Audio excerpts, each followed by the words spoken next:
Thomas Townsend Brown spent his 16th birthday in his parents' basement watching an X-ray tube hover. Not float, hover, like something was supporting it. Most kids wanted cars. Brown wanted to break physics. The tube was supposed to just produce X-rays, but Brown noticed something strange. When he applied a high voltage to certain materials, they moved. Not much, just a tiny thrust, but thrust without fuel, without exhaust, without any visible means of propulsion. He spent the next decade refining the effect. He called it electrogravitics. The idea was simple. High-voltage electrical fields could somehow couple with gravity, producing thrust toward the positive electrode.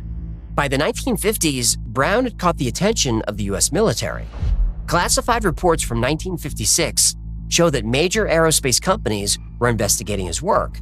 Douglas Aircraft, Glenn Martin, General Electric, Bell Aircraft, Convair, Lear, Sperry Rand. All of them had electrogravitics programs. An Aviation Week article from that year reported that the industry was treating gravity control as a problem in physics where elementary breakthrough could be imminent. Then, everything went dark. After 1956, no more public papers, no more conferences, no more news articles. The entire field disappeared from view. But T. Townsend Brown kept working, but only on classified contracts. He died in 1985, and his research was never released, at least not to the public. But in classified programs, his work continued.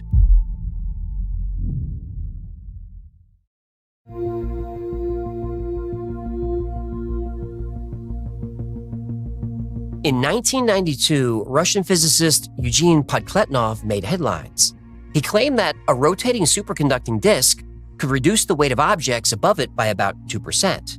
The paper was submitted to a peer-reviewed journal. His co-author saw the data and signed off. Then the story broke in the Sunday Telegraph. The headline read, "World's First Anti-Gravity Device." The university panicked. Podkletnov's co-author withdrew his name. The paper was pulled. Podkletnov lost his position. By 2001, he was describing an impulse gravity generator that could knock down objects from a mile away. No missile, no projectile. A beam of gravitational force. Now, multiple institutions tried to replicate his results, but none succeeded. But Podkletnov's equipment worked, and nobody can explain why. Then there's the case of Dr. Ning Li. She was a Chinese-American physicist at the University of Alabama in Huntsville. In the 1990s, she published papers on rotating ions in superconductors that created gravimetric fields. NASA funded her early research. In 2001, she received a $450,000 grant from the Department of Defense. Then she founded a company called AC Gravity LLC, and she obtained top-secret security clearance. But after 2002, Dr. Ning Li stopped publishing.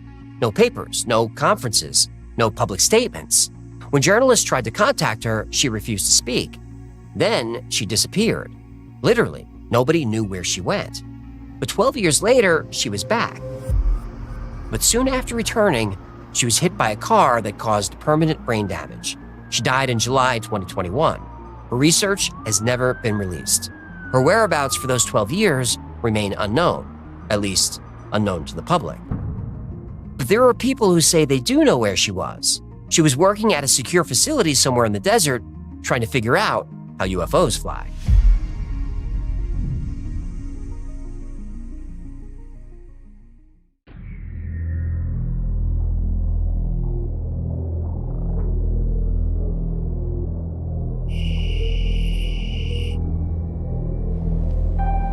Colonel Price hadn't slept in 3 days. The bunker council had rejected his proposal unanimously. There are still billions of people on the surface, children who've never felt normal gravity. When the snapback hits... Colonel, we have 340 generators in reserve. Each one represents the future of this facility. We cannot risk our survival for people who may already be beyond saving. The gravity stabilizers in storage, 340 units, were reserved for bunker expansion, for their children, for preservation. Price nodded along and said he understood. Then he started searching the classified archives. He was looking for technical specifications, power requirements, deployment protocols. He found something else. A folder marked Webb-T prediction model credible, dated 18 months before the public announcement. They'd known for over a year. The bunkers were already being stocked when Webb's paper was retracted, when his accounts were frozen, when he disappeared. Price opened another file. Dr. Minji Park, MIT, Webb's former advisor, killed in a car accident 2 weeks after the event. Single vehicle, no witnesses.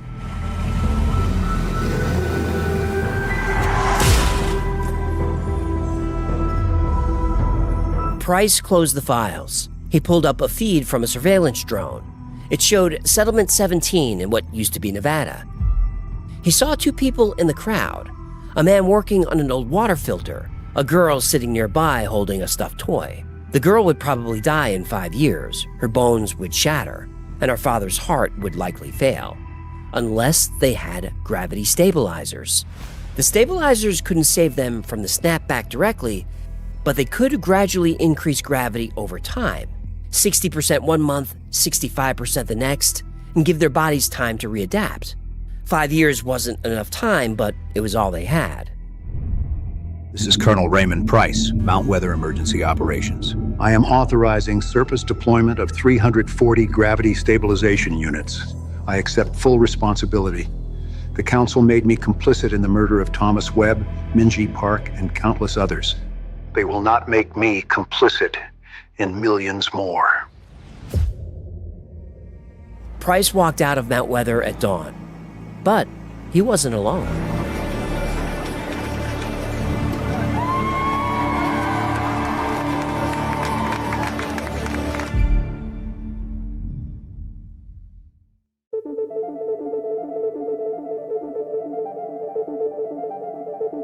In 1989, Bob Lazar went on Las Vegas television and claimed he'd worked at a facility called S4 near Area 51 in the Nevada desert.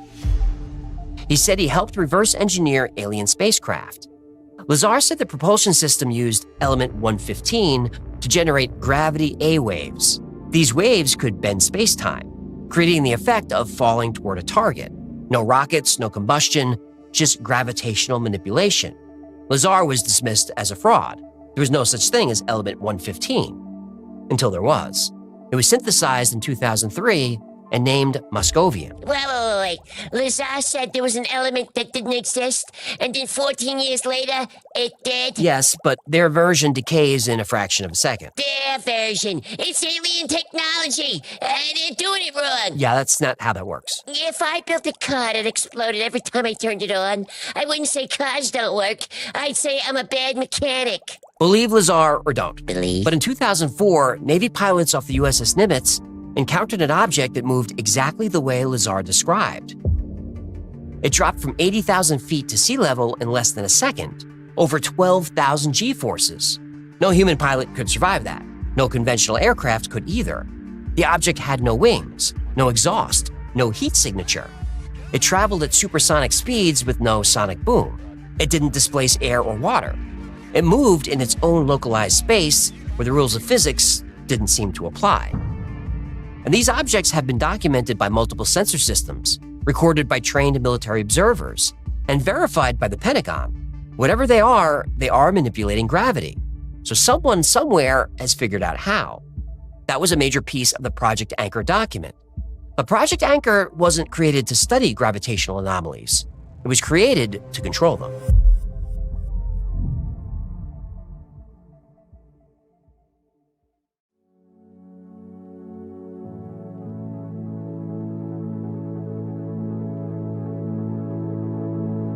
The snapback came on a Tuesday morning. At 10:17, the gravitational constant jumped to 100, all at once.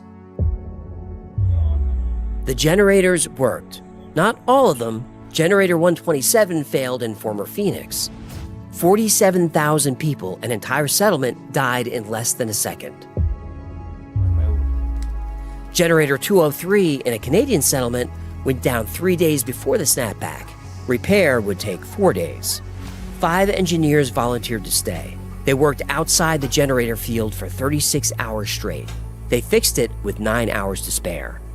All 5 died when gravity returned. Their hearts gave out within seconds, but 12,000 people survived because of them. And the other 338 generators held. Inside the generator zones, people felt it, like stepping onto land after months at sea, or like someone had dropped a lead blanket over your shoulders. Legs felt heavy, breathing got harder, but they were breathing. Their hearts kept beating, their bones held. Outside the zones, the gravity change was violent. Double the weight applied to every cell, every organ, every bone in a split second. 600 million people died that morning, most of them in the first 3 seconds, the rest in the minute after, as damaged hearts failed and weakened bones gave out. The people in the generator zones heard it on the radio. They watched it on whatever screens still worked. They understood what Colonel Price had saved them from and what it cost him to do it. He'd spent years outside the bunker, personally overseeing deployment. His body had been at surface gravity levels the entire time. When the snapback hit, he was calibrating generator 338 at settlement 17. He got it working, then his heart gave out.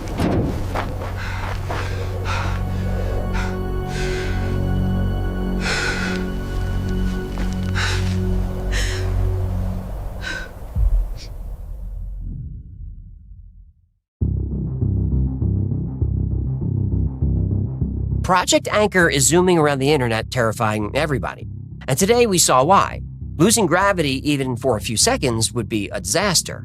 So, should you be afraid? Should you start buying ceiling anchors and cables? No. Project Anchor is a hoax. The leaked document first appeared on TikTok and Instagram in late December 2025, and it's pure fiction. There's no $89 billion program. There's no 94.7 probability calculation. NASA has never monitored gravitational waves that could intersect near Earth. That's not how gravitational waves even work. They're ripples in space-time itself, not beams that can collide. But the story went so viral that NASA was forced to issue a public statement. Earth will not lose gravity for 7 seconds on August 12, 2026, or any other time for that matter. The only way Earth could suddenly lose its gravity would be if the planet suddenly lost its mass. Oh, did NASA pinky promise? Because their track record isn't great. Yeah, fair enough, but I think NASA's right about this one. Human, if you believe NASA's press releases, I got a moon landing to tell you. The date was chosen because there's a real total solar eclipse that day. Doomsday hoaxes have always attached themselves to eclipses, and this one is no different. But here's where things get interesting. We genuinely don't know what gravity is. Einstein's equations describe its behavior perfectly, but they don't explain its mechanism. The graviton has never been detected. This is a giant gap in physics. As for anti-gravity research, that's real, and the history is dark. T. Townsend Brown's electrogravitics research was classified in 1956. Dr. Ning Li got DoD funding, got top-secret clearance, and never published again until her death in 2021. Boeing, Lockheed, and the British Military of Defense all spent money investigating gravity control. Every one of these programs is classified. But if they found nothing, why classify nothing for 70 years? Why not just say, it doesn't work, and release the research? Because if anti-gravity works, it's the most powerful weapons platform ever conceived. Silent propulsion, instant acceleration, payloads delivered anywhere on Earth without detection. The country that cracks anti-gravity doesn't just win wars, it makes war obsolete.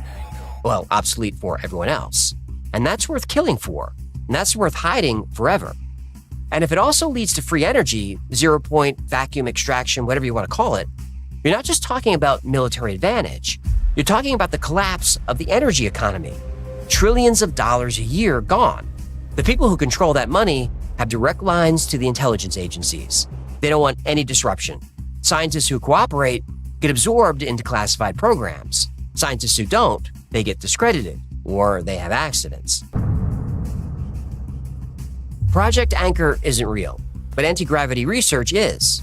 But it's gonna stay secret. If free energy and anti-gravity technology were available to everyone on Earth, our entire species would take a great leap forward. With this technology, poor nations could easily be modernized. Countries that depend on foreign energy could be self-sufficient and independent. Wars for energy, which is the reason for every war, would be meaningless. This future would be good for everyone on Earth, but it would be bad for business.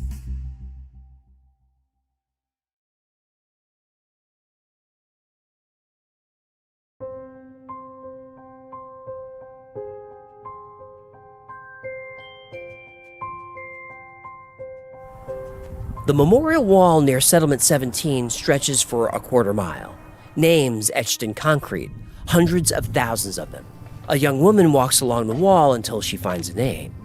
She doesn't cry, she just observes, the way her father taught her to when the work was done.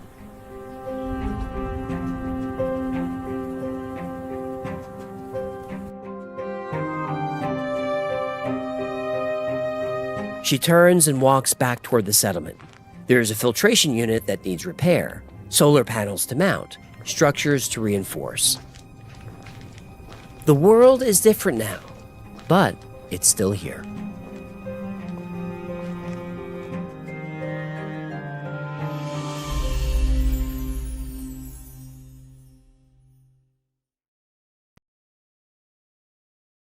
Oh boy, I'm glad I can't do that. I bet. It's like a sewer in here. I understand. I swim in my own waste, you know. It's time to clean your bowl. I get it. Thank you.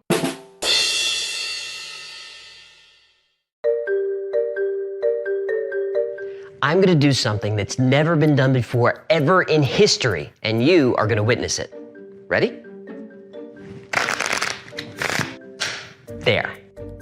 This is probably the first time that a deck of cards has ever been arranged in this specific order in history. First time. Think of all the decks of cards being shuffled around the world right now. Think of all the decks of cards shuffled around the world throughout history. Every gunslinger saloon, every poker night, every game of Go Fish. Even taking into account every casino game ever played, every cheesy magic trick you've ever seen, every time you played solitaire on your computer. Even considering all of that, given the law of probability, the order of the cards in this deck has probably never occurred before in the history of the universe, and probably never will again. Sounds crazy, right? Let's find out why.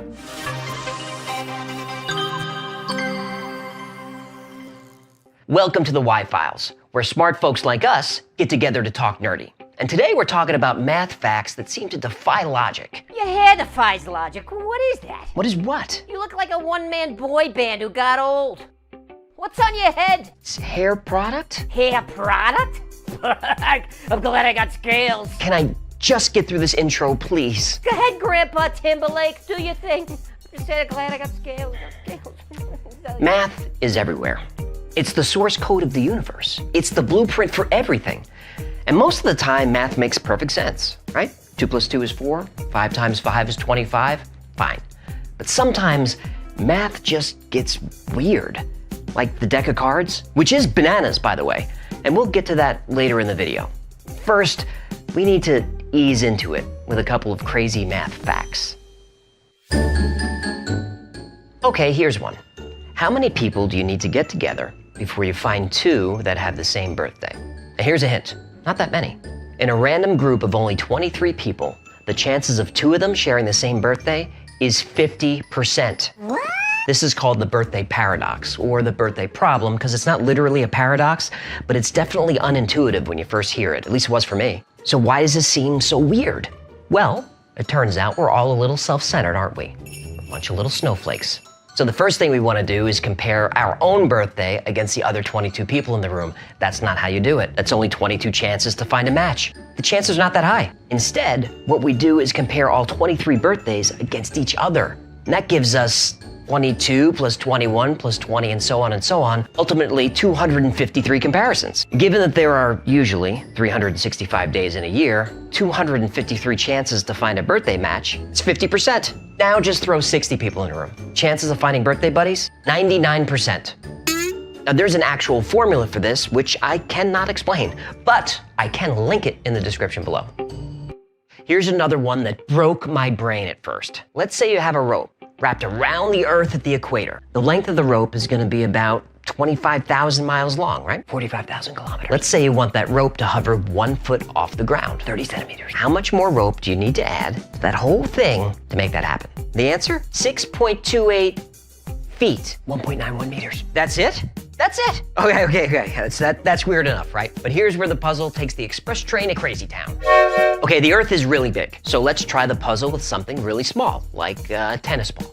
How long's your rope to get around the tennis ball?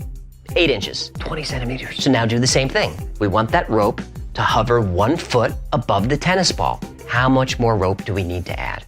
Same answer, 6.28 feet. You're sure? I'm sure.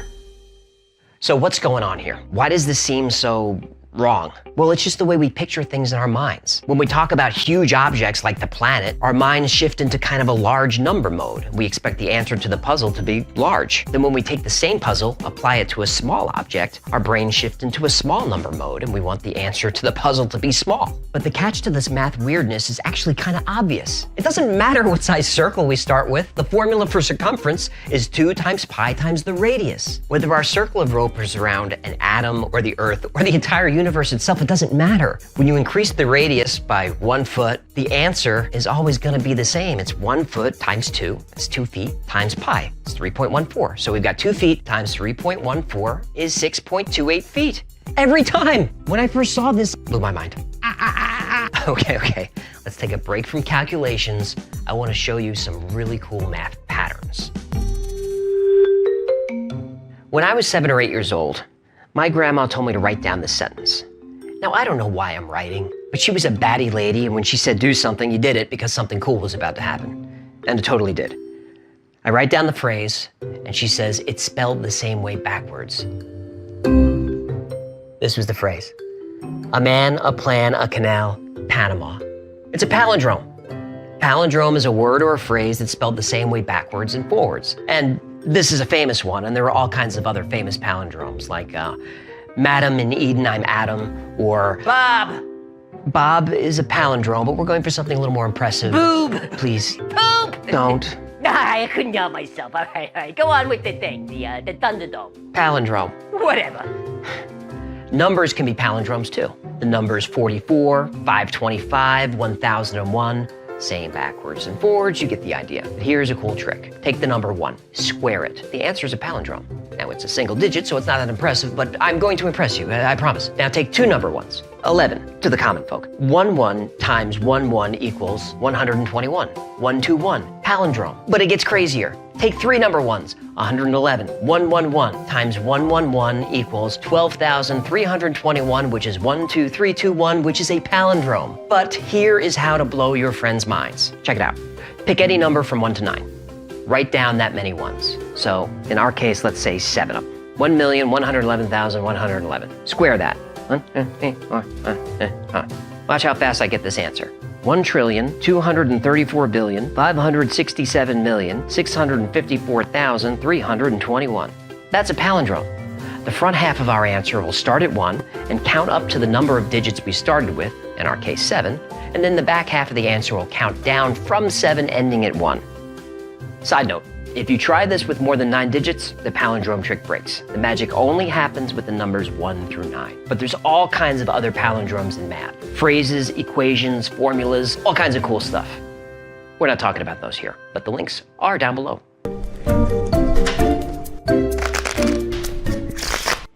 Look at that. We made history again. Here's a hint. It has to do with factorials. It's coming up. 9s are mysterious. They got a whole thing going on. Here's what I want you to do. Take a 9, multiply it by a number. Any number you want. Reduce that answer down to a single digit. That digit will always be 9 every time, no matter what happens. It's always 9. Let me show you how this works. 9 times 5 is 45. 4 plus 5 equals 9. Easy, right? Now, 9 times 101. That's 909. 9 plus 0 plus 9 equals 18. Remember, we need a single digit, so we keep going. 1 plus 8 equals, getting the hang of it? All right, let's go bonkers now. Let's go crazy. 9 times the number of days in a year, 365, times the number of bones in the human body, 206, times the number of Marvel MCU movies? 23. I didn't say good ones, I just total. The answer is 15,564,330. Check it out. 1 plus 5 is 6, plus that next 5 brings you to 11, plus your next 6 gives you 17. Add 4, 21. Add 3, you're at 24. The next 3 brings you to 27. Add 0, 0, it gives you 27. Single digit, 2 plus 7 equals 9. Now, if you want to challenge me on how many days there are in a year, or bones in the body, or number of MCU movies, that's cool, you do you. But whatever numbers you plug in and multiply by 9, your single digit is gonna be 9 every time. Go ahead and try it. 9s get crazier. Now, the trick I'm about to show you, when I first saw it, I went blind for 3 hours and everything smelled like peanuts. I'm just joking, you're gonna be fine, but it's a whole rabbit hole, so just hang in there. Take our magical 9, square it. 9 times 9 is 81. Now divide that into 1. The answer is 0 point, and then all the single digits from 0 to 9 in order, repeating forever, but we always skip your starting number minus 1. In this case, 8. 8 never happens in the sequence, but all the other digits are there in order. 0.012345 6, 7, skip 8, 9, and then it repeats again and again, on and on forever, and it gets crazier. Let's keep going. Let's take 2 9s, 99, square it. The answer is 9,801. Divide that into 1. The answer is 0 point, and then every 2-digit number in order from 00, 01, 02, all the way up to 99, and then repeats forever again, but again, we skip the starting number minus 1. So in this case, 99 minus 1 is 98. That never shows up in the sequence, but all the other numbers do, in order, always and forever.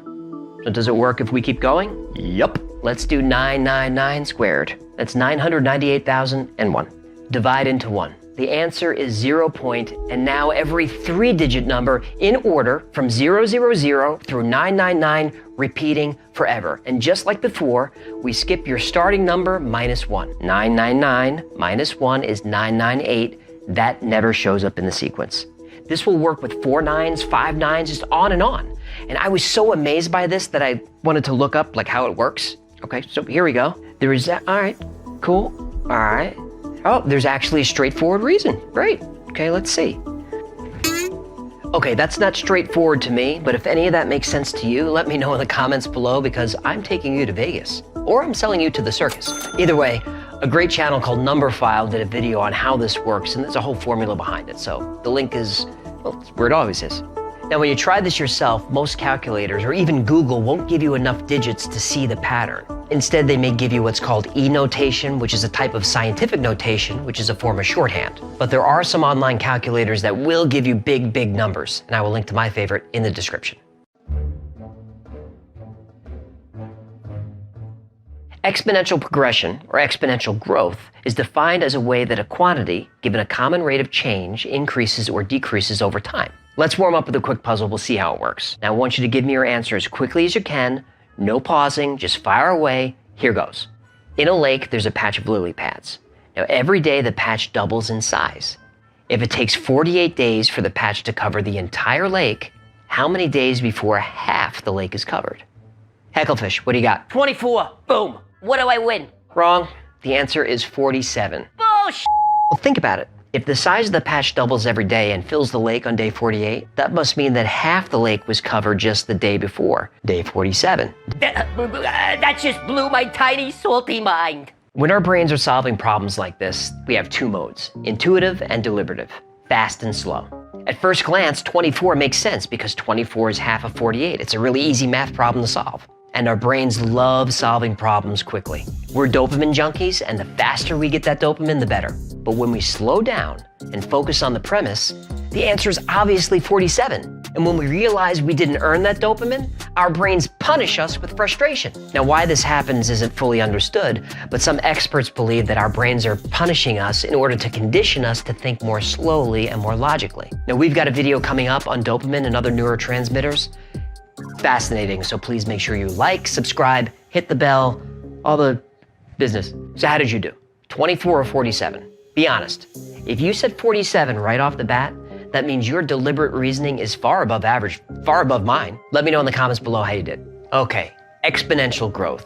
What is that? Well, it's defined as how a quantity increases over time when the rate of change is proportional to the quantity itself. In the case of the lily pad, we express that by starting with the number 1 and just doubling it. 1, 2, 4, 8, 16, and so on. This type of growth can also be described as geometric progression with a common ratio of 2, meaning you take the last number in your series, multiply by 2, get your next number, and keep on trucking. Now these numbers can get really big really quickly, and there's a lot of well-known examples and parables and histories and stories and all kinds of stuff that talks about this with the chess and the rice. Links, you know how we do. But I want to illustrate exponential growth with something that made my brain tissue itchy. And it smelled like cheese a little bit. I don't know why. There was oozing, but that's typical. It's happening now. All right. This is a normal piece of paper. It's about 10 millimeters thick. Now, if you fold this in half, the thickness is now 20 millimeters. Let's fold it in half again, 40 millimeters, and so on and so forth. Because of the size of the paper, the most number of folds you can get by hand is like 6 or 7, unless you're Thor and maybe you can get a few more. But sooner or later, you're gonna run out of strength or you run out of paper. But what if we had a theoretical piece of paper that was infinitely long and infinitely wide, but still only 10 millimeters thick? How many times would you have to fold it before it was 1 kilometer high? Just 23 folds. At 30 folds, that stack of paper will be 100 kilometers high. That means we're in space, people. Let's keep folding. At 42 folds, you reach the moon. 51 folds get you all the way to the sun. How many times would you have to fold a single sheet of paper that would create a stack so high that you could reach the end of the observable universe, which is 93 billion light years away? How many folds? You'd only have to fold the paper 103 times. Exponential growth can create some really big numbers. But you know what? Those numbers are nothing compared to what we're going to talk about next, factorials. And that's where our deck of cards comes into play. Get my agent on the phone. This is some bush league bullshit. There are a bunch of different formulas and explanations describing all of these concepts. I will link them below. But in the paper folding example, we were doubling our numbers, or multiplying by a common ratio of 2. Multiplying by 2 is doubling, right? Right. But what happens to the numbers in a sequence when instead of multiplying by 2, we multiply by the next number in the sequence? That's a factorial. In written math, a factorial is represented as the number followed by an exclamation point. And that's for a good reason. Factorials are crazy. Here's how they work. Let's say you want a factorial of 5. You take 5, multiply by 4, multiply by 3, by 2, by 1. Hecklefish, what'd you get? A headache. The answer is 120. Check it out. 5 times 4 times 3 times 2 times 1. 120. So a factorial of 6 is going to be 120 times 6. Or in other words, 6 times 5 times 4 times 3 times 2 times 1. You see where we're going with this? The numbers scale really fast. A small number factorial can be a huge answer. For example, 10 factorial seconds is 6 weeks. That's 3,628,800 seconds. And what's even weirder is it's not 5 weeks and change or 6 weeks and a bit. 10 factorial seconds is 6 weeks on the nose. How did they do that? So what do factorials have to do with a deck of cards? Well, factorials are commonly used in calculating probabilities. Let me show you. I took 5 cards out of the deck. Jack of hearts, 3 of diamonds, 7 of hearts, ace of spades, 10 of clubs. Now we shuffle.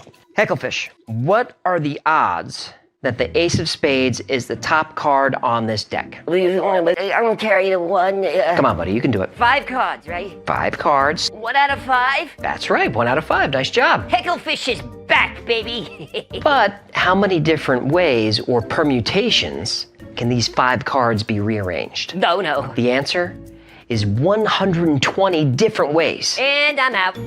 A probability is the chance of a certain outcome in a specific set. So in our case, it's 1 card out of 5. But a permutation is how many different ways the order of these cards can be arranged and rearranged. Even though we only have 5 cards, they could be arranged in 120 different ways. And if we add just 2 more cards, now we've got 5,000 different permutations. Whoa. Did you just say 5,000? Yep. 7 factorial is 5,040. All right. Here's what I need you to do. What? I need you to empty out my bowl and refill it all the way up with vodka, right to the rim. Guess Daddy needs a break. You know, Fishbowl Martini would make a pretty good video. Don tootin' it would. Okay, so 7 cards is over 5,000 permutations. 8 cards is over 40,000 permutations. And a deck of 52 cards, that's 52 factorial permutations, which is 8 times 10 to the 67th power, which is all this. That means there are more ways to shuffle an ordinary deck of 52 cards than there are atoms on the Earth.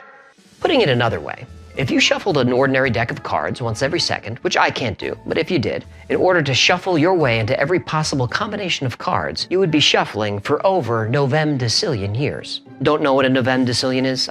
I didn't either, I had to look it up. Turns out it's a trillion times a trillion times a trillion times a trillion times a trillion times a trillion years. That hurts a little, doesn't it? Well, that brings us to our final topic. Big numbers. There's a number so large that if you tried to imagine it, your consciousness would collapse in on itself, forming a mental black hole. Oh, great. What could possibly go wrong?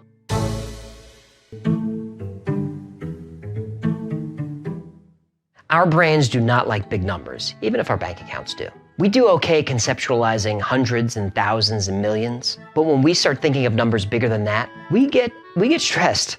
Yeah, at some point, numbers stop meaning anything. They just become these theoretical, imaginary stuffs.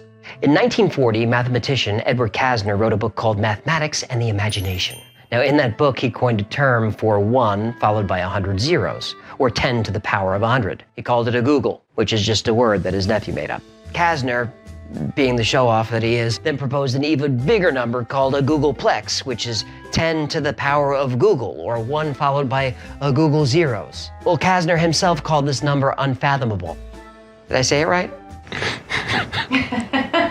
A googolplex is a number so large that if you wrote it out in an actual notebook, your notebook would weigh more than the entire Earth. All the Earth. Fun fact. The original Google search engine was based on sites backlinking to each other, so they called the algorithm backrub. That name was clearly awful, so they decided to change it to Google because they wanted to index an unfathomable a shitload of web pages. You know, the only reason Google is spelled the way it is because Larry Page misspelled it when he registered the domain name, so the name of one of the biggest companies in history is actually a typo. They seem to be doing okay with it.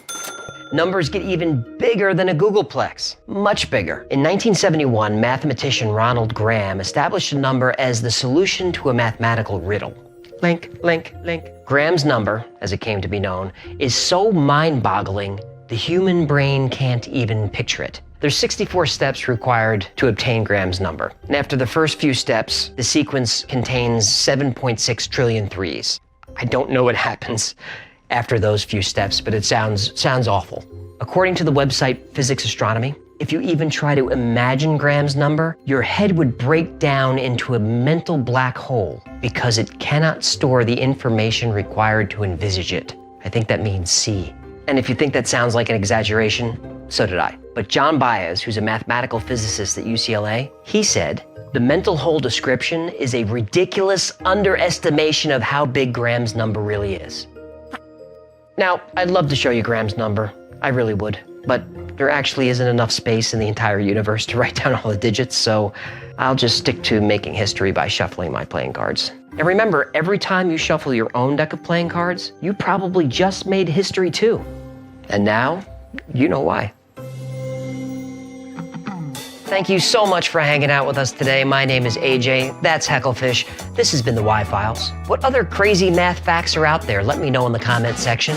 And if you enjoyed this video, hit the like button. It really helps us out. If you haven't subscribed, please consider subscribing. If we didn't earn your subscription today, I promise we'll keep making nerdy, fun content until we do earn it. Until next time, be safe, be kind, and know that you are appreciated. Is anybody seeing this? Hello? I prepared by watching Y-Files instead of my own movie. Priorities. Priorities.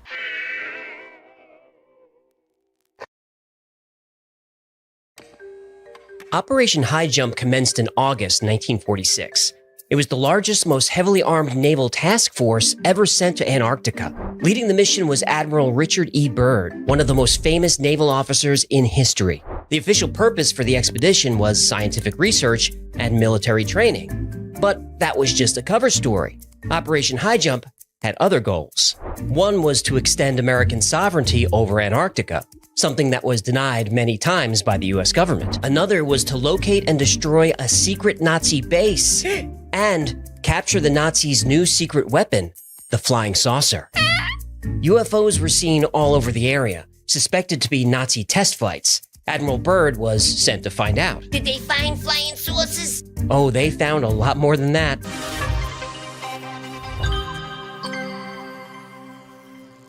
In December 1938, aware that he was on the brink of war, Hitler dedicated considerable resources to searching for mysterious ancient artifacts said to have incredible power. One of these expeditions launched on December 17, 1938. The SS Schwabenland was sent on a secret mission to Antarctica. On board were scientists and engineers, but also members of the Thule Society, a German occultist group. The Thule Society believed that a highly advanced race of human-like beings called Aryans existed somewhere deep inside the Earth, and the entrance to their world was at the South Pole. The classified mission of the SS Schwabenland was to find a location for a secret underground base and make contact with the Aryans living in the Hollow Earth. And once contact was made, negotiate for access to their technology. The ship reached the Antarctic coast a month later. For the next 3 weeks, they mapped hundreds of thousands of square miles of the continent. About 150 miles inland, aerial reconnaissance found what is described as an Arctic oasis, an area about 300 square miles that was free of ice, filled with warm water, and even contained plant life. In the ocean beneath the oasis was a geothermal vent that kept the area relatively warm. This was the ideal place for a base, especially for U-boats. This is where the Nazis would establish the infamous underground facility known as Base 211. Over the course of World War II, Base 211 became a massive complex, as large as a small city. Initially, it was designed as an offensive structure, where U-boats and missiles could be deployed. But as the tide of war turned against the Axis powers, it became clear that the base would be an ideal way to escape. In the final months of the war, huge amounts of equipment, supplies, and personnel were transported to Antarctica. At the same time, thousands of Nazis escaped justice and were smuggled to South America, with most of them hiding in Argentina. One of the infamous German officers to disappear was Hans Kammler. Kammler was in charge of Hitler's secret weapons program. Kammler's engineers had created a prototype long-distance supply plane with a range of over 4,000 miles called the Ju-390. Only 2 of these were made. One of them belonged to Kammler. And as of April 1945, neither Kammler nor his plane have ever been found. And just a few months later, thousands of UFO sightings were reported all over South America. The American government feared that Kammler and his scientists had escaped to Antarctica, where they were continuing their work, operating out of a secret military base hidden deep underground. But these were just rumors. There was only one way to find out. Go to Antarctica.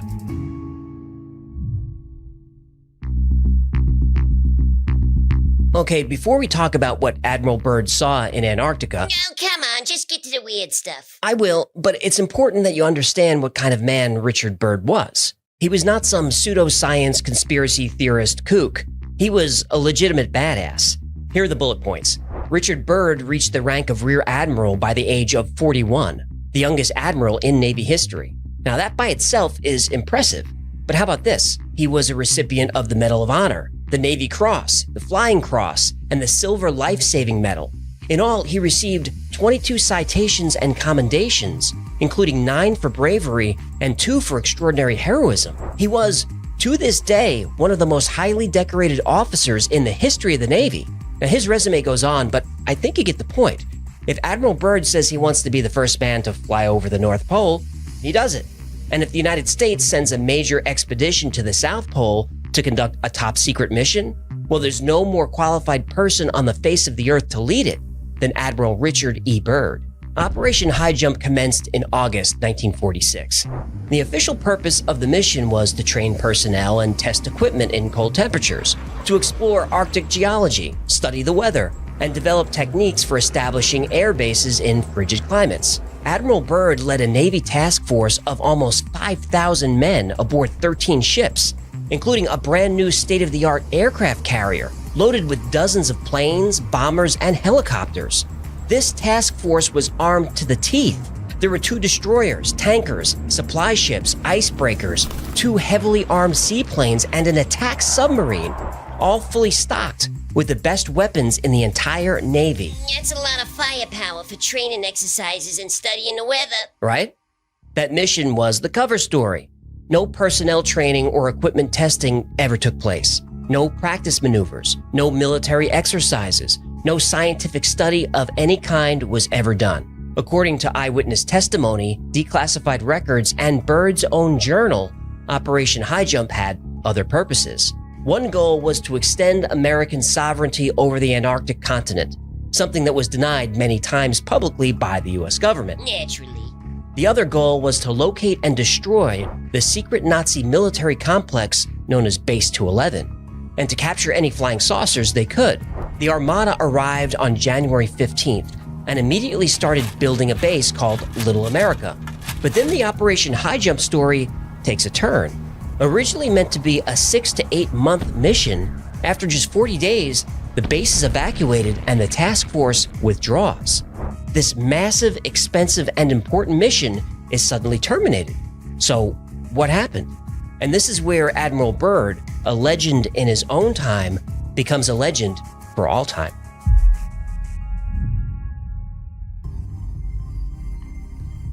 The Navy task force retreated to Chile, and as soon as they made port, rumors spread about strange findings and disasters that forced the mission to be cut short.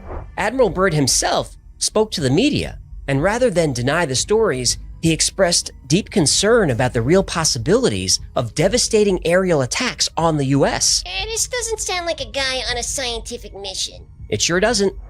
Byrd warned that it was imperative for the United States to take immediate defensive measures against hostile forces in the Arctic and Antarctic.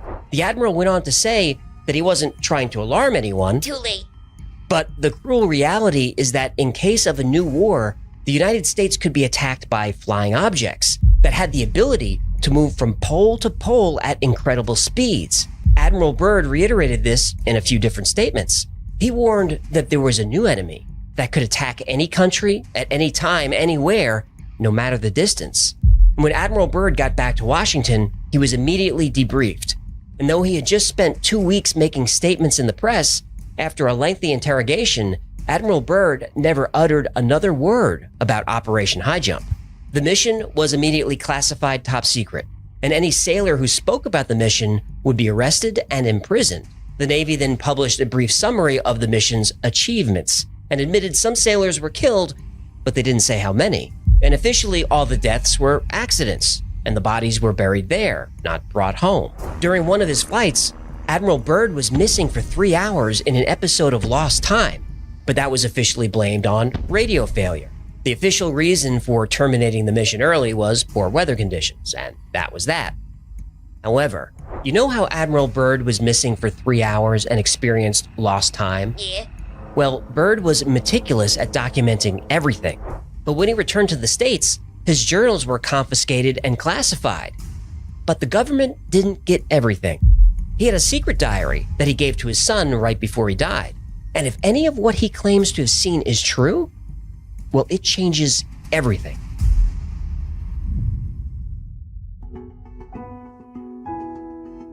According to Admiral Byrd's diary, he fuels up for a flight early in the morning. The weather is clear and mechanically the plane checks out. At 8:15, at an altitude of 2,300 feet, he checks in. 08:15 hours. Radio check with base camp. Situation normal. At 10 after 9, he notices a color pattern in the snow. Nothing extreme, but he circles the area to get a closer look. He makes visual contact with camp and radios in his findings. Then, his instruments start to act strange. He writes that both his compasses are gyrating so much that he can't even use them. So he uses the sun to navigate and maintains a visual of camp. He reports that his controls are feeling sluggish. He's concerned about the wings icing up. There's a little ice, but no indication of a problem, so he continues flying toward what he perceives as a mountain range. 0949 hours. 29 minutes elapsed flight time from the first sighting of the mountains. It is no illusion. They are mountains and consisting of a small range that I have never seen before. He crosses the mountain range and descends toward what he describes as a green valley with a small river running through it. There should be no green valley below. Something is definitely wrong and abnormal here. We should be over ice and snow. To the port side are great forests growing on the mountain slopes. Our navigation instruments are still spinning. The gyroscope is oscillating back and forth. He drops down a bit and circles back for a closer look. He reports the green as being moss or tight grass. The light seems different here. He can see the ground easily, but he can no longer see the sun. Now this starts to worry him because he's using the sun to navigate, but he gets distracted by something he didn't expect. On the green valley below, a large animal is grazing. It appears to be an elephant. No, it looks more like a mammoth. This is incredible, yet there it is. Decrease altitude to 1,000 feet and take binoculars to better examine the animal. It is confirmed. It is definitely a mammoth-like animal. Report this to base camp. Admiral Byrd flies over green pastures that stretch for miles, and he's so amazed by what he's seeing, it takes him almost 30 minutes to realize it's not cold anymore. Frost on his forward window is gone. Same with the bits of ice that were on the wings. He removes his gloves. The window of the canopy is warm to the touch. He records an external air temperature of 74 degrees Fahrenheit. His instruments are now back online, but his radio is out. And remember, in the official report, Admiral Byrd was out of radio contact for 3 hours. So he flies for another hour over what looks to be a countryside or a pasture. On the horizon, he sees the impossible, a large, shining city. The plane shudders. Admiral Byrd grabs the controls, but they're not responding. He notices the plane feels light and buoyant. Then, on both sides of the plane, strange aircraft are rapidly closing in. They're disc-shaped and seem to be radiating light, and somehow they're running completely silent. Now, thinking this is now a really good time to head back, Admiral Byrd tries the controls again. No luck. The plane's engine suddenly cuts out, but somehow continues flying, controlled by some unseen force. The craft are right up alongside his plane now, close enough that Admiral Byrd can see markings. In that instant, his wonder turns to terror. The markings are swastikas.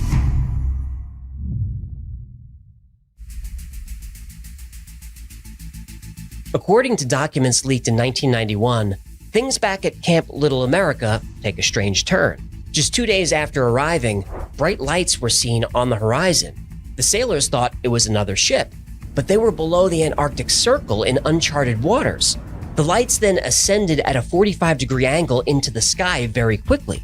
They tried to make radar contact, but were out of range. 3 hours later, 5 more lights appeared in the sky and began flying directly toward the ships. Anti-aircraft guns and 20mm cannons were fired but had no effect. A radio operator stationed on the USS Brownson gave testimony of how strange craft suddenly appeared from the ocean. And this is corroborated by Lieutenant John Sayerson, who said objects shot vertically out of the water at tremendous speeds. One object flew between the masts of his ship with such force that the radio antenna oscillated back and forth from the turbulence. An aircraft from the USS Currituck took to the sky but was immediately struck by a beam of energy and destroyed. About 10 miles away, the torpedo boat USS Maddox burst into flames and began to sink. According to the report, this was the first attack of several that would occur over the next few weeks. February 26 would be the last engagement with the unknown craft. The Navy task force ordered retreat and left the area, a full 6 months before their mission was supposed to end. Although Lieutenant Sayerson couldn't identify the lights, he wondered if they were what he called German wonder weapons, being operated by survivors of the recently defeated Third Reich, operating out of a secret base under Antarctica. His testimony has fueled speculation that still exists, and to this day, investigators are trying to determine what really happened during Operation High Jump.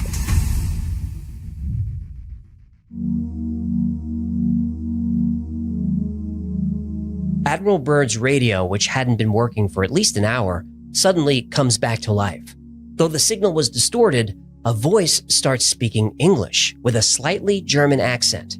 Welcome, Admiral, to our domain. We shall land you in exactly 7 minutes. Relax, Admiral, you are in good hands. The plane gently lands itself, and Admiral Byrd is met by several men, all tall with blonde hair. Aryans? Sounds like it. Byrd joins the strangers on a platform that levitates and rushes them toward the city at great speed. He's directed to an elevator that takes him quickly and silently deep underground. He is to have an audience with the Master. Admiral Byrd is led into another room where an older man is seated at a long table.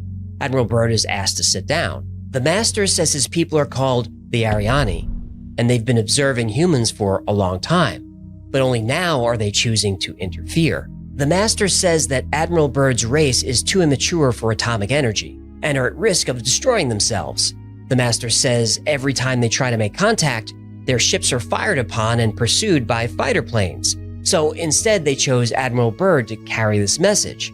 Because he's a famous and well-respected figure, the Master hopes that the world will believe him. After the meeting, the Admiral is escorted back to his plane.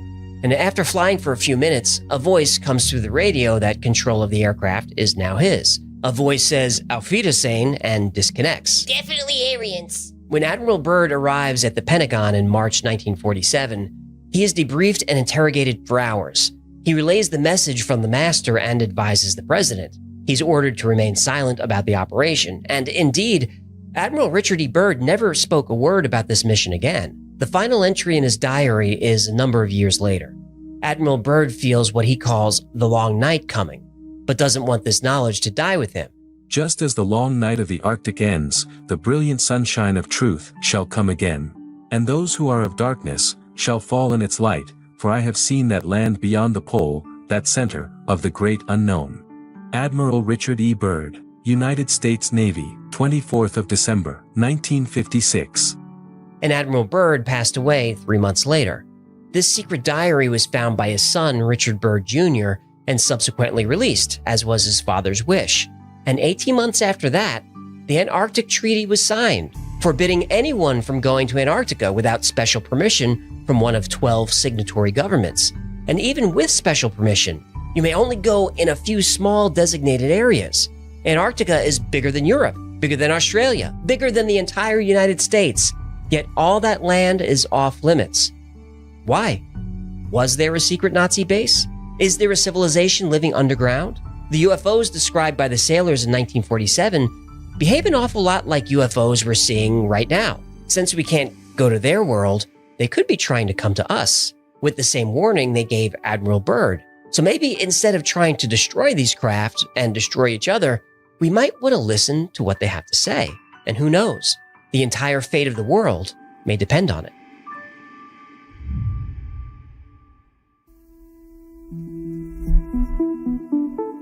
Okay, talk about a story having it all. UFOs, Nazi bases, government cover-ups, even Hollow Earth. And I've done a lot of research on Hollow Earth, so if you want to see that video, let me know in the comments. Anyway, I'll tell you right up front, there's a lot of the story that can be debunked, but not all of it. Let's start with Admiral Byrd's secret diary.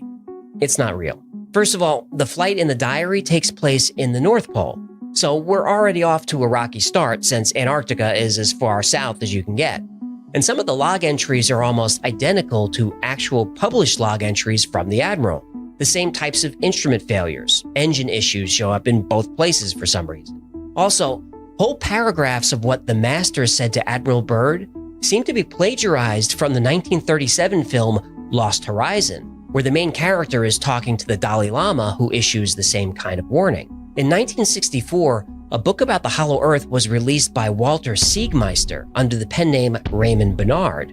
Admiral Byrd is mentioned quite a bit in the book. Bernard went on to write lots of books about UFOs and Hollow Earth, and later, when Byrd's secret diary appeared, guess who wrote the foreword? Yep, Raymond Bernard. But the dead giveaway for me? The secret diary is full of exclamation points. Like, lots of them. If you read any of Byrd's other logs, no matter how excited he gets, he doesn't write like he's posting on Reddit. He writes like a gentleman. So, what about the Nazis? Here's where it gets tricky. The Schwabenland did go to Antarctica in 1938, but its mission was to secure new ports for whaling to supply Germany with its own whale oil for margarine. Whoa. A Nazi mission to the South Pole for a delicious buttery spread? Exactly. Germany wasn't at war yet, but Hitler was planning it. A lot of oil and fat-based products were imported. Hitler wanted to make sure that these industries could continue and his army could be fed in case foreign supplies were cut off. The Nazi mission did claim some land for Germany, and it's widely thought that they did look for a location for a base and maybe even tried to build one, but no evidence of a base has been found. However, Nazi artifacts have been found in the Arctic, in the north, which could be why this story continues to circulate. But so far, nothing in the south. Could be underground. It could be. I'm not saying nothing's there, I'm just saying we haven't found it yet. Or they found it and aren't telling anybody. Well, that's always a possibility. The US government did lie about the real purpose of Operation High Jump, and it's true Admiral Byrd never spoke about it publicly, except for those cryptic comments in the Chilean newspaper El Mercurio. El Mercurio is a real paper, and Admiral Byrd did give them an interview. Obviously, the article was released in Spanish, but when it was translated back to English, his words were twisted around to make the story sound more dramatic. Never let the facts get in the way of a good story. Right. Byrd never said there are ships that can fly pole to pole at tremendous speeds. He said the United States could be attacked by planes coming from the poles, and it should be ready for that. And Operation High Jump had a press contingent, about a dozen reporters giving daily reports. There really wasn't much going on, so rather than send back a 3-word story, lots of ice, the reporters added their own flair. For example, Byrd did find a small lake that had uniquely warm temperatures with algae growing in it, but it was reported as a land of blue and green lakes and brown hills in an otherwise limitless expanse of ice. And the UFO attack? Right. In 1991, after the collapse of the Soviet Union, millions of secret documents were released. And one of those, written in 1947, was a description of Operation High Jump. And in 2006, a Russian documentary was released based on that secret intelligence report.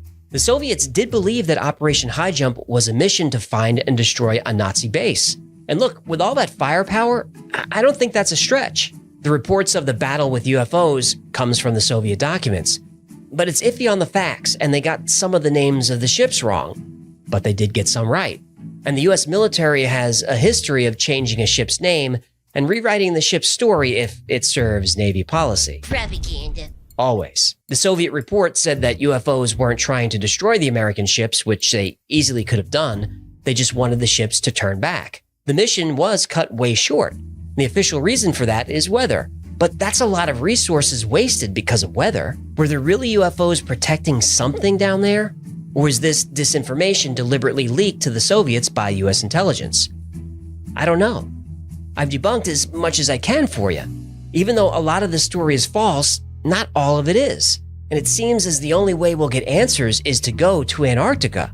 But if there's one thing that every government in the world agrees on, it's that whatever is down there needs to stay there. But I'll leave you with these final thoughts. Just a few months after Operation High Jump, a UFO allegedly crashed in Roswell, New Mexico. The location of the crash is only a few miles from the world's first nuclear explosion. And Admiral Byrd did go missing for 3 hours and arrived back at camp 3 hours late. He was in a small, short-range airplane, so why didn't he run out of fuel?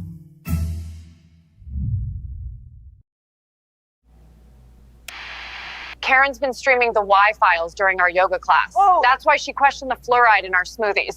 Hecklefish is ruining book club.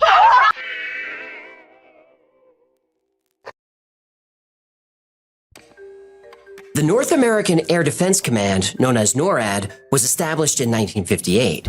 It was to provide early warning and defense against Soviet bombers and missile launches. But it wasn't long before NORAD would be monitoring skies around the entire planet. Early in the morning on January 13, 1996, NORAD contacted Brazilian Air Defense to report an object entering the Earth's atmosphere about 200 miles northeast of Sao Paulo. When asked what type of object, NORAD said it was unidentified. A few minutes later, it crashed somewhere near the town of Varginha. The Brazilian Army and Air Force quickly scrambled to get to the crash site before any civilians did, but they were too late. The craft was seen and the beings driving the craft were gone. Over the next few days, a series of events would unfold that would change the lives of the people in the area forever. Well, at least the lives of the people who survived.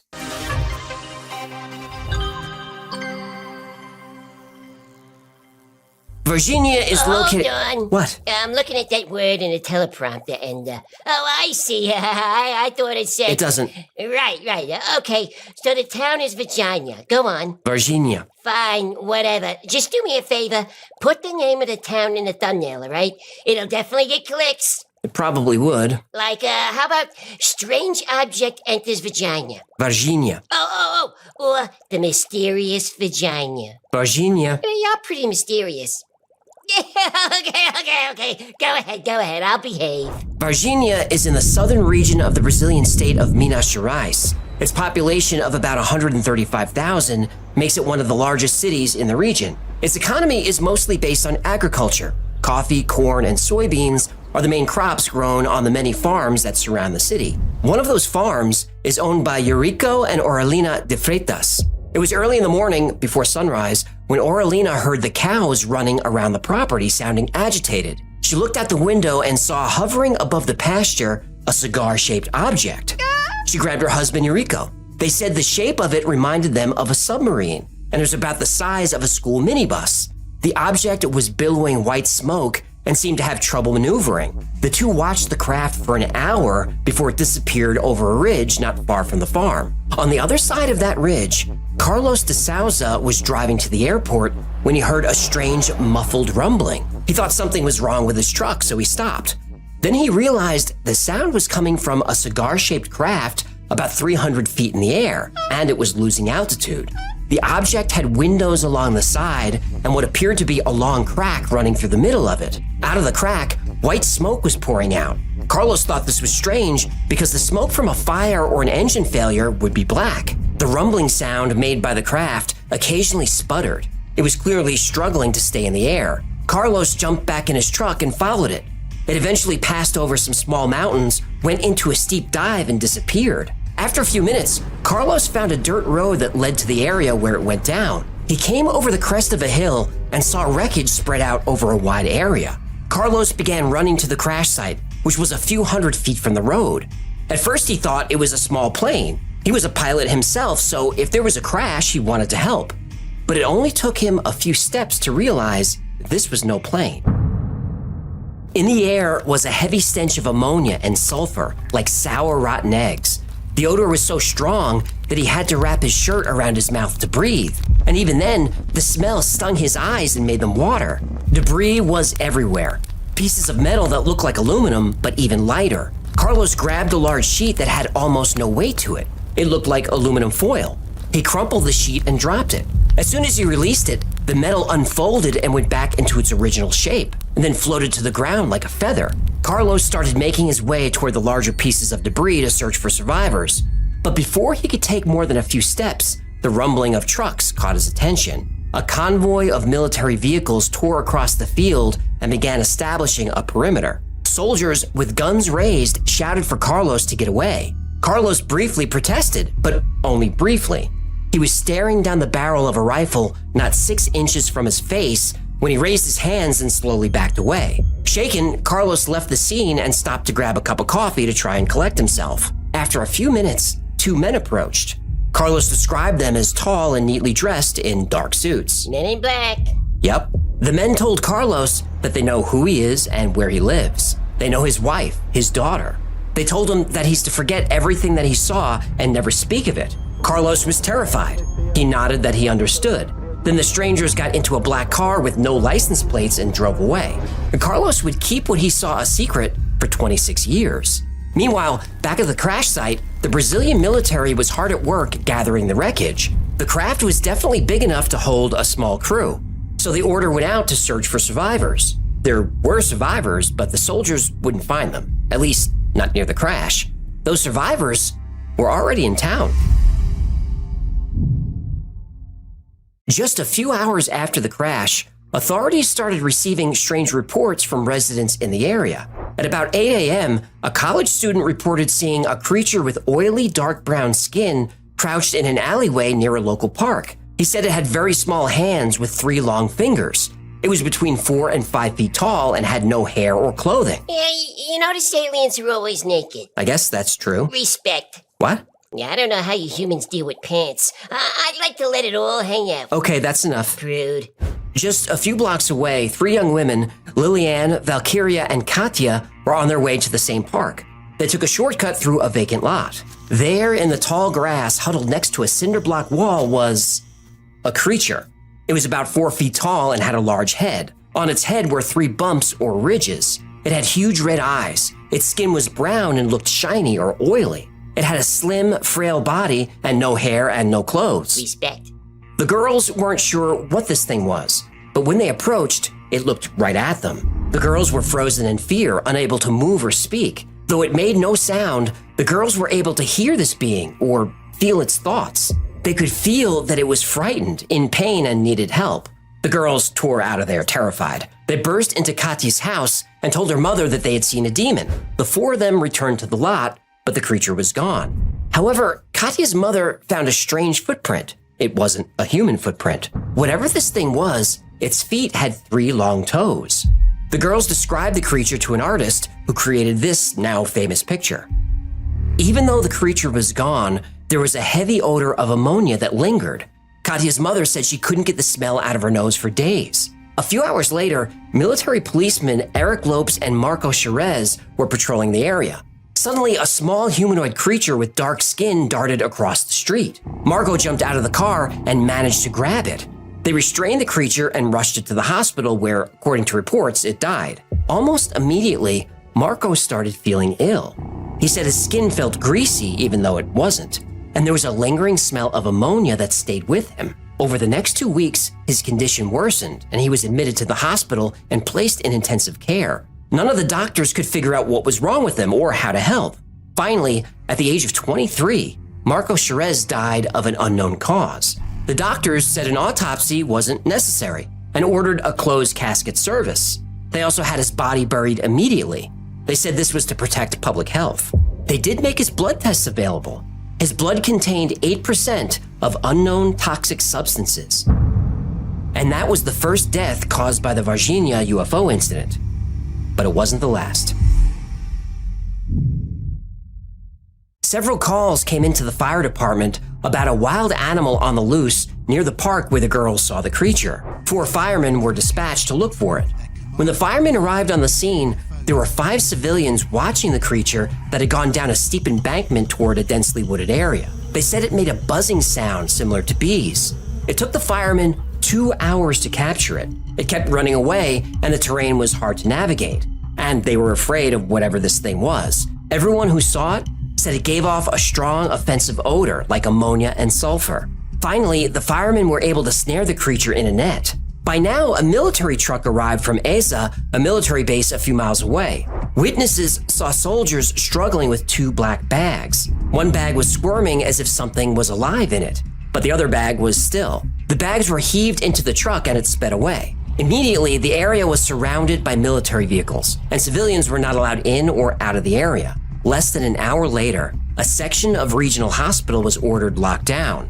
Then 10 military and police vehicles arrived. The truck then pulled up close to the entrance, and 2 soldiers unloaded a black body bag.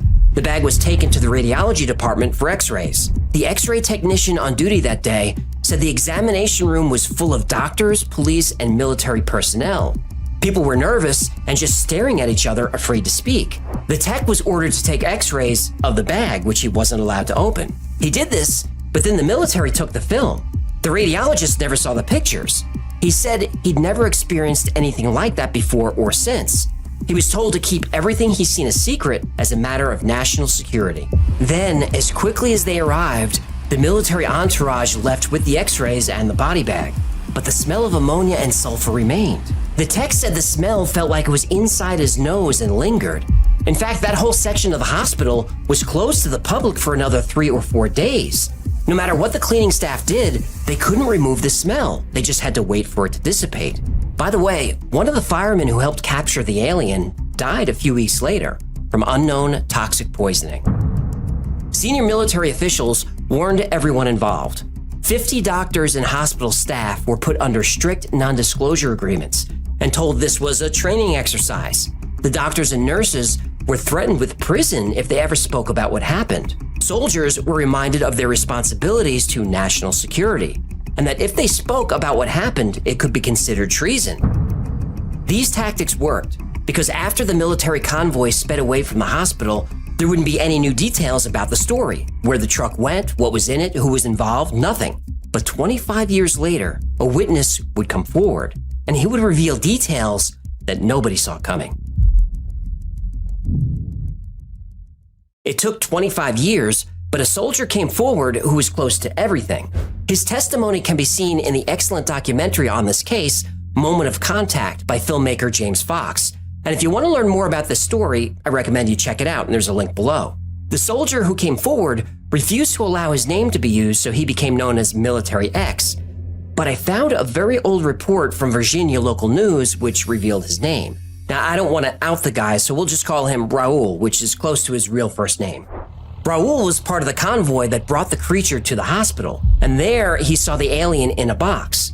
It was covered, but it was between 4 and 5 feet tall. He was able to see its foot poking out. He said its skin was very dark red or brown and looked oily. He knew this wasn't human because its foot had only 3 toes. From the hospital, they went to the Eza military base, about 20 miles from Virginia. After they parked the trucks, Raul and another soldier were called into the base commander's office.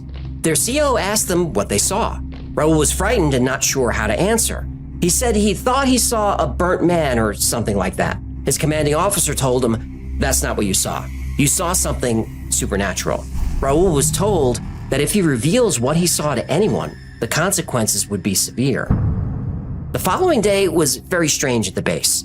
There were Navy trucks and helicopters there, which was unusual. There was a lot of activity, a lot of unfamiliar faces. People were on edge. Early that morning, Raul and the convoy left Eza and went to a SpaceX Army base in Campinas, about 2 hours away. What?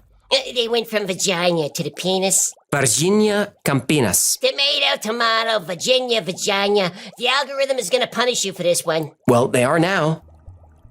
From Campinas, Raul didn't know what happened to the creature, though he had heard rumors that would turn out to be true. Jose Manuel Fernandez was an air traffic controller at the base during this time.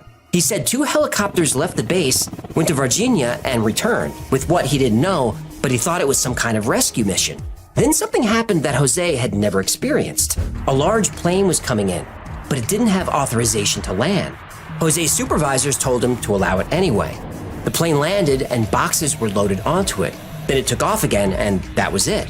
The trucks, the helicopters, and all the extra people just left. Jose asked what this was all about, and he was told it was a secret mission, and that was all he needed to know. But Jose does remember what kind of plane landed. He called it a USAF plane. A USAF? What kind of a plane is a USAF? Well, that's what Brazilians call it, USAF, or USAF. That's the United States Air Force. One of the facts that's agreed on by the witnesses from the military is that the United States immediately took over the operation, whatever the operation was. Even though the American plane came and went very quickly, there were a few Americans who stayed behind. A few months after the events, Katya's mother, Donna Luisa, heard a knock on the door. She opened it, and 4 men shoved their way in. She described them as foreigners, neatly dressed in dark suits and pushy. One held a clipboard, the other carried a briefcase. They told her that they were there to make a proposal. She could take all the money in the briefcase, which was tens of thousands of dollars in cash. In return, she convinces the girls to retract their story and admit they made the whole thing up. Then they leave the country and never speak of these things again. She refused. They insisted that she take the money and be silent. Donna Luisa said the girls did see something out there and she wouldn't have them portrayed as liars. Again, the men insisted. As they continued to press the issue, they became very frustrated and Donna Luisa started to become frightened. She told the men to leave her house or she would call the police. Finally, and very suddenly, they left. Another well-respected family just a few blocks away reported seeing an object in the sky on the evening the aliens were captured. They said the object was the size of a bus, circular and metallic. It hovered just a few hundred feet above their house. And though it was rotating very quickly, the object was completely silent. They said it was traveling slowly back and forth like it was looking for something. After they made their report, 2 men paid them a visit. They asked a lot of questions and talked to the family for hours. And just before the strangers left, they said, "What you saw didn't happen, and this conversation never happened." They implied that if they spoke publicly, it would be very bad for the family. And to this day, the family insists that this entire story happened, but they refuse to give their names. A key to this entire story is Eric Lopes. He was the partner of Marco Cherez, the young military policeman who died after touching the alien. Lopes is one of the only people alive who can confirm the story. He was there when the alien was captured. It was in his car when they drove it to the hospital, and he helped carry it in. For 25 years, he's refused to speak about the incident. When James Fox and his crew showed up at his house to ask him about what happened, he was so agitated, he threatened to shoot them if they didn't leave him alone. The Virginia UFO incident has been called the Brazilian Roswell. It's considered to be the most compelling case for UFOs and aliens in history. Or is it? The Virginia UFO incident became a world-famous case in 1996, and with the documentary Moment of Contact being released, it's once again on people's minds. But how much of the story is true? Well, this is a difficult case to prove and disprove. The fact is, there's not a single piece of physical evidence to support that any of this happened. The entire story is based on witness testimony. Testimony that, over the years, has been less than consistent. You'll hear some documentaries say that the witnesses have no reason to lie because they haven't made any money for their story. That's not true. Quite a few witnesses have been compensated over the years. In fact, the Wall Street Journal reported that the girls who found the creature wouldn't give an interview for anything less than $200, something they later denied. About those girls, it's important to know that there was no Virginia UFO incident before the girls' story was made public. It was only after they were covered on a popular TV program that other witnesses came forward. And those witnesses described the aliens the same way the girls did. So the new witnesses either saw the same alien, or they were lying and building on other stories they heard. There's no way to know for sure. But when the girls reported the creature, they never said it was an alien. There was no mention of a UFO. They thought the creature looked like a demon. At the time all this was happening, people in the area were obsessed with a cryptid called Chupacabra, which was getting a lot of coverage. It was a local UFO researcher who proposed that what they saw was an alien. The official explanation is that the girls actually saw someone locals called Mudinho. Mudinho means little mute. His real name is Luis Antonio de Paula. He was a mentally and physically disabled man who would spend hours crouching and looking at small objects on the ground. He lived where the girls saw the alien. In fact, he still lives there. He doesn't live near the location, he lives at the location. The day they saw him, there was a major storm passing through the area. So much rain fell that some parts of the town were flooded. It could be that Mudinho was covered in mud, which was known to happen, and he scared the girls. Now, the girls say that it couldn't have been Mudinho because they know him and wouldn't mistake him for an alien. But in the original report, they said they didn't know him. And when they first saw him, they thought he looked like a demon. They said the same thing about the alien. They may or may not be lying intentionally, but one of their versions of the story is wrong. And this isn't surprising. It's a 26-year-old case. Witness reports are all over the place. This was a huge story in 1996. It made international news. People's memories change over time. If you read an interesting detail about this case, you may, even unknowingly, add that detail to your version of the story. Tell that story enough times, your brain will actually create a false memory to support it. When Katya's mother first told the story about the men trying to bribe her to get her daughters to retract their story, she said they implied there would be a payment. Later, the story included a briefcase full of cash. Now, did she forget this detail early on? Or had she been hearing stories about the men in black for so long that the briefcase found its way into her memory? Side note, the weather conditions make it unlikely that anyone saw an alien footprint in the mud, but who knows, stories vary. Some witnesses gave statements that they later denied. Others denied seeing anything, but then later came forward. And other witness reports don't fit the timeline at all. The couple who first saw the UFO over their farm, they said it happened a week earlier. It's possible they aren't remembering correctly, but if I saw a UFO hovering over my house for an hour, I'd remember every detail about that day. Memories are stored with emotion. The more emotional the event, the more likely you are to recall it. People who lived through the JFK assassination or the 9/11 attack know exactly where they were when they heard the news. People vividly remember the days their children are born and vividly remember when their parents died. Emotions create memories. Now about Marco Cherez, the young officer who died after touching the alien. It's said that he was perfectly healthy and suddenly became ill. That's not true. He had a cyst on his arm that became infected.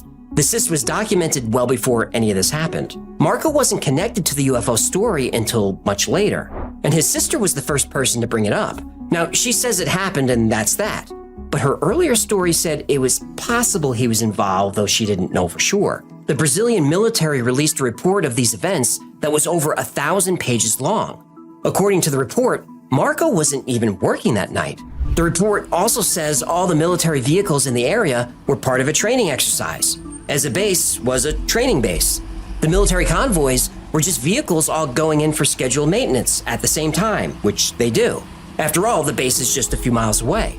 The hospital wing was closed, but that was because they had to make it sterile enough for new cardiac equipment that was being delivered.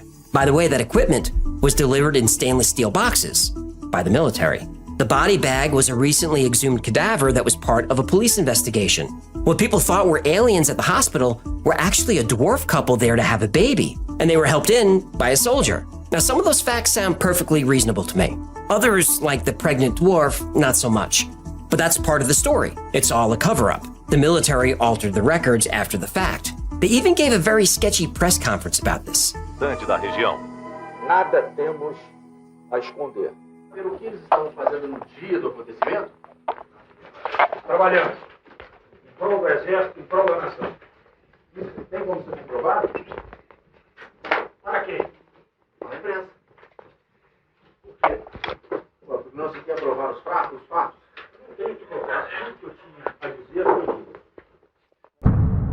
Is General Lima covering up? He acts like it. But if there really wasn't anything weird about this incident, the general would be pretty irritated that he'd have to deal with any of this. So how you read him and any of the witnesses really comes down to your point of view and toward which side you lean, skeptic or believer. If you watch James Fox's Moment of Contact, some of the witnesses are compelling. In the case of Marco de Souza, the man who found the craft in the field, he's so overcome that he breaks down into tears. Aqui, aqui, aqui, ó. Aqui, aqui, ó. Aqui, ó. Aqui, foi aqui, ó. Aqui, ó. Uau. Foi aqui, ó.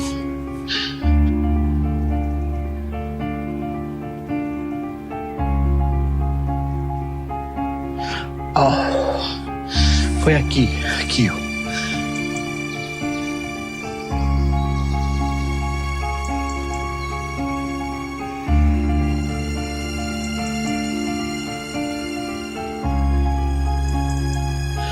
Eles morreram aqui.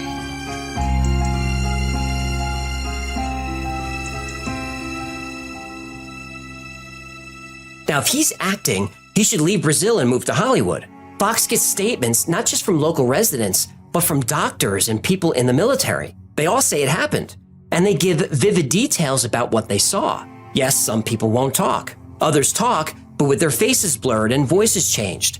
But some people put their names and faces out there for everyone to see. Now, it's been so long that these people could be misremembering, but they don't come across as liars. But there's no way to tell if what they're saying is true. There is one man who could settle this entire case once and for all, Eric Lopes. He was driving the car when Marco Cherez captured the alien. He saw everything, but he's willing to shoot people who want to talk to him about this. Is he afraid? Or is he an old, angry man living in poverty who's sick of people bothering him about this? If he came forward to confirm that Marco did capture an alien, then the entire official story unravels, and you could throw away that 1,000-page Army report, and you can start rewriting history. Because Eric Lopes is one of the few people on the face of the planet who could confirm 100% without a doubt that aliens are real and they are here. For now, the Brazilian military and government deny everything.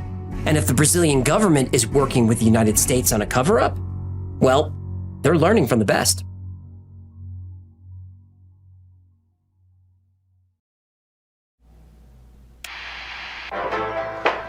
That goldfish hecklefish knows why the cattle are dying. The Y-Files ain't nothing but Eastern propaganda.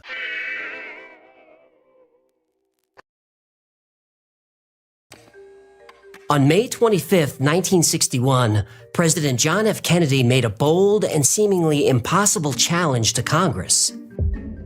I believe that this nation should commit itself to achieving the goal, before this decade is out, of landing a man on the moon and returning him safely to the Earth. That challenge accelerated the space race between the United States and the Soviet Union. The first superpower to land on the moon wouldn't just plant a flag, give a speech, and grab a few moon rocks.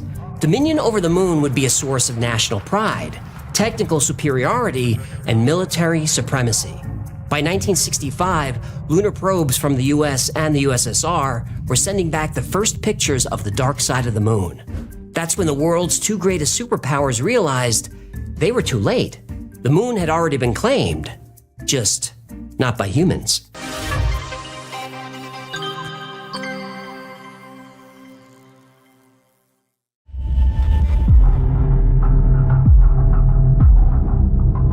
It's July 21st, 1969, and the man referred to as the Forgotten Astronaut isn't here to touch the surface of the moon.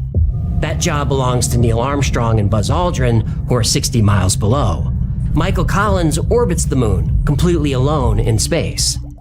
I think you mean Michael Collins is alone in his trailer, while Neil and Buzz are on the soundstage, being dangled by wires or whatever. Okay, we know that you think the moon landing was fake. As phony as a $2 bill. $2 bills are real. You'll believe anything. Since we're talking about what the astronauts saw on the dark side of the moon, we're gonna have to assume that they were there. Go ahead. I like science fiction. That's one small step for man, one giant leap for mankind. While Armstrong and Aldrin take the historic first steps for mankind, Collins heads toward the dark side, or far side of the moon. It's technically not dark at all, we just call it that because we never see it. For the next 21 hours, Collins orbits the moon alone in the command module. Radio signals can't reach Collins without line of sight to Earth. So for 47 minutes of every lunar revolution, he's completely cut off from the rest of mankind. I am alone now, truly alone, and absolutely isolated from any known life, I and it. If a count were taken, the score would be 3 billion plus 2 over on the other side of the moon, and 1 plus God knows what on this side. Every time he's there, he loses all communication. Well, all human communication. In his headset, Collins hears an eerie sound. Had I not been warned about it, it would have scared the hell out of me. Every astronaut in the Apollo program is aware that they are not alone. Apollo 10 launched in May 1969, and their radio picked up a strange signal on the far side of the moon. They described it as whistling space music. That music even sounds outer spacey, doesn't it? You hear that? That whistling sound? Richard. Yeah, it sounds like, outer space-time music. Hearing it, you might think it's a transmission from Earth, but that's not possible. Apollo 10 was on the far side of the moon, where radio waves can't reach. Whatever these sounds were, they were definitely coming from somewhere on the far side of the moon. After the mission, NASA put the sound recordings in a vault. NASA's vault, also known as the Shredder. Well, that's true. The original high-quality recordings of the moon landings are gone. NASA said they either lost them or recorded over them, they're not sure. Or they never went up to the moon, and losing the tapes is a convenient way to cover it up. Or that. While Michael Collins is hearing eerie sounds coming over the radio, Neil Armstrong and Buzz Aldrin are having their own encounter on the moon's surface. But they aren't hearing things. They're seeing them.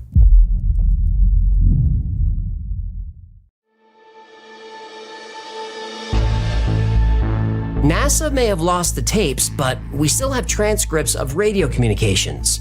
There are hours and hours of conversations between the astronauts, ground control, even the President of the United States. But here's something strange. 2 minutes of radio communications are missing. But we do have the transcripts of those minutes. And the transcripts explain why the audio is missing. The astronauts definitely saw something on the moon.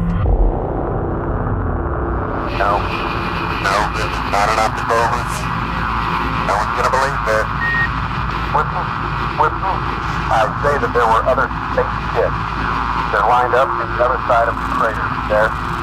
There they are, and they're watching us. Buzz Aldrin and Neil Armstrong planted an American flag on the surface of the moon. The entire world watched them do it.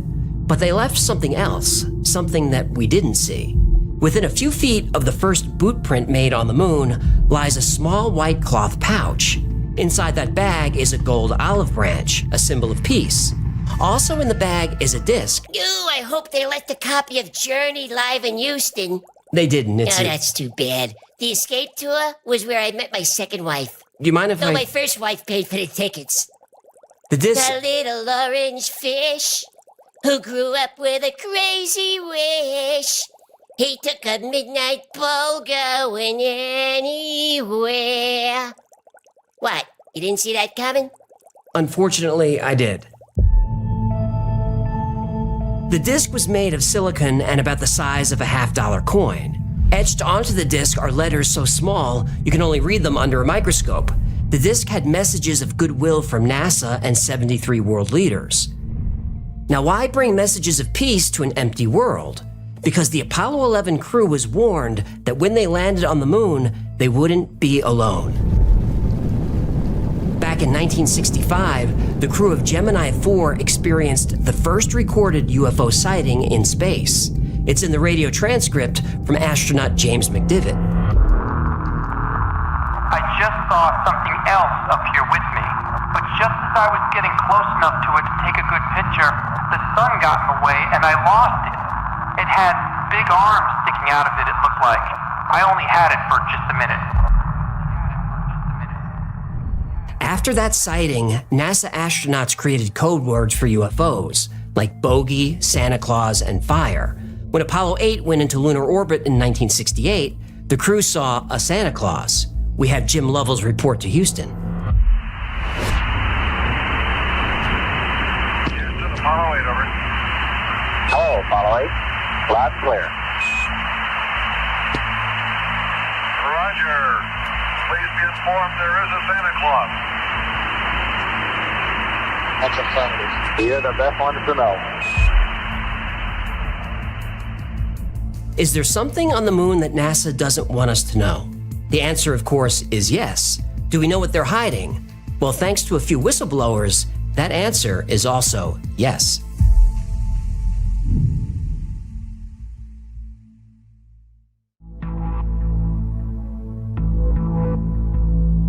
It was 1965 when Airman Second Class Carl Wolf was summoned to NASA's Lunar Orbiter Project facility. He was in a hangar surrounded by scientists, but what struck him was these scientists weren't just from NASA or just from America, they were from all over the world. And the first thing I thought to myself, if this is NASA, what are all these foreigners doing here? What are all these people from other countries speaking other language? Didn't make any sense to me. And they looked concerned. You know, what are all of these people doing here? And they were very quiet, very reserved, and there was a very peculiar pall hanging over them. They had a very concerned demeanor. Carl was just a technician. He was there to fix a piece of equipment that processed images from the lunar satellites. So he went into the dark room where the imaging equipment was.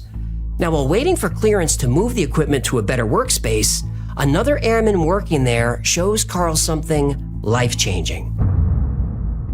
About 30 minutes into the process, he said to me, in a very distressed way, by the way, we've discovered a base on the backside of the moon. And then he proceeded to put photographs down in front of me, and clearly in these photographs were structures, mushroom-shaped buildings, spherical buildings, and towers. So Carl finishes the job and goes home. He was excited to learn more about these moon bases on the evening news. That news report would never happen. Then Carl realized there was a cover-up, and he was part of it. So he blew the whistle and started doing interviews. During a national press conference in 2001, he said he was willing to go before Congress under oath. And I will testify under oath before Congress that what I'm saying is the truth. He never got to testify. Oh no, here we go. Police say he's alive and well and didn't die in a mysterious unsolved case with no suspects. Well, he died in a mysterious unsolved case with no suspects, didn't he? While on a bike ride near his home, Carl Wolf was hit by a truck and killed. Son of a bitch. But Carl wasn't alone. Dr. Ken Johnston also knew NASA was lying. From 1969 to 1972, Johnston worked with NASA as an aerospace engineer at their Lunar Receiving Laboratory. If something came back from the moon, he helped catalog it, including photos taken by the Apollo astronauts. And what he saw was stunning. There were photos of alien cities and ancient machinery. There were ruins, domed buildings, stone towers, and objects that seemed to defy gravity. A supervisor asked him to destroy all the photos of the moon's surface. Johnston did, but he secretly held on to one set of pictures. After he came forward in 1995, Dr. Johnston was dismissed and never worked for NASA again. Donna Hare is another former NASA employee with secret clearance. I was talking to one of the techs in there, and he drew my attention to a photograph, a NASA photograph. It had a dot on it, and I said, "What is that?" Well, he drew my attention to it, and I said, "Is that a dot on the emulsion?" And he's smiling, and he has his hands crossed, and he said, "Round dots on the emulsion don't leave round shadows on the ground." She said that NASA scrubbed UFO and alien anomalies from their photos, sanitized for our safety. And by its very nature, UFO, and I wanted to clarify that to a gentleman that was talking to me, means unidentified. So I did not know what this was. But I realized at this point that it's very secret, that it was kept secret, because I asked him, "What are you going to do with this piece of information?" And he said, "We always airbrush these out before we sell them to the public." Robert Dean was a U.S. Army major who worked for NATO. In 1964, he saw a report called The Assessment. This report covered an alleged 1961 UFO incident with dead aliens. Dean claimed that NASA destroyed 40 rolls of film from the Apollo missions. Some of the saved pictures are of cigar-shaped objects seen by Neil Armstrong. There's a picture of a disc the astronauts saw as they orbited the moon. There are also pictures of huge buildings in the Landsberg crater. The astronauts in orbit above the moon were particularly fascinated by the Landsberg crater. There was construction going on. There were gigantic facilities in the crater up there, so they were specifically delegated and assigned to photograph Landsberg to see if they could figure out what the hell was going on down there. While they were looking at Landsberg, this object happened to express interest in them and flew by. These were the pictures of objects that appeared outside the astronauts' windows. Time and again, mysteries of the far side of the moon were discovered and documented. Time and again, they were suppressed. Time and again, brave witnesses have come forward to expose this suppression. Time and again, many of those witnesses died before they could testify.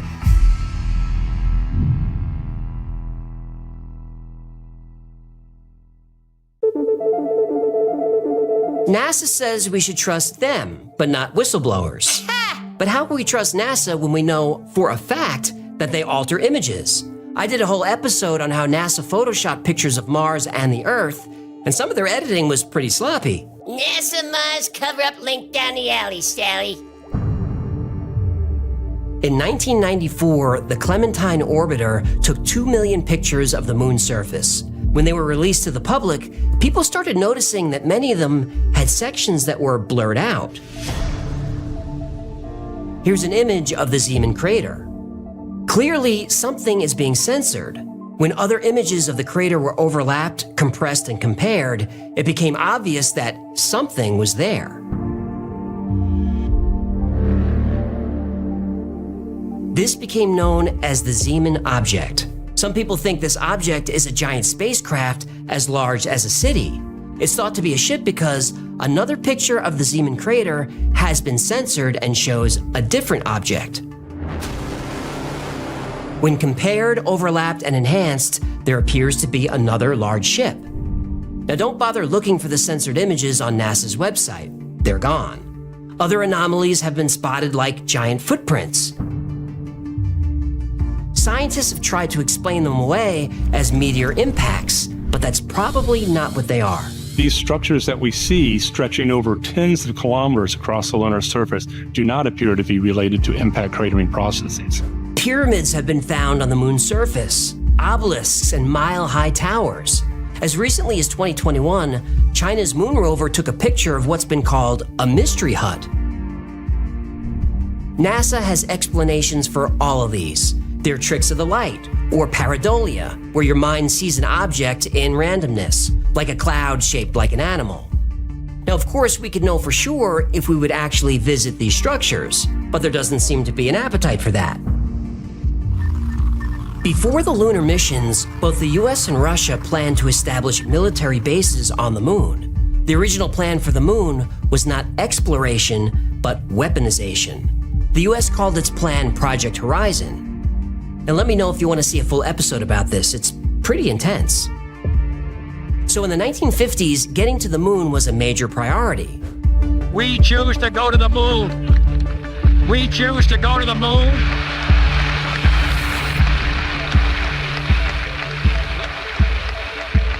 We choose to go to the moon in this decade and do the other things. Not because they are easy, but because they are hard.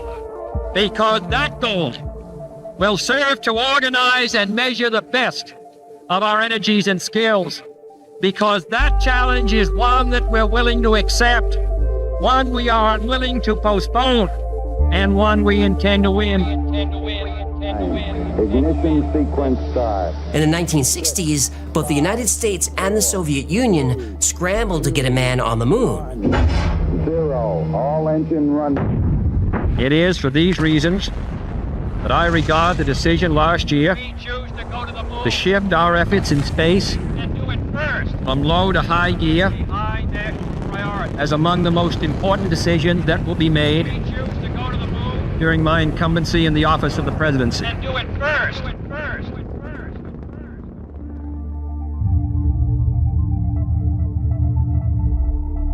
The US got there first. Tranquility Base here. The Eagle has landed. The Soviet program was set back by a few failures, but they kept trying.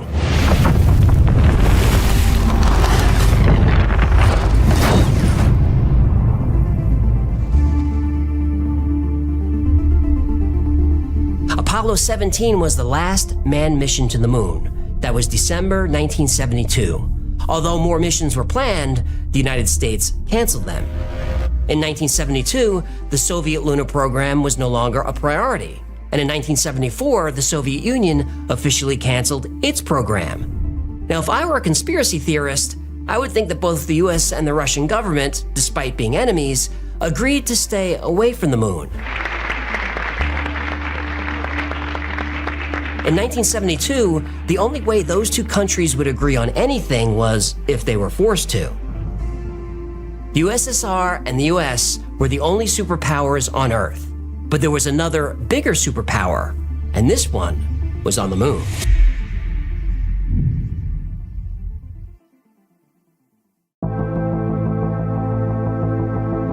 Astronauts of the Apollo missions hearing and seeing things, bases on the far side of the moon, whistleblowers uncovering proof.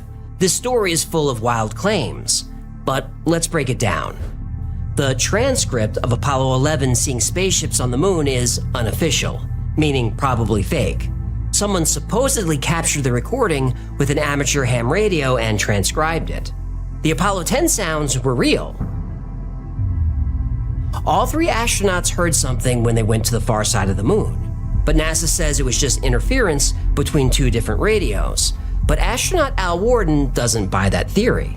The Apollo 10 crew is very used to the kind of noise that they should be hearing. Logic tells me that if there was something recorded on there, then there was something there. Well, I don't know what the hell that was, babe. The Apollo 10 astronauts never publicly discussed the sounds. Apollo 8 said they saw Santa Claus because they were in space on Christmas Eve. It was just a joke. Morning, Apollo 8. Peak here. I'd just like to wish you all a very Merry Christmas on behalf of everyone in the control center, and I'm sure everyone around the world. None of us ever expect to have a better Christmas present than this one. Hope you get a good night's sleep from here on, and enjoy your Christmas dinner tomorrow, and look forward to seeing you in Hawaii on the 28th. Okay, leader, we'll see you there. That was a very, very nice ride, that last one. This engine is as smooth as glass. Yeah, we gathered that. An outstanding job all the way around.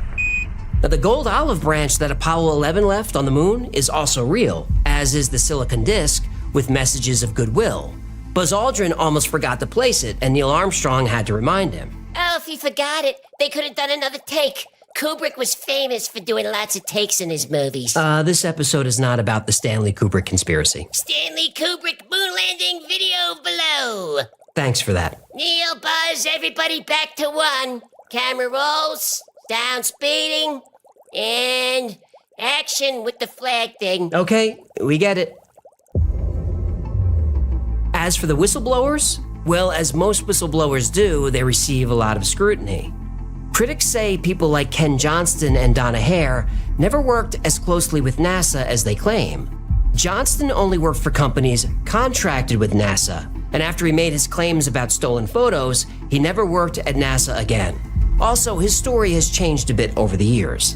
A lot of Johnston's moon photos have been debunked. Well, in my opinion, not fully debunked, but there are valid challenges to his photos. In the description, I link to the book Dark Mission by Richard Hoagland and Mike Barra. Dark Mission shows a lot of these photos. It's worth checking out, and you can make up your own mind. There you go, Barra. You got a plug. You happy? I'm teasing. To be fully transparent, Mike contributes to this channel. He's one of the people who got me interested in the moon. But I'm being honest when I say I read Dark Mission when it first came out, and Richard Hoagland was one of my favorite guests that Art Bell would have on Coast to Coast. So the book is fun, and the link is below. Now, back to the whistleblowers. Donna Hare was also a contract worker. Her clearance was relatively low, and she made that clear. But the only proof we have of her story is what she says. And I was just amazed that they had a protocol in place for getting rid of UFO pictures. The same is true for Carl Wolf. He was very much who he said he was, but the only evidence we have of what Carl saw is what Carl said he saw. We walked over to one side of the lab, and he said, by the way, we've discovered a base on the back side of the moon. And I said, whose? What do you mean, whose? The whistleblower stories are compelling. To me, Carl Wolf sounds sincere, but without hard evidence, there's no way to know for sure.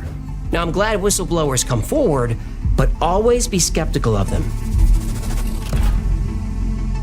Some of them are telling the truth, and some are just spreading disinformation for Air Force intelligence. Which ones are telling the truth? I have no idea, and I think NASA and the US military like it that way.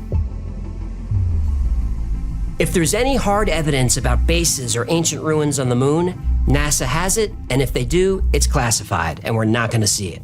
But hard evidence or not, the moon is weird.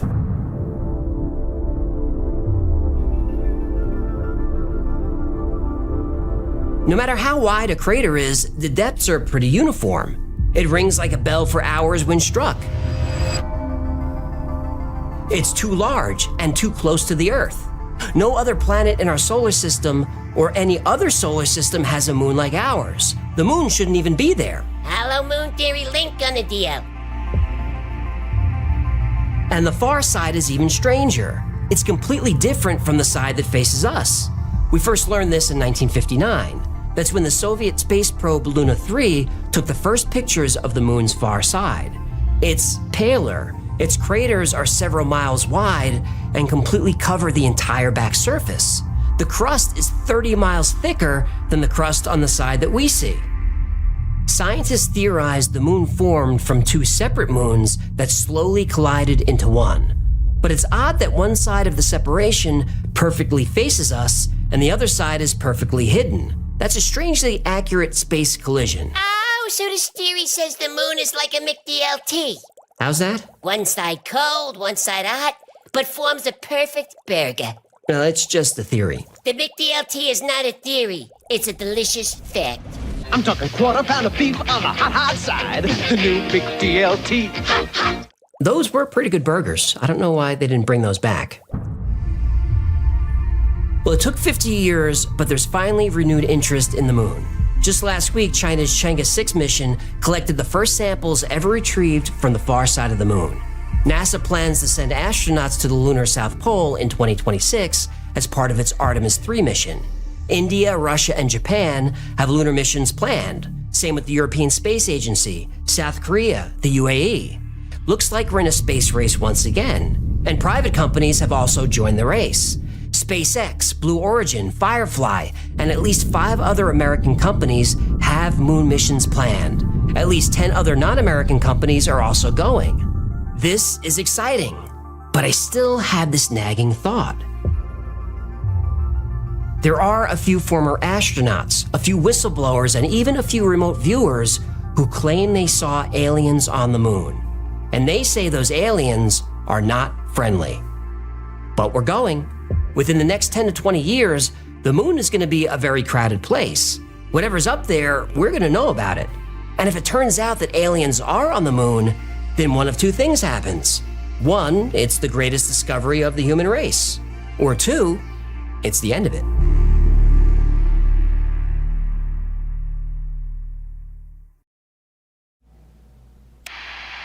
This piece represents my awakening after binging Y-Files. It's called Hecklefish Sees All.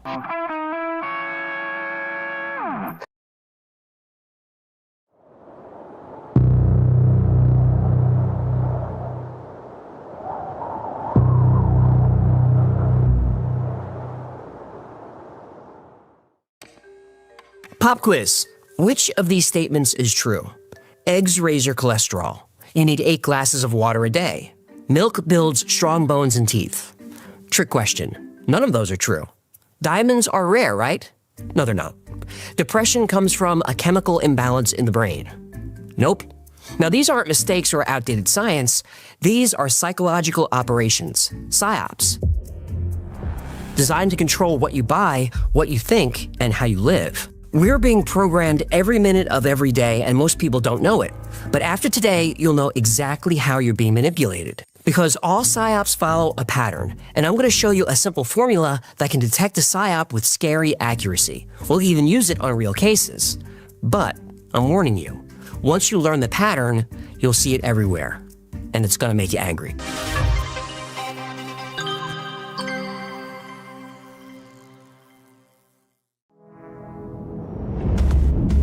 Let me step outside the script for just a minute. For a couple of years, I've been wanting to do an episode on psyops and the techniques to detect them. So when Sean Ryan asked if I'd help spread the word about his new podcast series, I immediately said yes. I'll link below to where you can listen to it. It's an 8-part series on psyops. And Sean said I can cover psyops however I wanted. So here's where the simulation or the universe or whatever you want to call it comes in. I thought it'd be interesting to talk about something called the NCI Engineered Reality Scoring System. Now, this is a 20-question test designed to detect manipulation. The guy who built it, Chase Hughes, spent 2 decades training military and intelligence personnel. Navy SEALs, CIA, FBI. This guy literally trains the people who run psyops for a living. Now, I followed his work for years, and his system is so simple, but so brutally effective, it completely changed the way I consume news. So I told Sean's team, hey, I'm thinking of covering Chase Hughes and the NCI test. Perfect. Chase is on the show this week. I believe in signs. That was a sign. Now, when creators say this is the video they don't want you to see, it's usually clickbait, and I should know because I've done it. But this truly is information that the people in power don't want you to know. This is the secret sauce, the 11 herbs and spices. Today, we're going to name names, we're going to speak truth to power, and yes, I'm going to expose people you admire.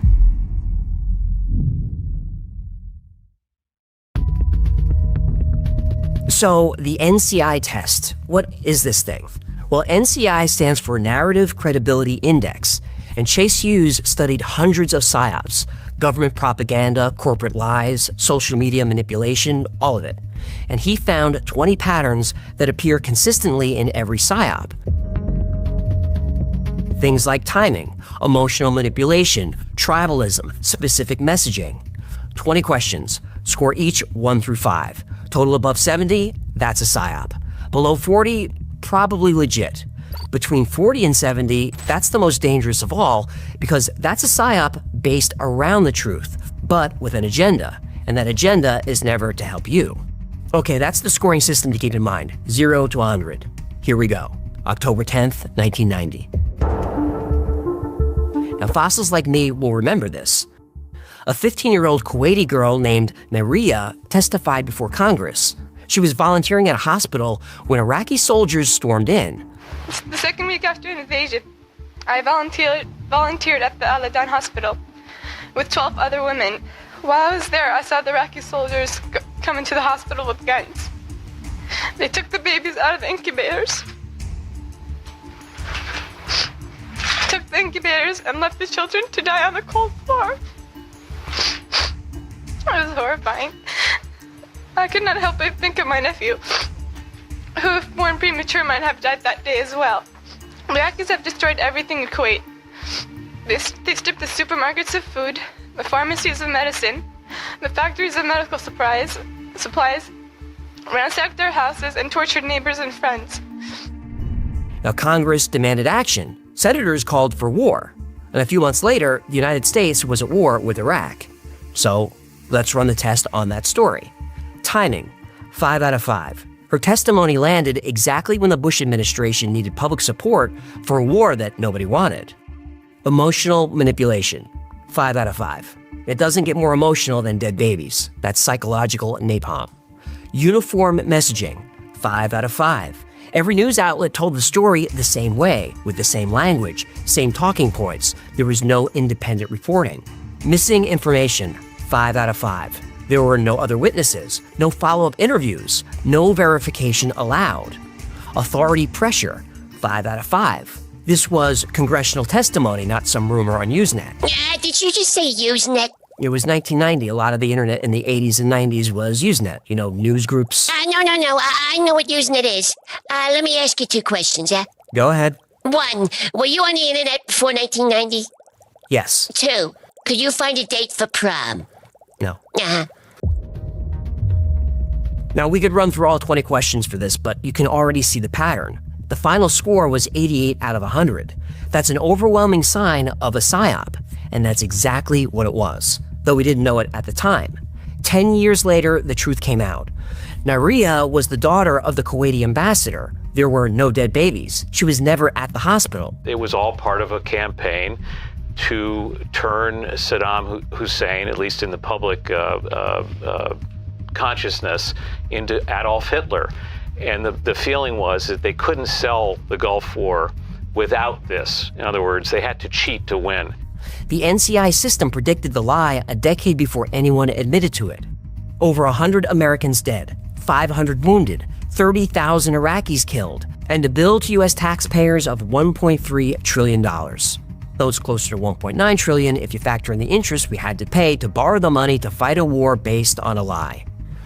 But where did the lie come from? A company that few Americans have ever heard of, but every politician and business person knows. The first Iraq War was the product of the PR agency Hill & Knowlton. And when you look into the history of Hill & Knowlton, you know what you find? A whole lot of dollars and a whole lot of death.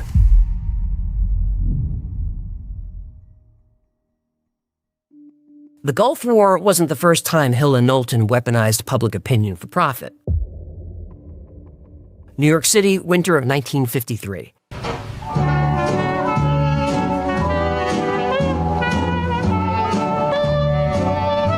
The executives of America's tobacco companies gathered at the Plaza Hotel.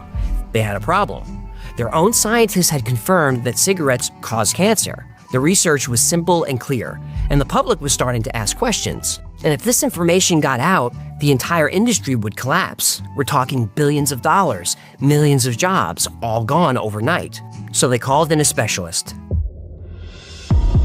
John W. Hill, co-founder of Hill & Knowlton, the PR firm that would later orchestrate the lie that dragged us into the Gulf War. Hill understood that doubt was more powerful than truth. People wanted to smoke. They like smoking. But if it was dangerous, most people would stop. But if it might be dangerous, they'd keep smoking. So Hill & Knowlton worked their strategy. They formed the Tobacco Industry Research Committee, which sounds official and scientific, but it wasn't. The committee existed to create doubt. nothing else. Ah, yes, doubt. The duct tape of corporate crime. Can't prove it's safe? Make sure nobody can prove it's dangerous either. It's a beautiful thing in a completely evil sort of way. Doubt is the product, and the plan worked perfectly for years. So let's score it. Cherry-picked data, 5 out of 5. They only published studies that supported their narrative, studies that showed cancer risks were buried or attacked. Authority overload, 5 out of 5. They recruited credentialed scientists. They created fake research committees. They flooded medical journals with industry-funded papers. Suppression of dissent, 5 out of 5. Scientists who published research linking smoking to cancer were harassed, discredited, or had funding pulled. Financial gain, 5 out of 5. The industry made billions of dollars, so every year of delay meant billions of more dollars. What cigarette do you smoke, Doctor? Once again, the brand named most was Camel. Yes, according to this repeated nationwide survey, more doctors smoke Camels than any other cigarette. The final score? 82 out of 100. Clear signs of a psychological operation. And here's the proof. In the 1990s, whistleblowers leaked 30 million pages of internal tobacco documents. The memos spelled it all out. They knew cigarettes killed people. They knew nicotine was addictive, and they lied for 40 years. The NCI system predicted it decades earlier. 40 years of lying to the public? Those are rookie numbers. The Fed's been doing it since 1913. Audit the Fed! The fossil fuel industry used the same type of manufactured reality to cast doubt on global warming, which became climate change, which became controversial. And that's perfect. Remember, it doesn't matter if the climate is changing. What matters is that people keep fighting about it. The sugar industry said sugar played no role in diabetes or heart disease. They blamed fat instead. Remember when there was a lot of food labeled low-fat that was marketed as healthy? Well, it wasn't healthy at all. And you know what those low-fat products were loaded with? Sugar. Now, opioids might be the most documented corporate psyop in modern history. False claims that OxyContin wasn't addictive. They paid doctors to lie. Scientific studies were written by PR agencies, not by scientists. A source tells ABC News that Purdue offered a package that could be worth up to $10 to $12 billion. In a statement, the company explains that while Purdue Pharma is prepared to defend itself vigorously in the opioid litigation, it sees little good coming from years of wasteful litigation and appeals. Different issues, same high NCI scores, same patterns of manipulation used for 100 years. But when those patterns went digital, there would be consequences that nobody predicted.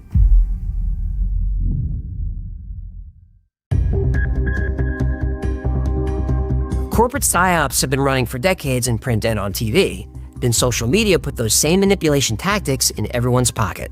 Ethiopia, November 2021. Professor Mahareg Amare taught chemistry. 60 years old, father of 4. He was Tigrayan living in the Amhara region during the Ethiopian Civil War. That made him a target. A Facebook page with 50,000 followers posted his photo. They called him a junta, accused him of being an enemy. They posted his home address. Now, his son reported the post to Facebook right away, multiple times, begged them to take the post down. No response. 3 weeks later, men followed the professor home from work. They executed him in front of his house. The killers chanted junta as they walked away, the same word from the Facebook posts. 8 days after the murder, Facebook finally responded and removed the posts. 8 days too late. Frances Haugen was a product manager at Facebook. She quit in May 2021, 4 months before this murder. She testified before Congress about what was happening in Ethiopia. She said the platform's algorithm was causing ethnic violence. Posts that made people angry got more engagement. More engagement meant more ad revenue. So the algorithm promoted hate. And everyone with a Facebook account knows this. Facebook employees warned executives the feds are asking questions, but nothing changed. Haugen said that conflicts fueled by Facebook had resulted in hundreds of thousands of deaths across multiple countries. So there used to be a part of the company that was focused on making sure Facebook was a constructive force in the world, in society. You know, positive force in elections, that kind of thing. And they dissolved it right after the US 2020 election. So let's score it. Emotional manipulation, 5 out of 5. The posts weaponize hate during a civil war. Uniform messaging, 5 out of 5. The same false claims spread across multiple pages and posts. Financial gain, 4 out of 5. Facebook's algorithm promoted hate because hate generates engagement. Engagement generates ad revenue. Missing information, 5 out of 5. There was no fact-checking, no verification, just viral hate. The final score, 78 out of 100. Strong signs of a psychological operation, but not run by a government, not run by a corporation selling cigarettes, run by an algorithm optimized for profit. Same patterns, same high scores, same deadly consequences. But now we're going to test something harder, because psyops aren't always black and white. Sometimes both sides of an argument use the same manipulation techniques, and that's when things get really dangerous.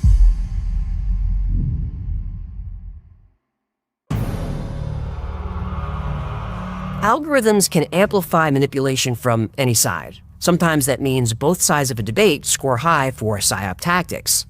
Early 2020, COVID-19 was spreading and the world was shutting down. Scientists scrambled to understand where the virus came from, and two narratives emerged. Narrative 1, natural origin. The virus jumped from animals to humans at a seafood market in Wuhan. This happens. SARS did it, MERS did it. It's called zoonotic spillover, and it's normal. Narrative 2, lab leak. The virus escaped from the Wuhan Institute of Virology, a few miles from that market. That lab studied bat coronaviruses. Maybe an accident happened. Both seemed plausible. Both needed investigation. Then, on February 19th, 2020, The Lancet published a letter signed by 27 prominent scientists. The letter said anyone who claimed the virus was a lab leak was a conspiracy theorist. That shut down debate immediately. Anyone can say anything, right? It's conspiracy theories, everybody has a theory. The letter showed up on every news network. Social media platforms flagged lab leak posts as misinformation. Some users were thrown off the platforms. One side said natural origin is the only scientific answer. The debate is over. So let's score that campaign. Suppression of dissent, 5 out of 5. Scientists were afraid to discuss lab leak publicly. It was career suicide. Authority overload, 5 out of 5. 27 scientists in the Lancet letter. And a quirky little man named Fauci worked for the government, said that he was the science. But they're really criticizing science, because I represent science. Uniform messaging, 5 out of 5. Every outlet said the lab leak was a debunked conspiracy theory, word for word. The sharing of biased and false news has become all too common on social media. More alarming, some media outlets publish these things simply aren't true without checking facts first. Unfortunately, some members of the media use their platforms to push their own personal bias and agenda to control exactly what people think, and this is extremely dangerous to our democracy. Missing information, 4 out of 5. Critical details were hidden, like the fact that the letter was organized and signed by Peter Daszak. His organization, EcoHealth Alliance, funded research at the Wuhan lab. He did not disclose that, but his emails prove it. Financial gain, 4 out of 5. If the lab leak was true, funding for gain-of-function research would be at risk. So the Natural Origin is Settled Science campaign scored 70 out of 100. That's a PSYOP score. But now score the other side, the lab leak. Those supporters said the lab leak was obvious. Anyone who denied it was a shill or an asset for the Chinese Communist Party. Authority overload, 5 out of 5. Politicians and commentators were saying settled science before any real investigations were complete. Tribal division, 5 out of 5. They made it a political issue. And by the way, that's how I knew COVID was a psyop from the start. Anytime you see an issue politicized that initially wasn't, it's probably intentional. Remember, at first, all we cared about was a cure or a treatment, but we needed to know the origin of the virus to fight it. But suddenly a health issue became a political issue. Cherry-picked data, 4 out of 5. Lab leak supporters only discussed research that supported their side. Emotional manipulation, 4 out of 5. Anger at China, COVID is a political issue, turned Americans against each other. The lab leak is obvious campaign scored 66 out of 100. Again, that's a PSYOP score. Both sides scored high. You were being manipulated from both directions. Now, the NCI system doesn't know which side is right. It doesn't care. It tells you when someone is trying to control what you think. High scores on both sides of an issue mean you never get an honest debate. You get information warfare. Look for the patterns. They are there. And they apply to everything controversial from 100 years ago to right now. For example, let's talk about UFOs.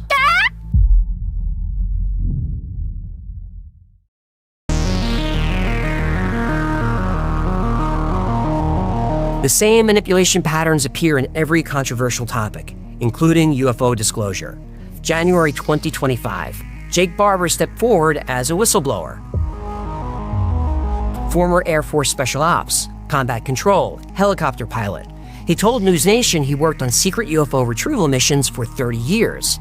Barber described flying a helicopter to recovery sites, lifting objects from the ground. One night he got within 150 feet of something he'd never seen before.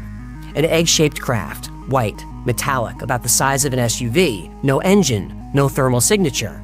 News Nation verified his credentials. 3 other military vets backed up his story on camera. Russ Coldhart, the journalist covering it, said the footage was about to change everything. But he said that before. This is why I'm skeptical of UFO whistleblowers. Their stories always have high PSYOP scores. So let's score Jake Barber. Timing, 5 out of 5. The story broke in January right before Trump's inauguration, during massive drone sightings over military bases, the perfect moment for maximum attention. Overuse of novelty, 5 out of 5. Look for hyperbolic words and phrases like unprecedented, groundbreaking, could change the world. Uniform messaging, 4 out of 5. Non-human craft, non-human biologics, government secrecy. All news reports use the same wording. Financial gain, 5 out of 5. Barber formed a company called Skywatchers LLC around the time he came out as a whistleblower. His company will conduct scientific studies of anomalous aerial phenomena. Now, we don't know whether he'll charge a fee for this, but get ready to have your mind blown. He's working on a book. There's always a book. There's always a book.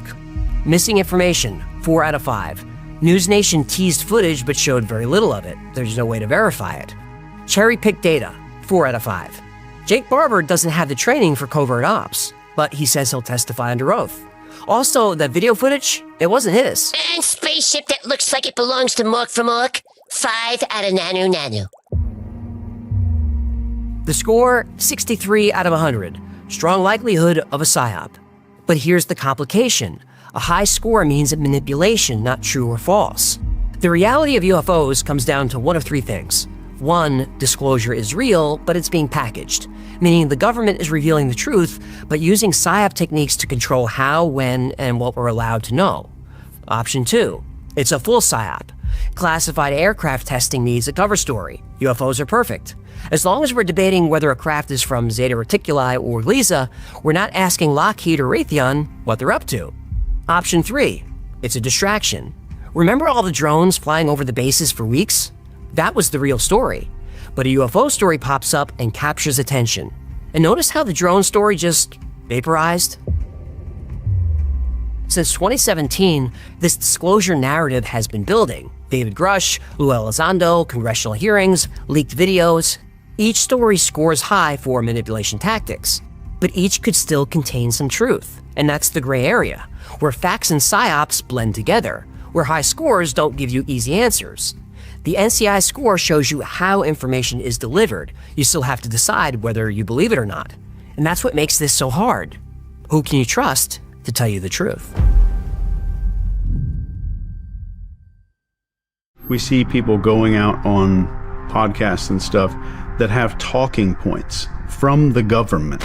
Do you believe our government has made contact with intelligent extraterrestrials? Something I can't discuss in public setting. So this was 33, was the first, documented? That is the earliest one I can talk about, yeah. There's something that predates that? You could infer that. And if you have someone that has talking points from the government, that's a spokesperson, not a whistleblower. If I'm sitting here and I say, well, I can't say this, but I can tell you this one thing, that's a controlled government release of information.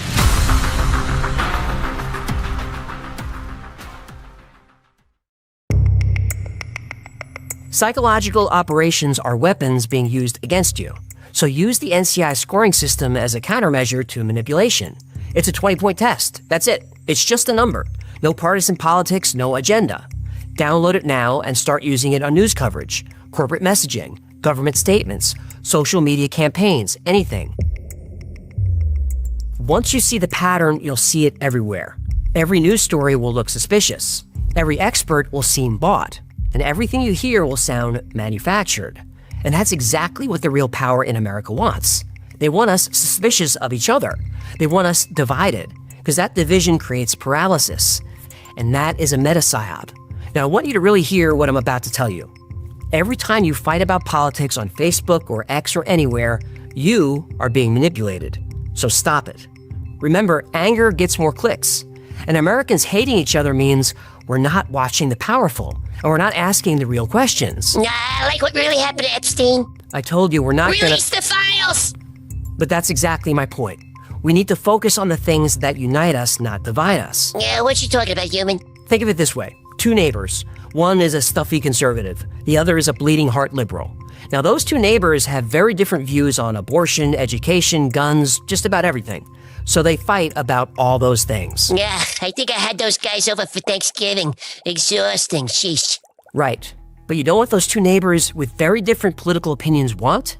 They both want to know the truth about UFOs. They both want to know the truth about COVID. The truth about Epstein! That's exactly right. It's that simple. That's what unites us. The truth. Well, that and bacon. You're stepping all over my dramatic ending, pal. I'm just saying, everybody loves bacon. Let's start a Bacon Unites movement. Pork, nature's candy. Psychological operations are running all around us all the time. Everyone is trying to control how you think. But I gave you a tool to fight back, and I showed you how it works. What you do now is up to you. And I don't think I can end with a better message than Sean does in his own PSYOP series. This series started by asking who is pulling the strings. Maybe the real question should be, why do we keep handing them over?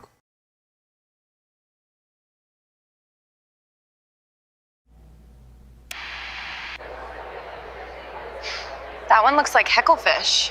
Oh. You watched the Y-Files?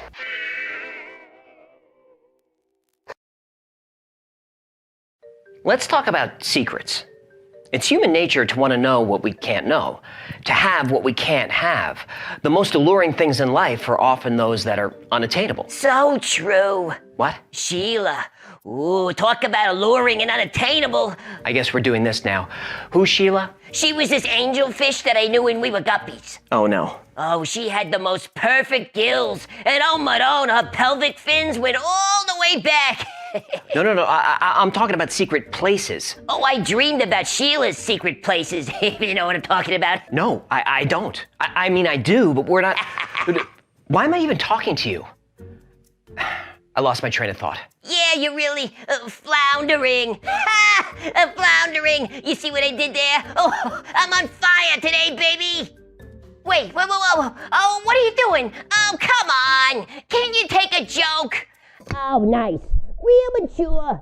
These are the most secret places in the world, off limits to almost everyone. And when you tell us we can't go inside or photograph or even know what's happening in these places, well, we need to know why.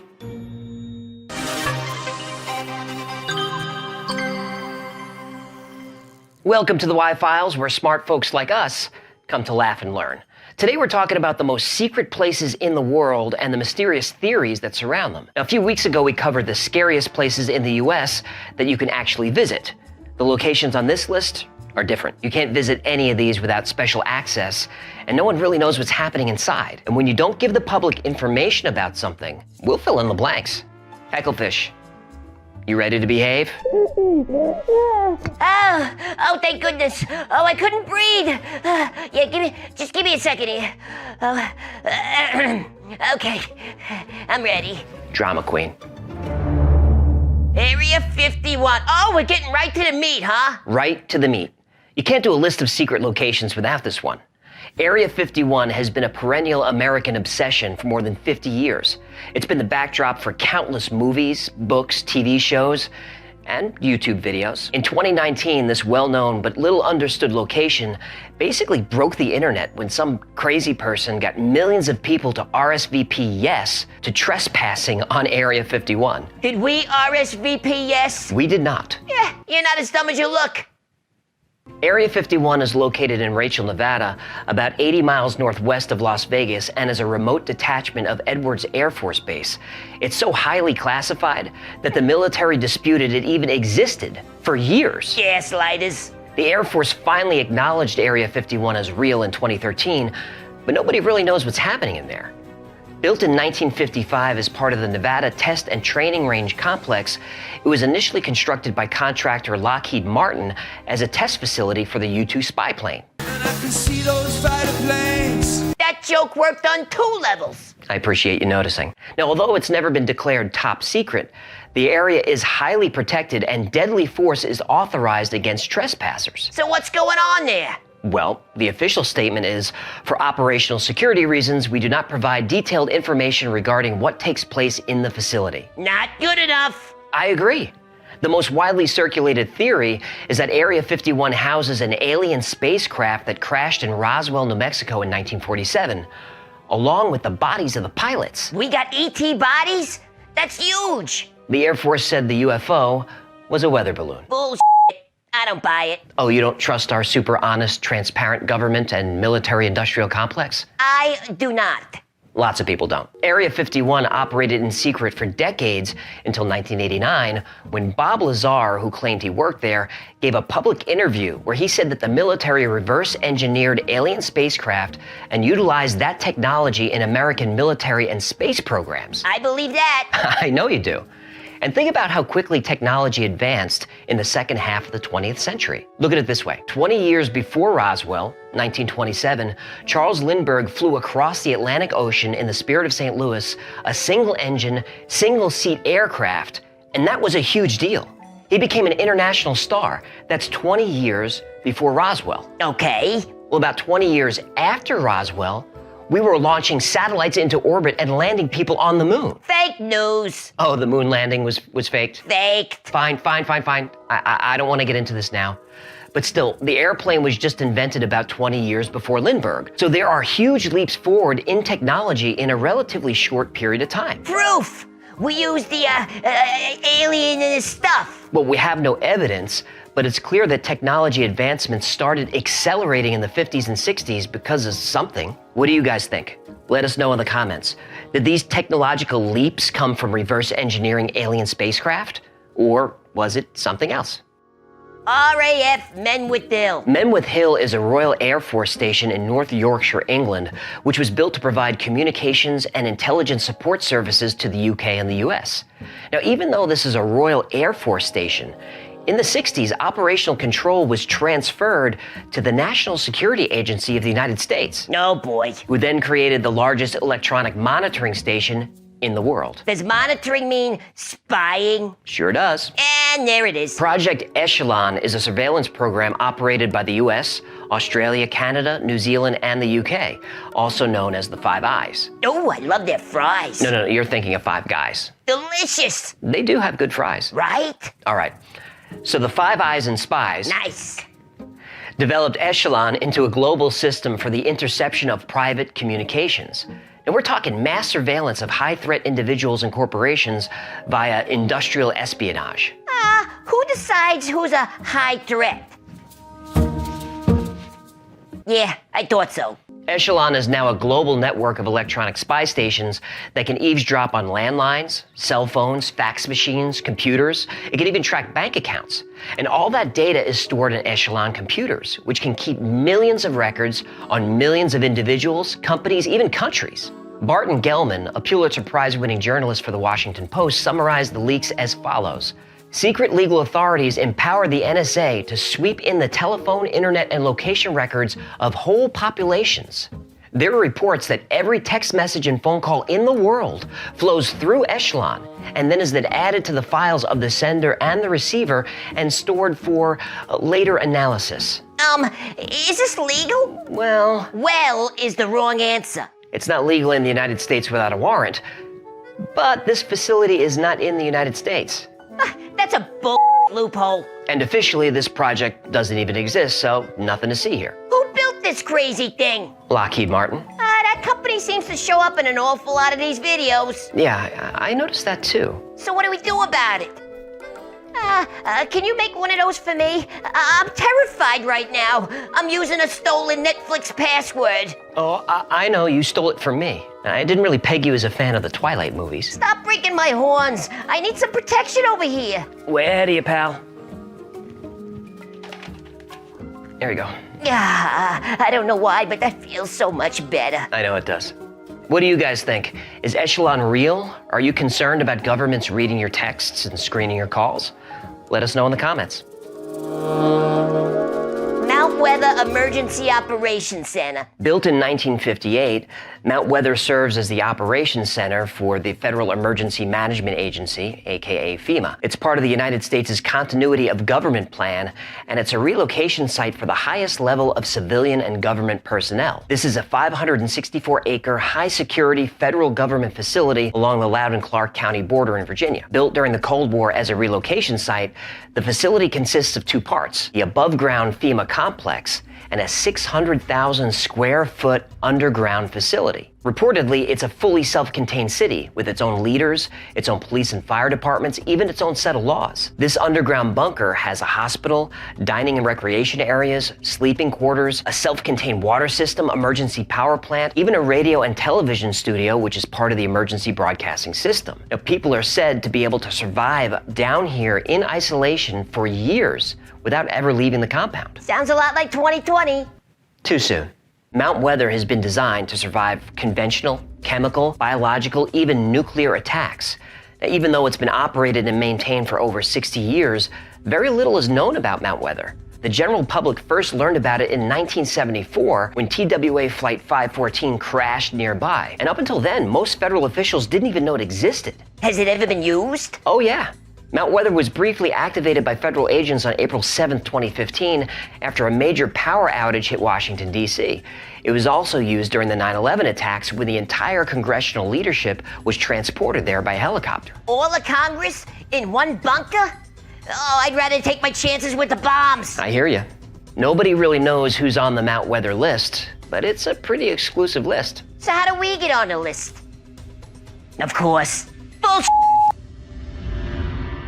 Hey, we're working our tails off over here. Do us a favor and hit the thumbs up and a like button or whatever button you got there. I mean, come on, you're doing nothing but walking around with a mask. You're angry, you're depressed. Come on, help a brother out. Mount Yamantau,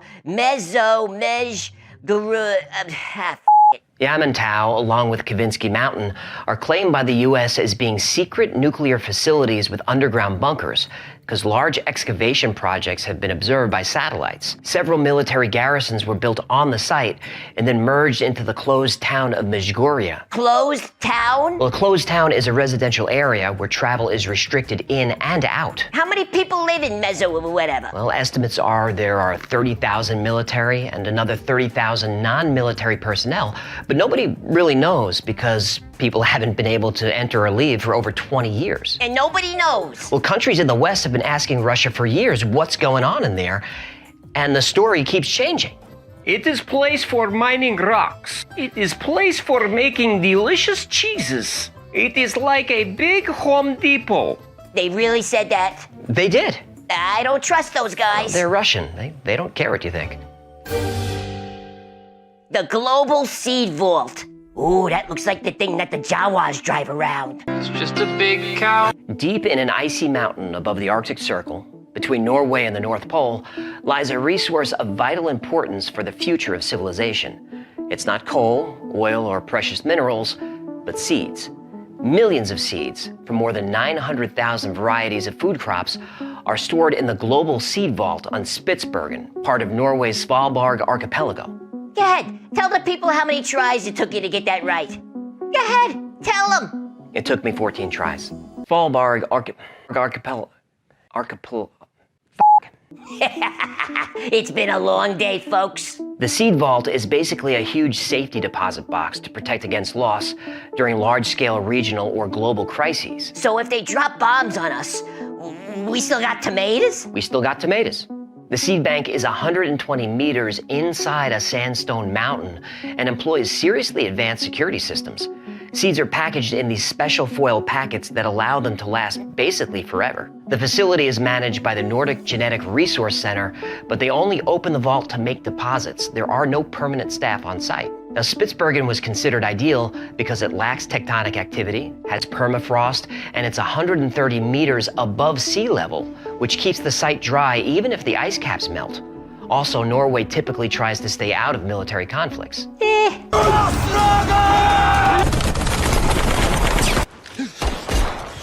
I said they try. While the press has emphasized its use in the event of a major global catastrophe, the seed vault will be more frequently accessed when gene banks lose samples due to mismanagement, accidents, equipment failures, funding cuts, or natural disasters. And these events are actually pretty common. War and civil strife have a history of destroying seed banks. For example, the National Seed Bank of the Philippines was damaged by flooding and then later destroyed by a fire. And the seed banks of Afghanistan, Syria, and Iraq have all been lost completely. From bombs? I'd rather end on a high note. Thanks to the Global Seed Vault, many of those seeds were recovered. Tomatoes. Vatican Secret Archives. 53 miles of shelving, 35,000 volumes, millions of pages going back 1,200 years. Housed in one of the most iconic bastions of religion and culture, the Vatican's apostolic archives are the stuff of historical legend and Dan Brown books. But they're absolutely real. The archive's indexes are not public, and they're only accessible to very few scholars, and then only after the deposits have been stored for at least 75 years. And they're housed in a fortress inside the Vatican. Hey, why do we have to wait 75 years to read this stuff? I'd rather not get into it. Ah, gotcha. Anyway, notable documents include Henry VIII's request for a marriage annulment, a handwritten transcript of the trial of Galileo, and letters from Michelangelo complaining he hadn't been paid for his work on the Sistine Chapel. They stiffed Michelangelo on his bill? Apparently they did. Ooh, what a pietà. Yeah, someone out there gets it. The secretive nature of the Catholic Church and the potential information within have fueled years of wild speculation about what's inside. And there are tons of crazy conspiracy theories about what's in the archives. Can we talk about a few? Yes, we can. Disclaimer, we are merely reporting, we are not endorsing any of these theories. I may endorse one. You may not. Fine. What do you got? Many conspiracy theorists believe the archives show the Vatican is hiding proof that Jesus didn't exist. Oh boy, you're right, I'll stay out of this one. Good thinking. Another theory says the Vatican has evidence of extraterrestrials and that the Pope is conspiring with aliens to implant us with computer chips. There's also this great theory about a device. I have to say it slowly. It's called the chronovisor. Chronovisor. Now, try saying that word fast and watch how quickly your YouTube video gets banned. Anyway, the chronovisor is a machine that allows the operator to view past and future events, and it was designed by an Italian priest and scientist who was trying to prove evidence of the crucifixion. And the archives are said to contain the 3 secrets of Fatima, which is a series of visions and prophecies that predict the end of the world. And, of course, some people believe the archives are controlled by the Illuminati, which the Vatican is a founding member. Fact. A conspiracy theory that turned out to be true is that the Vatican archives contained a document that absolved the Knights Templar of crimes against the Church. In 2001, the Chinon parchment was discovered in the archives, and the parchment is dated August 1308 at Chinon, France, and contains interrogations, confessions, and absolutions of the knights. When the Chinon parchment was made public in 2007, it confirmed the legacy of the Knights Templar by proving that Pope Clement V actually absolved the group of heresy in 1308. It's a fascinating document that reads like a Law and Order episode. Actually, a Law and Order SVU episode, if you know what I mean. If you want to check it out, I'll put a link to the full text in the description. And if you want to see a whole video about the Knights Templar, I do. Let us know in the comments, and we'll get on it. Room 39. Room 39, also called Bureau 39 and Office 39, is officially known as the Central Committee Bureau 39 of the Workers' Party of Korea, and it's a secretive North Korean party organization that seeks to bring in foreign currency to party leadership. The organization is estimated to bring in $1 billion a year or more and may be involved in activities such as counterfeiting $100 bills, producing meth, heroin, and committing international insurance fraud for big bucks. Whoa, hold on. What? Can we ease into this? This is crazy. Okay. We'll ease into it. Office 39 was set up in the 1970s by the founding father of North Korea, Kim Il-sung, as a kind of royal slush fund. It takes its name from the office it occupies inside the Workers' Party building in the capital Pyongyang, not far from the official residence of the party leader. Much of what we know about Room 39 comes from a defector that ABC interviewed in 2018. He said he spent 5 years working as an agent in the Daesung Group, an umbrella corporation that smuggled ginseng, gemstones, and gold into China so it could be sold on the international markets as Chinese gold. Apparently, evading United Nations sanctions was easy, and China played a central part. They just changed company names and had branches in different countries. We don't know much about the internal operations of Room 39 because the defector is afraid of assassination attempts on himself and his family. But there are plenty more shady details, which I'll link below. Should we be talking about this? Oh, now you're squeamish? Well, I was fine until the last story. Maybe we could cut this one out. It's too late now. Well, Well, how do you say I'm sorry in Korean? Jisong hayo. Wait, I was being rhetorical. Is that really how to say it? Yep. Why do you... Hey, we all have secrets, don't we? Yes. Yes, we do. Thanks for hanging out with us today. My name is AJ. That's Hecklefish. This has been the Y-Files. Today we talk about some of the most secret locations in the world and the theories about what happens inside. Are there other secret places you want us to cover? Do you want us to get into more detail on any of the ones we covered today? Let us know in the comments. We're working hard for you, so do us a favor, give us a thumbs up, and if we haven't earned your subscription today, I promise we'll keep making fun, brainy content until we do earn it. Until next time, be safe, be kind, and know that you are appreciated. Hey, it's your favorite orange-faced YouTube person dropping in to say thanks for checking out the 24/7 stream. I'm sorry, I'm shooting today, so I had to wipe off some of the pale. Hey, there's one of those driverless taxis that looks like just a square. Did you see it behind me? I'll see if I can cut it out. I've never seen one of those on the road. I'm glad those are coming. Vegas needs those. I'm distracted. This is supposed to be a 10-second promo. Thanks for watching. Appreciate your support. Patreon, super stickers. If you want something special on the stream, hit us up. I think that covers it, and I'll see you soon. In 1966, a well-known scientist released a book with information that could impact everyone on Earth. But before anyone could read it, it was classified by the CIA. We only learned about it a few years ago when it was declassified. But the CIA only released 57 pages of the original 284-page manuscript. And those pages have been, in the CIA's own words, sanitized. Now, why does the CIA think this book is so dangerous that they had to hide it from the public for 60 years and continue to hide most of it? Well, it's because the man who wrote it describes the end of the world.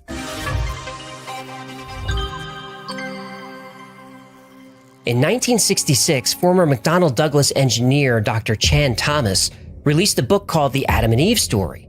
Now, that title might sound like he's being cute, but he's actually being literal. This book is about the end of the world as we know it. Hey. What's up? Is this one of those stories where you scare the hell out of us? Didn't you wrap it up with a happy ending? Well, you're half right. Oh, no. If I soil my bowl again, you gotta remember to edit that out. They didn't know you had an accident. You just told them. Well... Thomas presents evidence of a coming shift in the Earth's poles that creates a cataclysm. And Thomas says these pole shifts are cyclical, that on regular intervals, a disaster wipes out almost all human life, and we start over again in the Stone Age. He says we're actually the 6th advanced civilization to evolve on Earth. There may have been even more civilizations that have been here, but the further back you go, the harder it is to know for sure because some of these civilizations occupied continents that no longer exist. Now, Thomas isn't the first scientist to publish this theory. In 1958, almost 10 years before the Adam and Eve story, Charles Hapgood published The Earth's Shifting Crust, which discussed the Earth crustal displacement hypothesis. This theory says that sometimes the Earth spins really fast and the continents are rearranged. When Hapgood proposed the idea of continental drift, it was called pseudoscience. But Hapgood had his supporters. In fact, Albert Einstein wrote the forewords for 2 of his books.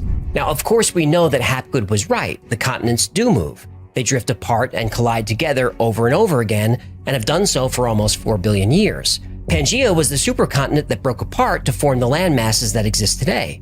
But before Pangaea, there was the supercontinent Gondwana, which existed for 400 million years. Before Gondwana, there was Pannotia. Before that, Rodinia, Columbia, Atlantica, Arctica, Kennerland, Ur, and Valbara. These were all supercontinents that eventually broke apart and reformed. After working with Einstein and a few other scientists, Charles Hapgood released the book The Path of the Pole as an update to his previous theories. In this book, Hapgood suggested that the Earth's poles are constantly moving. Again, this piece of pseudoscience was eventually proven true. Hapgood believed that a pole shift between 15 and 40 degrees occurred around 9600 BC, or 11,600 years ago. Younger Dryas. Now, the Piri-Reis map is something that has baffled scientists for hundreds of years. On the Piri-Reis map is the continent of Antarctica, but Antarctica wasn't discovered until 1820, and Piri-Reis claimed the information on his map came from much older maps. If Charles Hapgood was right and the Earth's axis was shifted 15 degrees from where it is now, Antarctica wouldn't be completely covered in ice. Hapgood believed an Ice Age civilization, long forgotten, mapped the coast thousands of years ago. Though many of Hapgood's theories have proven to be true, the Ice Age pole shift is still controversial. We do know the poles shift over time. We also know the continents drift over a very long period of time. But Dr. Chan Thomas, in his book The Adam and Eve Story, says the shift happens in less than a day. Chan Thomas describes in detail what this will be like, and it's worse than any Hollywood disaster movie ever conceived. Far worse. Chan Thomas begins his book with a chapter that describes exactly what we'll experience during this pole shift event. But before we get into it, now might be a good time to hit pause and grab fresh underwear. I've learned to listen to him when he says that. With a rumble so low as to be inaudible, then fueling into a thundering roar, the earthquake starts. Only it's not like any earthquake in history. In California, mountains shake like ferns in a breeze. A mighty Pacific rears back and piles up into a mountain of seawater more than 2 miles high, then starts its race eastward. The wind attacks, shredding everything in supersonic bombardment. The mountain of Pacific seawater follows the wind eastward, burying Los Angeles and San Francisco as if they were but grains of sand. Across the continent, the 1,000-mile-per-hour wind wreaks unholy vengeance everywhere, mercilessly. Now here's why there's such violent wind. The Earth spins about 1,000 miles per hour. We don't feel this because everything is spinning together. The land, the water, the atmosphere. Now Thomas says that when the pole shift happens, the Earth's air and water continue to spin, but the land masses stop. In many places, the Earth's molten sublayer breaks through and spreads a sea of white-hot liquid fire. In a fraction of a day, all vestiges of civilization are gone, and the great cities, Los Angeles, San Francisco, Chicago, Dallas, New York, Boston, are nothing but legends. Barely a stone is left where millions walked just a few hours ago. Now think of what would happen if you were in a car going 1,000 miles per hour that suddenly stopped. Now think of what would happen if a large city going 1,000 miles per hour suddenly stopped. Skyscrapers would collapse. Millions of people would be thrown around like they were in a food processor. Very few people would survive that, but survivors are the unlucky ones, because moving across the country at the speed of sound is a 2-mile-high wall of water, mud, and debris. South America finds the Andes not high enough to stop the violence. In less than a day, the entire continent is burned by molten earth fire, buried under miles of violent seas, then turned into a frozen hell. Everything freezes, man, beast, plant, and mud in less than 4 hours. When the shift happens, the land on Earth stops moving, so the sun stops moving in the sky. That means one side of the Earth is going to get really hot, and the other side really cold. A temperature drop of 180 degrees. That means even the warmest parts of the planet are going to be 80 degrees below zero. Everything is frozen solid within 4 hours. Europe cannot escape. The Alps, Pyrenees, Urals are shrunken, then heaved even higher when the wall of seawater strikes. Western Africa and the sands of the Sahara vanish. The fury marches on for 6 days. During the 6th day, the ocean starts to settle. The Bay of Bengal Basin just east of India is now at the North Pole. The Pacific Ocean just west of Peru is at the South Pole. New ice caps begin to form in the new polar areas. Greenland and Antarctica, now rotating equatorially, emerge with verdant tropical foliage. Thomas is predicting a 90-degree shift of the Earth's axis, basically turning the planet on its side. The poles move to the equator, and the equator moves to the poles. New York lies at the bottom of the Atlantic, covered by unbelievable amounts of mud. Of San Francisco, Los Angeles, Chicago, Dallas, and Boston, not a trace is left. The cataclysm has done its work and drives the pitiful few who survive into a new Stone Age. We join Noah, Adam and Eve, Atlantis, Mu and Olympus, and Jesus joins Osiris, Tahora, Zeus, and Vishnu. In the first chapter of his book, Dr. Thomas paints a terrifying future. But how likely is it? In the next few chapters, Thomas goes on to not only prove his pole shift is possible, that it's happened before and will happen again very soon. In fact, there are signs that it may have already begun. Every culture has a flood myth. Abrahamic religions have Noah's flood. The Mayans have the Huracan flood, where the word hurricane comes from. Ancient Hawaiians have the Nu'u flood. The Sumerians wrote about a flood in Gilgamesh. Europe, Asia, Pacific Islanders, and native tribes from all over America. They all talk about a great flood that cleansed the earth so civilization could start again. Now, one myth is just folklore. Two myths are a coincidence. 4D flood myths? This starts to look less like a myth and more like actual history. Now, on this channel, we typically associate great floods with the end of the last ice age, the Younger Dryas. And core samples provide solid evidence that this happened. But what's interesting is, Thomas said the last great flood wasn't 11,500 years ago, but 6,500 years ago. Now, in the 1960s, there was very little, if any, proof of this. But a few years ago, archaeologists found evidence of the Gunyu flood myth in China. Evidence of a great flood has been found in the Mediterranean and in the Black Sea. These discoveries put the flood between 6,500 and 7,000 years ago, more recent than the Younger Dryas, and right when Thomas says it happened. Chan Thomas provides the dates of other floods. The Younger Dryas is about 11,500 years ago. Before that, a flood 18,500 years ago. And this is exactly the time when the Bering Land Bridge went underwater. Before that, 29,000 years ago, which was the end of the Wisconsin glacial period. And before that, 43,800 years ago. But global floods aren't controversial. We know they happened. What is controversial is the claim that advanced civilizations existed before each of the floods. Mainstream archaeology and paleontology say the first civilization emerged in Mesopotamia 6,500 years ago. But what if that was just the last reboot? Ooh, like the Batman movies? Exactly. The Dark Knight Rises is the best one. Can we discuss Batman later? I'm trying to talk about the end of the world here. Ooh, that's why I keep interrupting. Coward. When we look at the erosion around the base of the Great Sphinx, we see patterns that were formed by running water. Vast amounts of water moving at tremendous speeds. But if this is water erosion, that means the Sphinx was created before the last flood 6,500 years ago, which is before the emergence of the Egyptian civilization. Archaeologists hate that idea. And they really hate the idea that the Sphinx was built over 10,000 years ago. But there's other evidence of a cataclysmic pole shift, specifically of a great mud flood and a sunken continent. Do you mean? I mean Atlantis. It's Jemima!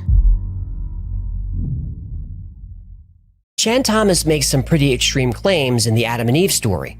Extraordinary claims need extraordinary evidence. In his dialogues, Plato famously introduced the world to Atlantis, the advanced utopian society that was destroyed in a cataclysm. Now, until definitive proof of Atlantis is found, it will continue to be considered a mythical land. But that won't and shouldn't stop people from looking for it. There is a geological feature in Northwest Africa called the Richat structure, also called the Eye of the Sahara. It's about the right size and shape for Atlantis. Plato described the city as concentric rings with a waterway flowing out. But even among Atlantis believers, there's debate about whether this is a man-made structure or a natural one. But what I find fascinating is near the Eye of the Sahara and all over the planet, you'll see large ripples in the landscape. Now, on the ground, these look like rolling hills, but they're actually about 50 feet high, the size of a 5-story building. And they were caused by water. A lot of water. This is one of the craziest things you'll ever see. These ripples, repeated ripples, in an area where there's nothing else like it. This is the fingerprints of the flood. That's what it is. Wow. The water here, Joe, that did this, the way to visualize this is to, again, begin to think a tsunami. Here, what you have to visualize is a tsunami sweeping over the land that's over 1,000 feet deep. And it's sweeping down over this land at probably 200 or 300 million cubic feet per second, which is an inconceivable amount of water. But Atlantis isn't the only place lost to this disaster. On the other side of the world, we have another lost continent. This is called the Land of Mu. Mu is described by Augustus Le Plongeon and later by James Churchward, both of whom translated very old texts from the Maya and India. Both of these cultures, on opposite sides of the world, describe a vast continent in the Pacific that reached Hawaii in the north, and as far south as Easter Island, and as far west that it almost reached the islands of Japan. James Bramwell and William Scott Elliott, both proponents of this theory, claim the continent was destroyed in a cataclysm 11,500 years ago. There's that date again. The Yonaguni Monument off the coast of Japan is said to be the underwater ruins of Mu. Nam Madal in Micronesia is considered to be the southern part of Mu. The site is full of structures made of enormous logs of volcanic rock. Nobody knows who built this or how, but their society was advanced. Just recently, LiDAR imaging from the air shows that at one time, Nam Madal had an artificial irrigation system that could bring fresh water to residents all over the area. The eastern part of Mu is Easter Island, and there could be evidence of a cataclysm there.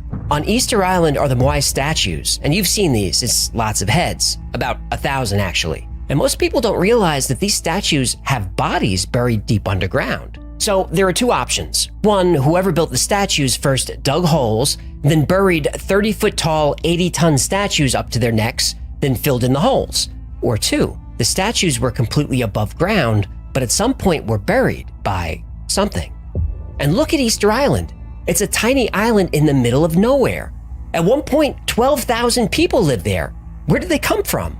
Mainstream anthropology says that people from Polynesia took a canoe out thousands of miles in the middle of the Pacific and hoped for the best. But if the continent of Mu was real, then they could have just walked there. This could also explain why Polynesian languages share similarities to Greek, and maybe why on Easter Island they worshipped a sun god called Ra, which is awfully close to the Egyptian sun god Ra. And the connections don't stop there.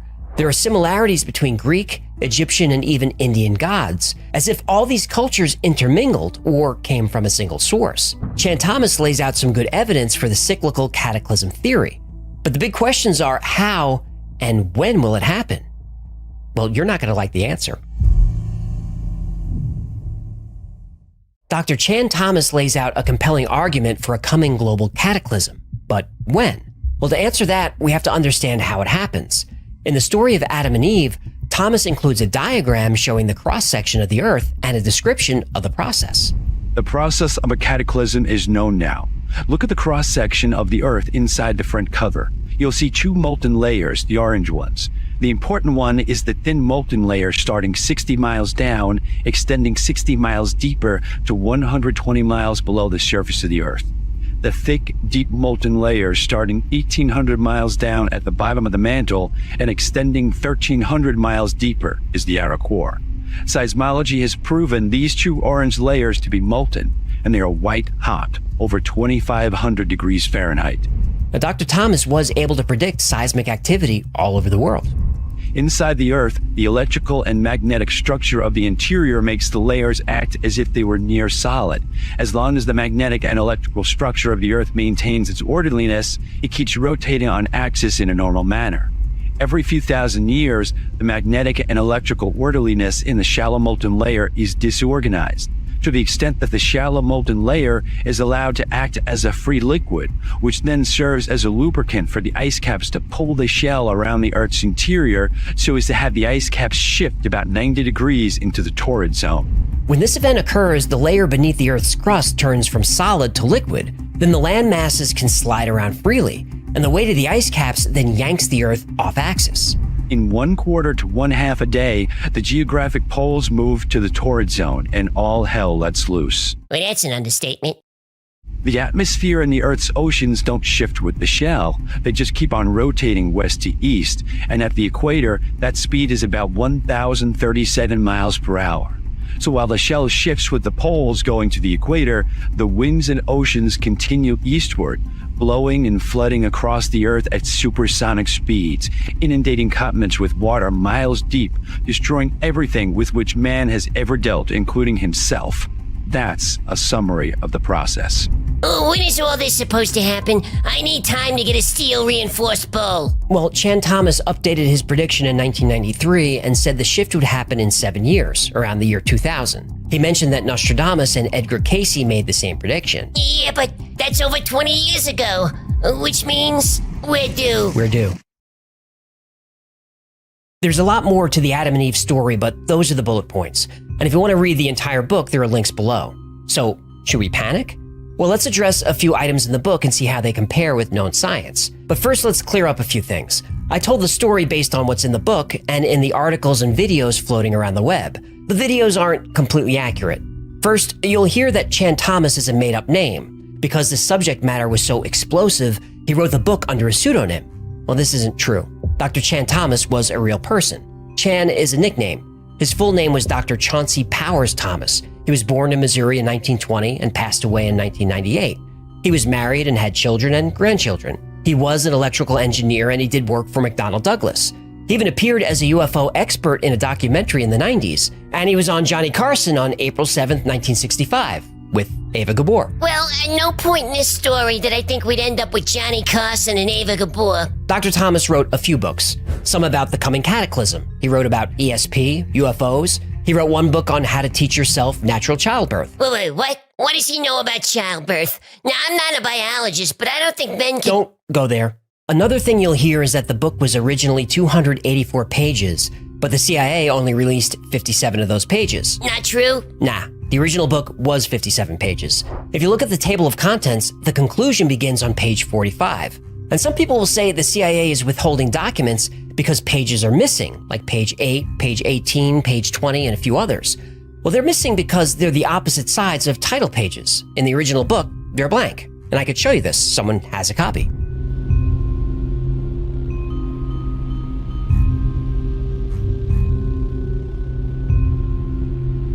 So the CIA document is the whole thing. Oh, then why classify it? Well, that's a bit of a mystery. Aha! What was classified was the book, an inter-office memo with a shopping list for some tools and car parts, and a folded-up article snipped from People magazine. Well, that's pretty random. Yeah, if I had to guess, this document was in the possession of a caseworker and it was classified just as a matter of course. In 1966, the year it was classified, Dr. Thomas was working at McDonnell Douglas on UFO and anti-gravity technology. He also worked as a project engineer at Bell Labs on a missile guidance system. Chan Thomas was known to be highly intelligent, but very eccentric. The classified documents were probably part of a background report or maybe someone just keeping an eye on him. You'll hear that the book was banned, but it wasn't. Just this one document was classified. There were copies in circulation. He also published follow-ups in 1971 and 1993, and neither was classified. As for the content of the book itself, Thomas doesn't provide any solid evidence.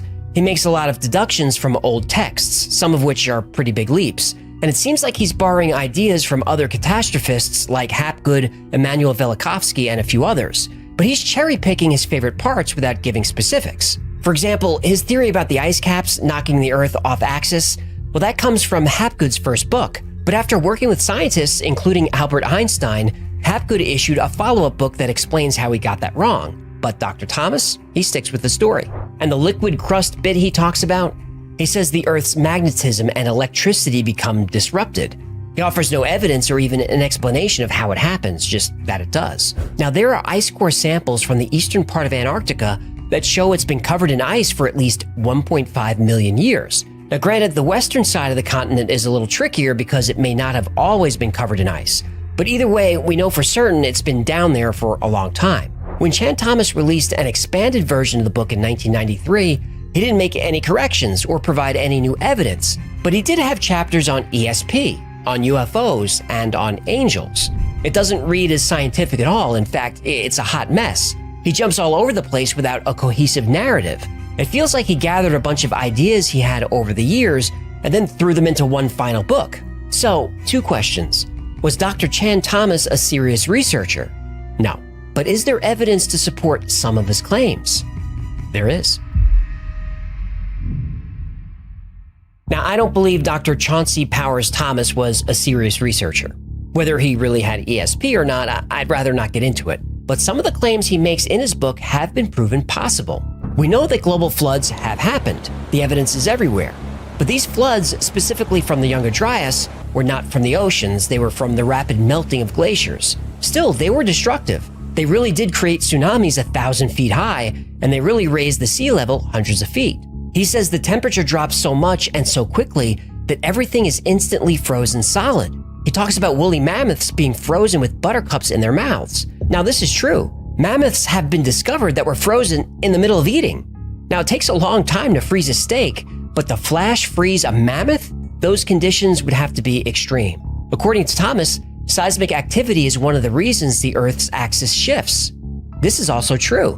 NASA found that the big Indonesian earthquake in 2004 shifted the North Pole about 25 centimeters east, and the Earth's rotation sped up, which decreased the length of a day by 2.7 microseconds. In 2010, an earthquake in Chile did the same thing. The Earth's axis shifted and the day was shortened again. In Japan the following year, it happened again. Is this a concern? Not really, no. Earthquakes speed up the Earth a little bit, but the moon slows it down. Things stay pretty well balanced. The shifts aren't anything to worry about. Now, the shifting magnetic poles, that is a concern. We know the Earth's poles flip-flop. North becomes south and vice versa. And geologically speaking, it happens a lot. It's happened hundreds of times. On average, the time between shifts is about 300,000 years. But we haven't shifted in almost 800,000 years, so we're way overdue. How do we know it flipped? Well, because when lava cools, it creates a record of the orientation of past magnetic fields, like a tape recorder records sound. Ooh, that's pretty cool, actually. The poles are always moving. In the early 1990s, the North Pole was drifting about 9 miles per year, but that's been steadily increasing. In fact, GPS is updated periodically to account for this. But GPS was being updated every 5 years, then every year, and now every 6 months. The pole is now drifting at almost 40 miles per year, and the Earth's magnetic field is weakening quickly. These are signs that a shift could be coming. So what then? Is that the end of the world? Well, life will go on. Animals that navigate using geomagnetism will be confused, but in a generation or two, they'll figure it out. Animals that don't use magnetism probably won't notice a difference. The geologic record shows no major die-offs during pole shifts, and our species has lived through a few shifts the past 3 million years, and we're still here. Ugh. But our ancestors didn't have satellites or GPS or planes. A lot of our technology is going to go haywire, but code can be rewritten and software can be patched. The real danger is in between the shifts. As we approach a pole shift, the Earth's magnetic field gets tangled up and extremely weakened. This leaves us vulnerable to solar activity. Solar winds, storms, coronal mass ejections, these are bad. Without our magnetic field to protect us, satellites will get fried if they're not hardened. Rates of cancer will increase dramatically. And if you think climate change is a problem now... Climate change is not a problem now. Yeah, it is. Don't be a sheep. Either way, the climate will be very unpredictable. But the biggest danger is our power grids. High enough solar activity could knock out all electricity on Earth for days or weeks, maybe months in some places. To say there will be civil unrest is a huge understatement. When Dr. Chan Thomas released his book, The Adam and Eve Story, it was dismissed as pseudoscience. But in the 50 or so years since it was published, a lot of his claims can be proven. It would seem that, in some cases, the difference between pseudoscience and real science is just time. And if just a fraction of Dr. Thomas's predictions come true, our time is running out.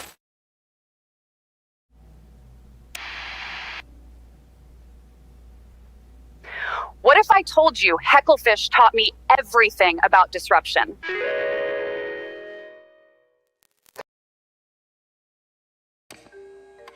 The night after Christmas 1980 was the last time Airman First Class John Burroughs would ever lead a normal life.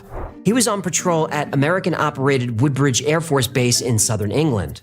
Woodbridge and nearby Bentwaters, called the Twin Bases, were rumored to possess nuclear materials. This was the middle of the Cold War and tensions were high. The threat of nuclear attack, global escalation, and more sat heavy on the shoulders of Burroughs and his fellow servicemen. But their job was simple: keep themselves, their nation, and their allies safe. So Burroughs conducted his nightly rounds, checking the perimeter for anything that threatened the peace. Suddenly, a bright light descended from the sky, and then another. Burroughs watched as the lights fell into the forest surrounding the base. When he and his team arrived to inspect the crash site, they were worried it was a Soviet incursion. But what they found was far more terrifying than Soviets.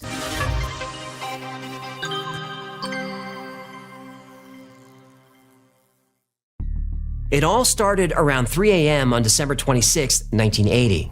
U.S. Airman First Class John Burroughs and Staff Sergeant Bud Steffens were on patrol near the East Gate at the Woodbridge base. It was a slow night, but soon they felt uneasy. There was static electricity in the air.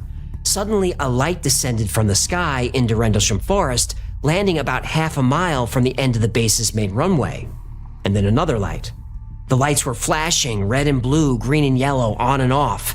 And at first, they thought it must be a downed aircraft, but no one heard a crash. There was no sound of any kind. Burroughs and Steffen called in the situation from the guard shack. They didn't want anyone to hear their report on an unsecure radio, just in case the crash needed to be dealt with quietly. Remember, this was the Cold War, and the servicemen weren't sure what they were dealing with yet. Staff Sergeant Jim Peniston was the on-duty flight chief at Woodbridge. He grabbed Airman Edward Cabansag, and they headed to the East Gate to get a clearer picture of the situation. All four men agreed that the lights must have been a downed aircraft. But why didn't it make a sound? Something so close to the twin bases would have alerted plenty of personnel. It would have been impossible to miss. They checked in with both bases. Nobody at Woodbridge or Bentwater saw or heard anything. They called RAF Bawdsey. They called RAF Watton. They even checked in with Heathrow Airport to see if anyone reported a downed aircraft in the area. Nothing. But something strange did show up on radar. About 15 minutes before the lights fell into Rendlesham Forest, a radar operator reported a bogey. The radar saw Humphrey Bogart? A bogey is an unknown aircraft. Ah, that makes more sense. The bogey was lost from radar directly over the base. Then orders came down, go check it out. The four men drove out to the East Gate and down a public road, mostly used for logging and hiking. The road connected to a trail that led deeper inside the forest, toward the crash. But as soon as they hit the trail, their communication equipment started to malfunction. It was like a jammer or something interfering with the frequencies. The radio still worked, but only over very short distances. Anything farther than a few feet was nothing but static.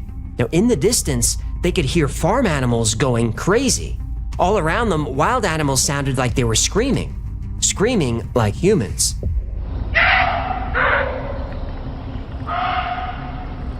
And they admitted this terrified them. In all the time they'd lived in and around twin bases, they'd never heard anything like this. They kept walking for a few minutes before they came upon a small clearing.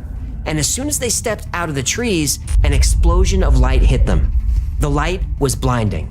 Even though it was the middle of the night, the area was lit up like the day. They shielded their eyes and finally saw the source of the light. It was coming from a craft.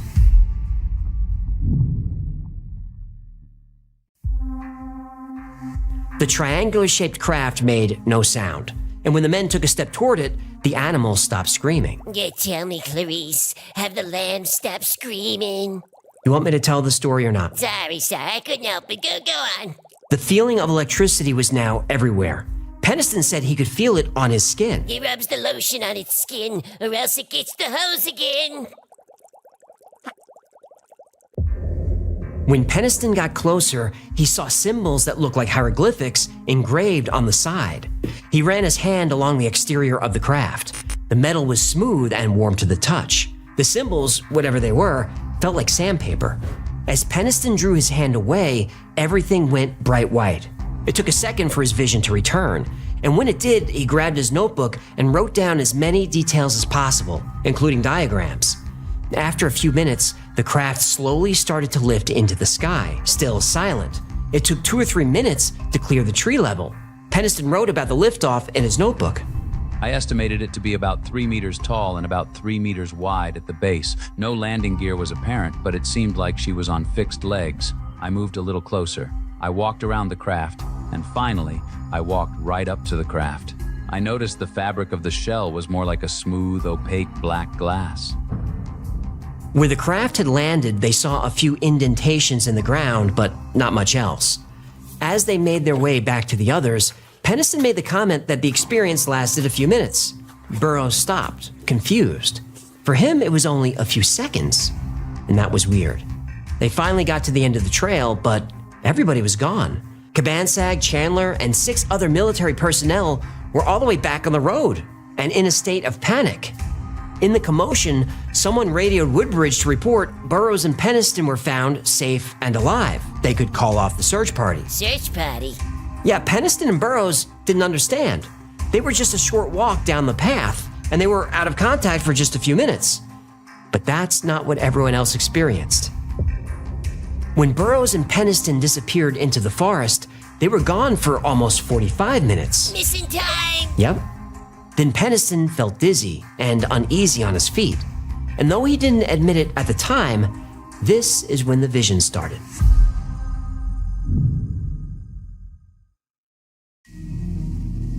Records show the American military called British authorities on December 26th, an hour after the first sighting. At 4 a.m., local police were called to the location, but the only lights they could see were from the Orford Ness Lighthouse a few miles away. We have a sighting of some unusual lights in the sky. Have sent some unarmed troops to investigate. We are terming it as a UFO at present. Around 5 a.m., Deputy Base Commander Lieutenant Colonel Charles I. Halt arrived on the scene. Halt was 41 years old at the time and had served in Vietnam and Korea. He had no time for UFO stories and was annoyed that his men were getting distracted by such nonsense. And believing this was all nonsense, Halt ordered a staff sergeant to add information to the shift's logs using vague terminology. But it didn't matter what was written in the logs. By the early morning, it seemed like everyone knew a UFO had landed nearby during the night.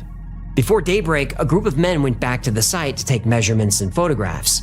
The 3 indentations Peniston and Burroughs saw were still there. It was the middle of winter and the ground was frozen solid, so whatever created these indentations must have been incredibly heavy. Once they were done gathering information, the men returned to base and went about their business. Peniston drove home and tried to catch up on sleep, but he couldn't relax. He felt compelled to go back to the landing site, like his entire body was telling him to return. So he did. Peniston brought plaster of Paris to take a mold of the indentations of the landing marks. He wanted physical proof of what happened to him, so he can prove to himself that he wasn't crazy. The rest of December 26th was uneventful, as was most of December 27th. But that evening, the base had its annual awards dinner, and most of the officers were in attendance, including Colonel Halt. In the middle of the event, the on-duty shift commander burst through the door. His face was pale and he looked like he was in shock. He made a beeline for Halt and whispered, "Sir, it's back."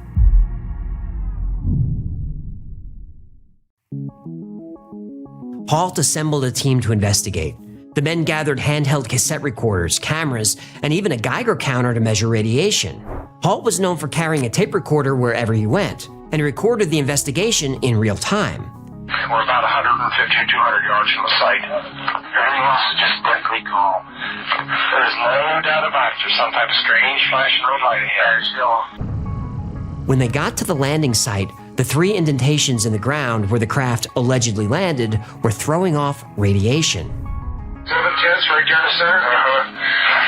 We found a small blast, what looks like a blasted or scrubbed up area here. We got very positive readings. Let's see, is that here the center? Yes, it is. This is what we assume would be like dead center. The trees around the site were discolored and there were odd abrasions on the trunks. Indentations look like something twisted as it got, as it sat down on them. Looks like someone took something and sat it down and twisted it from side to side. Very strange. Hey, this is eerie. What is the hot spot? This is strange. Halt ordered samples from the trees to be taken for analysis, but the team had to be careful. The trees were also throwing off radiation. And viewing the scene through thermal imaging showed that the trees and landing area were warmer than the rest of the environment. We are getting an indication of a heat source coming out of that center spot. And just before 2 a.m., something spooked the animals of Rendlesham Forest again. We're hearing very strange sounds out of the farmers' barnyard animals. They're very, very active, making an awful lot of noise. I just saw a light out there. Wait, I saw that. Where? Yeah, there it is. Oh, yeah, I see it too. What is it? We don't know, sir. A small red light appeared between the trees, and the animals fell silent, and it was deathly calm. The red light hovered over the clearing. It started to move through the trees, so Halt and a few others followed it. Weird. It appears to be maybe moving a little bit this way. It's brighter than it has been. It's coming this way. It is definitely coming this way. It should be the train off. There's no doubt about it. This is weird. Now 2 lights appeared, both shooting off yellow sparks, and they moved back and forth like a blinking eye. We're seeing strange lights in the sky. 305. We see strange strobe-like flashes to the rather sporadic, but there's definitely something. And then things got intense. You could hear Halt crying out on the tape that a beam of light just struck the ground 10 feet in front of his team. Here he comes from the south. He's coming toward us now. Now we're observing what appears to be a beam coming down to the ground.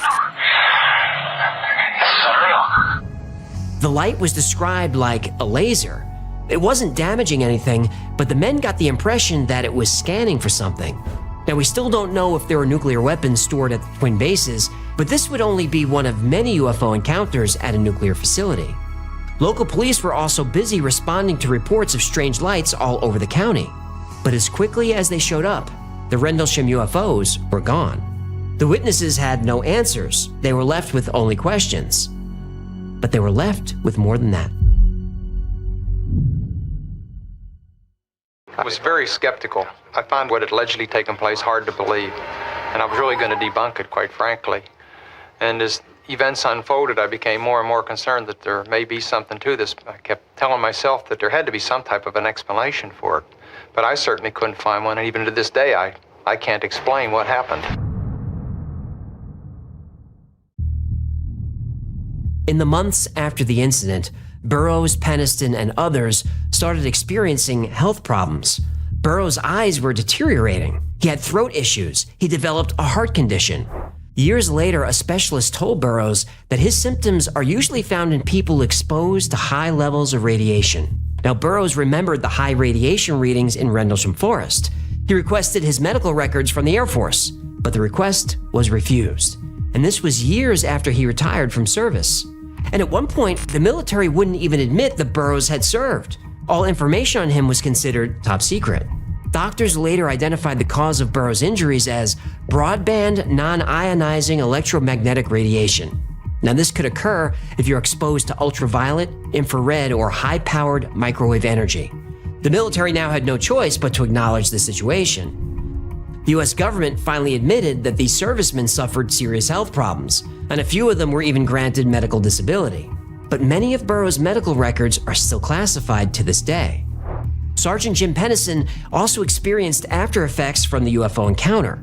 Now, he was never the same after that flash of white light he saw while touching the craft. And that night, when he was going over his notes and diagrams, he started to feel sick. And then he had visions of ones and zeros. He had no idea what they meant or what was happening to him.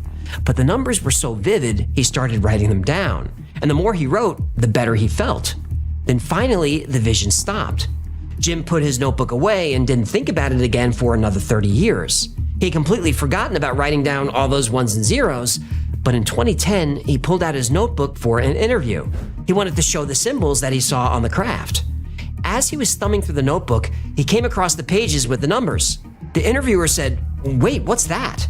And Jim Peniston was nonchalant about it. He said, "Oh, that was information downloaded to me from the UFO." Jim was asked if it was binary code, but he didn't know what that was. So they sent the numbers to a computer expert to see if there was anything to it. Now, they didn't tell the computer guy anything. They just said, "Here are a bunch of numbers, tell us what you think." The tech couldn't believe it. It was a message from the future.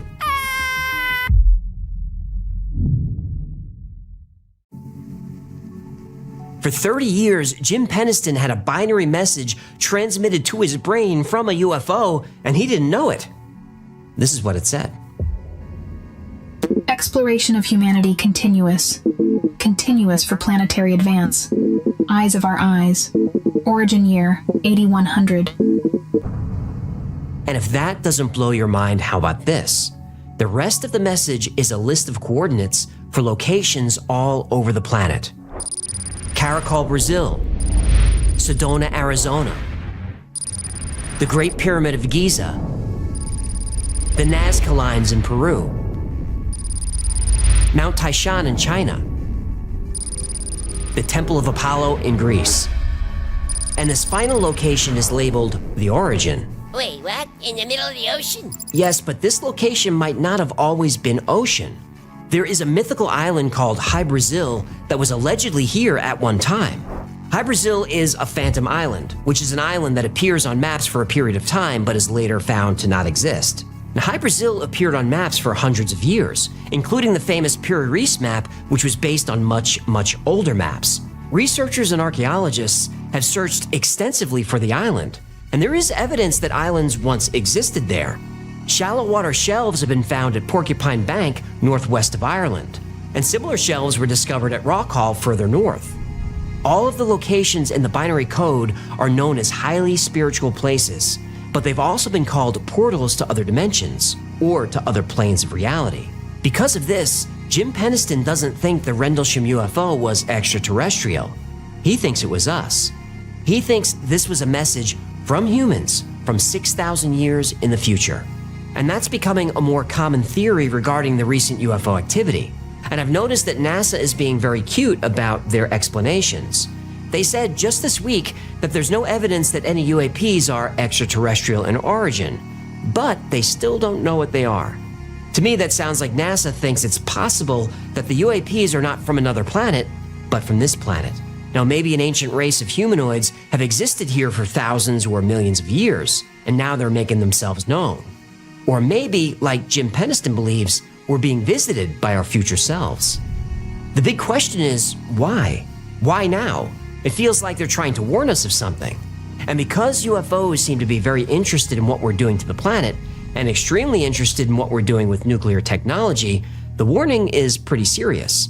So let's hope these UFOs really are from outer space, because then they're warning us of a disaster that could happen.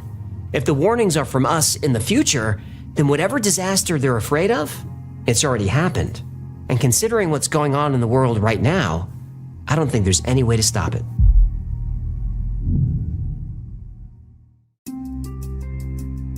Physical evidence, audio recordings, countless high-ranking U.S. military witnesses, the Rendlesham Forest UFO incident has it all.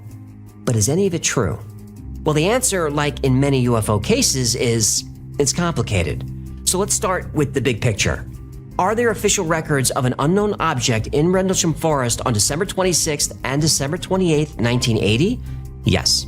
Is there evidence from the original investigation corroborating the UFO story? Yes.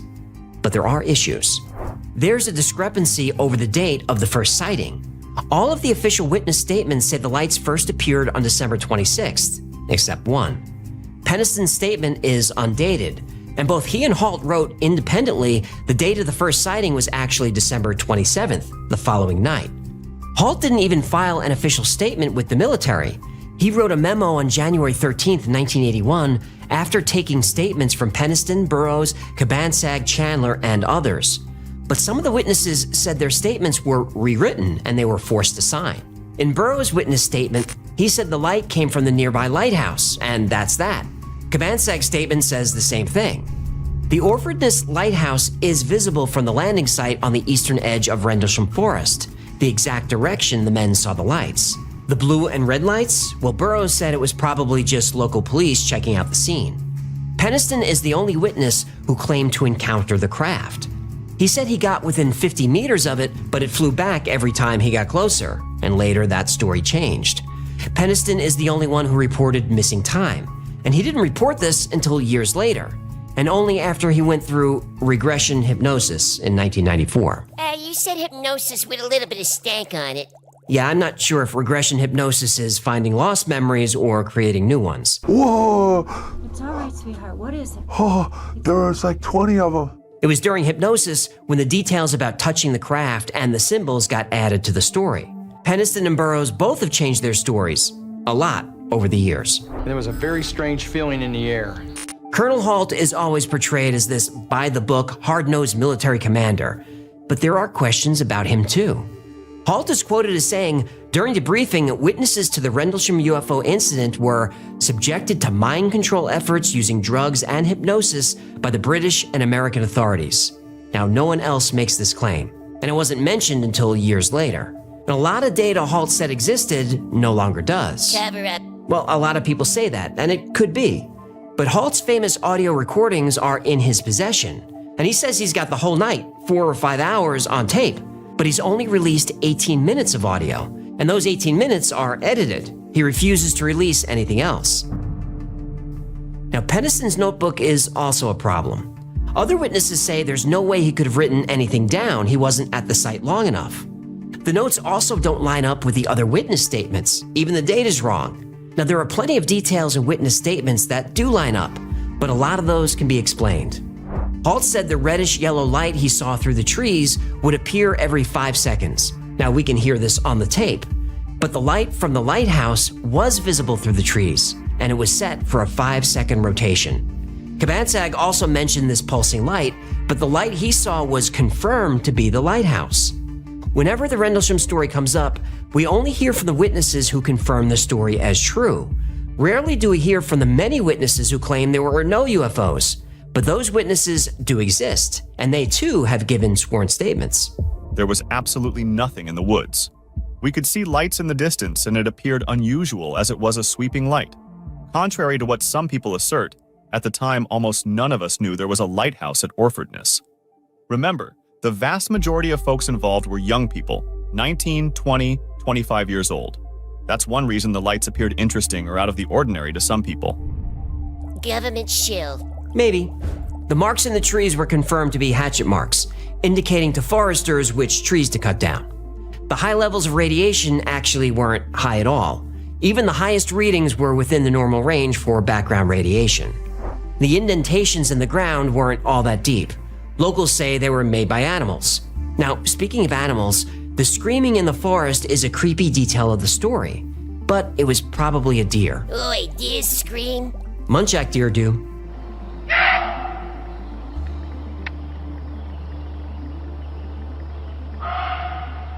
Oh, I don't like that deer at all. Yeah, on a dark, cold night in December, when you think you're chasing a UFO, hearing that sound from the woods would be terrifying. But these deer live in Rendlesham Forest. The locals heard them all the time. But we don't have these in the US. And remember, even though this event happened in England, all the witnesses were American. In 2018, former members of the SAS, British Special Forces, said the whole thing was a prank. In 1980, SAS had tested the security of the base by parachuting in. They got caught. Remember, this was potentially a nuclear base. This was the hut row here, where weapons were stored in the ATF fire team facility down there. So the British paratroopers were roughed up and interrogated for 18 hours to make sure this wasn't a Soviet ruse. The British soldiers didn't report the incident, which is not surprising. Competition between military allies is always fierce, but you don't rat on fellow soldiers. But the SAS got their revenge. They said they staged the whole incident and it got out of hand. Now, this seems like a good explanation, but I still can't find any actual names. There are a lot of anonymous sources. But the British couldn't beam computer code into this guy's brain. Peniston, right. There are lots of problems with that notebook and the whole binary code story. He said he forgot about the code and only remembered it in 2010 during a documentary shoot. But you can see him flipping through the notebook on TV as early as 2003. Now, I guess he only flipped halfway through the notebook and then was like, yeah, I'm good. Now, suddenly in 2010, during another presumably paid TV gig, now there's binary code. And it's code that translates into English. And I always have a problem with aliens sending code in English. It seems too specific and unlikely. I prefer when they communicate with math, like in the movie Contact. Okay, 101. The pulse sequence through every prime number between 2 and 101. But some people say they speak English because they know that's what we understand. Fine, I guess. But the binary code was ASCII encoded. ASCII is an American standard for encoding text. It existed in 1980, but it wasn't commonly used. Plus, the ASCII character set has gone through multiple changes over the years. When this code was downloaded into Peniston's brain, the standard was 7 bits, but the message was encoded using 8 bits, which was the standard but years later. But future people would know all this. That's true, they would. But the people who translated the code, they took some liberties.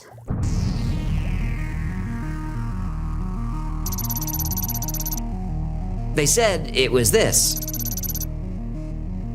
but it actually translates to this. Fragments of words, no coordinates. Oh, by future people notice too, and soon we'll be able to see the real message with even more bits or whatever. Hey, I'm trying. Work with me here. And remember how Peniston sees a flash of light, goes into a little bit of a trance, and then has this binary code suddenly in his head? Yeah? Well, that's the exact plot from an X-Files episode. Oh, no. The episode is called Conduit and aired in 1993, many years before Peniston said anything about binary code. Oh, I'm really annoyed right now. Yeah, there are a lot of problems with the Rendlesham story. Now, when you consider how many people were involved in the incident, it was always going to be impossible to know the truth. Everyone has their own version of events, whether we like it or not, that's human nature. Those who are pro-UFO use the many high-ranking military eyewitnesses as proof and ignore all the conflicting evidence. Any evidence that's missing, well, it's a cover-up. And those who are anti-UFO just see the data attempting to debunk the incident, and they consider nothing else valid. The truth is probably somewhere in the middle. And there is another possibility, that the Rendlesham UFO incident could have been part of a counterintelligence operation. Government disinformation is one of the most frustrating parts of UFO research. Counterintelligence officers like former Air Force OSI agent Richard Doty insert themselves into events like the one in Rendlesham Forest. Then they spread just enough chaos, rumors, and crazy to confuse the situation. And Doty openly admits it was his job to lead the public away from the truth, to discredit the reputations of those involved, and ensure that even true information is met with skepticism. In the early 1980s, the Air Force was ramping up UFO disinformation campaigns, and Doty was a big part of that. Whistleblower David Grush has suddenly appeared now that UFOs are mainstream news. But remember, he also worked in the Air Force as a counterintelligence officer, and everything he says publicly is approved by the Pentagon first. And because of how successful counterintelligence operations are at covering up real events, we'll likely never know the full truth about the Rendlesham UFO incident. But that doesn't mean we shouldn't stop looking. And when military intelligence whistleblowers show up, I'm skeptical, but I also want to hear them out. Because contrary to what the military thinks, they're not smarter than we are. Their house of cards is built with lies. And it only takes one piece of evidence, one witness, or one mistake, and the whole thing comes crashing down. And me? I can't wait.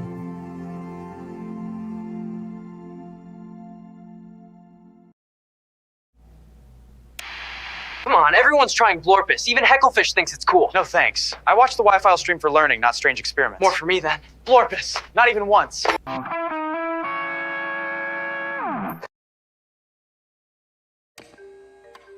It was a quiet night on October 11th, 1973 in Pascagoula, Mississippi. Calvin Parker and Charles Hickson were friends and co-workers at a local shipyard. After a long day of work, they decided to unwind by doing a little fishing. They chatted about work, family, and life while casting their lines into the water. They didn't know that their lives were about to change forever. Calvin and Charles saw a large UFO, but that didn't scare them. What came out of it did. They weren't little pale beings with big black eyes. These creatures were monsters. Charles and Calvin's fear increased as the monsters moved closer and closer. Suddenly, both men were completely paralyzed. They couldn't run. They couldn't move. They couldn't cry for help. All they can do is wait and see what happened next. The monsters grabbed them, and Calvin and Charles, still unable to move, were taken aboard the craft. And that's when the nightmare began.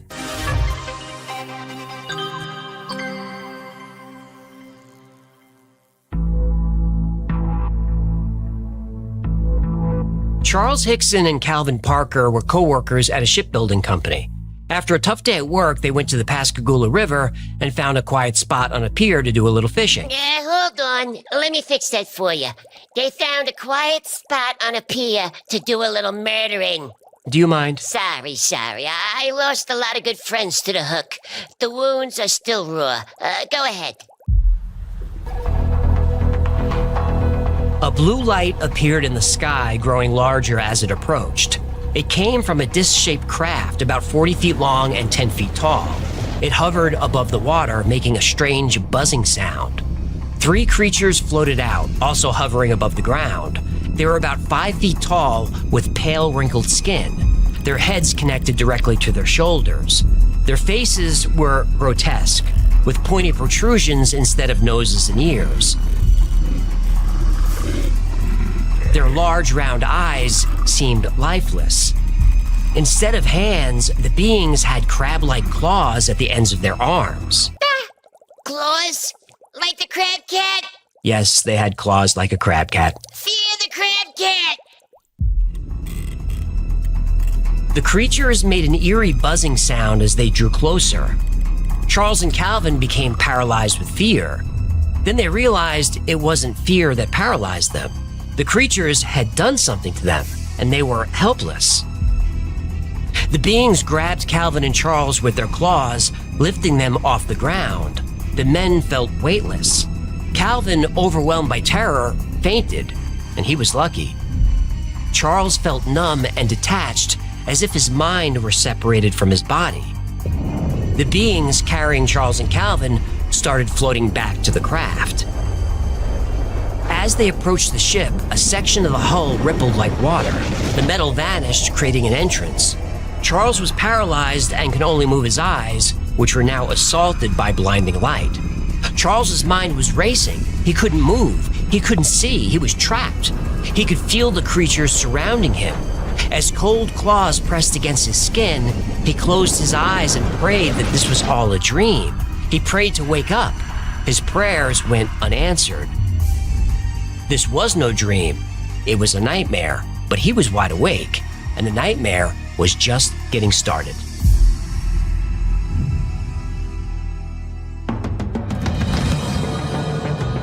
Calvin woke up on a flat metallic surface inside the alien craft. He was in a round room filled with harsh white light, which seemed to come from the walls themselves. The air inside the craft felt thick. It had a metallic scent like ozone after a lightning strike. He also smelled something sour like ammonia. As Calvin's eyes adjusted, he realized he wasn't alone. A female alien stood over him. She looked different from the others, more humanoid with large almond-shaped eyes and delicate features. She tried to reassure Calvin telepathically that he was safe. It didn't work. He felt dread as she started examining him, applying pressure to different parts of his body. The female alien stepped back and telepathically said, "I'm not gonna hurt you." No, this is how I know she's about to hurt him. She pinched his cheek, slid her hand down his mouth, and held his jaw open. Yep. On her other hand, long, thin probes grew from the alien's middle fingers. Oh no, not the finger probes. She didn't, flip him over, did she? No. She shoved her middle fingers down Calvin's throat and up towards his nasal cavity. Calvin felt sharp pain and tried to scream, but couldn't. He was choking. Again, he heard her say, "Don't be afraid." Then she extracted something from his nose. Meanwhile, Charles was in another room going through a similar ordeal. 3 of the original beings surrounded him. They used their claws to examine his body. Their movements seemed unnatural and robotic. These beings also communicated telepathically, but they weren't trying to reassure Charles. They were probing his mind, dissecting his thoughts and memories. He tried to resist, but he was powerless. Then a metal object about the size of a football floated over him. He felt it scanning him. It moved up and down his body, then around his head.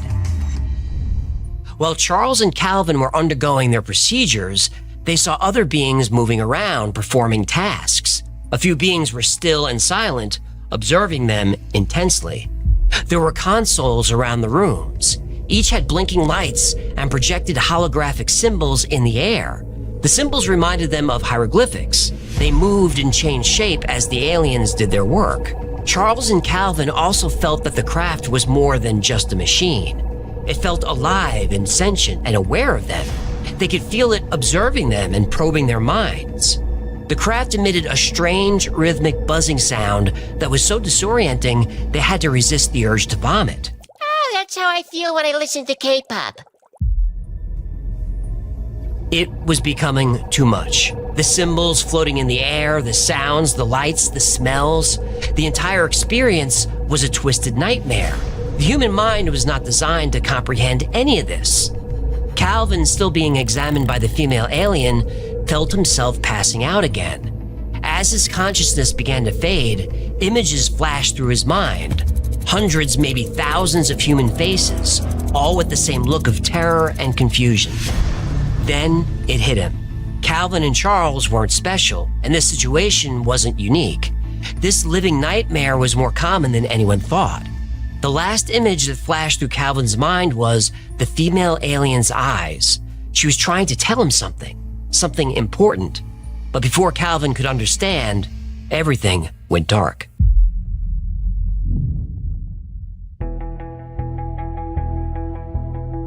Calvin Parker and Charles Hickson awoke on the riverbank, disoriented and terrified. The craft was gone. They thought hours had passed, but it had only been 20 minutes. Once they regained their composure, they decided to report the incident. First, they called the Air Force, who were dismissive. They said they should go to the police. The Air Force doesn't handle UFOs. Yeah, in other words, go to the police station so we can get down there and secretly investigate. Probably. At the station, they explained everything to the sheriff and the other officers.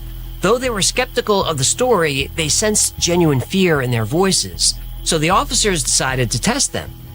Calvin and Charles were left alone in a room, unaware that their conversation was being taped. The officers were sure they'd say something to discredit their story. Instead, what they heard only helped confirm it. The recording captured Calvin and Charles discussing the incident, terrified. There was no sign of deceit.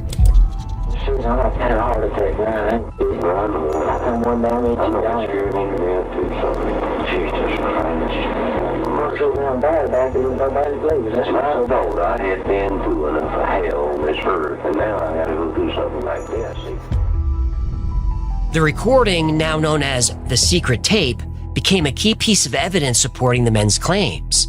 Calvin and Charles clearly believed every word of their story. Many people were convinced that something extraordinary happened on the Pascagoula River that night. Meanwhile, other witnesses reported strange lights in the sky. Official records show over 50 separate calls to the police that evening. Many of them saw a large oval craft with blue lights on it, just as Calvin and Charles had described. The news spread quickly. The media, UFO believers, and skeptics descended on the small town like a hurricane, with Calvin and Charles at the center of it all. This publicity also brought scrutiny, but both men passed lie detector tests several times. Never take a lie detector test. That's probably good advice. The incident affected the men differently. Charles continued speaking publicly about the encounter. Calvin struggled with PTSD and wanted to stay out of the public eye. However, the Pascagoula UFO incident had an unexpected but profound impact. It brought attention to the fact that alien abductions were much more common than anyone could possibly have imagined.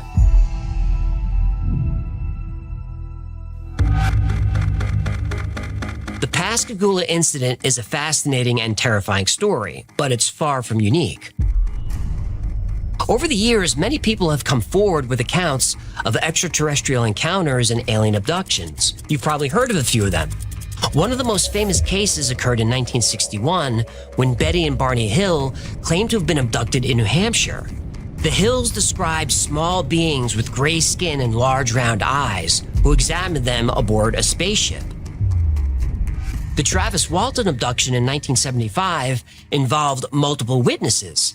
Walton disappeared after he and his logging crew saw a UFO in the Sitgreaves National Forest.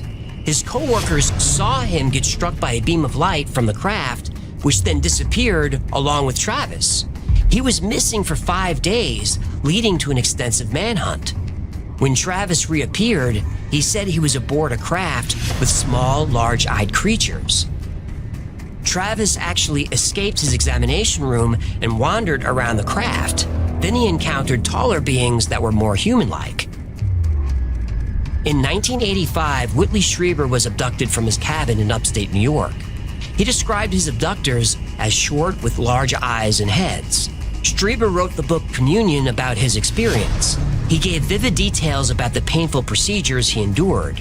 During one examination, a needle was inserted into his brain. What? He had another procedure that you failed to mention. Well, I don't think it's important to detail everything. Yeah, you just don't want to say it. No, I just... Anal probe. anal probe. I heard you. Anyway, Communion became a bestseller and renewed public interest in alien abductions. It was even made into a movie. Yeah, but not a very good one. True, Communion wasn't a great movie, but it stars Christopher Walken and he's fun to watch in anything. Yeah, that movie needed fewer anal probes and more cowbell. Agreed. Yeah. The Allagash abductions in 1976 involved 4 men on a camping trip in Maine. They were taken aboard a craft and examined by beings with large heads, long necks, and slim bodies. Like Pascagoula, this event had multiple witnesses. These cases share similar details: paralysis, levitation, telepathic communication, and invasive procedures. Yeah. Most abductions are single incidents. The victims are left traumatized, but thankfully it never happens again. But in some cases, the abduction is only the beginning.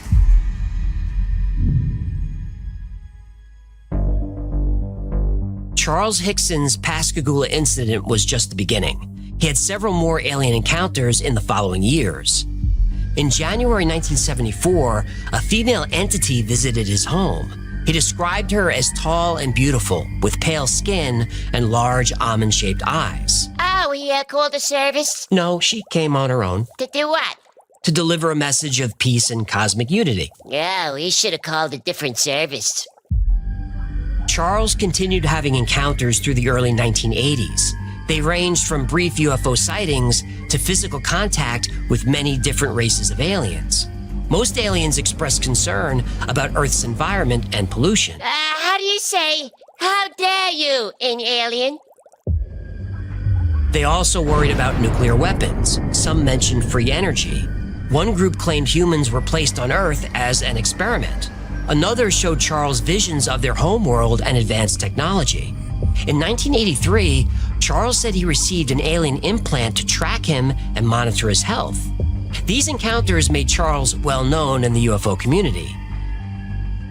As his stories grew more elaborate, they became controversial.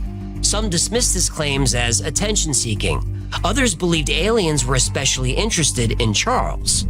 One thing bothers me about his stories. When challenged in interviews, he often said, "Oh, I answer that in my book." There's always a book, isn't there? There's always a book.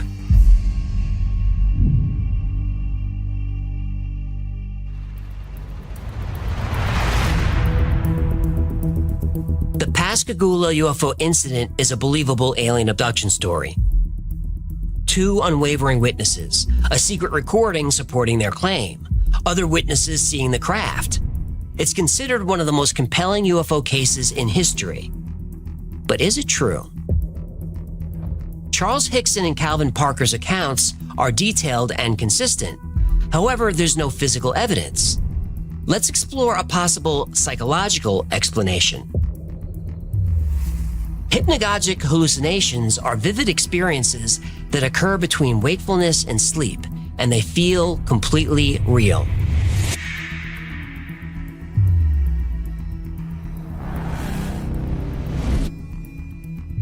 These can include seeing strange figures, hearing voices, or feeling a presence. The paralysis reported by Charles and Calvin resembles sleep paralysis. As your brain goes to sleep, it shuts down your motor functions so you don't act out your dreams. We're almost always unconscious when this happens. But if you're awake and experiencing sleep paralysis, it can be terrifying. I'm a lucid dreamer, and one of the most difficult aspects of learning to lucid dream is overcoming the fear of sleep paralysis. And you often hear buzzing sounds during this state. I've heard it. Charles also reported buzzing sounds. Many alien abduction accounts align with hypnagogic experiences, like seeing dark humanoid figures called shadow people or the Hat Man. These entities lurk at the edge of perception, similar to aliens in abduction cases. Another phenomenon is the hag or old hag syndrome. This is when you see a person often looking like an old witch. You feel pressure on your body as she climbs on top of you. Some feel pain or even sexual violation while paralyzed. This resembles experiences described by alleged abductees, including Charles and Calvin. I've had an old hag experience. I talk about it in our Shadow People episode. Link below to the episode where the human gets so scared he wets the bed. Well, I didn't wet the bed, but I'm being completely honest when I say this was the scariest experience I ever had in my life. I don't believe in shadow people or ghosts, but this felt absolutely 100% real. I never want to go through it again. It's possible that Charles was having a hypnagogic hallucination. The other details were his mind just filling in the blanks. At the time, UFO stories were very popular. So what about Calvin Parker? How can two people have the same hypnagogic experience? Well, they can't. When Charles and Calvin went to the police, Calvin actually said he was asleep during the whole incident. It was only later that the memories came back. Plus, it was Calvin's first day on the job. He was only 19. Charles was 43, his superior at work, and an authority figure.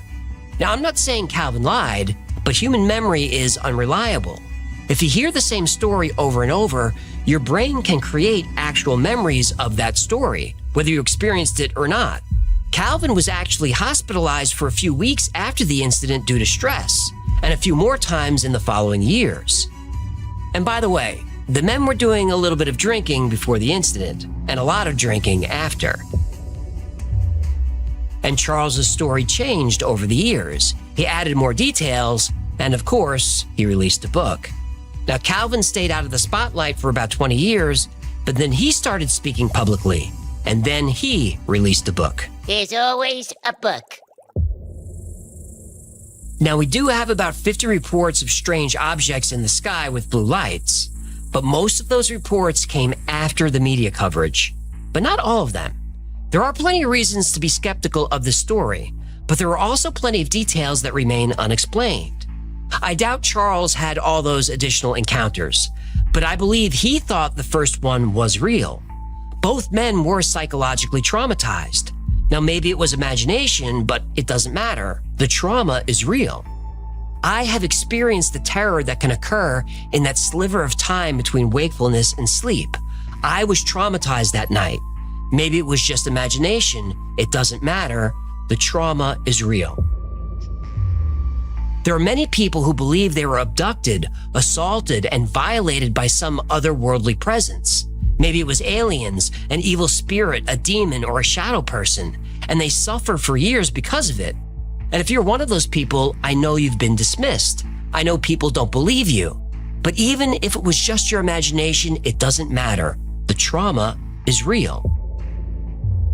But now you know that in that fraction of a second, your mind can conjure a nightmare that can torture you for life. And maybe knowing that this phenomenon exists can give you just a little bit of space to start healing. It will take a little patience and a lot of courage, but I promise you, you have the strength to finally find peace.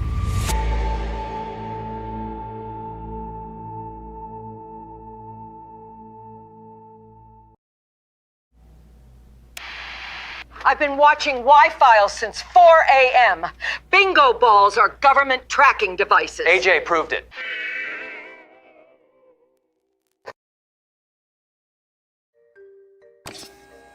Berlin, April 1945.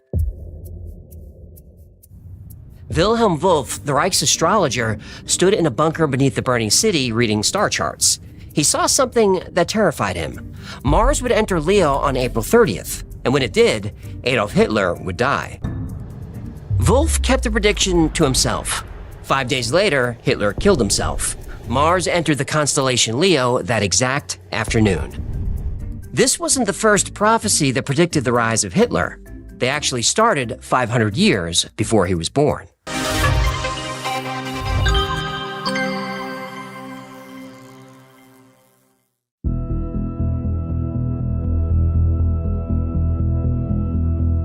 In 1555, Michel de Nostradamus sat in his study in France and stared at a pool of black water, trying to see an image of the future. His prophecies made him famous, but one prediction disturbed him more than the others.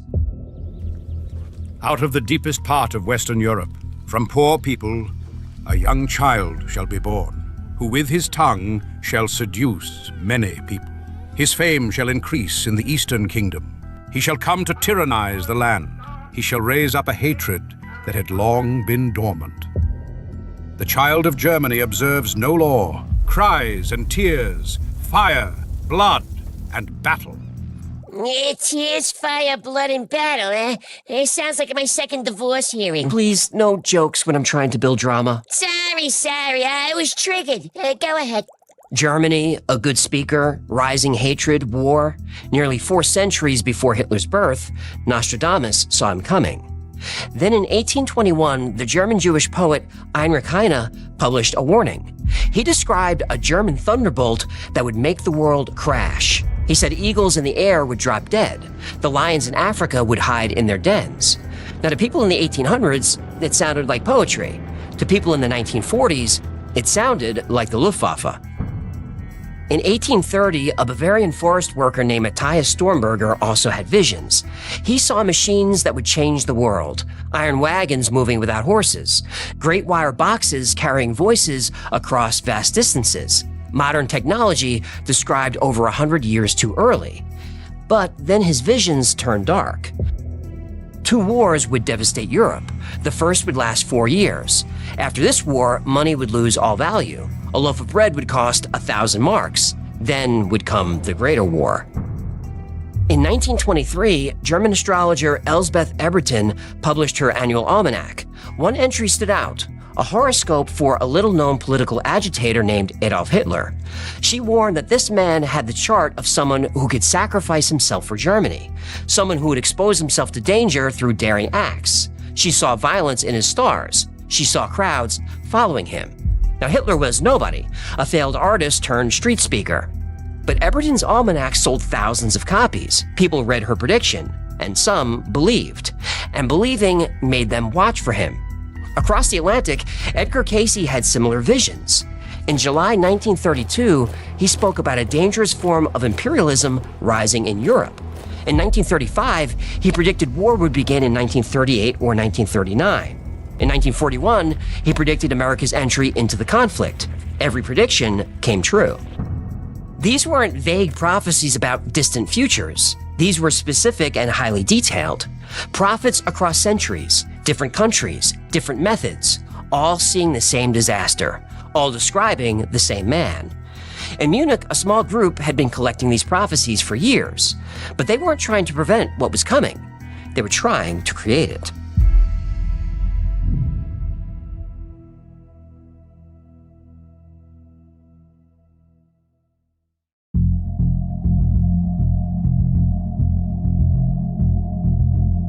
Prophets across centuries warned about a German leader who would bring catastrophe. In 1918, someone was paying attention. In the back room of a Munich hotel, a small group met to discuss Germany's future. They called themselves the Thule Society. They believed an ancient race lived beneath the earth. These beings gave humanity its knowledge and technology, and they chose the German people as their successors. Lizard people? No, they were called the Vrilya, a race of giants who escaped the Great Flood and created an underground kingdom called Agatha? Yep. Agatha linked down in your stash can. The Thule Society had money and influence. Judges, police chiefs, military officers. They funded the German Workers' Party. That party became the Nazis. But they needed a voice. A leader who could channel this destiny. Dietrich Eckart sat in a smoke-filled room, watching a young corporal rant to a crowd. Eckart didn't see a soldier, he saw potential. Eckart was the Thule Society's most influential member. He claimed to have seen a vision during a seance, a man who would rise to lead Germany, a Führer. Eckart believed that man was Hitler. For 4 years, Eckart became Hitler's mentor. He gave him money, connections, influence, everything he needed to rise. In December 1923, Eckart was dying. Witnesses claimed his final words were about his greatest creation. Follow Hitler. He will dance, but it is I who have called the tune. I have initiated him into the secret doctrine, opened his centers of vision, and given him the means to communicate with the powers. And Hitler dedicated Mein Kampf to Eckart. And among them, I want also to count that man, one of the best, who devoted his life to the awakening of our people, Dietrich Eckart. Eckart called the tune. Hitler learned to dance. And across Germany, audiences started to believe they were watching destiny unfold.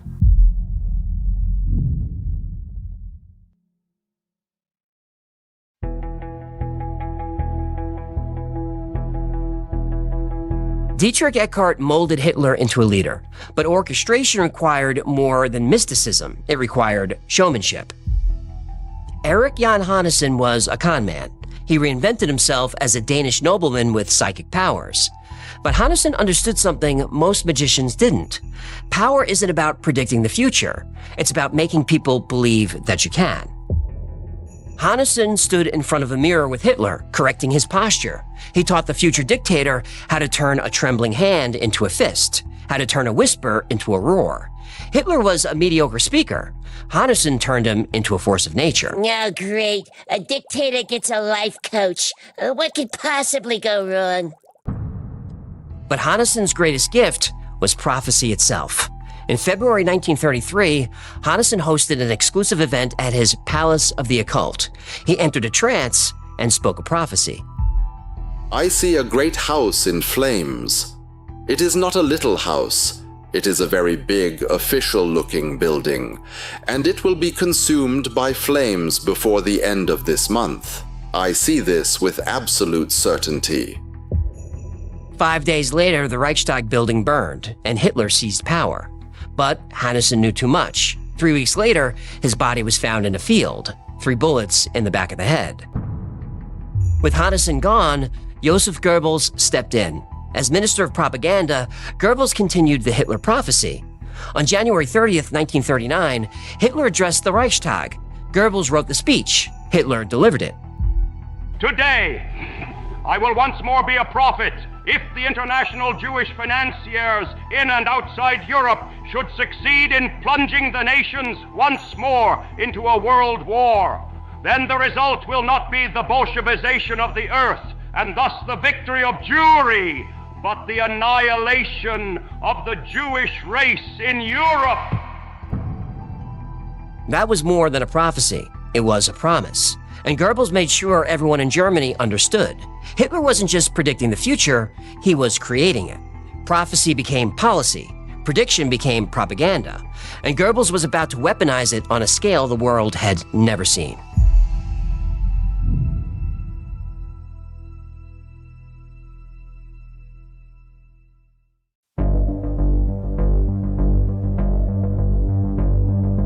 Joseph Goebbels established an entire department dedicated to one purpose: weaponizing Nostradamus. The propaganda ministry hired scholars to comb through the prophet's quatrains, not to study them, to edit them. They printed millions of forged pamphlets, each one carefully crafted to look like authentic 16th century prophecies, each one predicting inevitable German victory. Nazi planes dropped them over France and England by the thousands. The Allies found them everywhere, in the streets, in fields, tucked into mailboxes. Then the British responded with their own forgeries. Both sides manufactured prophecies, dropping them from the sky like propaganda bombs. This propaganda war still happens today, but now the pamphlets are called tweets. I can't argue with that. For 3 years, this prophecy war worked. The German people believed. Victory was written in the stars, ordained by ancient seers. Victory was inevitable. Then Rudolf Hess destroyed everything. Hess was Hitler's deputy Führer. He'd been with the party since the early Munich days. But Hess had a secret. He believed in astrology more than he believed in Hitler. In May 1941, Hess consulted his personal astrologer, who said that the planets were aligned for peace negotiations. Saturn and Jupiter formed a favorable angle. Mars was in retreat. If Hess flew to Scotland now, he could negotiate peace with Britain and save Germany from a two-front war. He based his flight plan on a horoscope? He trusted the stars more than he trusted his generals. He better hope Mercury isn't in Gatorade. Retrograde. What'd I say? On May 10th, 1941, Hess flew 900 miles across the North Sea. He parachuted into a Scottish field and demanded to meet Churchill. The British arrested him immediately. During interrogation, Hess explained his mission. I I have come on my own initiative, since England cannot win the war. If we make peace now, each nation can rebuild what has been lost. But if we wait, if we continue this madness, more will die. Thousands more, millions perhaps. Please, you must listen, before it is too late for all of us. Churchill thought he was crazy. When Hitler found out, he was furious. Not because Hess failed, because Hess revealed what Hitler tried to hide, the prophecy. Hitler ordered a purge. The SS called it Action Hess. Within weeks, over 600 astrologers were arrested across Germany. Some were sent to concentration camps. Others simply disappeared. The same prophets who helped manufacture Hitler's destiny were now too dangerous to let live. The prophecy war was over, but its damage was done. The German people were taught to believe in fate, to trust that victory was written in the stars. That belief became a weapon pointed at their own future. Goebbels manufactured prophecies. He created a narrative of inevitable victory. But there is one prophecy he couldn't control, one that waited for over 2,000 years.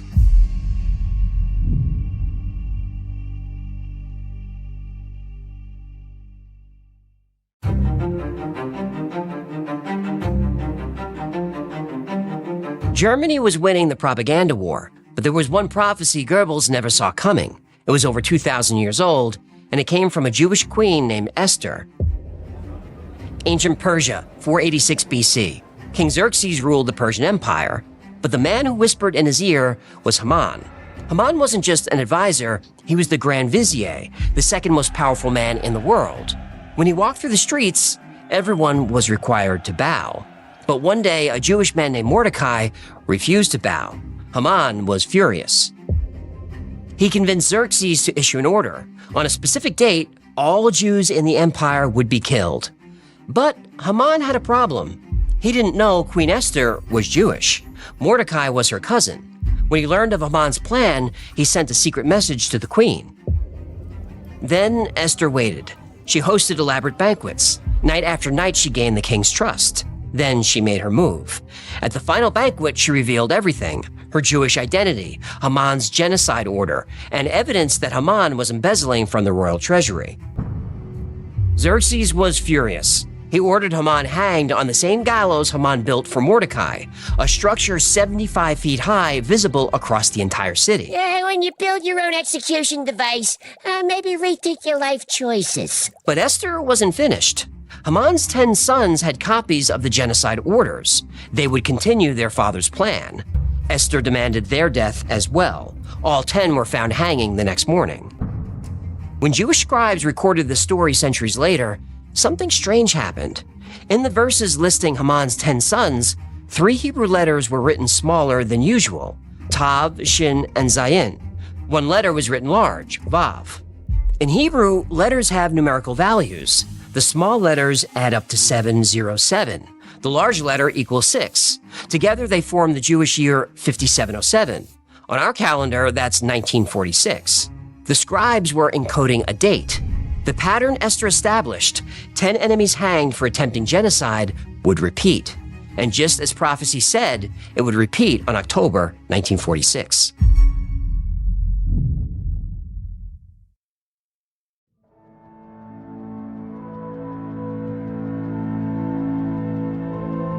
When Jewish scribes recorded the Book of Esther 2,400 years ago, they encoded a date in Hebrew letters, the Jewish year 5707, October 1946.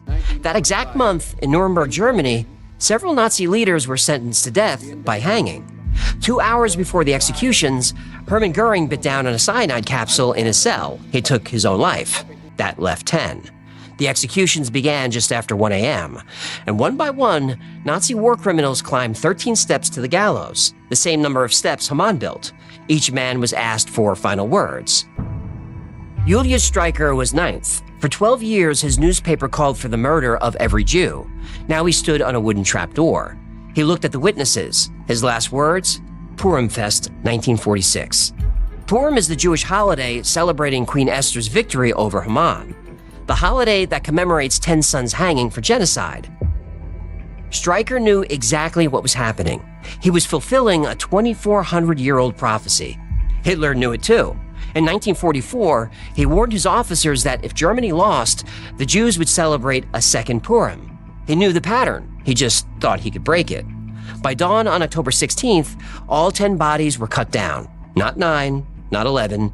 10 Nazi war criminals hanged for genocide, the same number as Haman's sons. The same crime, the same punishment. The prophecy demanded it. The Hebrew letters in the Book of Esther weren't a warning, they were an instruction, an ancient pattern that couldn't be broken. The Nazis spent years trying to manufacture their own destiny. They edited prophecies, murdered astrologers. But in the end, the only prophecy that mattered was the one they tried to destroy, a Jewish text. But the pattern returned, and the prophecy was fulfilled, exactly as it was predicted 2,400 years ago.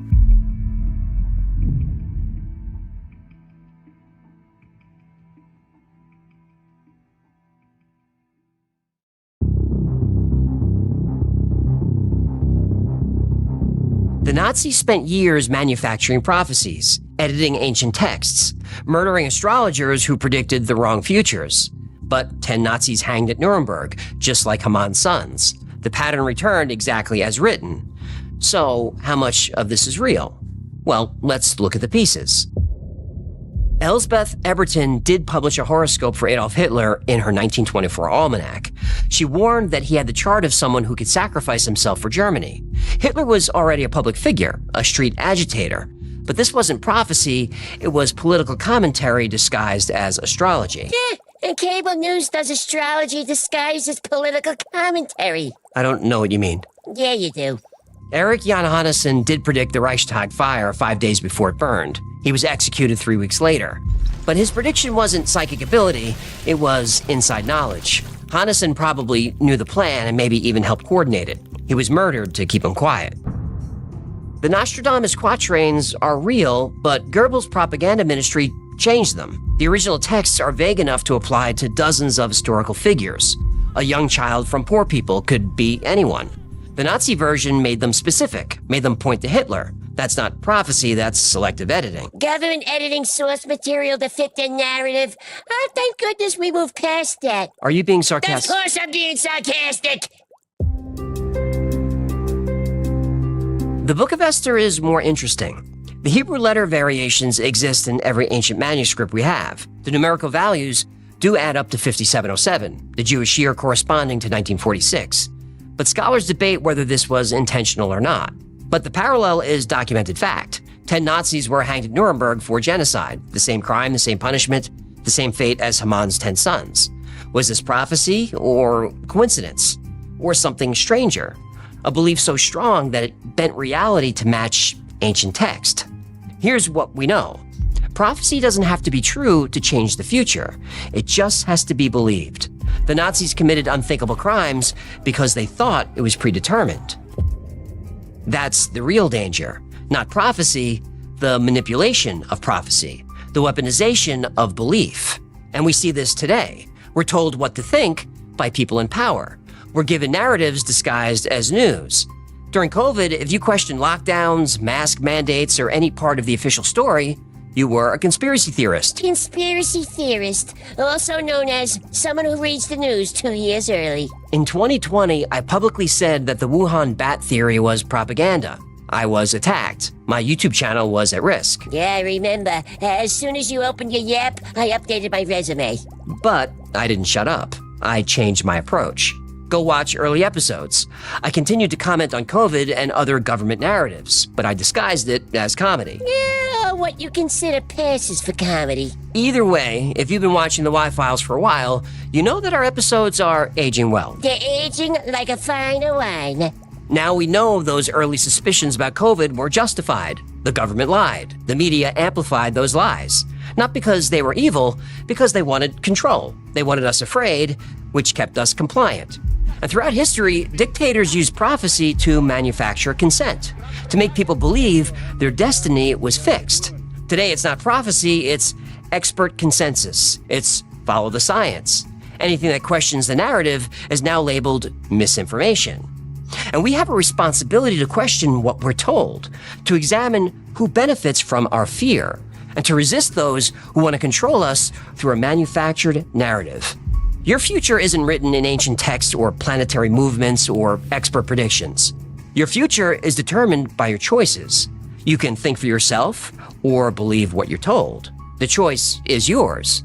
So choose wisely, choose freely, and choose courageously. Because the only prophecy that matters is the one you write yourself.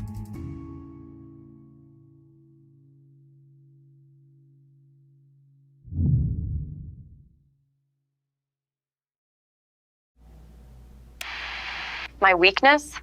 I binge the Y files during work hours. That's relatable.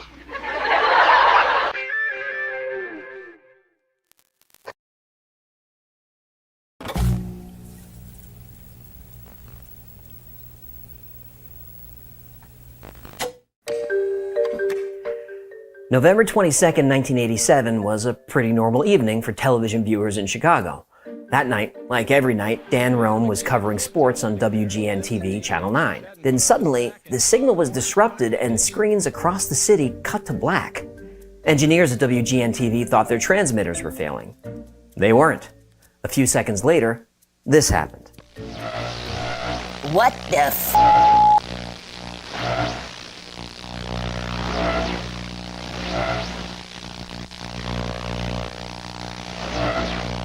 WGN's broadcast signal had been hijacked in what is now known as the Max Headroom incident. WGN-TV was able to act quickly and get their signal back, but 2 hours later it would happen again to another TV station, and there was nothing they could do to stop it. So what happens next remains one of the most bizarre, unsolved crimes in television history. Let's find out why.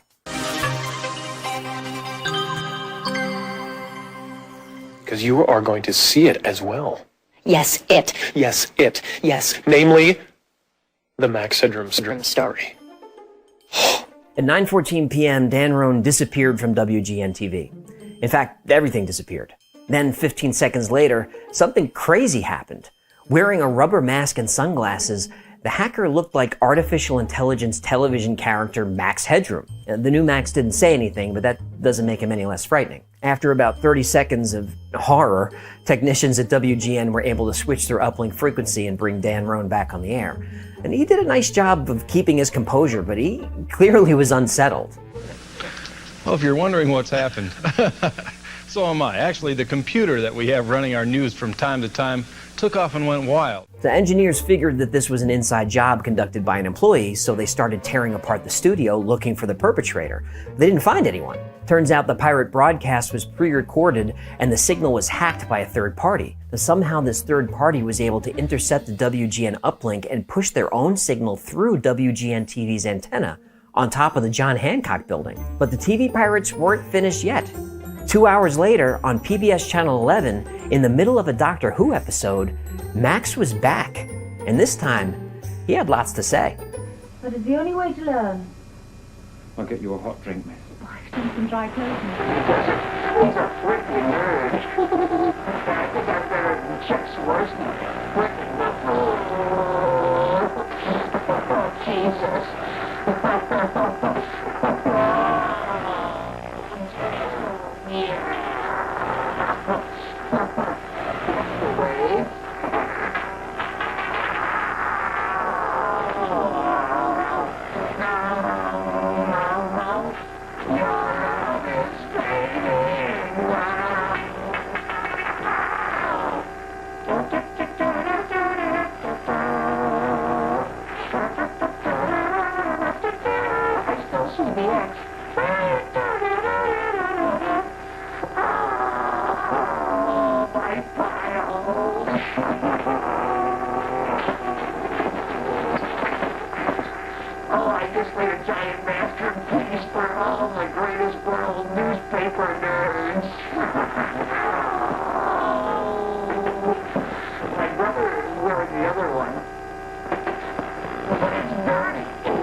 As far as I can tell, a massive electric shock. He died instantly. No, really. What the actual So for this second performance, there were no engineers on duty. They had gone home for the day. So the transmission played all the way through, and when it was over, the signal was returned to Channel 11. And barely an hour later, the FCC and the FBI began an investigation that would turn the entire television industry upside down. The hunt for Max Headroom was on.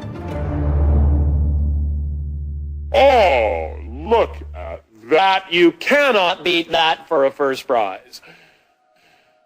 Well, you can, but I can. Now, to most TV viewers in 1987, the face of Max Headroom was instantly recognizable. He was called the world's first computer-generated TV host.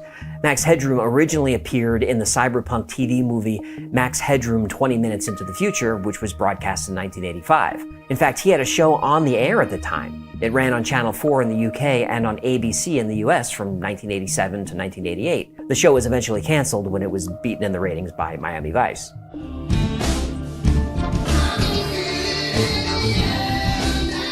Ooh, it's tough to compete with Crockett and Tubbs. It is. A late-night talk show on Cinemax and a few TV specials had made Max Headroom a cult sensation, and eventually he would become an 80s icon. The Max Headroom story takes place in a dystopian future, and in this future, television networks rule the world. Even the government functions as a puppet of the network executives, whose job is mainly to pass laws to keep people watching, like removing off switches from TVs. And TV technology had advanced to the point that viewers' physical movements and thoughts could be monitored through their television sets. I bet Facebook and Google love this future.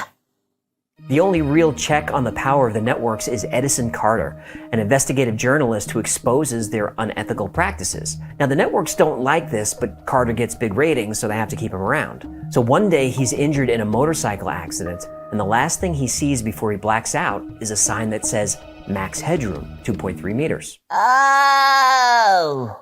So desperate to maintain ratings with its star reporter, the network hires a hacker to upload Carter's mind into an AI, and Max Headroom was born. And despite what most people think, Max was not really computerized. He was played by Matt Frewer, who wore makeup and prosthetics and sat in front of a blue screen. And Max Headroom was designed to be a parody of real-life TV newscasters where the line between news and entertainment was getting more and more blurry. That line is gone now.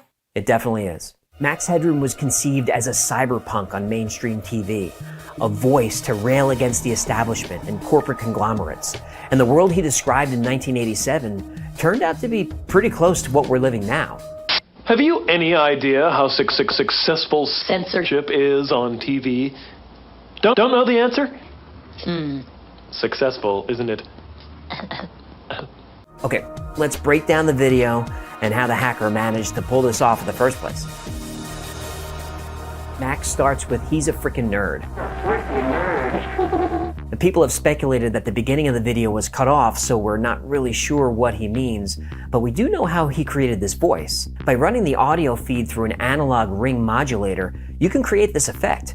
And it might not have been an accident that Max hijacked a Doctor Who episode. Doctor Who fans are very familiar with the evil Daleks, famous for saying, "Exterminate!" And to create the Dalek's voice, the audio was run through a ring modulator. Now today this is completely done with software, but in 1987, this would have been done with an analog effects pedal that could have been purchased from any music shop. So maybe Max was a Doctor Who fan. Max is referring to the Chicago Bulls announcer who was then WGN Radio's top sportscaster. In the background behind him was a cheap piece of corrugated metal that you can get at any hardware store. It was mounted on some kind of spindle that was rotated by someone off camera. Now, holding what looks to be a marital aid, Max yells the new Coke slogan, "Catch the wave."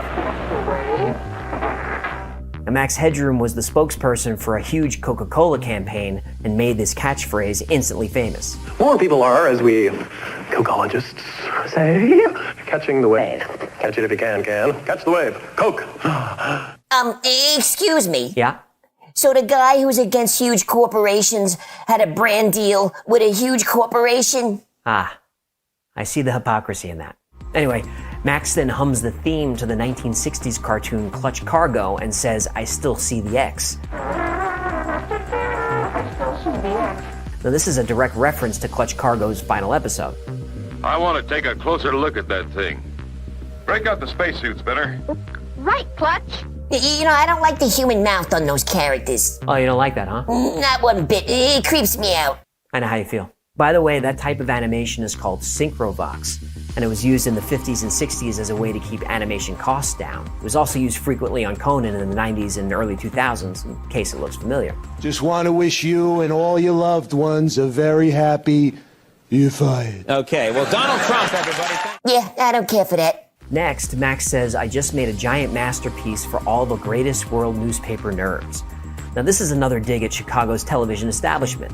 The call sign of the station, WGN, was an abbreviation for World's Greatest Newspaper, a slogan taken from the Chicago Tribune, and the Tribune owned the TV station.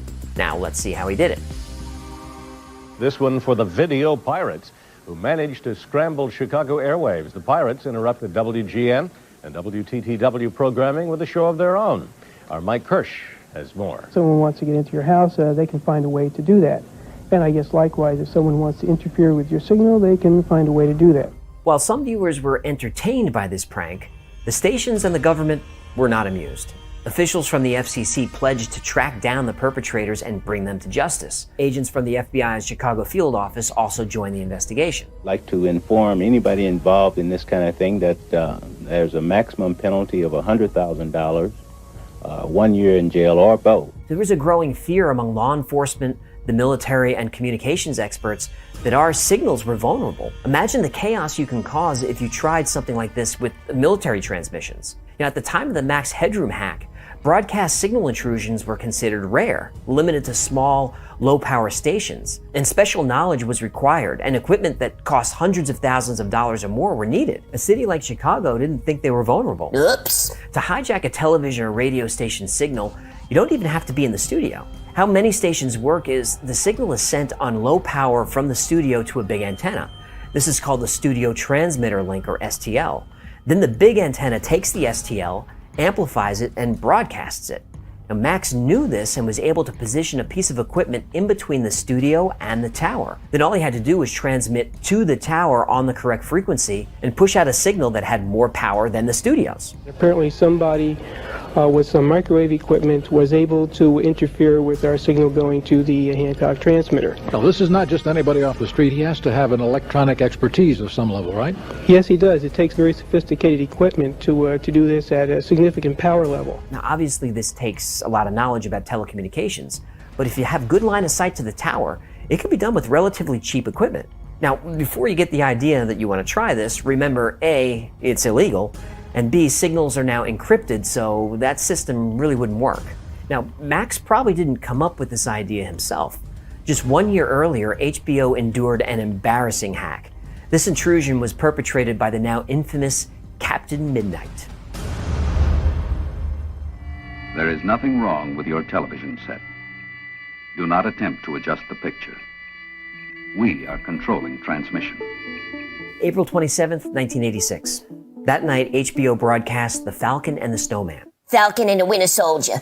Snowman. I don't think you're right about that. I am.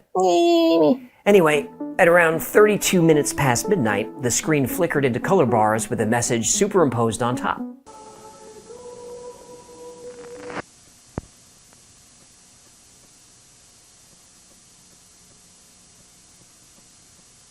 I love this guy. Lasting about 4.5 minutes, the message from Captain Midnight was America's first known broadcast signal intrusion. And HBO execs didn't publicly discuss the incident, which was a protest of the recently announced price hike. Within a few days, FCC investigators had found the hacker. Captain Midnight was a satellite technician named John McDougal, who worked for a satellite uplink company in Ocala, Florida. At the end of his shift, McDougal flipped a dish in the direction of HBO's satellite and broadcast his message, overpowering the network's signal. He explained to investigators that he was frustrated at the network's rising fees, which hurt his other business, selling satellite TV equipment. After pleading guilty to charges of transmitting without a license, a violation of federal law, McDougal paid a $5,000 fine. Now, to this day, McDougal doesn't regret the incident. He said HBO was deliberately gouging satellite customers in order to get them to switch to cable. Now, it turns out, he was 100% right. That's exactly what HBO was doing, and it worked. Just because something's not legal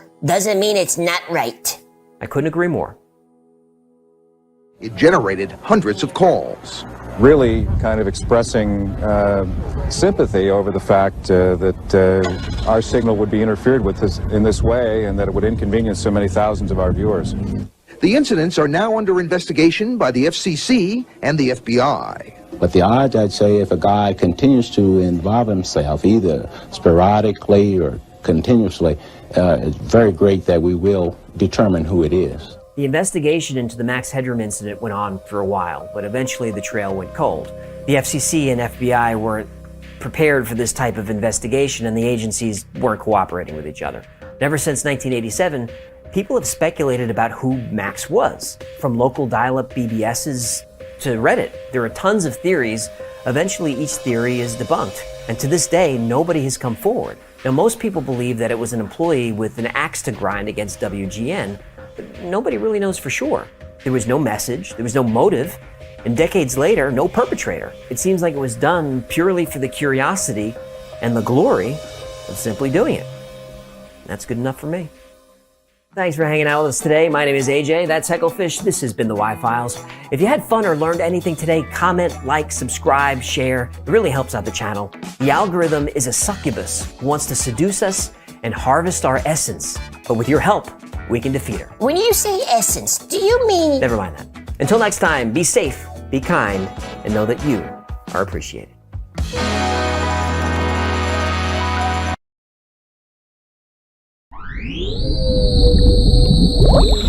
My favourite YouTube channel is the Y-Files. I love that channel. They've got like such high quality content. It's not even like gaming related. It's just interesting.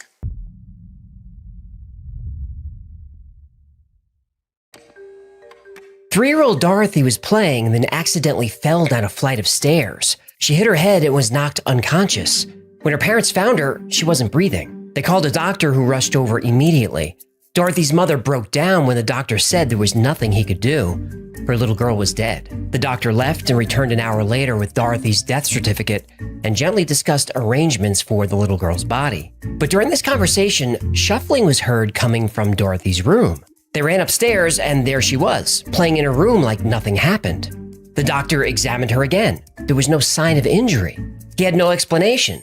He said it appeared as if Dorothy had come back from the dead. He didn't realize how right he was.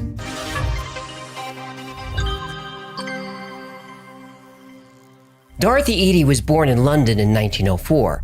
Until her fall down the stairs and her resurrection, she was a normal little girl. But after the fall, she started having night terrors. Her mother would wake her and Dorothy would tell her about the dream. She was living in a huge columned building surrounded by trees and green gardens. It was always the same dream, and Dorothy would tell her mother the same thing. I want to go home. When her mother would tell her that she is home, Dorothy would become frustrated and depressed. Sometimes Dorothy's parents would find her pouting under the dining room table. They'd ask what's wrong, and it was always the same answer. I want to go home. When she was asked where home was, Dorothy would say she didn't know. She just knew she wanted to get back there. After the fall, Dorothy would occasionally speak with a heavy foreign accent. This was so unsettling that Dorothy's parents had trouble finding a sitter. When Dorothy was 4, her parents planned a day at the British Museum. They couldn't find anyone to watch their daughter, so they brought her along. That's when things got really strange. As expected, 4-year-old Dorothy was bored in the museum. She moped, she dragged her feet. She acted like most 4-year-olds would act. But Dorothy's mood drastically changed when they reached the Egyptian exhibit. Dorothy was dazzled by the artifacts, but when she saw the Egyptian statues, she tore herself from her mother's grip and ran wildly through the halls. Dorothy was running from statue to statue, kissing their feet, and yelling at people for wearing shoes in the presence of gods. Dorothy's mother was mortified at her daughter's behavior, but then Dorothy suddenly stopped and became silent. Dorothy's parents found her in front of a glass case, frozen. She was staring at the face of an Egyptian mummy. Dorothy's mother picked her up, but she got upset. Then in a voice that sounded like an old woman, Dorothy said, "These are my people." It took Dorothy's parents a few hours to finally drag her out of the museum. But whenever the family had free time, they would go back to the Egyptian exhibit, the only place where Dorothy felt happy and peaceful. When Dorothy was 7, her father bought her a children's encyclopedia about ancient Egypt. Dorothy spent hours studying hieroglyphics with a magnifying glass. Her mother asked what she was doing. Dorothy would say, "I'm trying to remember." While reading a science magazine, Dorothy came across a picture of a temple built for the pharaoh Seti, father of Ramses the Great, in the town of Abydos. Dorothy was confused. She asked her mother where all the trees were and all the green gardens. Dorothy's mother asked her, "What is this place?"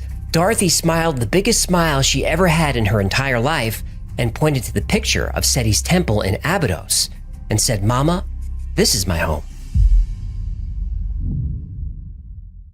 Children remembering their past lives is more common than most people think. There are thousands of documented cases, and these are just the cases that parents report. There are certainly thousands more cases where the parents are too confused or too embarrassed to report it. One interesting story happened in England in 1957.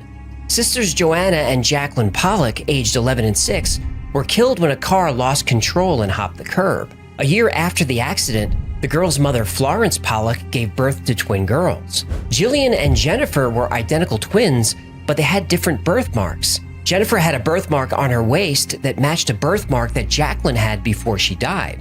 Coincidence? She also had a scar on her forehead, just like Jacqueline did.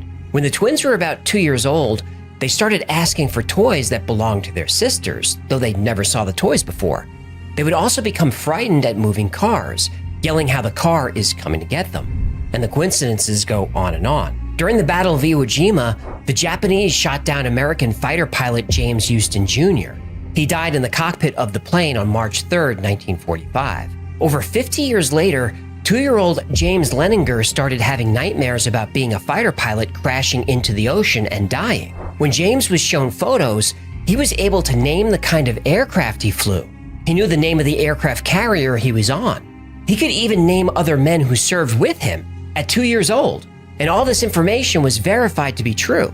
One of my favorite cases of reincarnation is Ryan Hammond's. When Ryan was about 4 years old and playing by himself, he would pretend to direct movies. Ryan told his mother that he used to be a man who lived in Hollywood.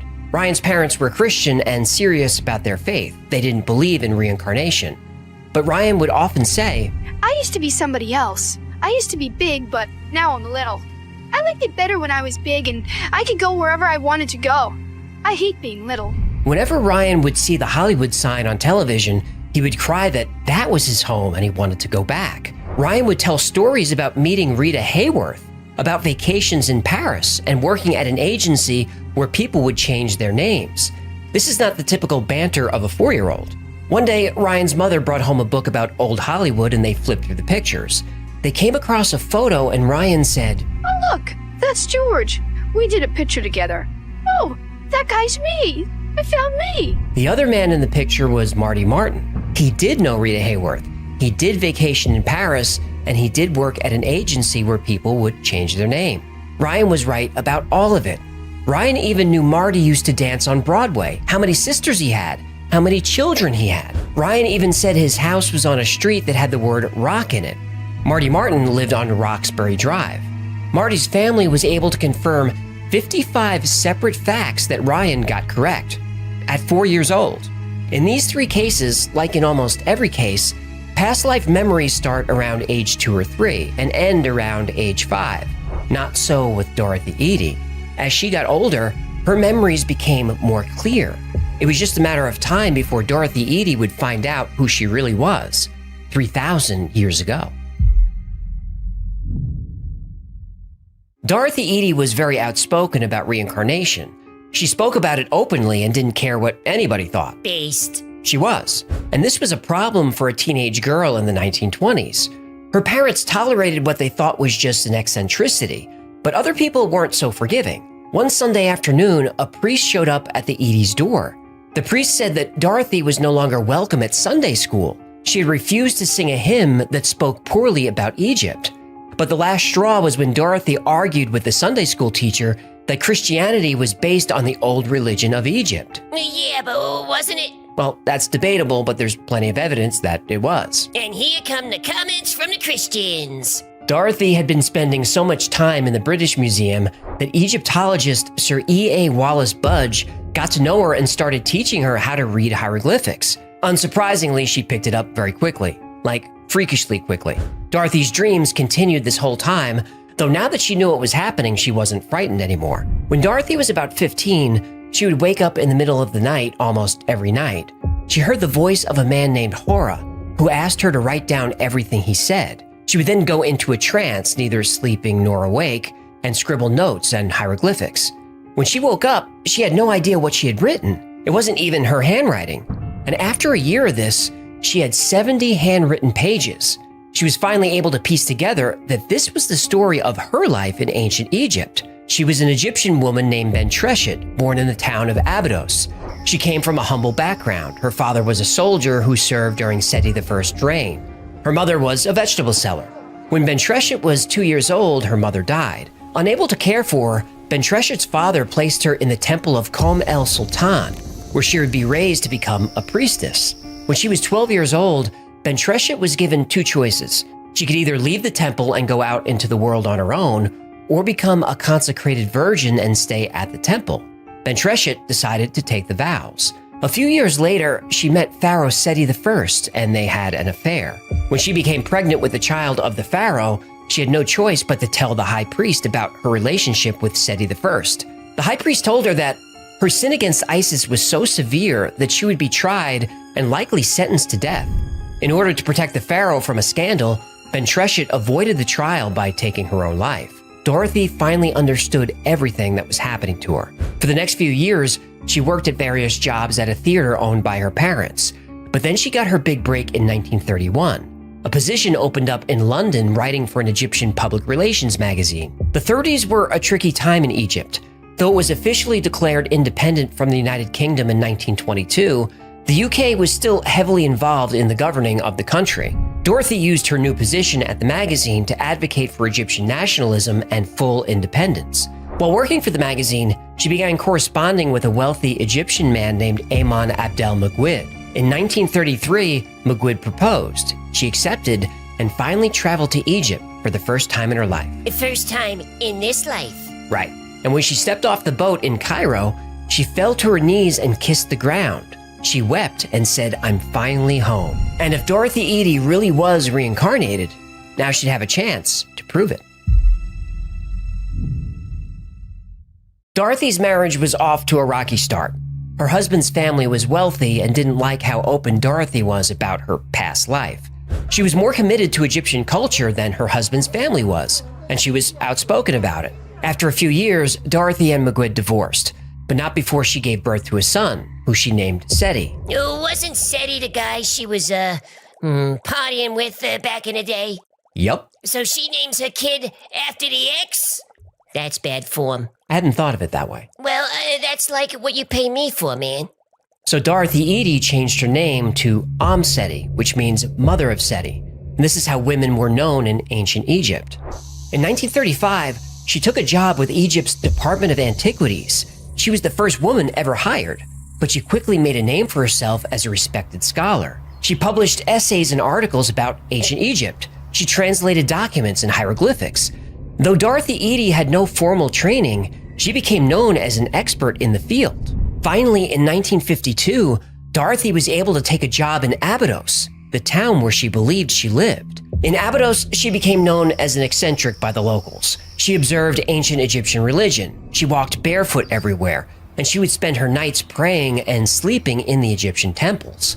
In 1957, the new chief of antiquities wanted to test Dorothy. He admitted that she had an uncanny understanding about the ancient Egyptian culture, but he didn't really believe she lived in the Temple of Seti thousands of years ago. So one night, he escorted her to the temple. The only light they had was a torch. He then asked her to take him to different parts of the temple. At this point, nothing had been published about the layout of the temple, and Dorothy had never been there before. In this life. Right. Dorothy was able to guide him anywhere he asked to go. With no map and no light, she knew every inch of the temple. After his sixth attempt to stump her, he gave up. One of her recurring dreams, or memories depending on what you believe, was of the gardens of the Temple of Seti, but those had not yet been discovered by archaeologists. Dorothy told scientists where to find the gardens. They excavated, and they found it. She said if they dug on the north side of the temple in a specific spot, they would find a hidden tunnel. Sure enough, the tunnel was there.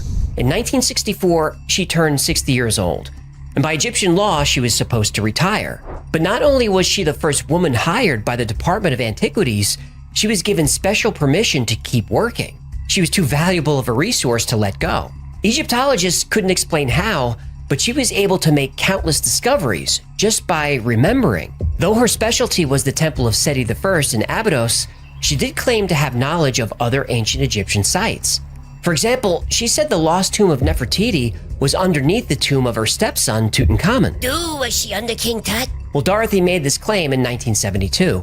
Tutankhamun's tomb was found in 1922. Though the tomb had been studied for 50 years, there was no evidence of a chamber there. Oh. But Oh, I love it when you do this. in 2015, radar imaging technology showed there actually was a chamber right where she said it would be. She also said there was a small library underneath one of the feet of the Sphinx. Okay, my turn. Go ahead. She said there's a room under the Sphinx. Nobody believes her. Years later, they do a scan, and bada bing, bada boom, there's a room down here. Yup. Yahtzee! About 30% of Americans, including almost 25% of Christians, believe in reincarnation.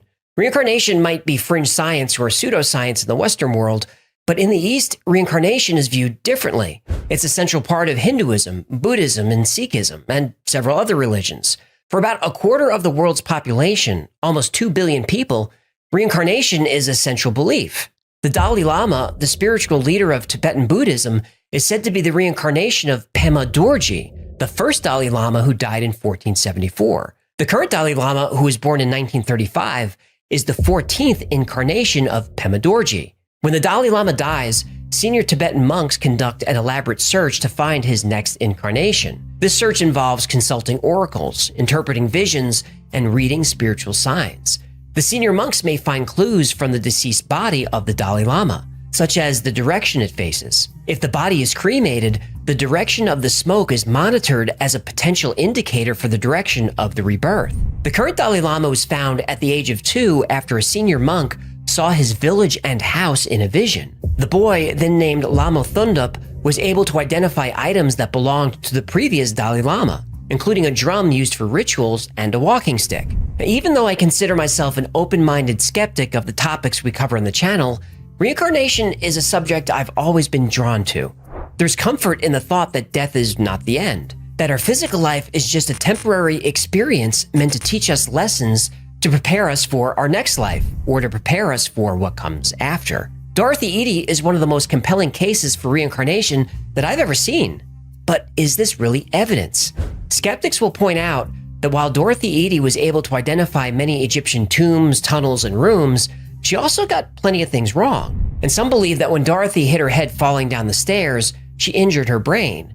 This injury caused her to have foreign accent syndrome, which is a real thing. The injury also caused her to develop obsessive-compulsive disorder. With her obsession being ancient Egypt, there's no question that if she developed this obsession at 3 or 4 years old, she'd become very skilled and knowledgeable about the subject. And we know for a fact that Dorothy Eady was institutionalized multiple times for mental health issues. Also, all the stories about Dorothy's early life come from Dorothy herself. The fall, her experience in the museum, the trance writing, the time she was tested in the darkness of the temple. There's no evidence any of this happened. We have to take her at her word. But that's the skeptic's point of view. Even famous Egyptologists, who notoriously dislike anything mystical, said that Dorothy's knowledge of Egypt was beyond simple intuition. It was uncanny. Now, they stopped short of saying she was reincarnated, but nobody denies her contributions to the study of ancient Egypt. Dorothy Eady has been called the patron saint of Egyptology. She lived out her remaining years near Abydos, walking distance to the Seti's temple, the place since childhood that she considered home. She finally died in 1981. But I can't help but wonder, is there a child out there somewhere right now, having dreams and visions she can't explain? Visions of a green garden in the desert, visions of an oasis, once again, calling her home.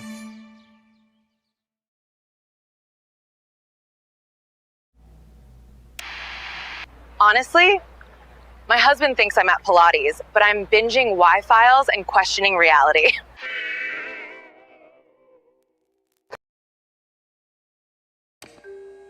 Here's how it starts. Maybe it's your mother or maybe your sister.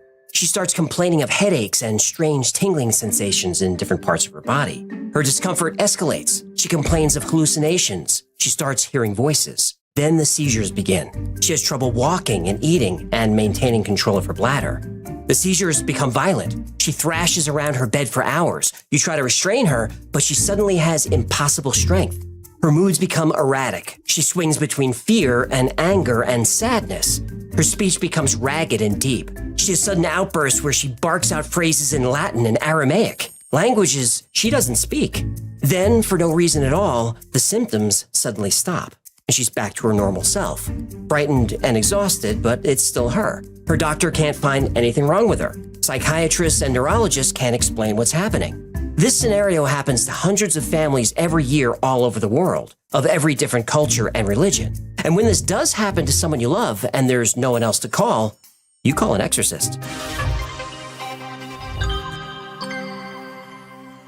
Born into a devoutly Catholic family, Annalise Michel had a normal childhood. What kind of name is Anal Ease? Annalise. What'd I say? She was kind, creative, and intelligent. She had good friends and she got good grades. Her dream was to become a teacher. When she was 16 years old, Annalise experienced a violent seizure. She was diagnosed with temporal lobe epilepsy, a neurological disorder that can cause hallucinations and affect one's personality. Over the next few years, Annalise received various treatments, including psychotherapy and anticonvulsive medications, but her condition didn't improve. Her hallucinations got worse, and her seizures more severe. And when she was 21 years old, Annalise's condition took a dark turn. She began to experience terrifying visions of demonic apparitions. She said she heard voices condemning her to hell. Her Catholic upbringing led her to believe that she was being tormented by demons. And since her medical treatments weren't working, she turned to her faith. Annalise became obsessed with religious practices. She would pray for hours and even harm herself, trying to drive away the evil spirits that she believed possessed her. She prayed so often that she broke the bones in her knees, but she kept praying. Finally, when Annalise was 23, her family turned to the church for help. They wanted a priest to perform an exorcism. Over the next 10 months, she would undergo a series of 16 exorcisms. These sessions were exhausting and could last for hours. And during the sessions, she would scream, growl, and speak in languages she had never learned.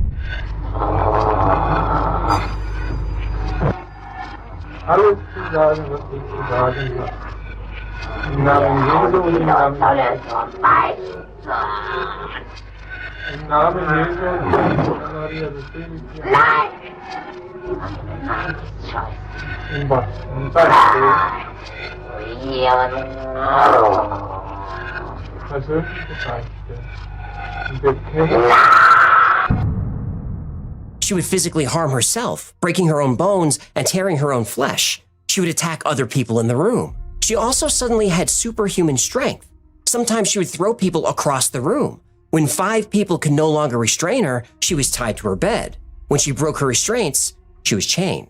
Her body deteriorated rapidly. She said the demons wouldn't allow her to eat, though she would occasionally eat spiders and bugs crawling around her room. Eventually, her body couldn't take anymore, and she passed away when she was only 23 years old. She weighed less than 70 pounds, and the official cause of death was malnutrition and dehydration.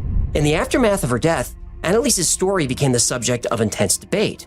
The mainstream view is that Annalise had been the victim of a gross failure of the medical and religious establishments. Her family and the priests were actually convicted of negligence and abuse, though they didn't serve any time. And this case was the inspiration for the film The Exorcism of Emily Rose. And now there are lots of films about exorcism. But just a few years ago, the church avoided talking about them or denied they ever happened. But one movie would change all that. An exorcism would go mainstream. From the novel that had long been on the bestseller lists and directed by the man who had brought the French Connection to the screen, The Exorcist had long been awaited, widely speculated upon, and anxiously anticipated. But no one, no matter how close or deeply involved in the film, could possibly have anticipated what was to happen. When The Exorcist was released in 1973, it was a phenomenon. People lined up for hours to see it. It ended up being one of the highest grossing films of all time. Exorcism was now mainstream. And The Exorcist is still considered one of the scariest films of all time. And one of the reasons for this is its realism. The film is based on a novel by William Blatty, but his novel is actually based on real events. Blatty read about a boy who underwent several exorcisms in 1949. And for years, the boy was known as Roland Doe, or sometimes Robbie Mannheim, but we now know his real name was Ronald Hunkler. When Ronald was 13, he was devastated by the recent loss of his aunt. She taught him many things, including how to use a Ouija board. And not long after his aunt's death, Hunkler started experiencing paranormal activity, like knocking and scratching sounds from behind his bedroom walls. Water would drip from pipes into his room, though no leaks were found.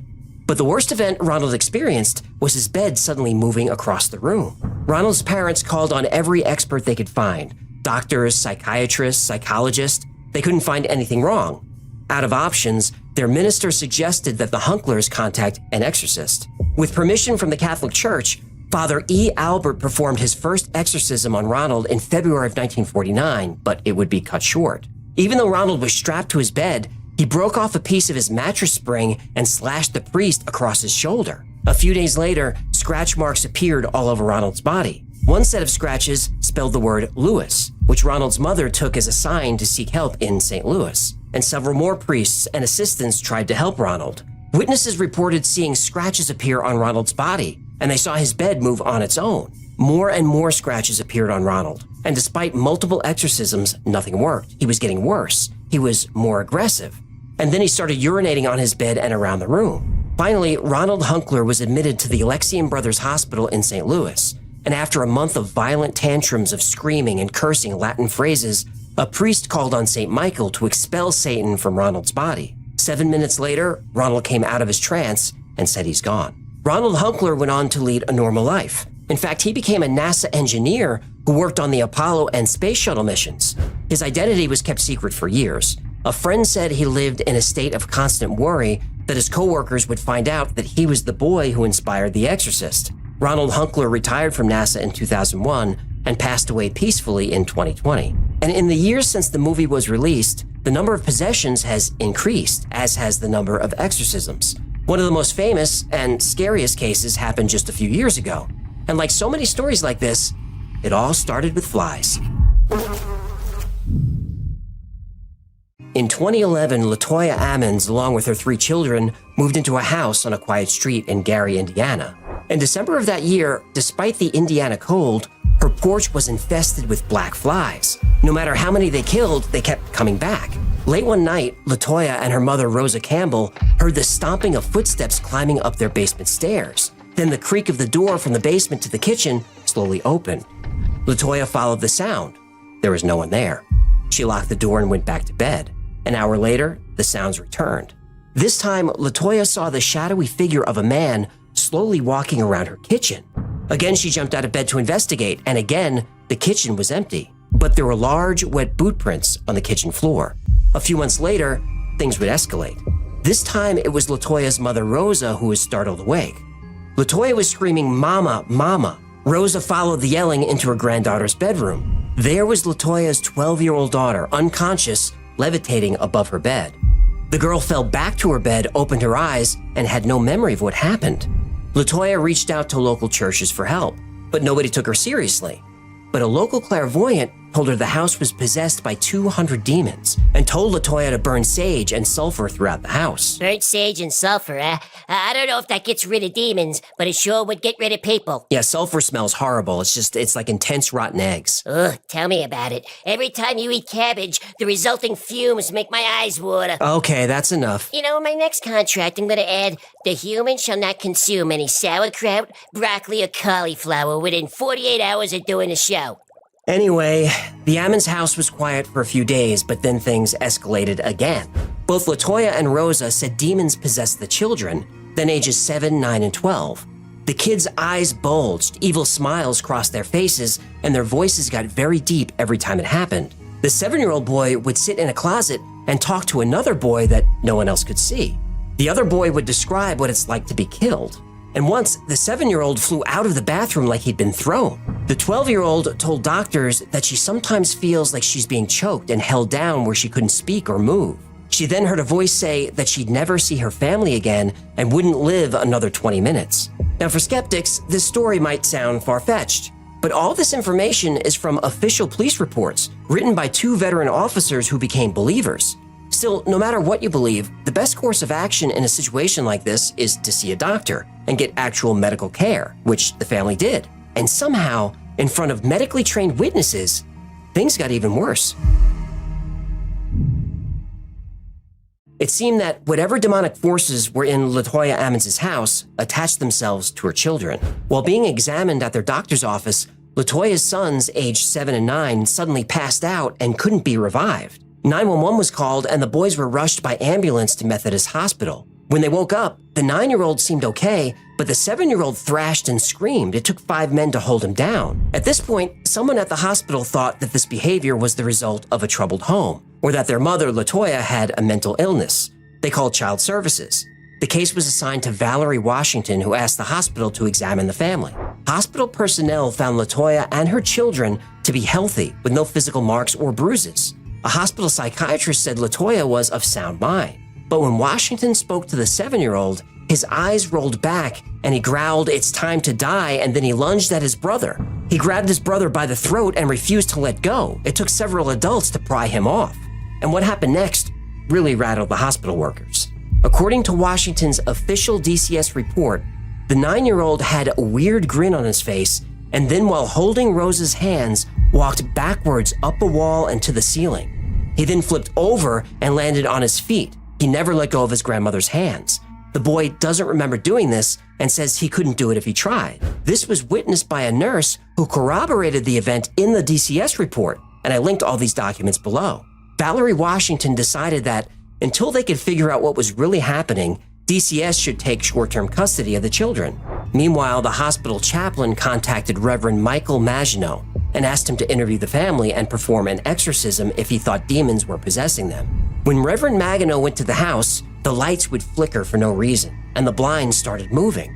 He also saw wet footprints, and when the Reverend showed LaToya a crucifix, she went into convulsions. He believed there were ghosts and demons in the house, which was some kind of portal to somewhere bad.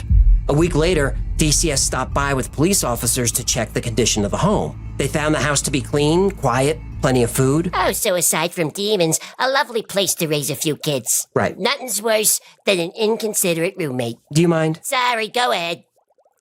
Captain Charles Austin, a 36-year veteran of the Gary Police Department, didn't believe in demons when he entered the house, but he did by the time he left. While at the home, one of the officer's audio recorders died, even though it had fresh batteries.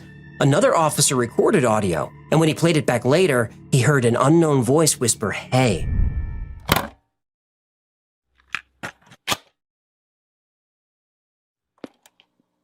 That's where.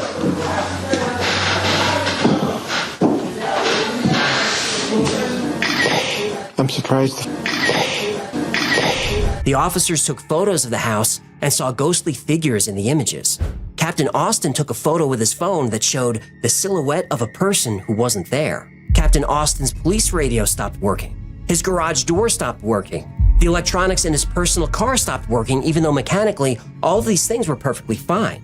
And this is all documented in an official police report. Captain Austin said he investigated some of the most heinous crimes imaginable, but there was no way he'd spend a night alone in that house. Finally, Reverend Maginot performed a series of exorcisms on LaToya and the house.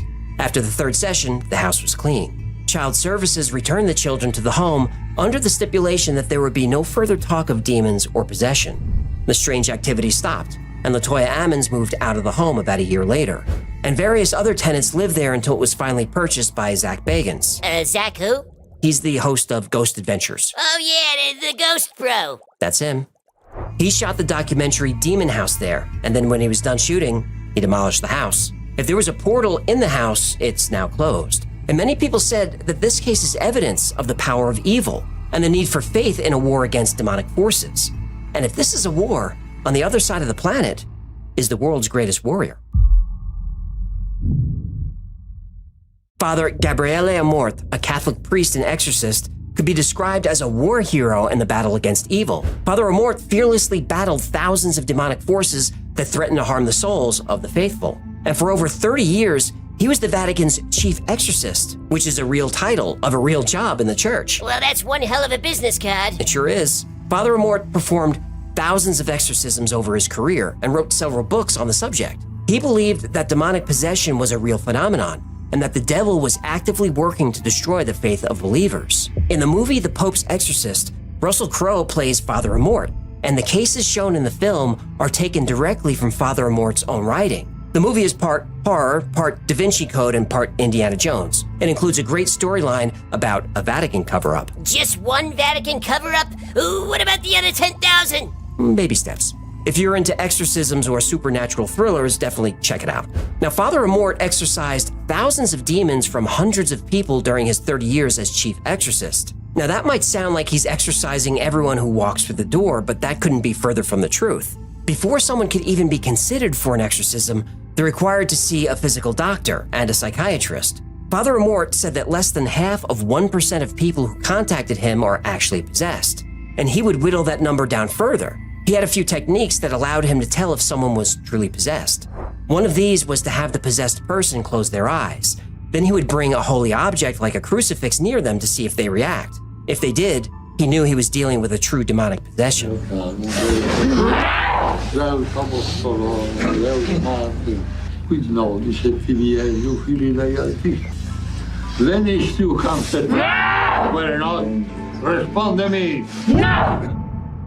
The exorcism ritual typically takes place in a church or other sacred space, and only a few people are present. Father Amort brings a trained assistant who helps with prayer and occasionally helps hold the person down. A couple of the possessed person's family and friends are also present to assist. And in 2016, Father Amort allowed William Friedkin to film an exorcism on a young woman named Christina. And there's no better choice than Friedkin. He directed The Exorcist.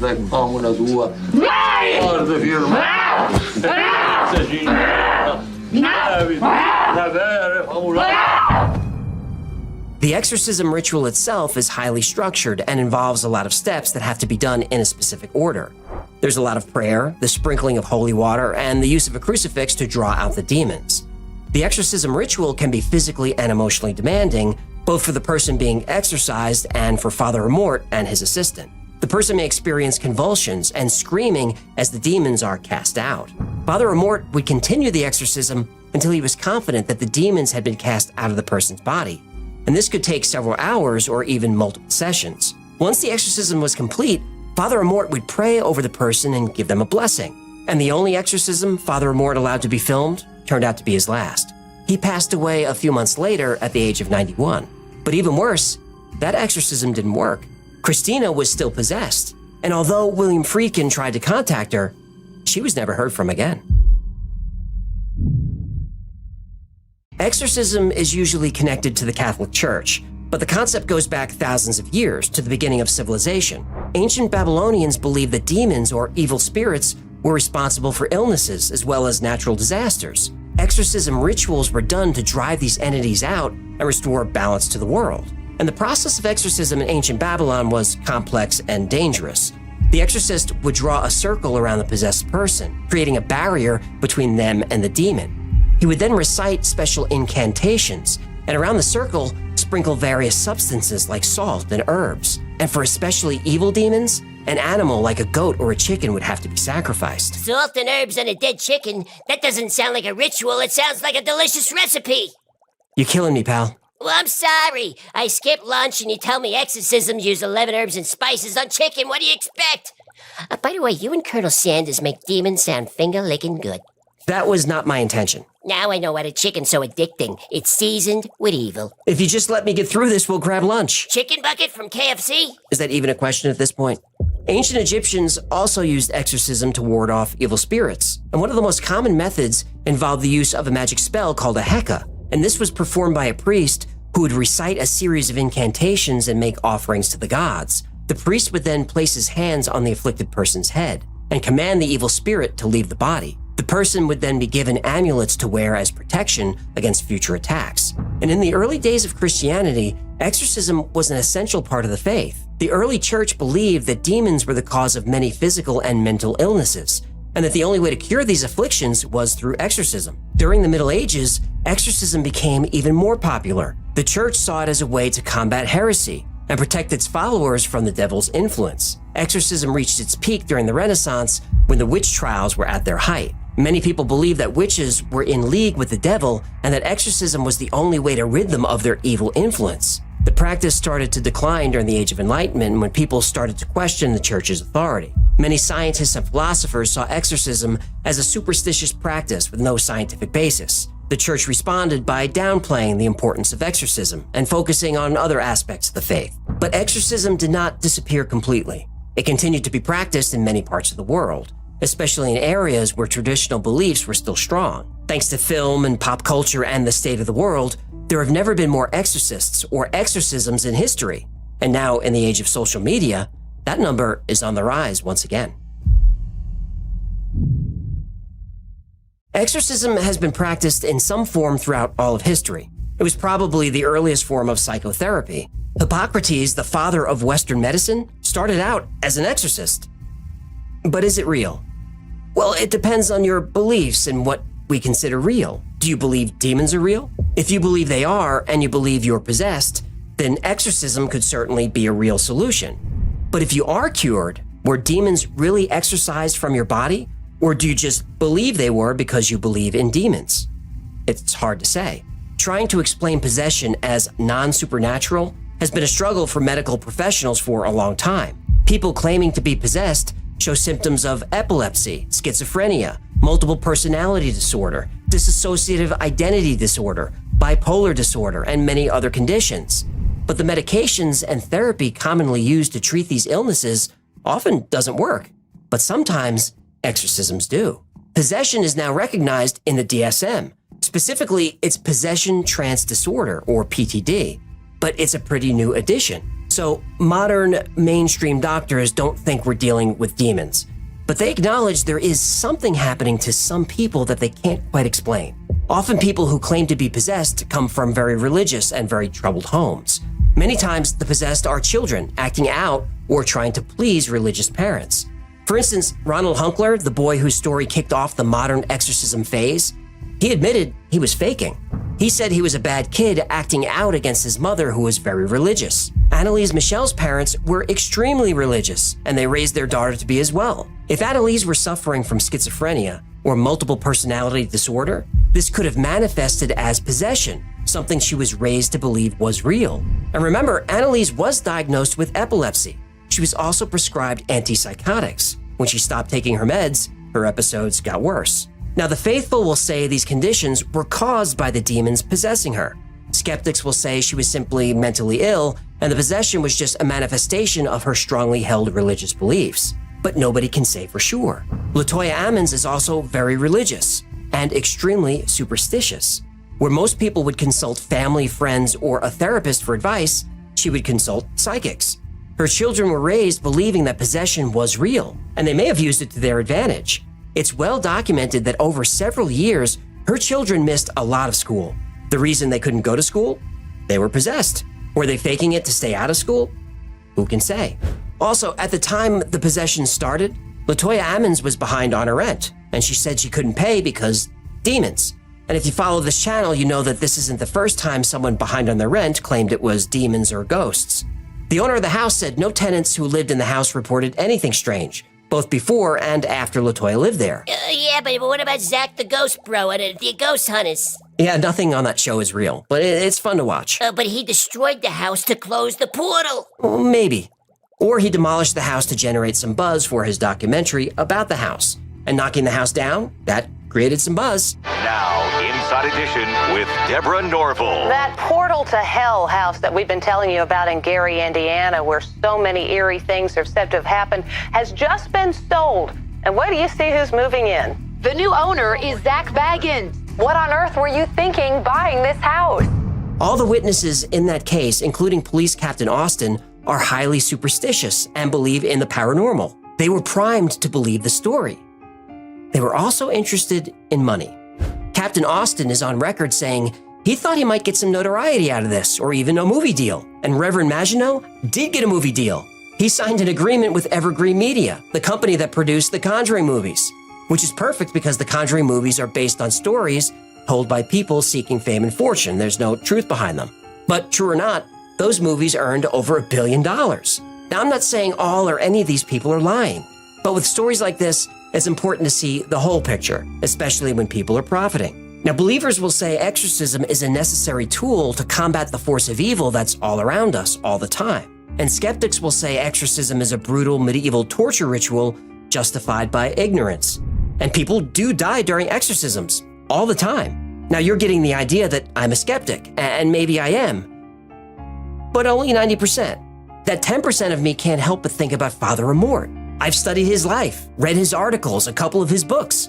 He says demonic possession is real and that he witnessed countless supernatural events. I don't think he's lying, but actual demons? I look around and I can't find any proof. But evidence of evil? Well, proof of that is everywhere. Supernatural or not, there really is a battle between good and evil taking place in the world right now. And we all have a role to play in this battle. And knowing this, I want you to ask yourself, which side am I on?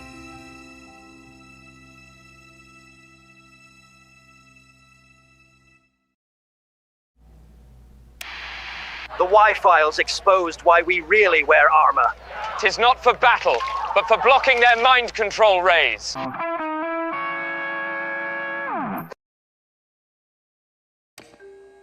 In 1985, Maltese pediatrician Anton Mifsud got a frantic call from his contractor. He was clearing a piece of land for a new medical clinic. Dr. Mifsud was hoping they didn't need more equipment.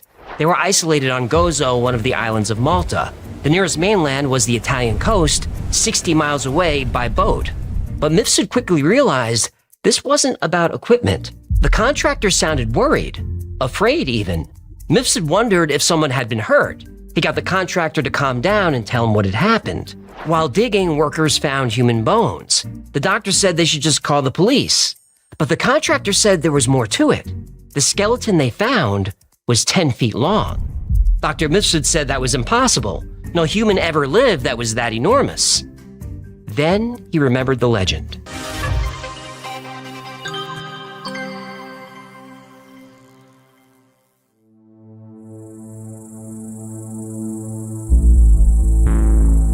It was a late winter night on the island of Malta many thousands of years ago. A farmer was awakened by a strange rumbling sound. It sounded like wind, but deeper. His family was still asleep, no need to wake them until he figured out what this was. The farmer stepped through the low entrance of his hut and stood at the edge of his wheat field. It was just a day or two after the new moon. It should have been pitch black, but an eerie orange light washed over the field, and it was getting brighter, and the sound was getting louder. It wasn't wind. He'd seen meteors before, but they were small and came in bunches. This was a single large object blazing a path through the night sky. Then he became afraid. It was getting bigger. This fiery object, whatever it was headed straight for the island. He wanted to warn his family, but there was no time.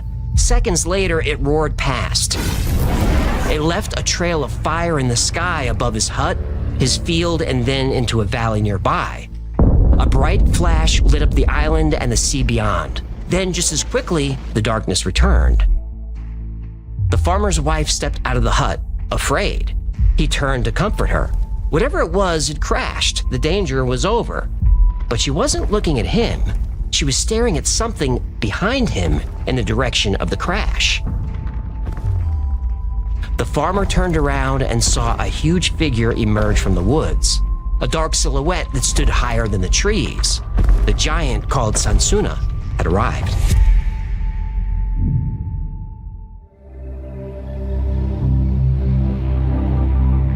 When Sansuna emerged from the woods on Gozo, the locals were terrified. But despite her overwhelming size and strength, she eventually earned their trust. She claimed to be from a race of beings called the Nephilim, and she promised to protect them. The farmers in the islands were in constant danger from raiders and pirates, but now with the arrival of this giantess, the Maltese had a powerful guardian. The islands were abundant with huge limestones, some weighing 20 tons and stood 20 feet high. To the Maltese people, the stones were too large to be useful. This was thousands of years ago. They had no metal tools. They hadn't yet discovered the wheel. But Sansuna was able to pick up even the largest stones and carefully place them one by one. Soon, enormous temples were assembled. Some had walls 3 stories high. She built 30 different megalithic temples across the islands. The most impressive temple is on the island of Gozo. The farmers named it Gigantia, the Maltese word for giant. Gigantia is made of 2 separate buildings built using enormous limestone blocks, and it still stands to this day. But as the centuries passed, Sansuna became nothing more than a local legend, a myth. No one believed these enormous stone blocks were carried by a giant. No one believed in giants, until they found the bones.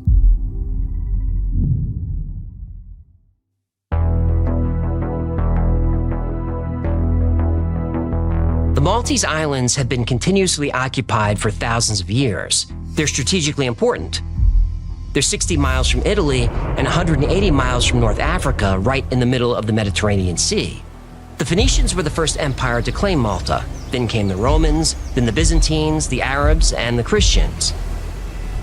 In 1530, Malta was governed by a nobleman named John Abela.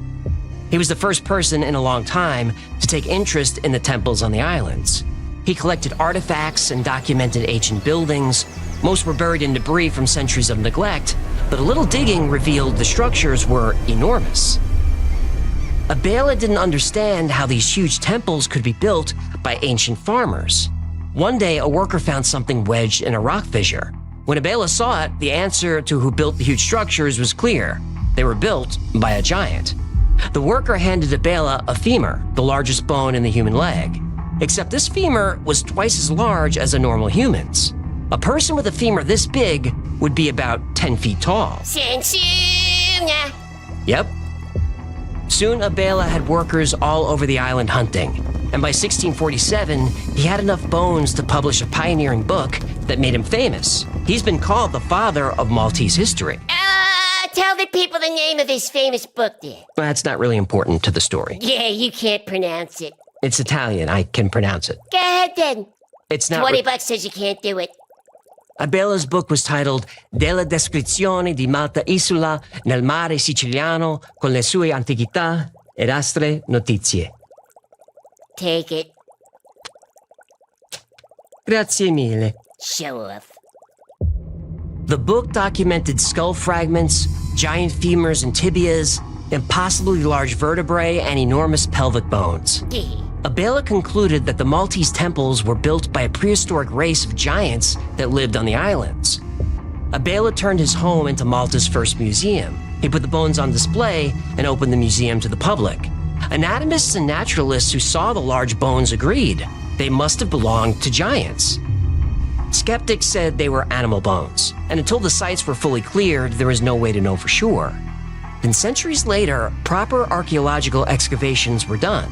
But what they uncovered didn't solve the mystery. It added to it.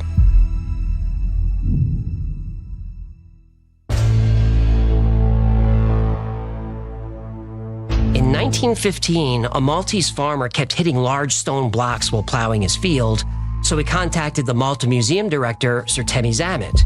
Expecting more temple remains, Zammit instead found something quite different, a massive statue. The top had been destroyed, but the bottom remained, 2 giant legs and feet. The statue was over 10 feet tall. Sansuna. Workers kept digging, and what was a buried statue turned out to be much more. The statue was in the middle of a complex group of megalithic temples. Zammit uncovered one of the most significant and impressive archaeological sites in Malta. They're known as the Tarsian temples, 4 structures in all, arranged in a cloverleaf pattern only visible from above. The temples were made from limestone blocks. Some are 20 feet tall and weigh over 50 tons. Walls, doorways, even floors, made of enormous stones that fit together perfectly. He kept digging. Zammit oversaw the excavation of nearly 30 different sites, all megalithic, all made with enormous limestone, stacked in close-fitting slabs. The obvious question plaguing Zammit was, how could Stone Age farmers on a remote island build these things? The temple excavated at Amnidra is even more mysterious. It might be the world's oldest calendar. On the equinoxes, the sun hits the main axis of the temple. On the solstices, the sun hits the opposite axis. The alignment is perfect. almost. Now, it might seem odd that a culture that could build a site with such precision would be off by a few degrees. So what went wrong? Well, nothing. As you know, the Earth slowly wobbles on its axis, and the position of the stars changes over time. This is called precession. There was a time when the Temple of Amnidra was in perfect alignment with these celestial events. 10,200 BC. You know what that means? Yep. The Younger Dryas. 10,200 BC is just after the end of the Younger Dryas, when the ice sheets melted and a great flood rushed over the Earth. The flood was quick and it was merciless. Coastal cities were gone, shredded by a mile-high tsunami moving at the speed of sound. Their remains scattered at the bottom of the sea. The only human survivors were the ones on higher ground. The entire landscape of the Earth was changed. The cause of the flood is still being debated. Some say it was caused by the impact of a giant asteroid, while others believe it was a massive solar event. But Zamet was exploring Amnidra in the early 1900s. He didn't know anything about asteroids or solar storms, but he did know the story of the Great Flood. The flood was the wrath of God, meant to destroy the Nephilim. The flood was meant to kill the giants.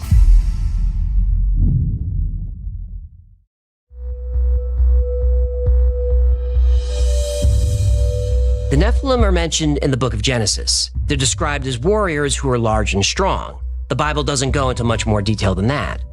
But if we look to holy texts outside the Bible, we get the full story. The book of Enoch is not included in the canonical Bible for most Jews and Christians, but it's an important work, especially within the Ethiopian Orthodox Church and among scholars of early Judaism and Christianity. Book of Enoch, link below. The book tells a story about the origins of evil. It starts with a group of angels called the Watchers.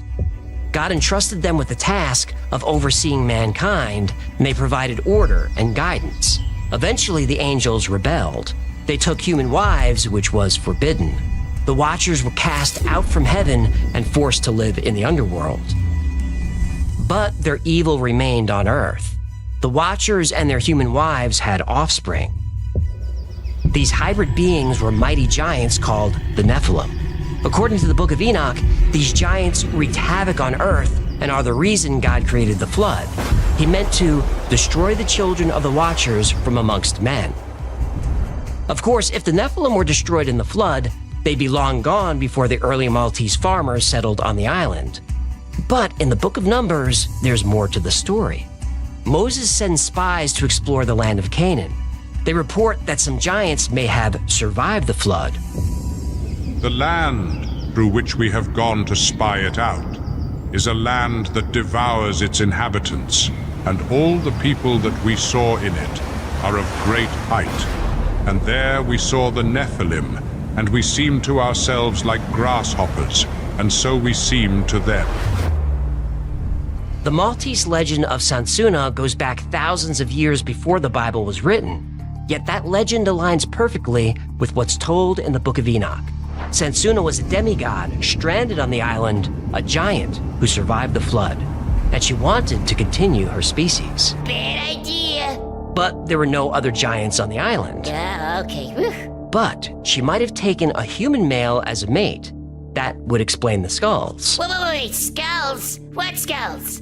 What? Skull? No. Don't show the logo. Don't show the logo. Crib.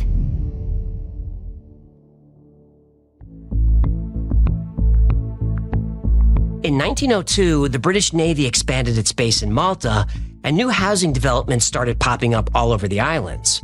On one job site, workers were digging out an area for a large water tank. Suddenly, the ground gave way, exposing an enormous underground chamber. Excavations revealed a subterranean maze of rooms and burial chambers. Zamet named the site the Hypogeum, the Greek word for underground. What Zamet found mirrored the megalithic temples above ground. There are limestone walls and doorways, the same slate floors. The stonework is precise and massive. Zamet and his team were stunned by the size of this underground world. Then they discovered this was just the first level. There were 2 more levels below, maybe more, and the Hypogeum was full of well-preserved artifacts. The most common design was the same found everywhere on the island, the figure of a giantess. Sansuna. Many parts of the hypogeum were used as a burial site. That meant there would be bones. Zammit recovered the remains of more than 7,000 people. Some of the bodies date back to the Neolithic period. He documented every bone he found until he got to a group of skulls he couldn't quite explain. 12 of them. The skulls were elongated. Like alien heads. Well, they do look like that. But Zammit knew many cultures around the world used head binding to stretch their skulls. So Zammit had scientists examine them. And they confirmed that the long cranium was natural, not the result of bonding or boards. But it gets even stranger. Every human skull has a seam between the two parietal bones. It's called the sagittal suture. When we're born, our skulls are flexible.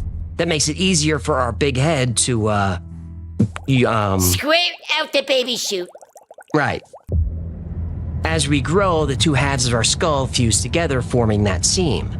But these elongated skulls had no seam at all. That's impossible. That seam is a key part of human development. So these skulls aren't human. Nope, they didn't seem human. Well, not completely human. In 1920, National Geographic magazine reported that the first inhabitants of Malta were an alien race with elongated skulls. Now, Zammit would have called that crazy, except he couldn't explain the skulls otherwise. Then he remembered the story of Sansuna. Sansu! Nah. Part of the Sansuna legend is that she carried stones under one arm while cradling a baby in the other. The child was a Nephilim human hybrid. So let's go back to the skull for a second. For a child to be born with a fully formed skull, it would have to travel through a very large... baby chute. Yes, like that of a giant. Now maybe these skulls belong to the descendants of Sansuna. If they were human Nephilim hybrid children, they would have the size and strength to carve and build the hypogeum. Now it's a fun story and adds to the legend, but still this was conjecture. There's no proof of giants living underground in the hypogeum. Until 1940, when someone saw them.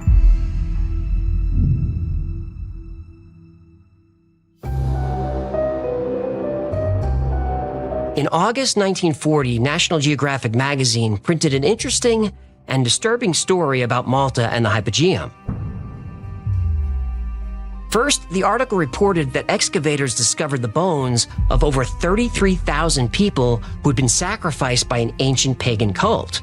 Then there was the story of the children who went to the hypogeum on a school trip. A school field trip to an underground cave where thousands of people were sacrificed in a cult? Yep. Yeah, they must have signed one hell of a waiver with that permission slip, huh? Well, I hope so, because the children went in and never came out. What? Yep. 30 school children and their teacher went down a passage. They either got lost or stuck behind a cave-in because they were never seen again. For weeks, mothers declared that they had heard wailing and screaming from underground, but numerous excavations and searching parties brought no trace of the lost souls. After 3 weeks, they were finally given up for dead. To this day, the children have never been found, which brings us to the story of Lois Jessup.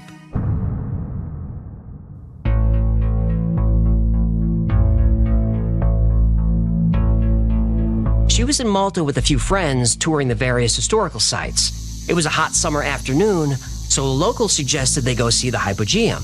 Not only was it an amazing historical location, it was underground. It would be nice to get out of the Mediterranean sun. When they found the entrance, they hired a guide named Joe to give them a tour.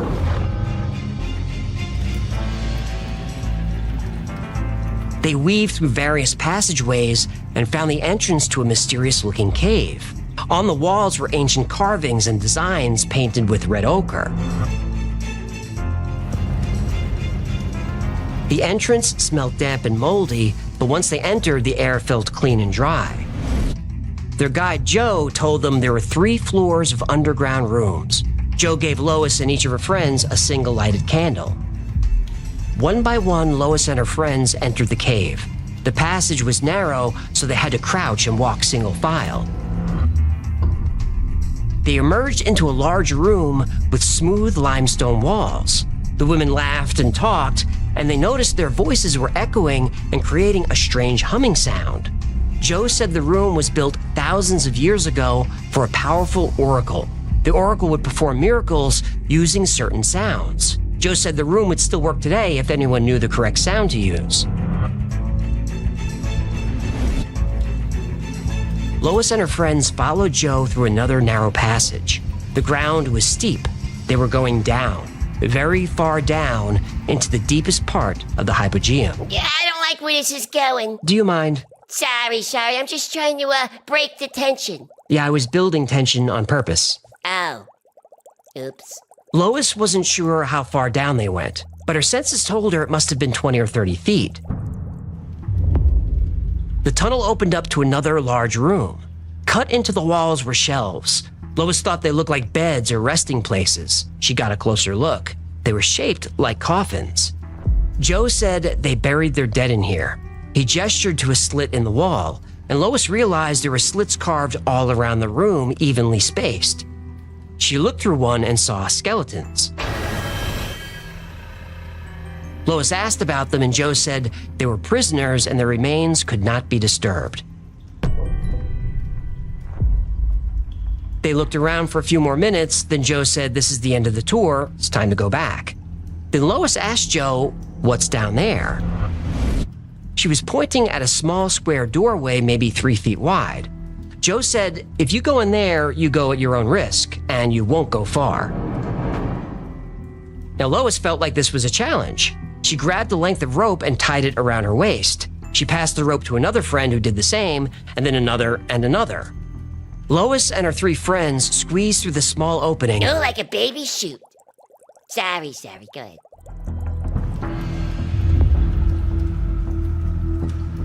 The 4 women disappeared down the dark chamber. The other 2 stayed behind and waited with Joe. It was dark, but the women still had their candles and they were having fun. This type of adventure was exactly what they were looking for. Finally, the passage opened up and Lois was able to stand. When she got to her feet, she felt herself leaning forward. She was starting to fall.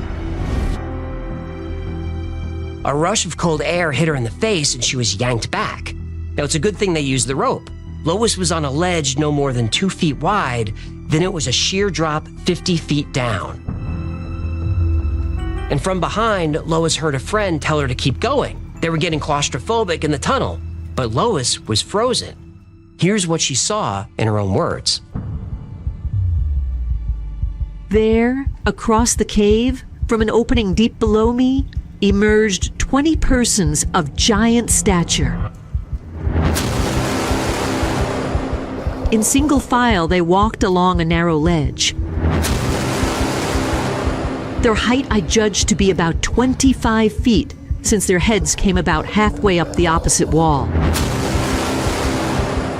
They walked very slowly, taking long strides. Then they all stopped, turned and raised their heads in my direction. All simultaneously raised their arms and with their hands beckoned me. Terror rooted me to the spot.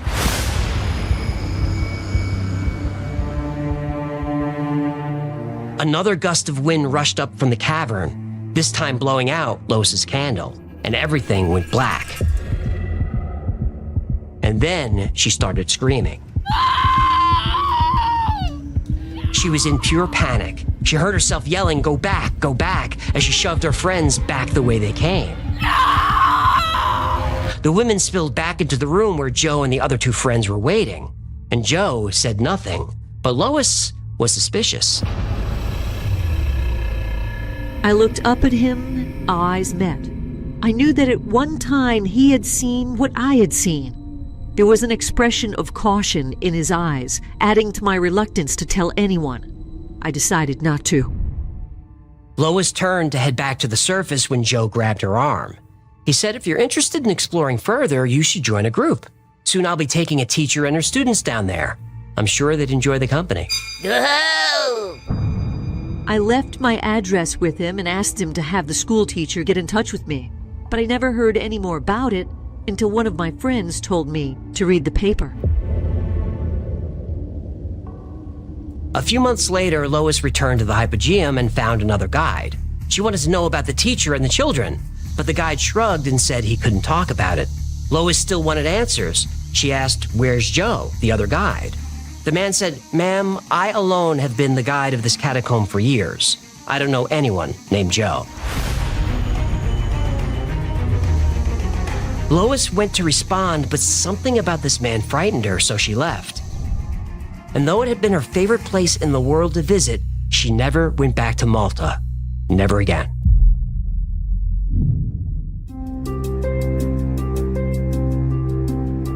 The islands of Malta are steeped in legends. Giants riding comets and building huge temples. Underground cities where the descendants of the Nephilim hide, capturing any human who wanders a bit too far. Elongated skulls that appear more alien than human. But how much of this is true? Quite a lot of it, actually. But not all of it. The temples on Malta and Gozo remain a mystery. No one knows for sure who built these structures or why. They remain among the earliest freestanding structures in the world. Mainstream archaeology debated the age of the temples for years, saying they couldn't be older than 2600 BC, the Bronze Age. But carbon dating shows they're at least 1,000 years older than that. That's a proven fact. As to whether they go back to the Younger Dryas, there's no physical evidence. But the solar alignment theory about Amnidra is true. It would align perfectly if it was built between 12 and 13,000 years ago. We just can't prove it. But for years, mainstream science did get the age of these sites wrong. They were built during a time before humans had the tools to work stone so precisely. They were built before the wheel. They were built before writing, but there they are. You couldn't build these things without very advanced engineering and logistics. Nobody has yet to explain how this could have been achieved. As for the giants. Sansuna! The giant bones Abela found in the 1600s turned out to be from elephants, not actual giants. So above ground, there's no evidence of giants. Below ground, things get a little more complicated. But let's clear up a few things first. Oh. Zamet didn't find 7,000 skeletons. He found about 7,000 bones. In all, about 120 individual skeletons have been identified. As for the 33,000 sacrifices, there's no evidence of that. 120 people, that's all we got. As for the missing children, that's an urban legend. Locals think it was a story parents told their children to keep them out of the hypogeum. In fact, in the catacombs under St. Paul's Basilica in Rabat, Malta, there's a wall painting that tells a story of a group of children disappearing in the caves underground, as a warning. Now, Lois Jessup's story is interesting. She was a real person, and she really did write that story. I quoted some of it, but it's probably just a story. The types of rooms she describes don't exist in the lower levels of the hypogeum. Now, sure, she might have stumbled into a secret level known only to giants, but you can't get much lower before you're underwater. The curators of the hypogeum said that if she was in a flooded chamber with a candle, reflections might have disoriented her. Now, that could be true, but the fact that her story includes the missing children is what debunks it. If a whole group of children went missing in the 20th century, there'd be reports of it, and there aren't. Now, in 1940, National Geographic magazine wasn't as mainstream as it is today.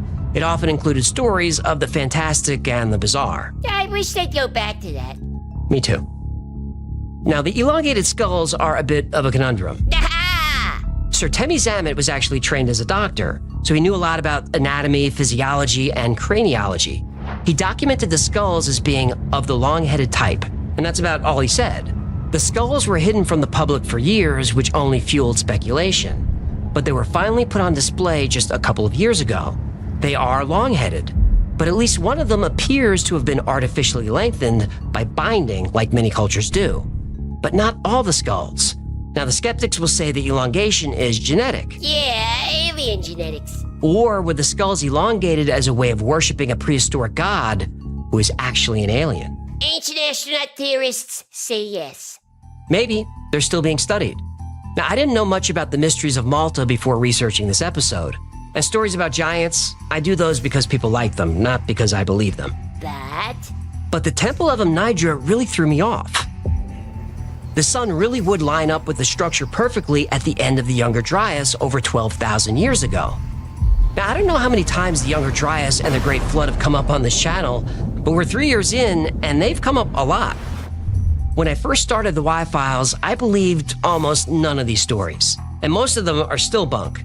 They're fun, but they're bunk. But there have been a few episodes that, after researching, made me a little bit of a believer. Not a full believer, but much more open-minded. I don't know, maybe I've been doing this too long and the tinfoil is seeping into my brain. You get used to it. I was once a complete non-believer, but now, after years of research, I believe the moon might be hollow. Crop circles are real, and I'm starting to believe that maybe, at one point very long ago, great megalithic structures were built by a race of giants. But if that's true, where's the evidence? Well, there wouldn't be any, because when the Great Flood came, the giants boarded their chariots, took to the sky, and went back home.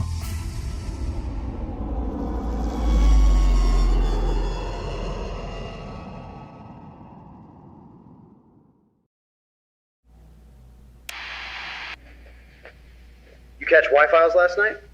Episode about moon bases? Bro, we literally live on one.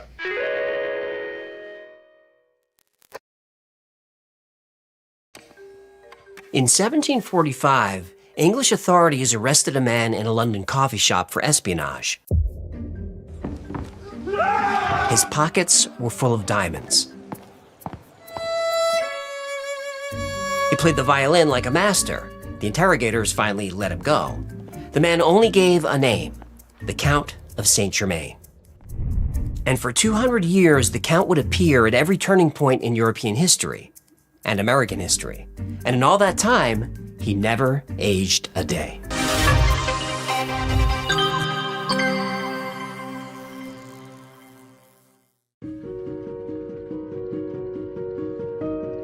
After disappearing from London, the Count resurfaced 13 years later in France at the court of Versailles. He dressed in velvet with rings and diamonds on every finger.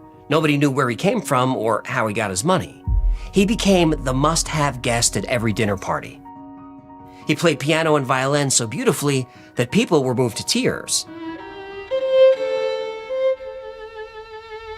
And he was a brilliant conversationalist. He spoke 20 languages without an accent. He had immense knowledge about everything. He even impressed Voltaire. He is a man who never dies and who knows everything. He is very singular and will probably have the honor of seeing your majesty in the course of 50 years. But where the Count really excelled was in history. He did a perfect impression of Henry VIII. He knew the details of conversations and relationships that didn't appear in any books. When asked how he could know so much about people who'd been dead for years, the Count would simply smile and say, "I was there." The Count also knew about alchemy. He claimed he discovered the Philosopher's Stone, the elixir of life. That's why he never aged. Even when served the finest wines and food, the Count never ate. He sipped his special elixir, nothing else. Nothing tastes as good as skinny feels. But the Philosopher's Stone had another quality that interested the wealthy at court.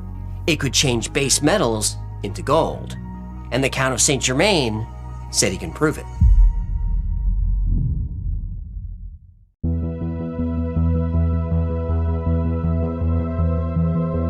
One day, the Count met Giacomo Casanova.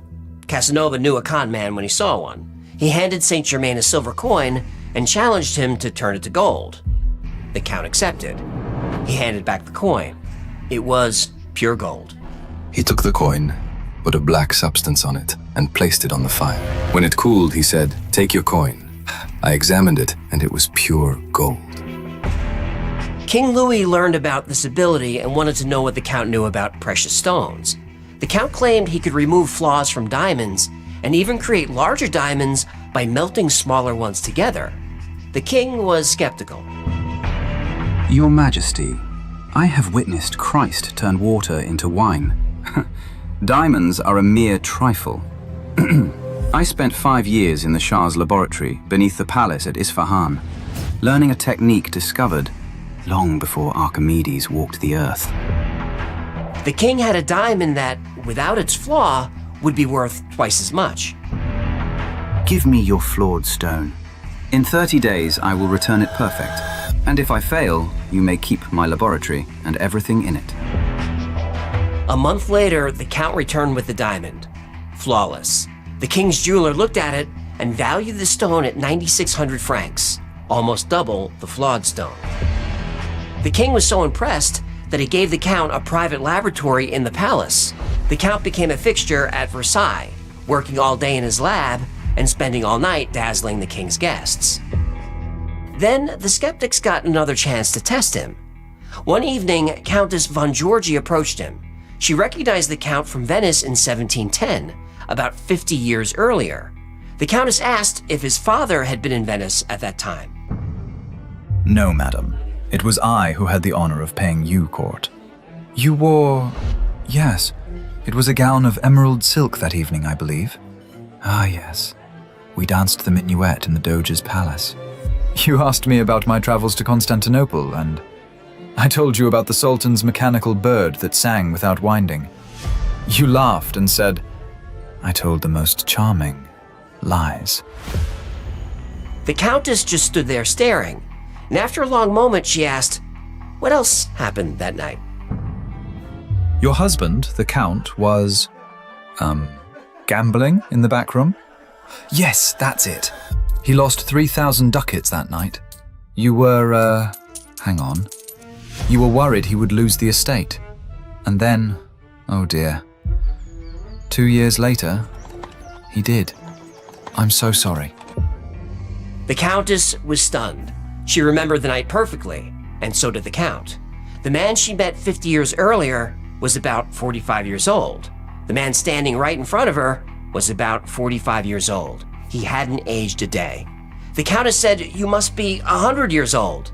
The Count smiled and said, that is not impossible. Adrenochrome! I knew it! That's just a conspiracy. How many conspiracies have we talked about in this show that came true? All of them. Uh-huh.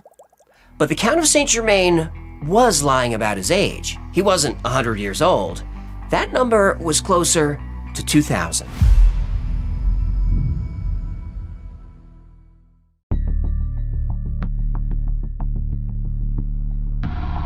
Word quickly spread through Paris. The Count didn't learn history from books. He learned it because he was there. He described the court of Nero with casual specific details that no book contained. I remember the gardens of Babylon clearly. Nebuchadnezzar would walk those hanging gardens at dawn, muttering about his dreams. He thought God was speaking to him. Perhaps he was. I also remember the fire in Rome. Nero didn't start it, despite what history claims. But he did play his lyre while it burned. Quite beautifully, actually. He spoke of the apostles as if they were old friends, and this led to a theory. Some believe the Count was Cartaphilus, the legendary wandering Jew. According to the legend, Cartaphilus was a porter for Pontius Pilate. When Jesus stopped to rest while carrying the cross, Cartaphilus struck him and told him to keep moving. Jesus looked at him and said, I shall go and I will rest, but you shall not rest until I return. Cartaphilus was cursed with immortality, destined to wander the earth until the second coming. Immortality sounds pretty good until you realize you gotta pay alimony for 2,000 years. Yeah, I don't think he was married. 2,000 years and no wife? This guy should do seminars. The legend of the wandering Jew matches the Count's description perfectly. And now the wanderer was wandering west. But he wasn't just watching history, he was shaping it.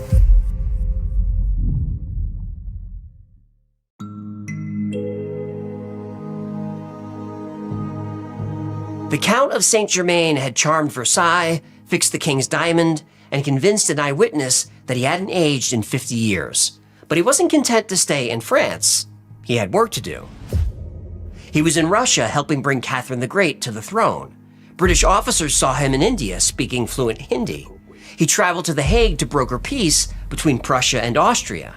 In Germany, he taught hypnosis to a young physician named Anton Mesmer, who said the Count understood the workings of the human mind better than anyone alive. And some say this was how the Count talked his way out of that English prison back in 1745. Jedi mind trick. Something like that. You're not the Count we're looking for. You're not the Count we're looking for. Move along. Move along. Move along. Move along. Yeah. But his most famous intervention happened in America in the summer of 1776. The debate about the Declaration of Independence wasn't going well. The delegates were terrified. Signing that document was treason against the British Crown. The penalty was death. And just as the talks were breaking down, a stranger stood up in the back of the room, and his voice thundered across the hall.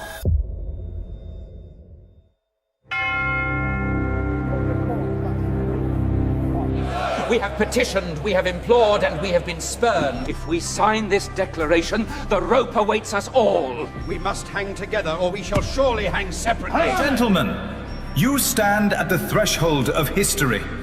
God has given America to be free. Your children will ask what you did in this hour. Will you tell them you feared the rope more than you loved liberty? Prove them wrong. Sign that parchment. Men not yet born will read these words and find courage. So I ask you, will you sign? Or will you explain to your grandchildren why you chose chains over courage?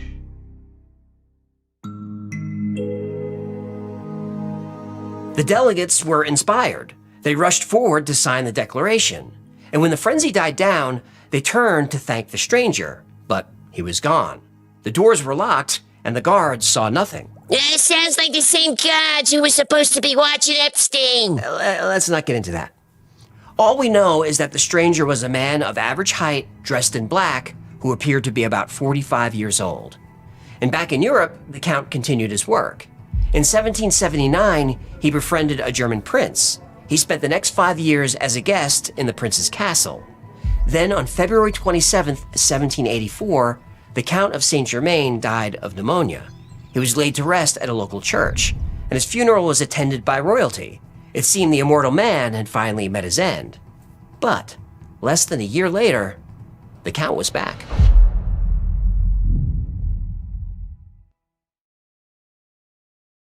The Count of Saint-Germain died in 1784. His body was buried, and then in 1785, he started appearing again. The French Freemasons chose the Count as their representative. He appeared at diplomatic meetings across Europe. The British saw him in London. The Prussians saw him in Berlin. Then in 1789, he returned to France with a warning. He told the Queen's closest friend that a conspiracy was underway to destroy the monarchy. The sun of France is setting. The Bastille will fall. The mob will storm Versailles. I have watched this pattern destroy Rome and Babylon. Marie Antoinette must flee immediately. The people demand her blood. Your children face the same fate. The king finally demanded to see the Count, but once again he was gone. A few weeks later, the French Revolution began. The Bastille fell. In her memoirs, Marie Antoinette wrote that she wished she had taken the Count more seriously. 4 years later, the Countess d'Adhémar watched the guillotine blade come down on Marie Antoinette, and standing beside the Countess, watching silently, was the Count of Saint-Germain.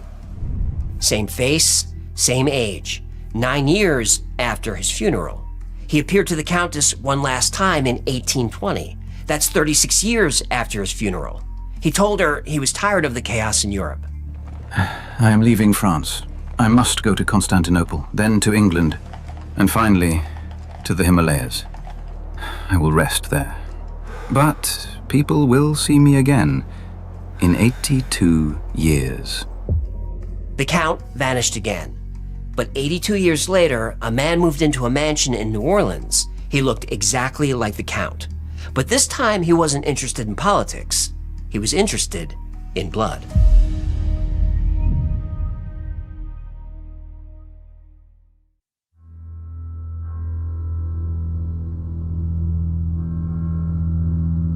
In 1902, a wealthy man named Jacques Saint-Germain threw expensive parties in the French Quarter. He spoke flawless French. He was an expert historian and a master musician. And he looked exactly like the portraits of the Count from 150 years earlier. He claimed to be a descendant. Jacques never ate at his own parties. He just stood by the window sipping liquid from a goblet. One night, the party stopped. A woman screamed. Then she fell from the second-story balcony onto the street below. Bystanders rushed to help her. She told the police she didn't fall, she jumped. She pointed up at the balcony. Jacques Saint-Germain had cornered her. He grabbed her, held her down, and bit her neck. The police banged on the door. No answer. They broke it down. Jacques Saint-Germain was gone. They searched the kitchen. No food, no silverware, but they found rows of wine bottles corked and sealed. When they opened them, the smell hit them instantly. It wasn't just wine. It was a mixture of red wine and raw human blood. You told ya! Jacques Saint-Germain was never seen in New Orleans again. But the Count wasn't finished making appearances.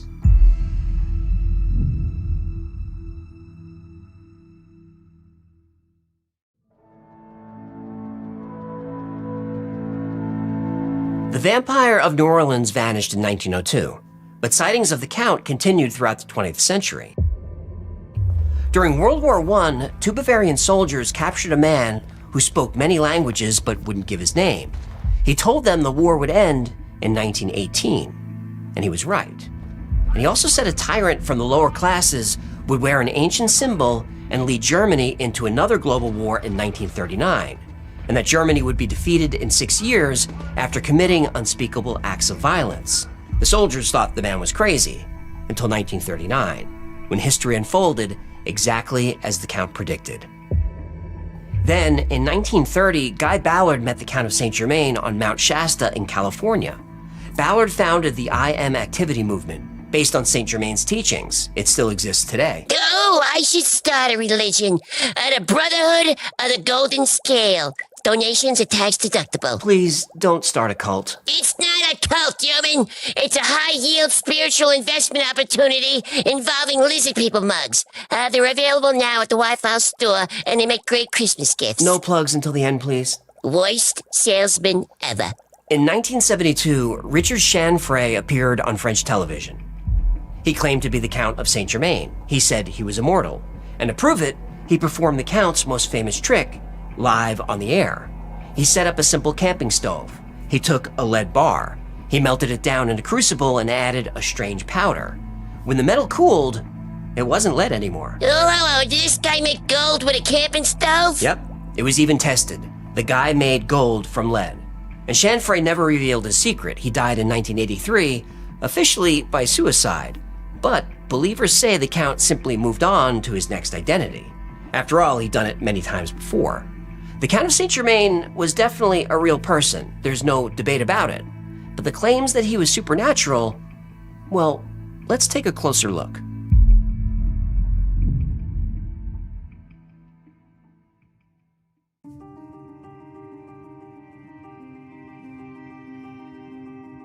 People have been telling the story of the Count of Saint-Germain for hundreds of years. But how much is true? Well, let's start with the languages. The legends claim he fooled native speakers. Not true. When English authorities arrested him in 1745, they noticed his English was broken. He spoke French with a Piedmont accent. That's somewhere near France, Italy, up that area. Now, King Louis was taken with him, but the king wasn't a deep thinker. His own doctor called Saint-Germain a quack. Doctors hate anyone who can cure things without a copay. The king's chief minister ordered the Count's arrest. That's why he left France, not to go on some diplomatic mission to avoid the law. When Saint-Germain turned Casanova's coin into gold, it wasn't alchemy. It was close-up magic, sleight of hand. And Casanova admitted the Count was brilliant, but he recognized a fellow con man when he saw one. Hey, game recognized game. Saint-Germain had style. Casanova just had a bunch of STDs. That's true, actually. Saint-Germain turned coins into gold. Casanova just turned relationships into awkward doctor visits. Now, the king's diamond repair was also likely a switch. Flawed stone in, different stone out. The king's mistress examined the Count's gems and laughed. She said they were all very pretty, but they were all obviously fake. Even Voltaire's famous quote about the man who never dies was sarcasm. The countess who recognized him from 50 years prior, well, she was nearly 90 years old and senile. Saint-Germain himself pointed this out, but the legend stuck anyway. He was one to build on his own story. And Richard Chanfray's television transmutation, that was also stage magic. Chanfray was a professional entertainer. He used a hollowed-out piece of charcoal with gold inside, and it was sealed with black wax. When the wax burned off, only the gold was left. The Count's final stop was Prince Charles's castle in Germany. And the prince noted that Saint-Germain wasn't a youthful adventurer, but a small, gray-haired man in his 90s. The post-death sightings come from anonymous theosophy writings. The Marie Antoinette accounts can't be verified. Jacques Saint-Germain in New Orleans is folklore. There's no eyewitness accounts, No police records. Guy Ballard on Mount Shasta? Well, he's a convicted fraudster who plagiarized his teachings from science fiction novels. The best theory is simple. Saint Germain was the illegitimate son of an Italian princess. This explains the specific accent and his familiarity with languages like Italian and French. He was a brilliant man who used charm to befriend wealthy patrons, but when the money ran out, he died alone. But here's what bothers me about that neat little explanation. When Saint Germain died, the important items were missing. He played the violin, but there was no violin, no personal letters, no trinkets from his adventures, no money. Like he was covering his tracks. Now, the Count's death is documented, but his grave was destroyed and his body never recovered. The church records still exist, and researchers have requested access over the years. Some requests are granted, but others aren't, and nobody really knows why. Maybe it's just bureaucracy, or maybe someone decided that certain details about the Count of Saint Germain are better left unexamined. Because that's what you do, isn't it? If you were immortal? If you'd learn that the only way to survive forever was to make sure that no one could ever prove you existed, you'd vanish completely, and then you'd start again and again, somewhere else, someone new. The story of the Count of Saint Germain is probably debunked, but I will admit there's a part of me that hopes that he's out there somewhere, playing the violin, telling stories at dinner parties, sipping his elixir, and waiting for yet one more chance to step in and change the course of history.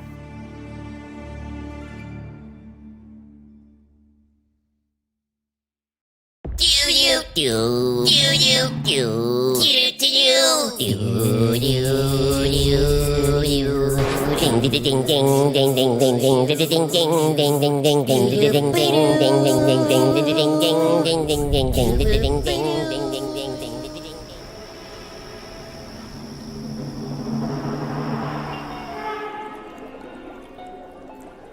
you are, sir. Belvedere martini, shaken, not stirred. Pearl onions. Yeah, thank you, honey.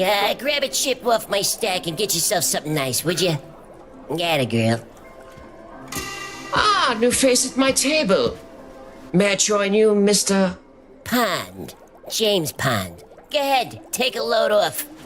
I'm Dr. Human, the owner of this establishment. Merci. You seem to be down a few chips, Mr. Pond. I hope you're finding our tables fair. Yeah, you know what they say about chips, don't you? It's not the size of the stack that counts. It's how you slide it in a pot. Besides, I heard this is the best casino in Monaco. Flattery may work out there, Mr. Pond, but in here, it's your bets that count. Would you and your small stack care to raise the stakes? Fortes fortuna juvat. Well, judging by your lack of fortune, your boldness does not seem to be working tonight. Don't worry about me. I got good instincts for the game. Yeah, but instincts can be deceptive, Mr. Pond, especially in unfamiliar waters. I'm no stranger to swimming with sharks, Dr. Human. Yeah, but not all predators are created equal, Mr. Pond. There's always a bigger fish. And that's why I carry a big hook. And I got the biggest worm you've ever seen. And if I bite, Mr. Pond, are you fish enough to reel me in? Yeah, there's only one way to find out. Do you have any cryptids?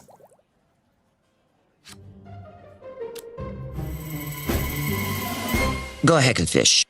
Hey, it's your buddy AJ. And me. And Hecklefish. And we're excited to announce our new card game, Go Hecklefish. The deck of 52 uniquely illustrated cards features your favorite characters from the Y-Files and the After Files live stream. Categories include cryptids, monoliths, cover-ups, shadow people, relics, aliens, and more.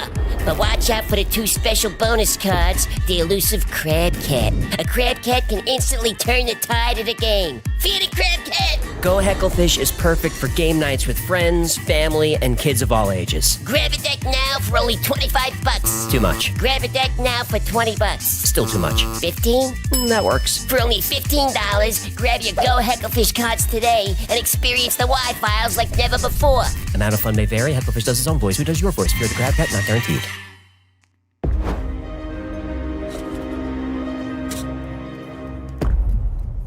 Well, Mr. Pond, I'm afraid luck wasn't on your side tonight.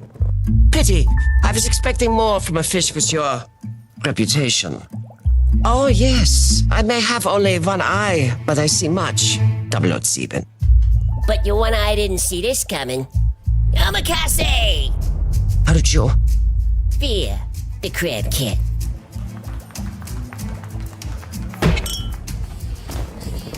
You may have won this round, Mr. Pardoned, but we will meet again. If this stupid commercial gets a lot of views, you can count on it.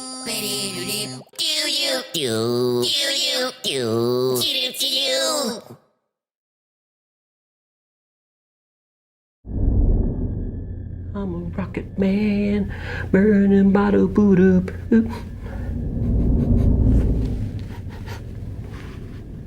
You smell that? I can smell that underwater. But don't look at me. Let's get out of here. Agreed.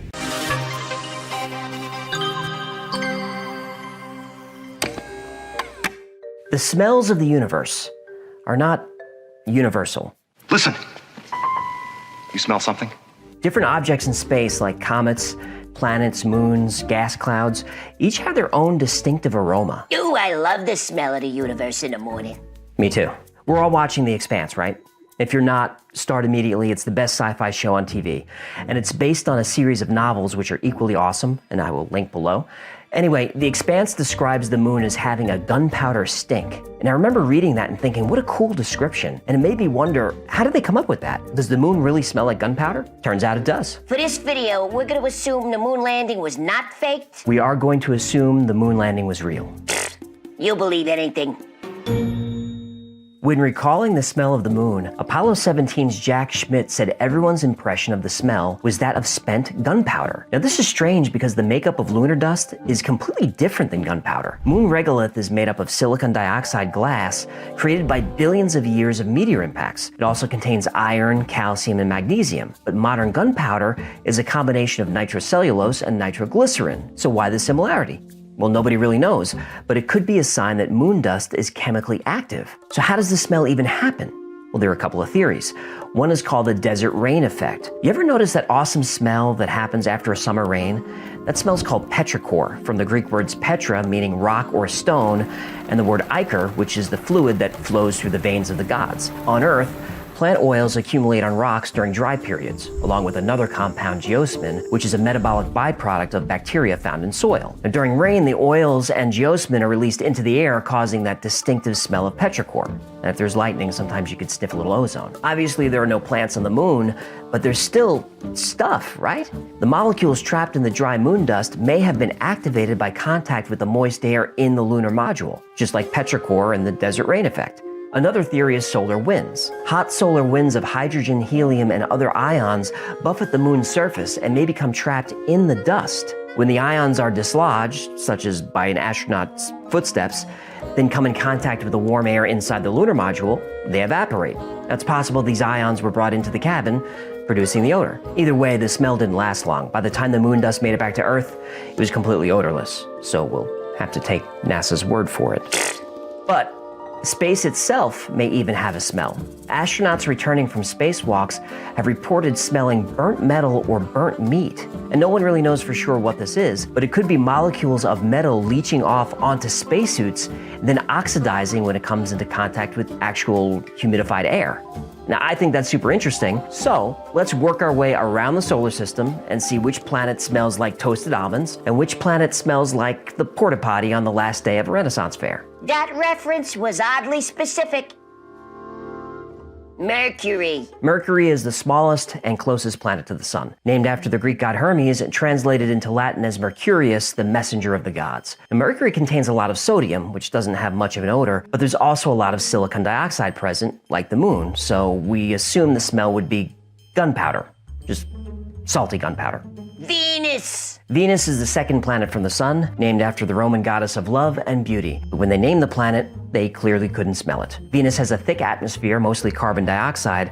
There's also heavy clouds of sulfuric acid. And that combination makes Venus smell like a burnt match and rotten eggs. Mars. Mars is the fourth planet from the sun, and the second smallest planet in the solar system, being larger than only Mercury. Named for the Roman god of war, Mars is often referred to as the red planet because of the iron oxide on the surface. Now, despite what Matt Damon would tell you, Mars doesn't have much of an atmosphere. Since Mars lost its magnetosphere billions of years ago, solar winds are constantly stripping away atoms from the outer layer. But what atmosphere there is contains methane, formaldehyde, carbon monoxide, and sulfur dioxide. Now, Martian sand smells like rusty metal because that's what iron oxide is, combining the odors of the surface with the odors of the air, and Mars is probably going to smell like the exhaust of an old car with a bad catalytic converter. It's basically the same stuff. And yeah, you can't breathe that. I'm definitely gonna die up here. Jupiter. Jupiter is the 5th planet from the sun and the largest in the solar system. It's a gas giant named after the king of the Roman gods. Now, Jupiter's atmosphere is 5,000 kilometers thick and actually has multiple layers, each with slightly different smells. The outer layers have a lot of ammonia,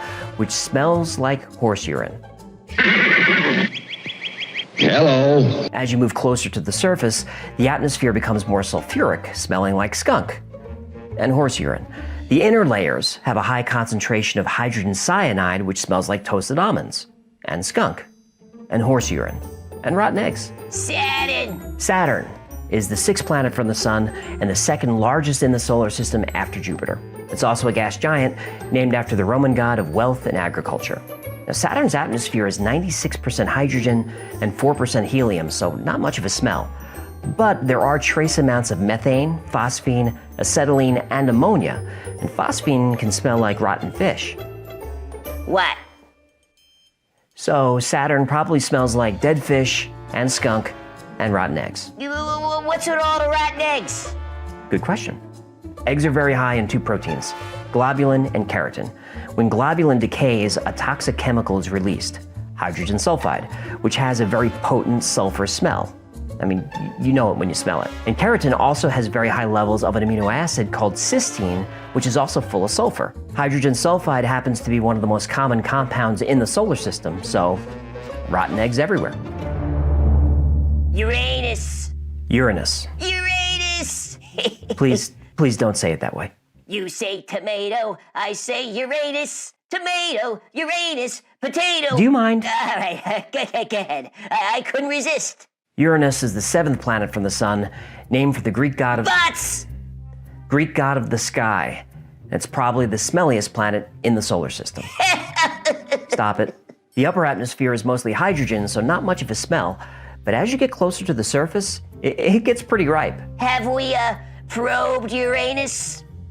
Yes, we have. No, I hope they were gentle. Ugh. So, why does Uranus smell so bad? Well, the cloud tops of Uranus are made of hydrogen sulfide, that gas responsible for the foul smell of rotten eggs, and human flatulence. A little lower in the atmosphere, you'll find methane and ammonia. So, Uranus smells like a public toilet? It does. Neptune. Named after the Roman god of the sea, Neptune is the 8th and farthest planet from the sun. At 17 times the mass of the Earth, it's slightly more massive than its twin Uranus. Does it smell as bad as Uranus? Well, most of the compounds are frozen in the atmosphere, so really just hydrogen and helium are present. Neptune doesn't have much of a smell at all. That's too bad. I got more jokes. No, I'm sure you do. Everywhere else. A few honorable mentions. Dwarf planet Pluto is a near vacuum with nitrogen, methane, and carbon monoxide, so deadly but odorless. One of Saturn's moons, Enceladus, is covered in ice, but underneath, it has an ocean of liquid salt water. And it was recently discovered that plumes of methanol are ejected from the surface, so it could smell like a martini. I'm Steve-O, and this is the Poo Cocktail Supreme. Comets mostly smell like burnt metal and, of course, rotten eggs. And lots of asteroids contain formaldehyde and cyanide, so they could smell like pickles and marzipan. No, sounds like what my ex-wife ate when she was pregnant. You've been married? 3 times. Huh.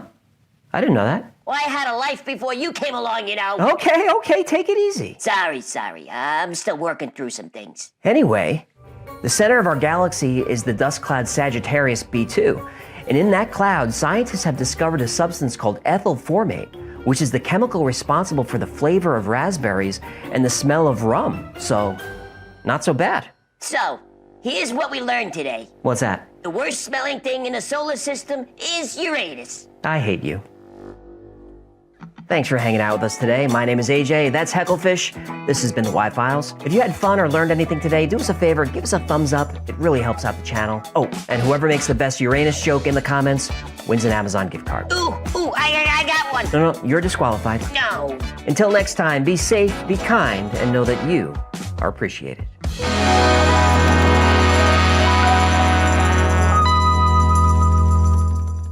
Hey, you know, I heard there's a black hole near Uranus. Will you stop it?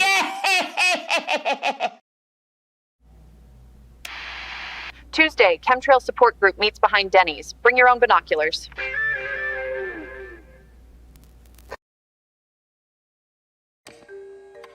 In 1988, aerospace designer Brad Sorensen went to Norton Air Force Base for the annual air show. The show was the chance for aerospace companies and military contractors to show off new technology to top military and government officials. Brad wanted to network and maybe grab a new client or two. At some point, Brad got turned around and separated from his group.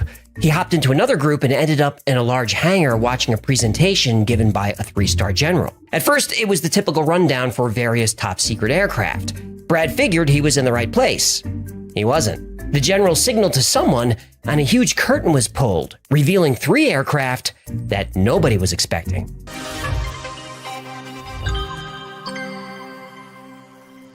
When fellow aerospace designer Mark McCandlish called Brad to see how the airshow was, Brad was silent for a long time.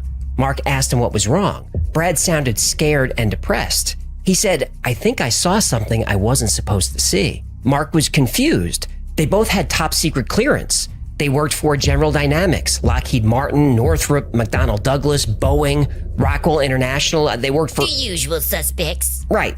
Now, as aerospace designers and illustrators, they often learned about experimental aircraft before they were even built. So what could be more secret than that? Brad said after the presentation, they pulled a curtain back to reveal 3 flying saucers, completely silent and hovering a few feet above the ground. Mark asked Brad to describe them. He said they looked like something out of the 1950s. They had a flat bottom, sloped sides, and a dome on top. And on the dome were small bubbles that looked like they contained cameras. The smallest saucer was about 24 feet in diameter. The next one was about 60 feet, and the largest saucer was about 120 feet wide. The general giving the presentation called them ARVs, or Alien Reproduction Vehicles. The nickname they gave the saucers was flux liners. In electromagnetism, electric flux is the measurement of an electric field through a given surface. So this was a bit of a hint. Next to the small saucer was a television playing various test flights.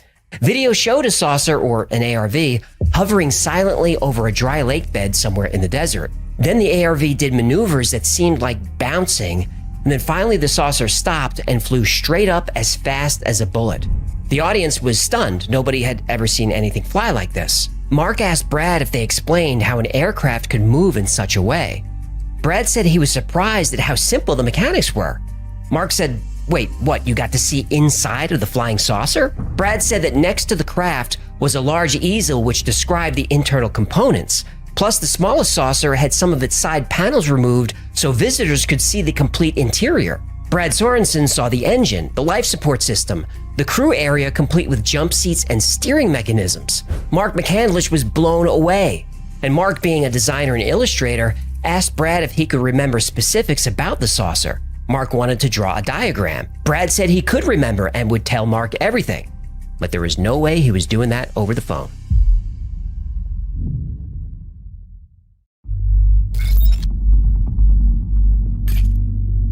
Brad Sorensen and Mark McCandlish met for lunch the next day to talk about the alien reproduction vehicles that Mark had seen at the air show. Mark wanted to try and sketch a diagram of what Brad saw.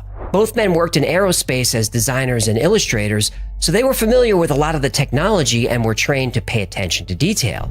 The first thing Brad noticed is that the ARV seemed kind of worn. They had chips in their paint, fingerprints, and smudges all over them. Clearly, the American military had this technology for a long time. Brad went on to sketch out and describe the interior of the ARV. The dome at the top is actually half a sphere.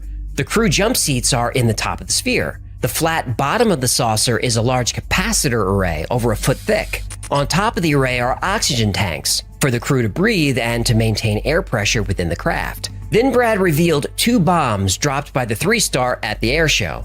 1, the saucer can travel faster than light. Wait, what? And 2, it uses zero-point energy. Wait, what? Well, zero-point energy would require its own episode to really get into it, but here's the gist.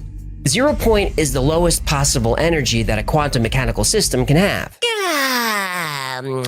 Excuse, did you just yawn? Well, that explanation did not help. Well, in classical mechanics, empty space is just empty space.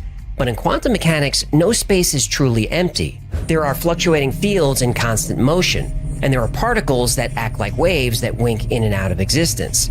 These fields and particles require energy to do that. Energy that exists everywhere, even in the vacuum of space. For example, liquid helium at absolute zero in a vacuum is still liquid. You can't have liquid unless the atoms are in motion. Helium doesn't freeze because zero-point energy keeps the atoms moving. Well, yeah, but how much energy could there actually be in nothing? Well, physicists John Wheeler and Richard Feynman calculated that zero-point energy in the vacuum of space is so powerful that the amount of space that fits in a coffee cup has enough energy to boil and evaporate all the oceans on Earth. A coffee cup. Well, if zero-point energy boils away the oceans, we can refill them with the tears of oil company executives. And the politicians in their pockets. You're catching on. It was at this point where Mark McCandlish put his aerospace design skills to work. He converted Brad's rough sketch to a technical blueprint to scale of a functioning flying saucer. Over the next couple of years, Mark would perfect his drawing after speaking with other eyewitnesses who gave him more and more details. Wait, more people saw this flying saucer than just the one guy? Oh yeah, many more people.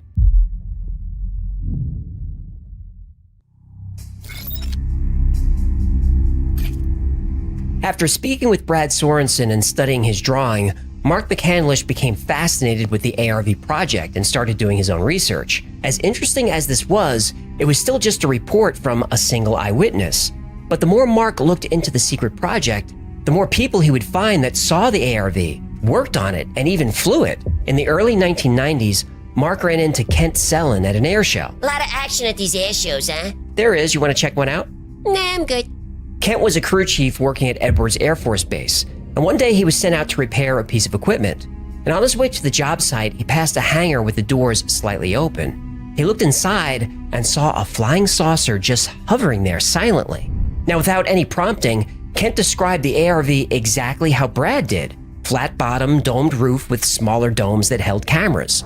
And just as the initial shock was wearing off, Kent had a gun in his face. A voice told him to shut his eyes and get down on the ground. A bag was thrown over his head and he was dragged to an interrogation room for an 18-hour debrief. Verbal colonoscopy. Exactly. The aggressive military reaction didn't surprise Mark. What surprised him was, this happened in 1973, almost 20 years earlier. So how long has the military been sitting on this thing? Well, what happened? He says, well, this thing, was flat on the bottom, sloping sides, a little ledge around there, and then a dome on the top with these little glass things on top. Looked like there was a camera under each one. And I said, really? He said, yeah. No, no landing gear. It was hovering. And I said, let me borrow your pen. So I took out a Kodak lens cleaning tissue package that I had in my camera bag. It was the only thing I could think of to draw on. I did a quick sketch of this alien reproduction vehicle as described by my friend Brad Sorensen back in 1988. And I said, is that what you saw? He says, oh, you've seen one.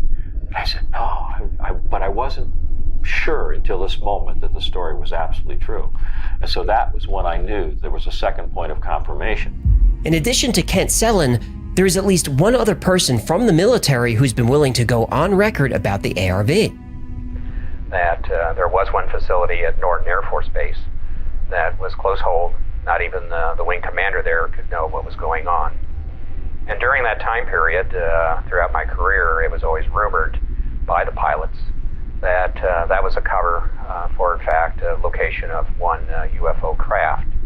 And the reason for that location was folks that could come out, land at Norton, play golf, be part of a golf tournament, and so forth, and during that process could go by the facility and actually see the UFO. Now, hold on. So they would fly into a secret airbase, go see a UFO, and then play golf? That's what the colonel said. That's a very military-industrial complex, Bilderberg, Skull and Bones, Bohemian Grove thing to do. It really is. Throw in some ritual sacrifice and it would be perfect. All right, let's keep it nice. Hey, I'm just spilling the tea. The more Mark McCandlish asked around, the more people he found who knew about the ARV Flying Saucer project. The story really started to come together when Mark was introduced to Lieutenant Colonel Wendell Stevens. Colonel Stevens was a pilot who chased UFOs in the Arctic many years ago. Mark asked the colonel, "Hey, any chance you took photographs of something that looks like the craft I'm describing?" Oh, please tell me there are pictures of this thing. There are pictures. Boom shakalaka!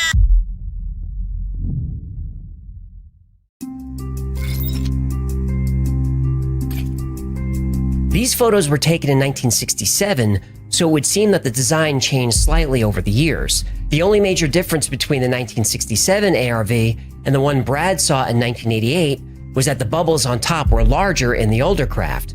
Mark figured this was because cameras got smaller over the years. Cameras are now so small that we can assume that the current ARV models have even smaller or no bubbles at all. Mark McCandlish noted that even though there's a large variation in the shapes of the UFOs that have been photographed over the years, the general design is the same, round with a flat bottom, angled edges, and an upper compartment. Some UFO photos go back to 1950, so these vehicles have been around for at least 75 years. But they may have been here longer than that, a lot longer. In ancient Hindu and Sanskrit texts, there are many stories about Vimanas, the flying machines of the gods. The Mahabharata, written about 3,000 years ago, describes events that happened as far back as 5000 BC, and Vimanas are mentioned quite a bit. They can fly at great speeds, fly into space, and even fly underwater. But what's really interesting about the Vimanas in the ancient texts is the engines are described in detail. Strong and durable must be made the body of the Vimana, like a large flying bird of night material. Inside one should place a mercury engine with its iron heating device below.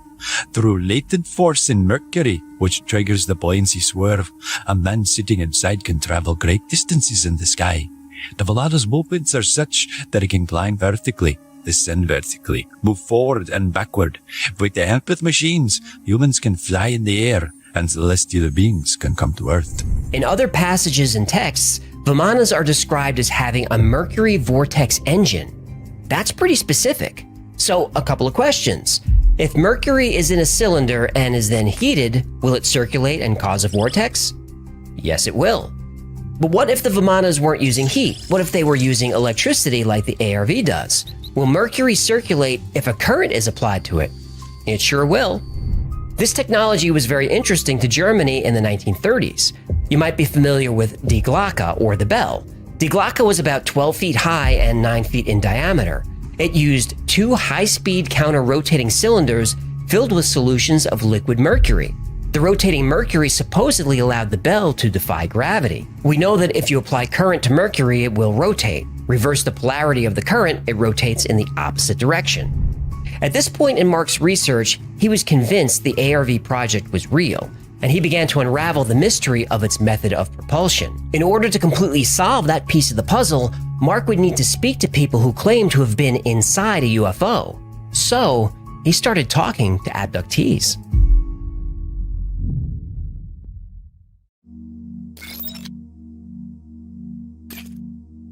Mark McCandlish spoke to several UFO abductees. Most of them remembered the aliens and the experiments they endured, but none of them remembered seeing the engine, except one. She said the craft she was on was round, and in the center was a column full of silver liquid rotating very rapidly. And there was a wheel or device on the column that was rotating in the opposite direction. People who have found UFO crashes, like the Roswell crash, have reported seeing similar technology in the wreckage. And there are dozens of patents for anti-gravity devices and vehicles that use electricity to fly great distances at great speeds. Unsurprisingly, most of these patents appeared after Roswell in 1947, but a lot of the patents are built on the work of Nikola Tesla. Mommy! Between the many eyewitness accounts from military contractors and the accounts of alien abductees, Mark was able to discern how the ARV operates. The circular base was essentially a huge Tesla coil, multiple metallic layers stacked on each other with a slight gap in between acting as a capacitor to store and redirect electricity. Because the craft uses a lot of electricity, possibly 1,000,000 volts or more, it generates a powerful electromagnetic field. By manipulating this field, the ARV pilot can generate thrust. The center column contains two counter-rotating cylinders of liquid mercury. The upper platform acts as an additional capacitor, working with the lower capacitor to allow the craft to move in any direction. The control system that the pilot uses is simple. With his right hand, the pilot has a lever which controls how much electricity is deployed from the capacitors. At the pilot's left hand is what looks like a large trackball. This control sends power in any direction, 360 degrees. Oxygen tanks and the life support system is attached to the lower platform. The ARV has no windows. It uses what's called a synthetic vision system. The cameras on the exterior of the vehicle allow the pilot to see. These cameras work in conjunction with each other and send separate feeds to the pilot's left and right eyes so he can see in 3 dimensions, like how a VR headset works. That's the entire thing in a nutshell. There's not much to it. Aren't you forgetting one thing? What? How the hell do these things go faster than the speed of light? Ah, right. That's where it gets really fun.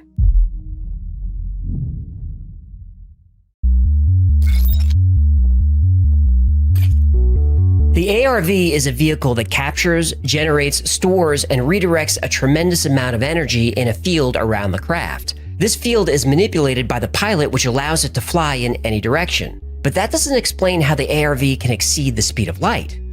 Or does it? A number of papers have been released by physicists within the last 20 or 30 years that explain how a craft like this could travel beyond the speed of light. The reason nothing can go faster than light is because as you go faster, your mass increases.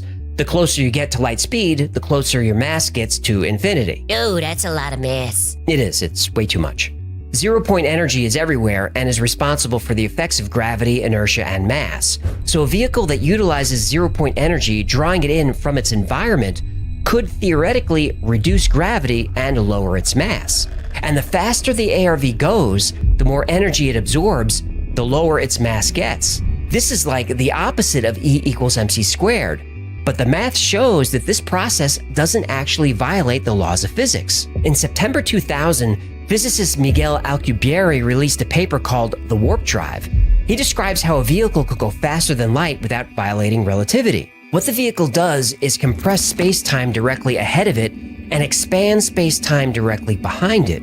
That would allow the ARV to go extreme distances very quickly, like to the edge of the solar system in a few minutes. Alcubierre's paper also describes how the vehicle at the center of this warp field would not experience any change in gravity at all. No matter how fast you accelerate or how sharply you turn, the bubble around you maintains the exact conditions you had when you started traveling. This would explain why UFOs can maneuver so dramatically. An aircraft moving at 7,000 miles per hour doing a sharp right turn would turn the human body into chunky salsa. Seatbelts wouldn't matter, your organs would be crushed by the G-forces, though you would stroke out before that happened. But using Alcubierre's warp drive, you don't feel any of it. You could literally accelerate at 100 G-forces and not spill your martini. Ooh, there's martinis on this flight? I figure if I'm traveling to another solar system, I'd like to be relaxed and a little buzzed. Ooh, how did the stewardesses look? They're called flight attendants now. Pilots have reported that UFOs moving at extreme speeds do so without generating any noise or any exhaust of any kind. UFOs have been said to generate energy out of thin air. Well, that's because they do. Now, what is zero-point energy? I'm going to show you many different definitions, but let me quote Nikola Tesla. Quote, "Throughout space, there is energy. Is this energy static or kinetic? If static, our hopes are in vain. If kinetic, and we know for certain it is, then it is a mere question of time when men will succeed in attaching their machinery to the very wheelwork of nature. Many generations may pass, but in time our machinery will be driven by a power obtainable at any point in the universe." And so there, ladies and gentlemen, is the basic birth of the concept of zero-point energy.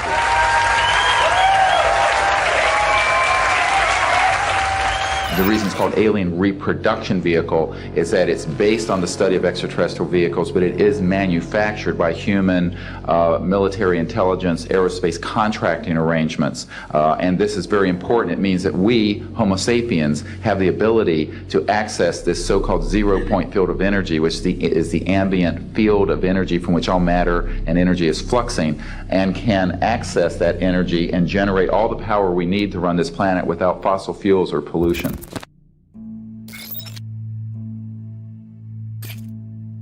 Most of the information in today's episode comes from a documentary created by filmmaker James Allen. It's called 0 Point, the story of Mark McCandlish and the Flux Liner. If you're interested in this topic, and how could you not be, I'll link to the full doc below. It's 90 minutes of jaw-dropping stories. But... Damn it, I thought we were gonna get by without a butt today. Did you really? No. But how much of the story is true? Well, even though we have eyewitness testimony of the ARV, aka the Flux Liner, aka the Flying Saucer, it's still just testimony. We don't have physical evidence. We have pictures. We do have pictures of saucers, that's true. We know that most are hoaxes, but there are a few that haven't been explained. As to the science behind 0 Point energy, there's not a consensus. It's a relatively new field of study. Relatively nice. Some physicists believe 0 Point energy is real. The math works. But some physicists are more skeptical and can still get the math to work without 0 Point. Even if 0 Point energy is real, and I believe it is, Mark didn't really know how the ARV captured the energy. Maybe it can be absorbed through the vehicle's magnetic field, we don't know. Well, it sure would be nice to have the Tesla files that were definitely stolen by the FBI. Yeah, it would be nice to have that stuff. Now, as for the Mercury Vortex Drive, people have known about this technology for a long time, and really same with 0 Point energy. We've known about that since Tesla, maybe before, but nobody has been able to get either technology to work. Ha! Excuse me? If anyone got free energy to work, they would be disappeared faster than you can say ExxonMobil. Yeah, it would seem that whoever comes close to getting free energy to work, they suddenly come down with a case of severe bad luck. I've seen copies of inter-office correspondence among defense contractors that openly stated that they felt the technology was a fundamental enabling technology, that it had all kinds of different defense applications, but it also had a lot of serious civilian applications that would be beneficial to humanity as a whole, to the environment. It seems obvious that someone, perhaps a group, maybe some kind of a rogue civilization within our society has captured the technology. They're exploiting it for their own aims, for their own interests, whatever those might be. There's not a sliver of doubt in my mind that it exists. The storyline basically is that there's a lot of work going on in the aerospace industry that would indicate that we have black projects that have gone even darker.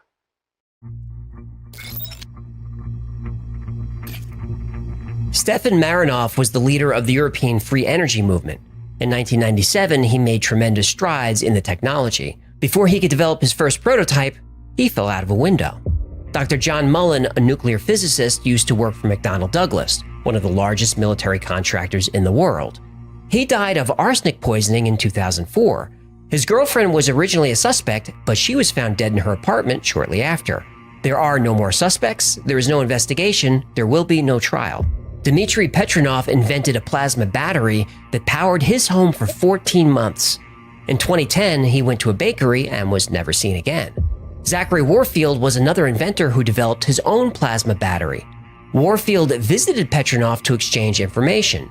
That same year, Warfield died in a strange boating accident in Washington, D.C. Eugene Molov was a physicist and expert in cold fusion. He claimed he had a working prototype of a free energy device.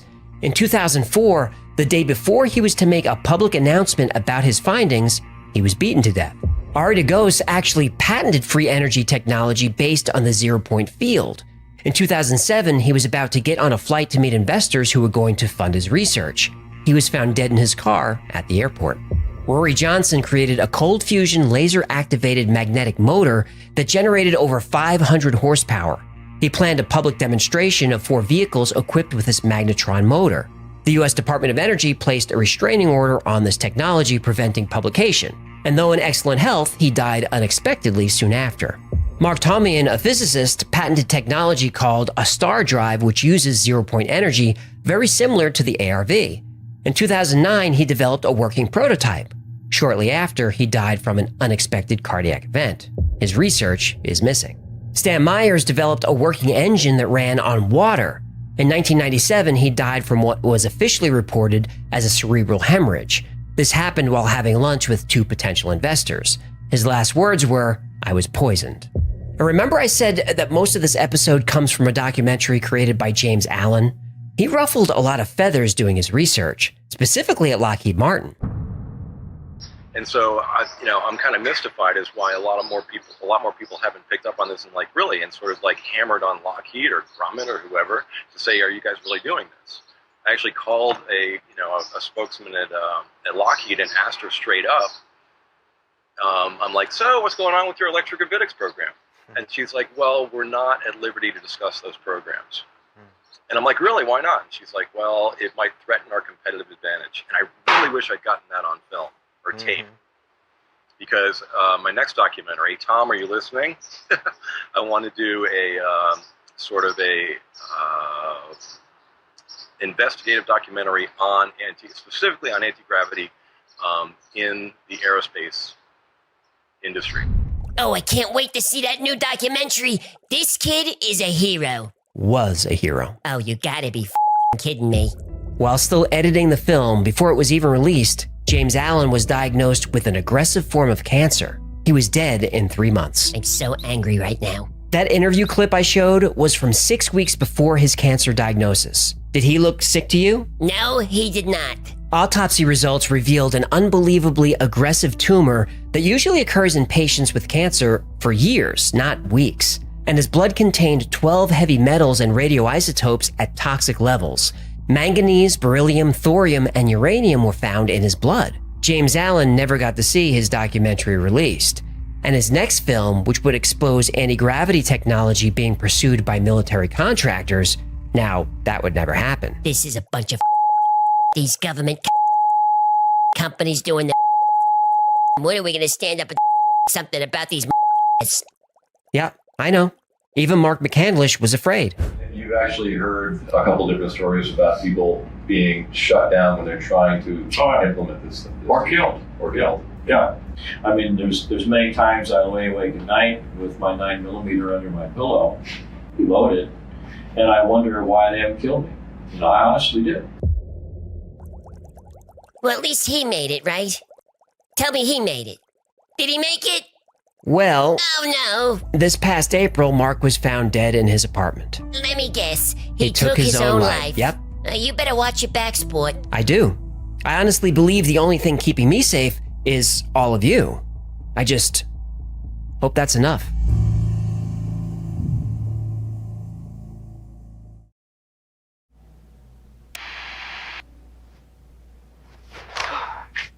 Real talk?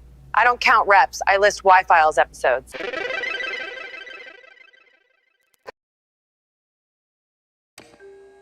In 1925, John Burns was a school teacher at the Chileas Indian Reservation deep in the Coast Mountains of British Columbia. His students told him stories about a strange giant lurking in the forest. It was a tale told by the local tribe for generations. Burns became curious. Were these stories true? The Indians insisted it was just a myth. But one night, an elder admitted they weren't exactly truthful with him, fearing the white man would mock their beliefs. But over time, Burns earned their trust. The elders told him the story of the giant was no myth. Many of the Indians had seen this creature with their own eyes, and not from a distance. It had chased them. Burns was shown the house this mountain giant destroyed with its bare hands as the family ran in for safety. They had a name for the giant. It was hard to pronounce. In the native Salish language, it was spelled Sesquet, and it meant wild man. Mainstream media anglicized the pronunciation and called it Sasquatch, and a legend was born.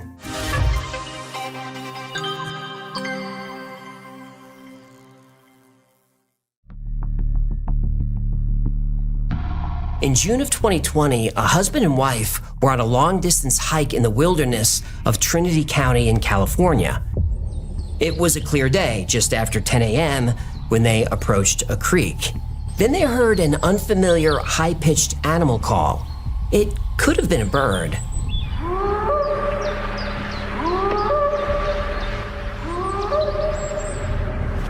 That's no bird. Then they saw it. An animal crouching down, drinking from the creek. They were about 20 feet away. Then it sensed their presence and looked up. Their eyes met. its eyes were human-like. Ugh.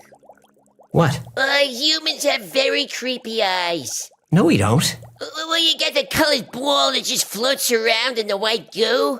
Ugh, I don't know how you could stand it. Those things are gross. You look in a mirror lately? When everybody tells me I got gorgeous peepers, I take after my mother. Now that you brought the exciting part of the story to a screeching halt, do you mind if I get back to it? Go ahead, gross eye. All right, I lost my place. You were talking about how the lady was freaked out at the gross balls and the white goo in that thing's head. Its eyes. What'd I say? The creature jumped. Then it ran up a steep hill, first on all fours. Then when it reached the opposite bank, it stood on two legs and ran with long strides up the mountain. They knew it wasn't any of the common animals seen in the area. Nope, that was a Bigfoot. It was. They were sure of it. By 2020, this animal, disavowed by mainstream science, was wildly famous, and people saw them all the time. Over the years, investigators have logged and followed up on over 3,000 Bigfoot encounters, including over 100 tracks encased in plaster and archived. In fact, it all started with a footprint. In August of 1958, Jerry Crew worked construction near Buff Creek, deep in the woods of Northern California. About a quarter mile beyond camp, he saw animal tracks at the end of the road. When he climbed in his tractor and saw the tracks from above, he realized they weren't from an ordinary animal. These were human-like feet, and they were huge, 16 inches long, which meant an animal at least 8 feet tall. Crew told his boss. And eventually, over 20 men from the job site reported seeing huge footprints by the Mad River nearby. Crew realized the prints he found needed to be saved for investigation, so he encased them in plaster, and they informed the local newspaper what they found, and they printed the story. Suddenly, this local incident became a national sensation. Reporters from all the wire services arrived, representatives from the New York Times, LA Times, San Francisco papers, everywhere. Bigfoot had become a celebrity. Now, of course, plaster feet didn't convince everyone it was real. People wanted hard evidence. They wanted a photograph. A few years later, they got much more than that.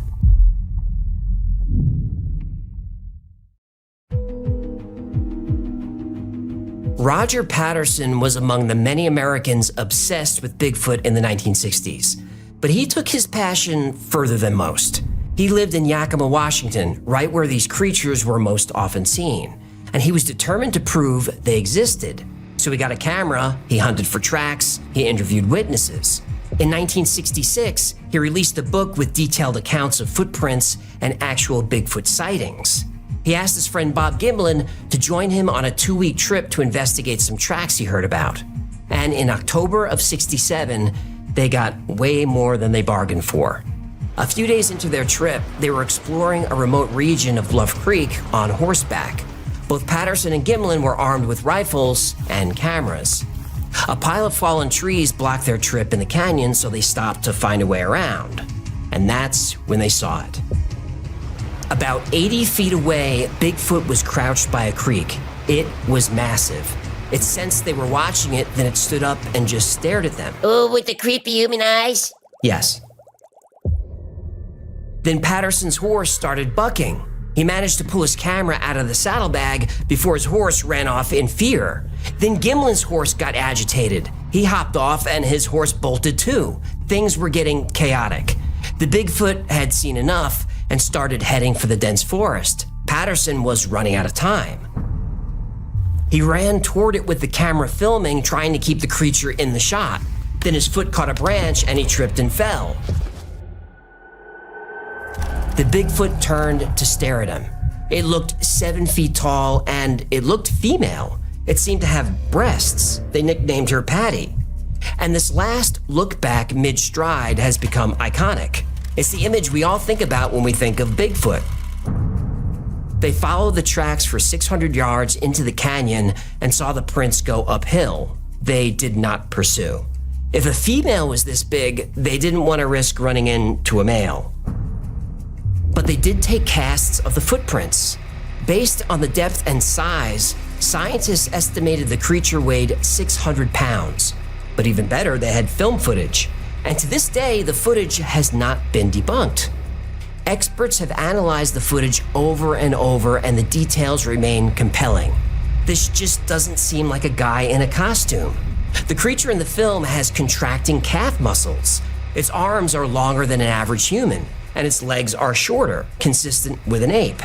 It had a peak on the back of its head, like the sagittal crest of a gorilla. And there's more. When it walks, it flexes its midfoot like an ape. The fur on its back below its head is darker and standing up, just like it would on a gorilla who's agitated or afraid. If this was a prank, those are a lot of details to get right. So why don't we just say it's an ape? Because apes don't walk upright, not like humans, and Bigfoot clearly does. Not to mention, there haven't been apes or primates in the wild of North America for 26 million years. But here it was, upright walking Bigfoot in the wild. To this day, Patterson's film is the most important piece of evidence of the creature's existence. So what is this half-human, half-animal creature? Some speculate it's from a different dimension or some kind of shapeshifter. Some correlate Bigfoot sightings to UFO landings, but we don't need to speculate. We know a lot about Bigfoot's behavior because people are still seeing them.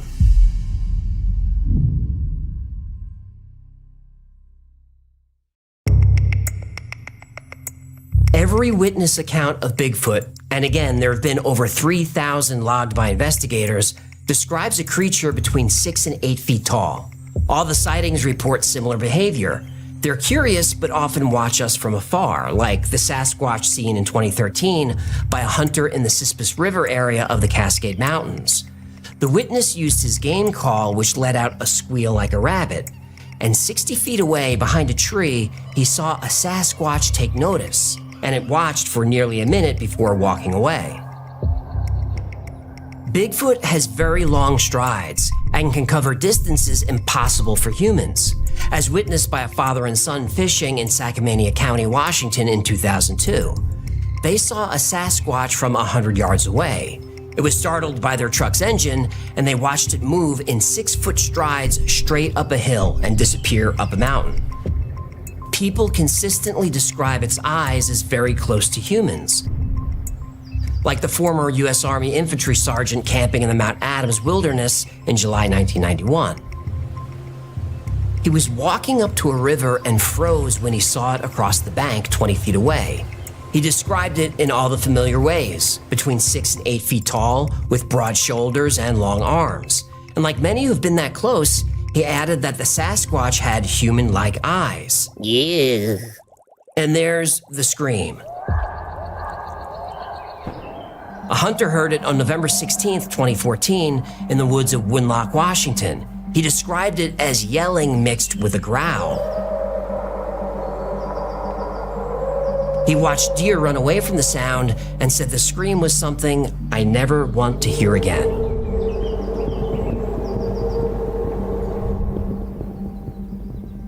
Campers in Humboldt County in 2007 reported prolonged screams from Bigfoot every morning for 2 days.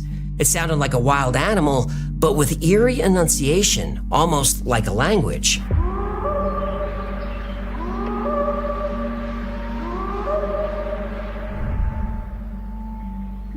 Now, skeptics say after the 1967 film became famous, all the other accounts are just copies. Before the Patterson film, nobody talked about Bigfoot. So researchers scoured old newspapers looking for reports that might match modern Bigfoot, and they found way more than they expected.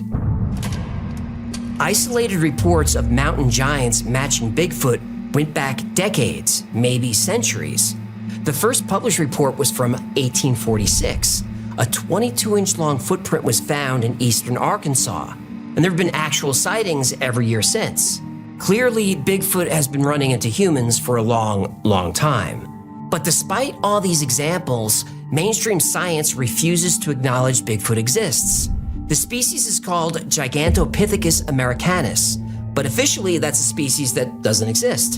So in 1985, zoologist J.E. Wall coined a term, He coined it for any animal that remains unexplained by science. He called them cryptids.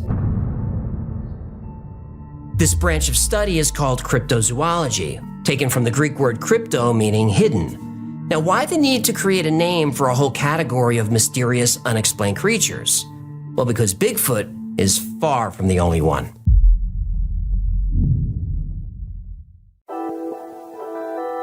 In 1933, there was a major change around Scotland's biggest freshwater lake. They built a road. For the first time ever, a large number of people were passing through. People built lake houses. Some would go on hikes and have picnics around the shore. Tourists would visit Urquhart Castle on the north end. And that's when it started. People started reporting something in the water. One group of witnesses was staying at a house overlooking the northeast end of the lake.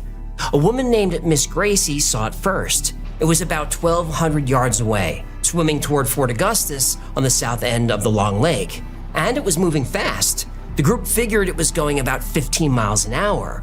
They watched it for a full 4 minutes as it swam away. Another witness said it looked like a huge caterpillar.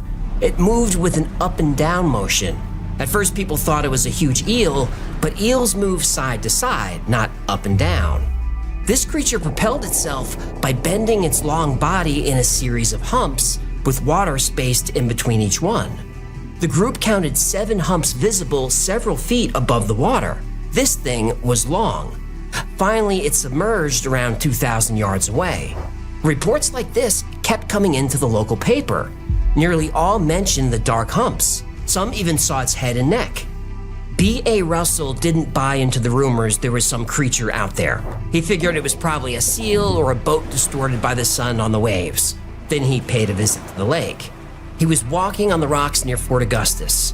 He was 100 feet above the lake with a clear view, and he saw a snake-like head not much bigger than its long neck cutting through the water. It was 800 yards out, swimming slowly by. It had dark skin with a rough texture. The creature swam in a straight line, then disappeared under the water. This was no seal. He told the newspaper he had never expected something as remarkable as what he witnessed that day. He had just seen the Loch Ness Monster.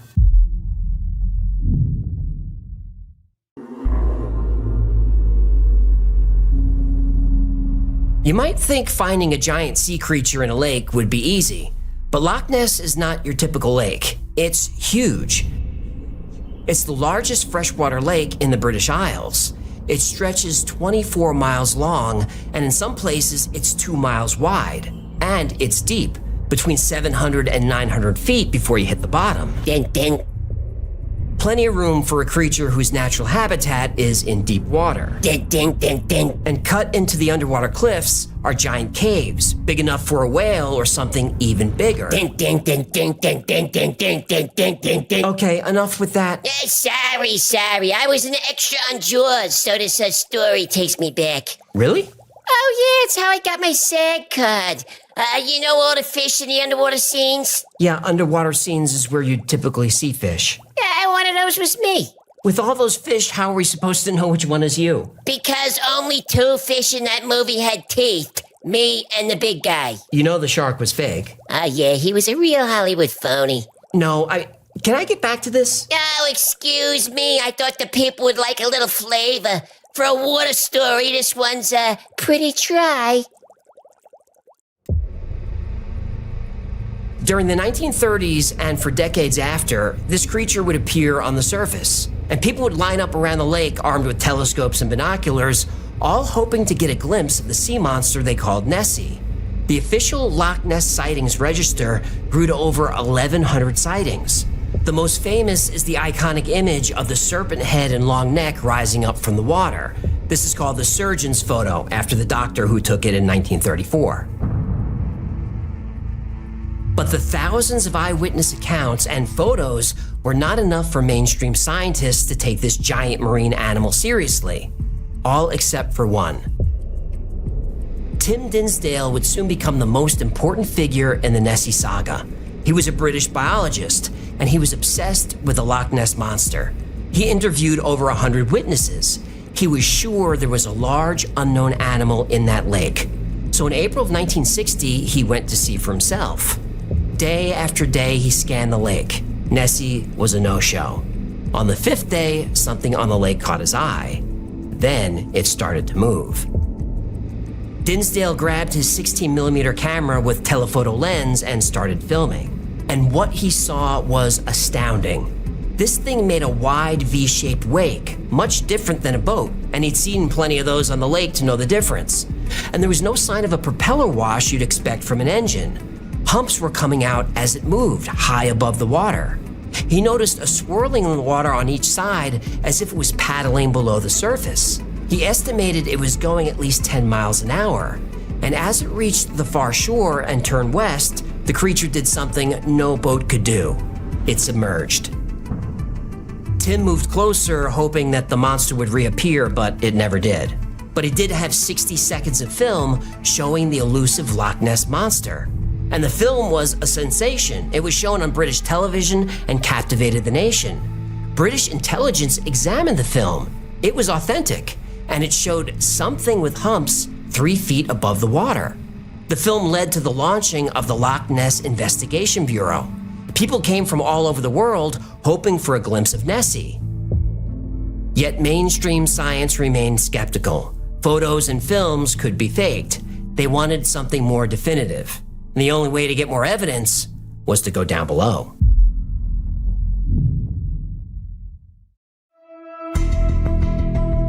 The Academy of Applied Science came up with a high-tech plan to prove there was a giant animal living in the caves at the bottom of Loch Ness. They started with a sonar array dropped from a single boat to a depth of about 200 feet. And on this first mission, they had several contacts in mid-water with something too large to be classified as a fish. They knew they were onto something. In the next mission, they planted a sonar unit behind an underwater camera. It had a powerful flash unit at the bottom of the lake, 120 feet deep. The sonar would run nonstop. The camera took a flash photo every 55 seconds. And on August 8th, the camera caught something. 2 enormous creatures swimming by. But the image was dark. The waters of Loch Ness are murky. It was impossible to make out any detail. So they sent the photos to NASA, and some of the most advanced computers in the world were put to work on the images. Hold on. What? Nobody has faked more images than NASA. Why send it to NASA? NASA had the right equipment. Yeah, the right equipment to fake stuff. I can't argue with that. NASA fake images linked below. NASA was able to isolate the fog and muddiness of the water. Then the detail was revealed, and the results were mind-boggling. Scientists were looking at flippers over 6 feet long. Whatever animal this was, it was huge. Encouraged, they launched another expedition. This time the sonar didn't detect anything, but the camera caught a blurry image that looked pretty compelling. It seemed like a large body of a creature, and this time there seemed to be a small head perched at the end of a long neck. They checked the next picture in the sequence, the same giant object, but this time the head had more definition. One scientist said it looked like a crocodile.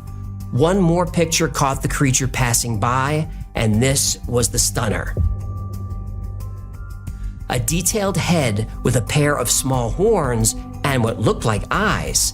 It was dark and blurry, but it looked like an animal's head. On October 9th, 1987, they launched the most extensive search of Loch Ness ever taken. It was called Operation Deep Scan. For 2 days, scientists covered the body of the lake with a flotilla of 24 boats. It's pronounced flotilla. No, it isn't. They had enough boats to cover the entire width of the lake.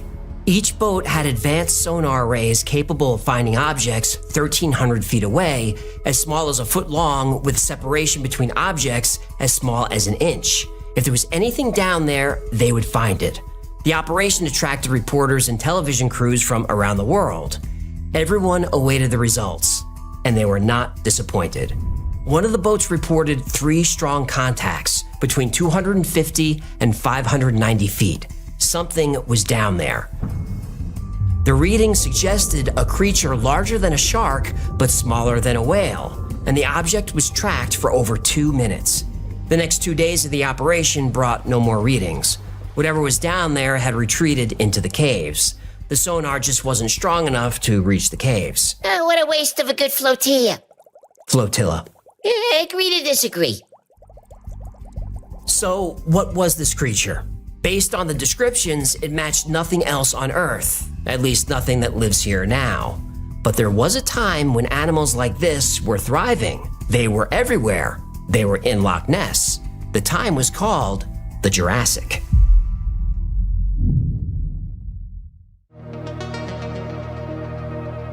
Until the 1800s, we figured all the animals on Earth were, well, all the animals on Earth.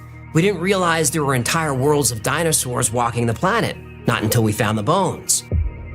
One of the first fossils discovered was the Plesiosaurus, named in 1821. This creature was a marine reptile with a long, flat body, 4 flippers, and yes, a long neck and serpent head. This description matches the thousands of sightings of the Loch Ness Monster. Only the Plesiosaurus lived 200 million years ago. Could any have survived the Ice Age and made their way to the ocean up the River Ness, which connects to the lake? Now, mainstream science remains skeptical, but is Nessie an actual Plesiosaurus? We don't know. No bones have been found in Loch Ness, at least not yet. Yet sightings of Nessie continue to this day. There were 10 official sightings of the Loch Ness Monster in 2023 alone. On April 5th of 2023, a woman was driving by the lake when she saw a dark shape emerge from the surface. She saw humps rise from the water, like the back of a whale. She watched it move for about 30 seconds before it submerged. And like so many who witnessed the creature these days, she took a picture. You can see it on the official Loch Ness Sightings Registry, link below. They even have live webcams at the lake. You can check it out online. Maybe you'll catch a glimpse of Nessie yourself. Now that's the thing that the Loch Ness Monster and Bigfoot have in common. People want to see them. But there is another kind of cryptid that you never, ever want to see.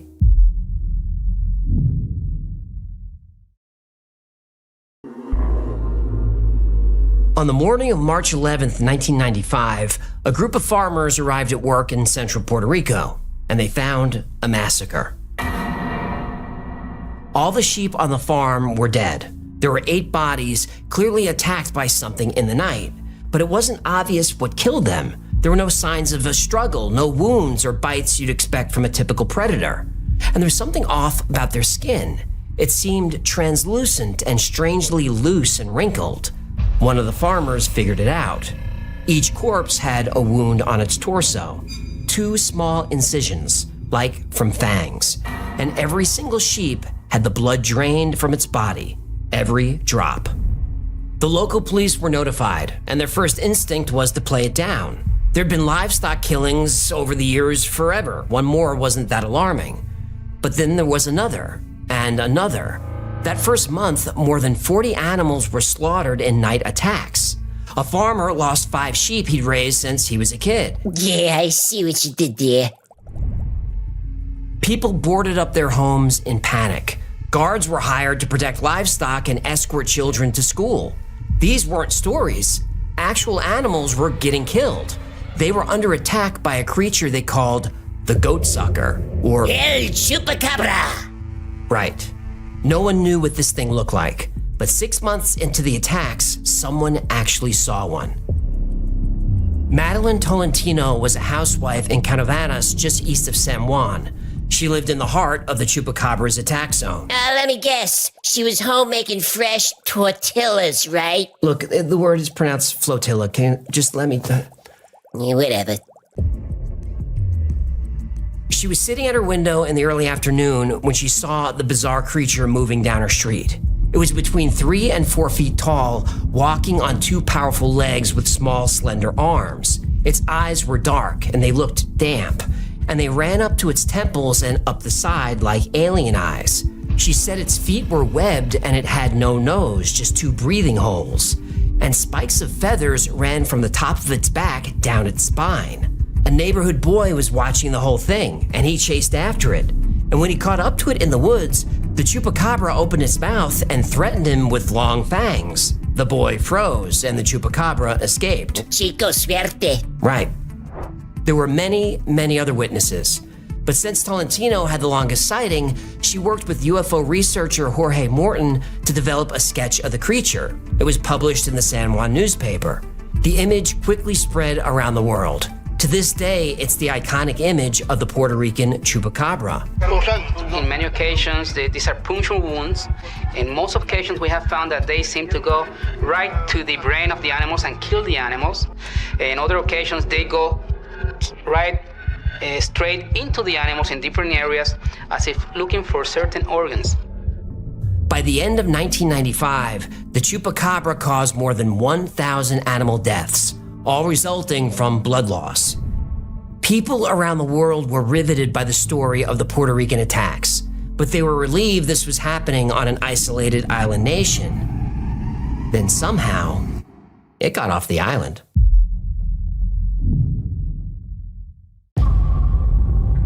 In March 1996, police in Miami, Florida responded to reports of a violent incident.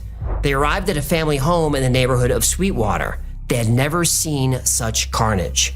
There were 69 animals scattered around the yard, a mix of goats, chickens, geese, and ducks, all with their blood drained.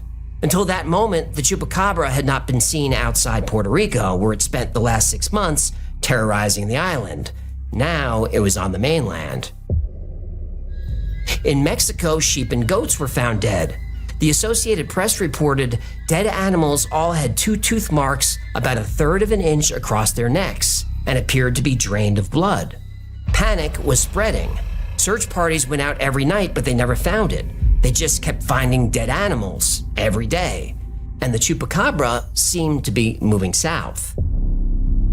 In Brazil, 9 pigs were found dead in Sao Paulo.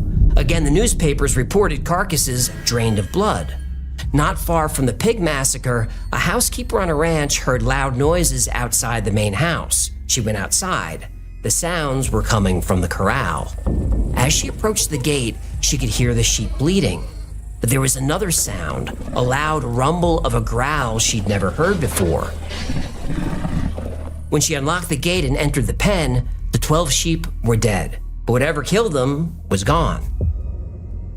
In Chile, a farmer heard dogs howling on his ranch at night. The next day, he found 35 sheep dead, again drained of blood with bite marks on their necks. Footprints were discovered at the scene, but the government said the tracks were from dogs. But of course, dogs aren't known for sucking blood. But Chilean UFO researchers had a different explanation. They'd been keeping watch on the Chilean military, because the military was spending a suspicious amount of time in the Atacama Desert in northern Chile. There were rumors of a secret facility out there, and the military was out there searching for something. During one search, they uncovered 3 eggs with odd coloring. They did not look like bird eggs. According to the UFO researchers, the military was forced to turn the eggs over to NASA, because these eggs were from a chupacabra. NASA again? Well, NASA was well aware of the chupacabra. Wait, what? Because they created it. No, now it all makes sense.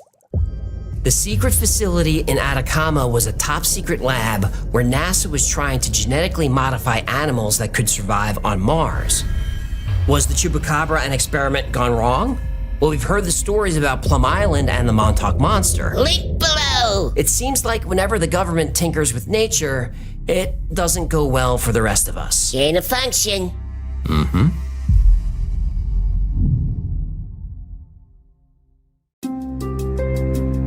Scientists have identified over 700 species of dinosaurs, and the number grows every year. Now, how do they know all these animals existed? Through fossil findings, bones, hard evidence. That's what we need to prove if any of these cryptids are real. So, what do we have? Let's start with Bigfoot. Real. Well, there's no hard evidence of a Bigfoot. When scientists have tested hairs people claim to have come from a Bigfoot, they turned out to be from a deer or other familiar animals every time. There's nothing beyond witnesses' accounts and plaster feet and blurry images to prove that Bigfoot exists. The movie, dear, the Bigfoot movie. The Patterson-Gimlin film. This whole story is a mess. First, for people who say it's a bad fake, with all due respect, they're wrong. If it's a fake, it's a great one. The film is still being debated. Patterson went to his deathbed saying it was real. Gimlin also said it was real, but admitted he might have been hoaxed by Patterson. Also, we don't have the original film. We have no idea when it was developed, only Patterson's word. But we do know when and where Patterson rented the camera. Now, when people who knew Patterson were interviewed, they didn't have nice things to say about him. He borrowed money and didn't pay it back. He lied, he didn't pay his bills, he was lazy, that kind of thing. So the people who knew him didn't trust him. Not a good start to the story. Now, Patterson tells the story about shooting the film, riding 3 miles back to camp to get the plaster, then back to the creek. Then they set the plaster, wait for it to dry, then back up to camp. They loaded their horses in the trailer, then drove 25 miles through dirt roads to get to Yakima around 4 in the afternoon, or 6, depending on when you asked.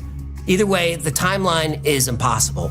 Remember, they had to go find their horses and then go 3 miles back to camp, and then 3 miles back to the creek and wait for the plaster, then back to camp. Then it doesn't work.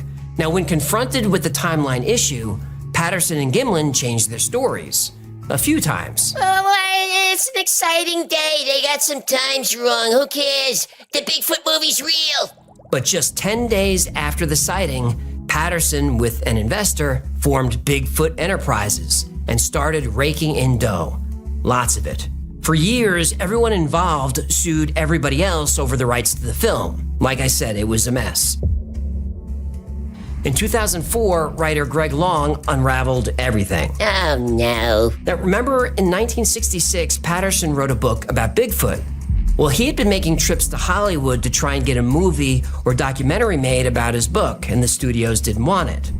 But American National Enterprises, or A&E, liked the idea. They were a wildlife film company. They gave Patterson the money to rent the gear and gave him a crash course on movie pre-production. A&E also bought a gorilla suit from Philip Morris, a Hollywood costume designer. Morris altered the suit to fit Patterson's friend, Bob Hieronymus. The arms were lengthened, which is why the Bigfoot's hands kind of flop when they swing. He wore a football helmet to make his head look bigger, and he stuffed footballs in the shoulders and the chest to add more size. Now, people call this Bigfoot patty because they believe those are breasts. But primate breasts aren't covered in fur, even when the rest of the animal is. Those aren't boobs, they're footballs. Oh, no! Now, they needed to make these enhancements because Bob wasn't a huge guy, just over 6 feet tall. Patterson said this creature was 7 feet tall, but LiDAR scans of the area proved that she, or he, was actually about 6'2" or 6'3" at the most. Bob Hieronymus finally came forward because Patterson promised to pay him $1,000 to wear the suit. And typical of Patterson's reputation, he stiffed him. Also, the camera store where Patterson rented the camera, they actually filed charges of theft against him. Patterson quickly parted ways with A&E, who lost all their investment. And there are more problems. Things like the arches on the feet don't match the casts that Patterson had. Patterson's own father-in-law said he saw the casts and they figured out how to make them heavy enough to leave prints. And that's just the tip of the debunk. I put a few links below that debunk even more details, more than you can ever want. No! But there are a few problems debunking. Yes! Bob Hieronymus' description of the area and the way to get to the film site was wrong. He swore he could find the location, but he couldn't. None of the landmarks were in the right place. The location, he said, was off by 23 miles. So what? All those woods look the same. They do, but he was asked if he wore the suit during a lie detector test, and he passed. Were you the Bigfoot shown in the 1967 Patterson film? Yes. Lie detector proves nothing. But Patterson also passed a lie detector test. Lie detector proves everyththing. Really? I want a Bigfoot to be real. Do you want Bigfoot to be real, or do you want to know the truth? I guess I want the truth. Yes. Pardon? The truth. I want the truth. Fine. But he's real. The original footage was a shaky mess, but modern technology allows us to stabilize and enhance it. Now, this is a suit. It's a good one. Believers have pointed out that you can see musculature. You can see that it plants its foot more like a gorilla than a human. Humans plant their heel, then their toes, then use their arch for stabilization. Big primates' feet bend mid-foot, and it looks like Patty's feet do this. Now, when I see these analyses done, they're pretty convincing, but we often see what we want to see. If the film is a fake, it's a really, really good one. And honestly, I only lean toward fake because Patterson was not an honest man. If this turned out to be real, I wouldn't be shocked. It's very convincing. We'll likely never know. Bigfoot is an industry now. Almost everything is a hoax. We have no clear footage of this animal.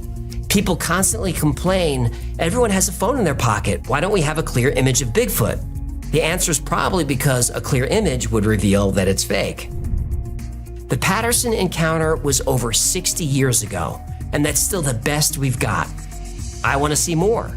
A skeleton, hair, even feces. No physical evidence of Bigfoot exists. A pile of Bigfoot poop would be hard to miss. It would. Now, I've covered a lot today, and there's more than enough information out there for you to make up your own mind. And honestly, Bigfoot believers aren't changing their minds. But the Patterson film has won over a few skeptics.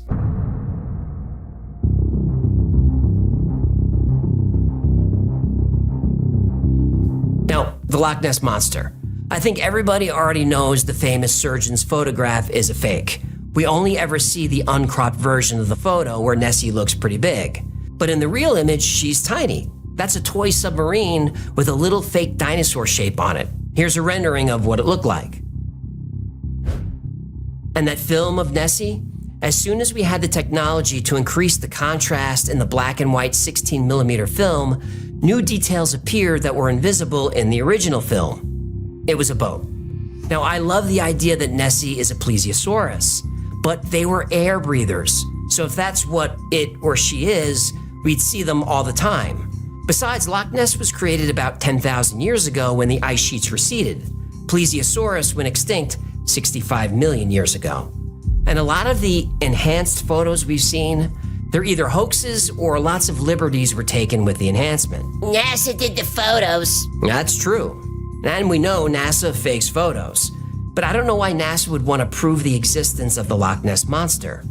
Now, even though there are still sightings of it, there are actually fewer and fewer every year. That's the sign of an urban legend dying. Now, locals think it's a giant eel, and scientists have found a lot of eel DNA in the lake. But there are still scientific teams hunting. Just 6 months ago, a big expedition went out to find Nessie, but they came up empty. Still, I don't think we can completely rule out that something big is living in Loch Ness. Now, for the goat sucker. El Chupacabra! Now, Madeline Tolentino was the first witness to describe the animal with webbed feet, alien eyes, spikes on its back, all that. But most chupacabra reports in later years sounded more like dogs, coyotes, or wolves. Now, in 1996, Madeline Tolentino gave an interview that throws a lot of cold water on the story. She'd seen the movie Species a few weeks earlier. She thought that what she was seeing was an actual alien hybrid, like in the movie. She even described it with similar features. Also, a few weeks before she saw the chupacabra, there were reports of cattle mutilations in the area. Now, of course, the UFO researchers were all over that.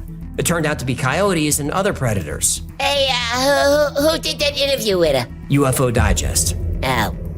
Whenever UFO reporters are around, you're gonna get UFO reports. That's how they make their living. Now, there's no corroborating evidence of any of the other attacks. Nobody's ever come forward, there's no physical evidence. Now, Patrick Hugh and Lauren Coleman are well-known cryptozoologists who have interviewed a lot of witnesses. They have a term they call the lumping problem. People tend to lump a bunch of stories into one. Now, on this channel, have you noticed how many people are abducted as children, taught psychic powers, become super warriors on Mars, then time travel back to their childhood bodies? These people are lumping all the UFO tropes into one story, and they're doing it for money and attention. Madeline Tolentino was lumping the cattle mutilations with the packs of coyotes in her town with a science fiction movie she just saw, which, by the way, she thought was real. It got her a lot of attention, but the story wasn't true. So Chupacabra, no. Loch Ness Monster, maybe something. Bigfoot, probably no, but maybe. I went into this episode absolutely certain I could debunk Bigfoot. If you follow the channel, you know I'm not a fan of the Bigfoot story. I thought it was gonna be a layup. But now I'm not so sure. Aha! Now, I'm not saying I'm a believer, but seeing the stabilized and enhanced Patterson film has made me a little more open-minded. But no matter how good AI or photo enhancement software gets, we're never gonna get a cleaner version of the Patterson film. So that's all we've got to determine if it was a hoax. Now, people on both sides are gonna be debating that film and that story until the end of time. It's a story without an ending, without closure, without resolution. It's a story where the ending is up to you. Hollywood hates those kinds of stories. But me? I think they're perfect.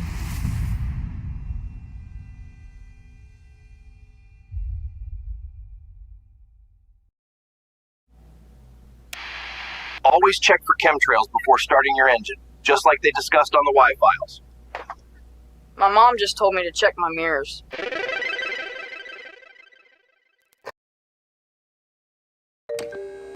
The Russian team at Lake Vostok in Antarctica drilled through 2 miles of ice. They were inches away from hitting water that hadn't seen sunlight in 20 million years. Then communications went dark. 5 days later, 2 scientists were dead. The official report said hypothermia. A witness statement tells a different story. No country owns Antarctica, but you need permission to visit. You're restricted to designated areas, and you must have a government-approved escort.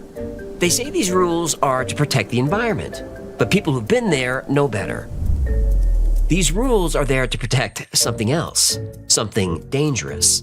At the bottom of the world, there are monsters, and we created them.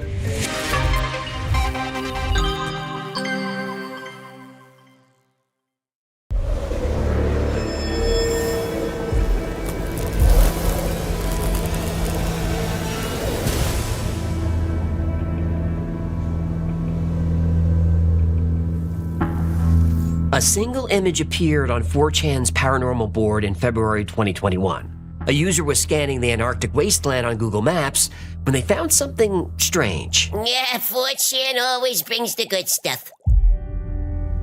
A massive spider-like creature clearly visible against the ice and snow. Nothing could survive there, not for millions of years, but something does. I told you, the good stuff. Then, son of Aunt Anan logged on. Everyone called him Anton. His father, Joe, was a Navy lieutenant and a doctor. He served at McMurdo Station in the 1990s, and Joe knew exactly what that creature was.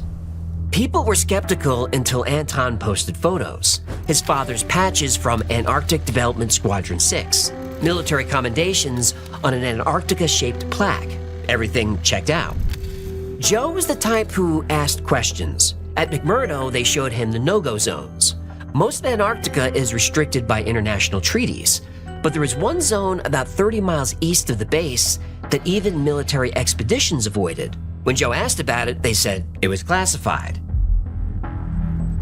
Anton posted the coordinates. When you check them on Google Earth today, the entire area is blurred. Another user found something else in the area, a gray monolith. Soon that image was censored. On Joe's first night at McMurdo, there was an incident. 7 soldiers burst through the infirmary's door. They wore snow camo, but no insignia, no unit patches. SFODA, he figured. There were lots of special forces at McMurdo. The soldier they carried in was a mess. His white Gore-Tex parka was shredded. Steam rose from cuts, too precise for any animal. Razor-thin lines that went straight to the bone. The bleeding wouldn't stop. The injured soldier was screaming. We let them loose! They were frozen and we let them loose! Joe needed to know what caused these injuries. He scanned each soldier's face looking for the leader. He asked, "What did you let loose?" He heard a familiar click behind him. He turned around. A gun was in his face.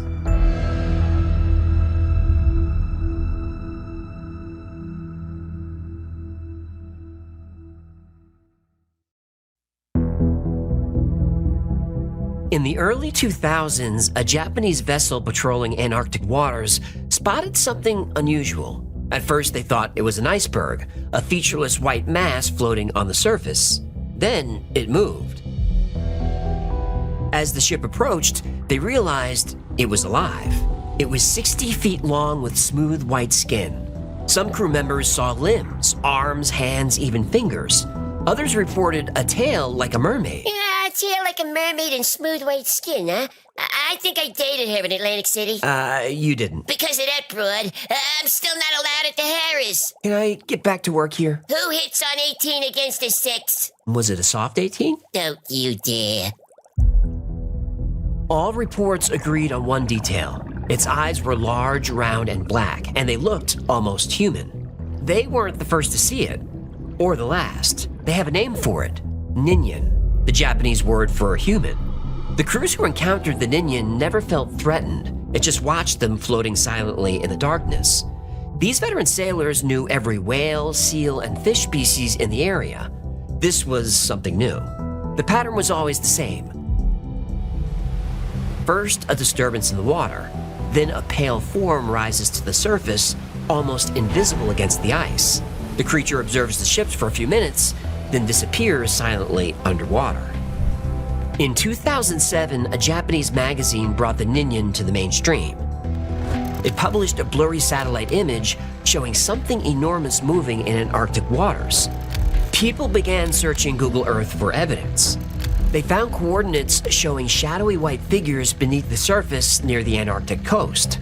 The shapes were too large to be whales, too defined to be icebergs.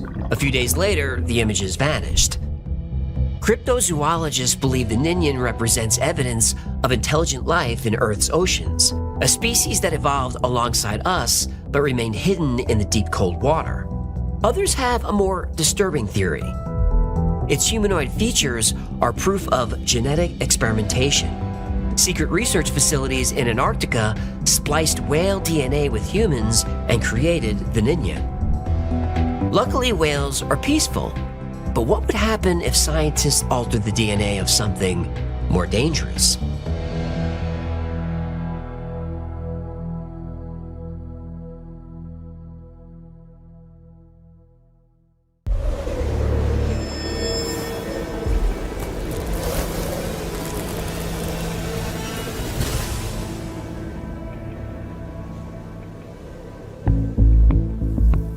The injured soldier wouldn't stop screaming, so the others gagged him.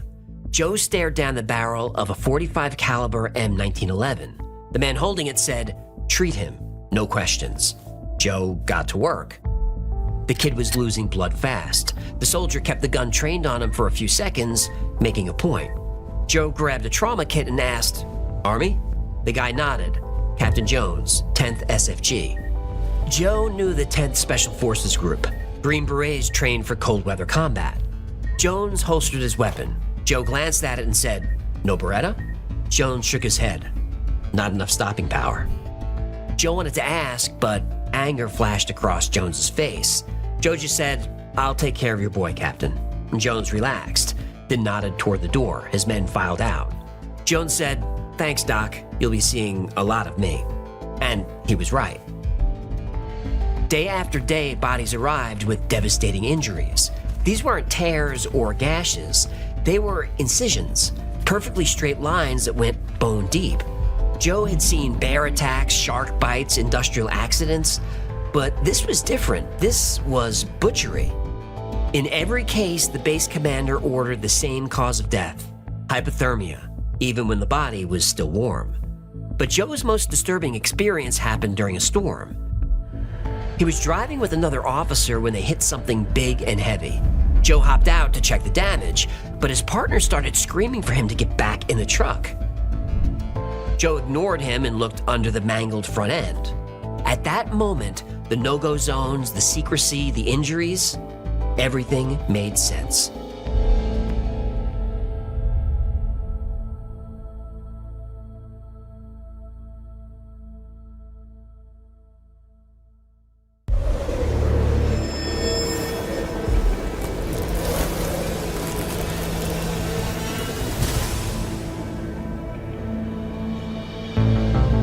The leg under the truck was bone white and spindly. Not quite flesh, but not quite exoskeleton. He couldn't see the whole creature, but it had to be enormous. The leg alone stretched 7 or 8 feet, and was strong enough to crush the steel of the truck. It twitched once, then disappeared into the storm. A few days later, he learned what was filling his infirmary with bodies. Joe found a journal hidden in one victim's coat. It had descriptions of large white predators that could cross Antarctica's terrain in massive 50 to 60-foot leaps. The researchers called them striders. Joe became obsessed and started breaking into offices at night. He found classified files about winter operations at a facility in the no-go zone east of the base.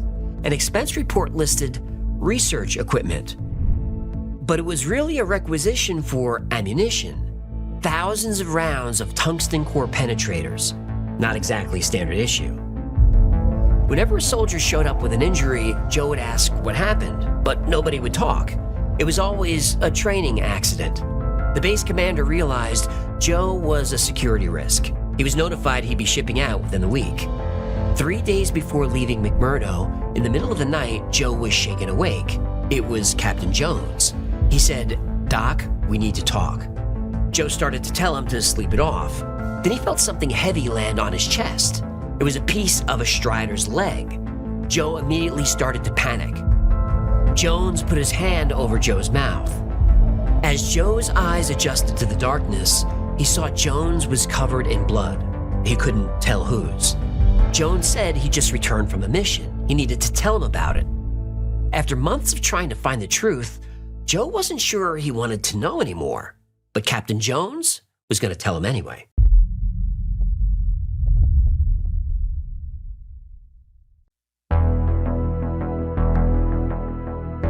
Lake Vostok lies 2 miles beneath Antarctic ice. It hasn't seen sunlight in 20 million years. The Russians spent decades drilling toward it.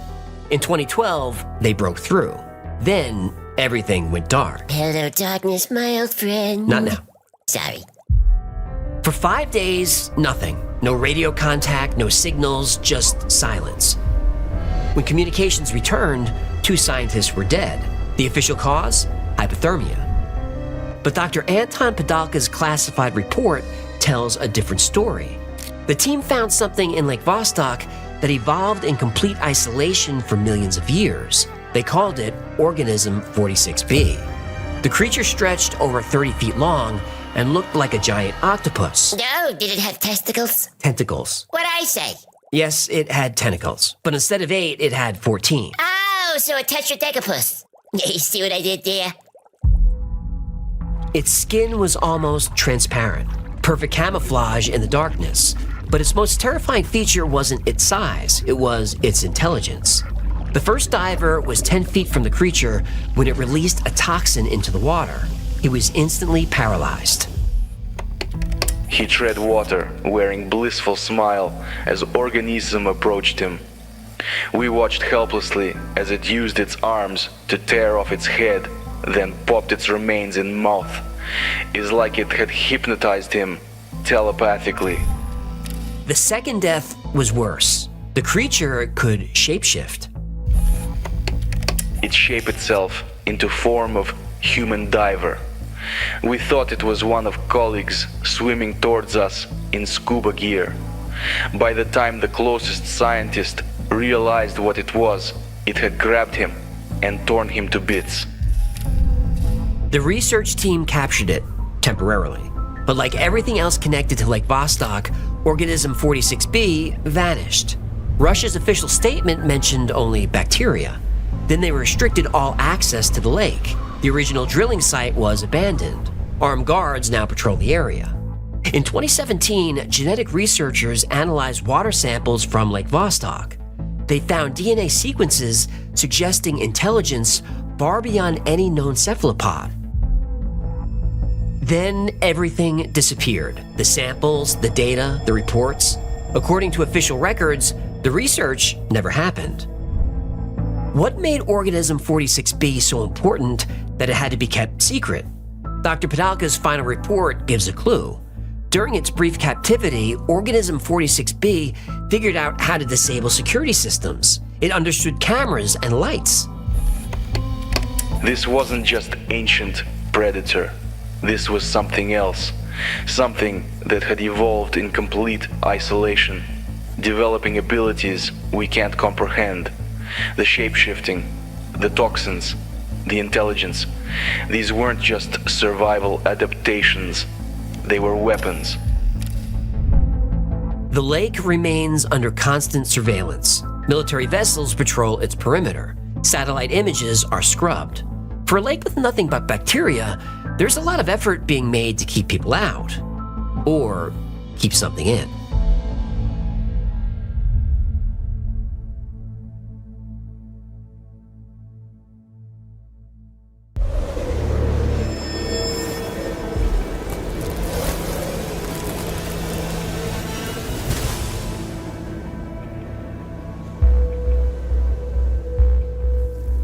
Jones' team was ordered to secure a facility deep in the no-go zone. They loaded up for war. Heavy weapons, body armor, an M134 minigun that could fire 4,000 rounds per minute. They weren't taking any chances. The entrance looked normal, just another research building in the middle of nowhere. That was the point. What was underneath wasn't normal at all. The first body they found was face down in a hallway. These weren't slash marks. These were surgical cuts, clean and deliberate. Then they heard skittering. Something moved in the shadows. Before anyone could react, it lunged. A strider the size of a large dog. The soldiers opened fire, but it was already on Henderson. The thing didn't just attack, it dissected with perfect cuts. Henderson was still conscious and screaming when the strider peeled his face off. 11 men became 10. Large striders were dangerous, but at least you can see them coming. The small ones were the problem. Not much bigger than house cats, they moved in packs through the vents. They could climb, they could jump. The team learned to watch the ceiling after finding Mitchell. He'd been dragged down a hallway and into an office. His legs were still twitching while the striders went to work. 10 men became 9. It took 18 hours to clear the facility. In the basement, they found a lab the size of an airplane hangar. There were cages of all sizes. Most were broken open and empty. Bodies were everywhere. Blood trails led to the vents. The largest cage held a strider nearly 40 feet tall. Then they realized this was a breeding facility, and something went very, very wrong. But what they found in the next room is what broke them. 2 medium-sized striders in a cage feeding on something. Jones' team moved closer. The air smelled sweet and tasted metallic. This cage wasn't broken, it was fully intact, with a chute for dropping in food. The striders were loud and violent as they tore through their meal. Then they saw small shoes, a tiny backpack. One of the men vomited. The striders were eating children.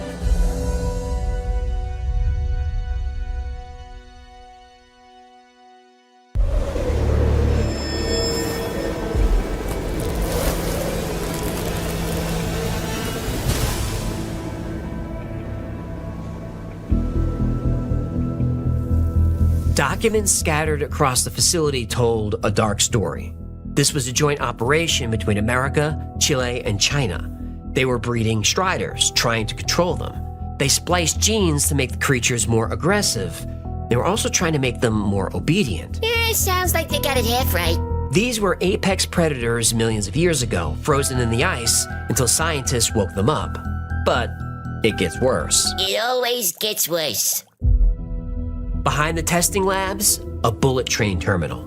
Tunnels stretched beneath the ocean floor to cities all over the world. Hong Kong, New York, Melbourne, London. The trains used magnetic levitation technology decades ahead of its time. Lab notes mentioned delivery schedules, regular shipments from major cities. The striders were being conditioned to hunt specific targets. The shipments were people, mostly children. This was the largest human trafficking operation in the world. After his father died, Anton found his old computer, an Apple IIe from McMurdo. The hard drives contained everything: DNA sequences, facility layouts, shipping manifests. All the evidence was there, but he needed help recovering the data. Users warned him to leave the drives alone. Some gave advice on not how to recover the drives, on how to destroy them. Others just said, run. Anton never posted again. The Google Earth image that started it all has been scrubbed. The coordinates show only ice and snow. But beneath the surface, the network still operates. What was once confined to Antarctica now has access to every continent on Earth.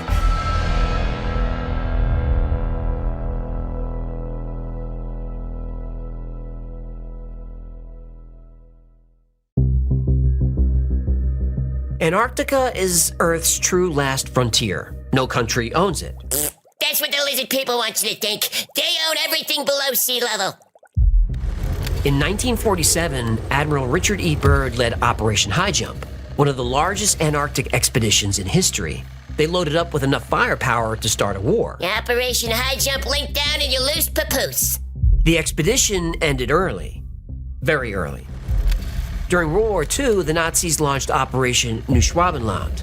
Rumors spread about discoveries beneath the ice, underground caverns, ancient ruins, evidence of something that predates humanity. We know high-ranking German officials fled to South America after the war. Link to Operation Eagle Flight down in your Kickstosa. Kickstosa? Yellow. Most Nazis fled to Argentina. Others, according to theories, escaped to a hidden base beneath Antarctica. The US government took this theory seriously. In 1959, they locked down the entire continent. The Antarctic Treaty banned military presence, private exploration, unauthorized access. And it's true that some coordinates are censored. That's what allowed the Strider legend to start. Google does scrub images. I had to clean up Anton's posts to make them coherent. I tried not to add too much, but Anton typed like a typical 4chan user. All lowercase, no punctuation, random slurs for some reason. Anton's military patches and documents seem compelling, but those are easy to fake. But the underground bullet train network stretching across continents, that's impossible. Subs can't go that deep. No hollow tunnel could survive that pressure. I couldn't help but notice a lot of his story mirrors The Thing. Yeah, very underrated movie. Kurt Russell in the 80s is gold. I agree. I can't say for sure that Anton's story is fake, but he was probably riffing on The Thing. He got some things right, though. McMurdo Station has restricted areas. Military personnel conduct classified operations there. The no-go zones are real. The Ninian is another fun story. A massive humanoid creature with pale skin and human features lurking in Antarctic waters. But like most cryptid stories, the evidence doesn't hold up. The photos show exactly what you'd expect. Blurry white shapes in dark water, and most are icebergs. Some are photoshopped. Others are beluga whales, which have smooth white skin and round humanoid faces. But the Ninian is supposed to be 60 feet long. Beluga whales aren't that big, but sperm whales are. Yes, big. Stop it. They sometimes hunt vertically, floating upright. Maybe that's what they saw. There's no mention of the Ninian before the early 2000s, but there is Japanese folklore about creatures called ninyo, which means human fish. Again, I can't prove it's fake, but it's probably fake. Now, Organism 46B, the psychic shape-shifting cephalopod. Tetradegapus. That one is pure fiction. The story comes from a post on a tabloid site in 2013. Dr. Anton Padalka doesn't exist.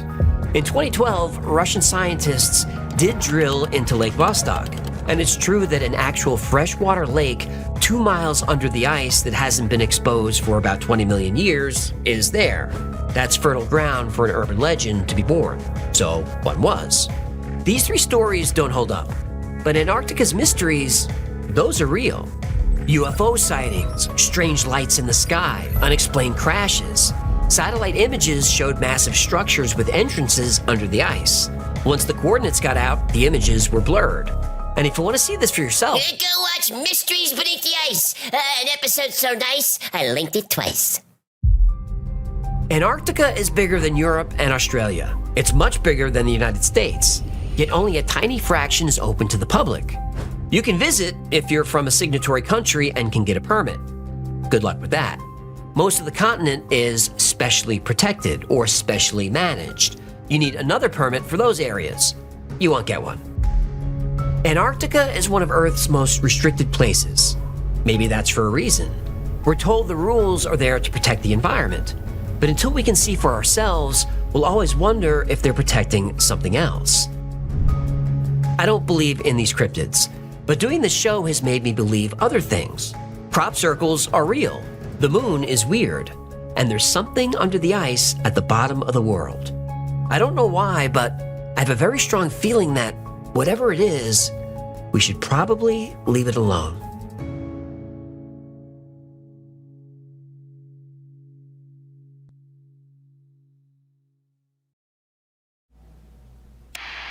Episode about the moon had me questioning NASA's lies. Hecklefish prophesied while government strategized. Tell him about Blorpus. The bloom approaches, consciousness expands, truth unfolds.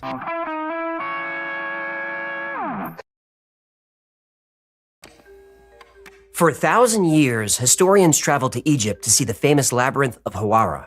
They said it was so massive, it made the pyramids look small. It covered 3 million square feet, 70 acres of rooms and corridors stacked on multiple levels. The Egyptian priests allowed visitors on the upper floors, but the chambers below ground were off limits. They claimed those rooms belonged to the kings who built the labyrinth. Archaeologists say the labyrinth is a myth, but new technology proves it's still down there.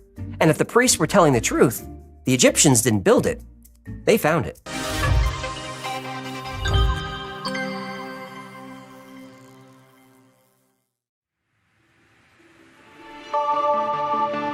Hawara sits at the edge of the Fayum Oasis, about 50 miles south of Cairo. Today, it looks like a pile of rubble in the shadow of the crumbling Black Pyramid. But 4,000 years ago, this place was alive. And right in the middle of it was a building that made the pyramids look like toys, the labyrinth. Historians wrote about it for 600 years. Different eras, different languages, different cultures, but they all described the same thing. Herodotus was there around 450 BC. The priests who ran the complex acted as his guides. They walked him through the upper structure. He saw thousands of rooms connected by winding passages.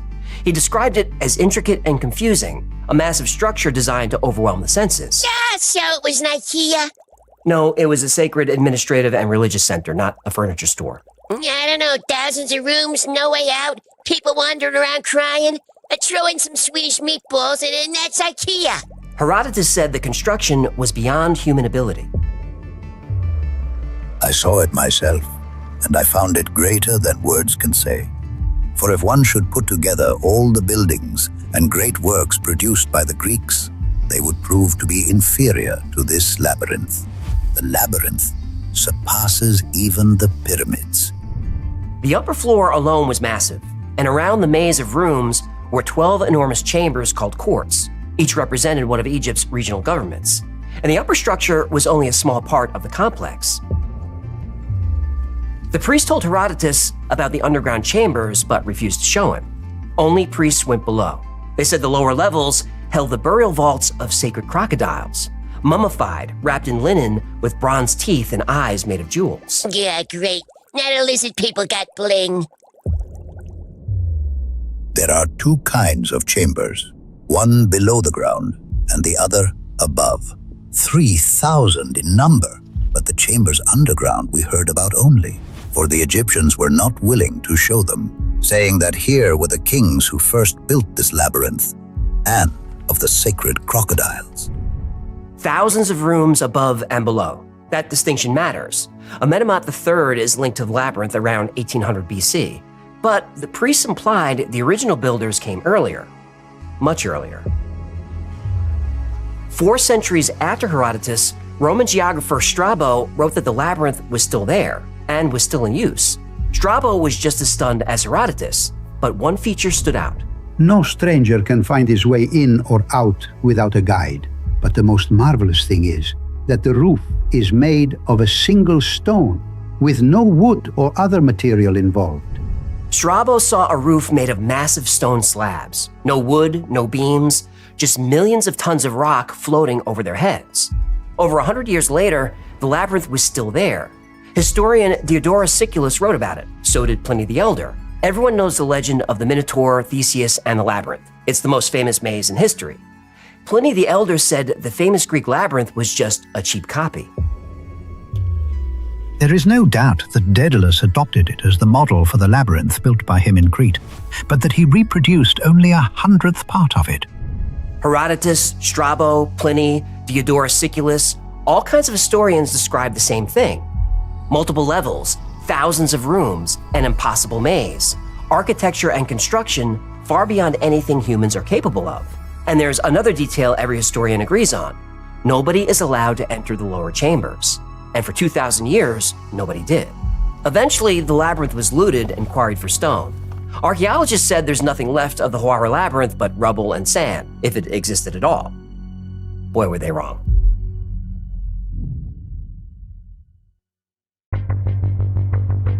In 1888, the world's most famous archaeologist arrived at Hawara. Sir William Matthew Flinders Petrie was more than an academic. He was an explorer. He lived in rock tombs, he fought off bandits, and invented the methods archaeologists still use. He came to Hawara to find the tomb of Amenemhat III. What he found was a death trap. The pyramid was designed to kill anyone who entered it. Petrie spent months digging into the rock, trying to find an entrance, but every tunnel was a dead end. He realized the pyramid wasn't solid stone. It was mud brick held together by loose sand, and it was unstable. As he dug, the tunnel kept collapsing. Sand poured in like water. At one point, he was crawling through a narrow passage. Suddenly, his shoulders jammed against the stone. He tried to move. He was stuck. Nope. I'm having a panic attack just listening to this. Petrie was pinned in a stone coffin. He had millions of tons of brick, sand, and mud pressing down on him. He tried to call for help, but he couldn't breathe. Then, his candle went out. But this was Flinders Petrie. He didn't panic, he just waited. Eventually, a worker behind him realized something was wrong and tossed a lit match down the tunnel. That brief flash gave Petrie the orientation he needed to twist free. But he didn't quit. He lit another candle and went back in. He tried the north side first, but found nothing. So he took a chance and tunneled south. And after just a few feet, he found an entrance. And not just a hole, he found a door with steps leading down under the pyramid. But now he had a new problem. Hawara sits on a canal just off the Nile. Centuries of irrigation raised the water table. The steps disappeared under salty, filthy water. Petrie went in anyway. He crawled through the slime, darkness, and swarms of rats. When he finally broke into the inner passages, the water was chest deep. He found sliding trap doors and false passages. He found massive stones hanging from the ceiling, rigged to drop on intruders.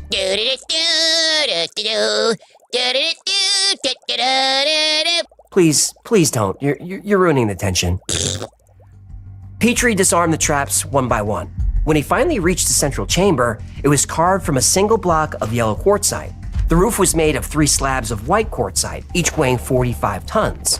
It was an architectural masterpiece, and it was empty. Tomb robbers got there first. Feeling defeated, Petrie studied the field of rubble next to the pyramid. He found the remains of an enormous building that covered 70 acres. Petrie realized what he discovered.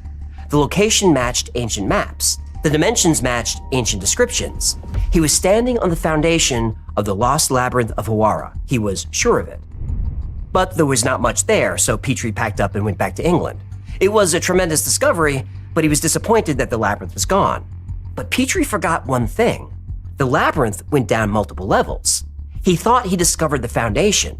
It was actually the roof. The labyrinth wasn't destroyed. It was right under his feet, and it's still there.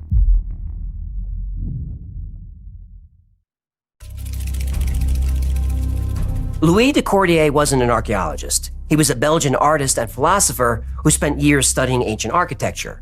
He was convinced Petrie missed something. It took 2 years, but de Cordier managed to get a permit to survey the Hawara site.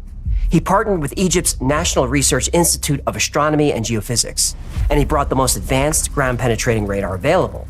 De Cordier's team started scanning in early 2008. The equipment could see through 50 feet of sand and sediment, and what they found confirmed 2,500 years of history. They found a massive grid of walls 40 feet down. The walls were several feet thick, and they were granite, not brick. The structure covered about 750,000 square feet. That's the size of 10 football fields. They published the results. The press picked up the story. This was one of the greatest archaeological discoveries in history. Then nothing. Zahi Hawass was Egypt's Secretary General of the Supreme Council of Antiquities. Secretary General of the Supreme Council? Oh, the ego of this guy. He was the most powerful archaeologist in the country, and he controlled all the permits. He imposed a communication ban on the discovery. He said it was a matter of national security. National security? On a 5,000-year-old building? This guy's got some stones. Right? Decordier waited. 2 years passed. The official release never came. The team couldn't discuss their findings. They couldn't publish follow-up research. They couldn't return to the site, not unless Hawass allowed it. By June 2010, Decordier had waited long enough. He published the data himself. Scans, reports, analysis, everything the Egyptian government refused to release. They blacklisted him. Decordier now lives in the mountains of southern Spain. He went from presenting at European universities to farming almonds. Decordier lost everything just for sharing data he collected legally with the help of the Egyptian government. But Zahi Hawass wanted to make an example of him. He wanted to make sure no one else tried to expose their secrets. But Decordier wasn't the only one.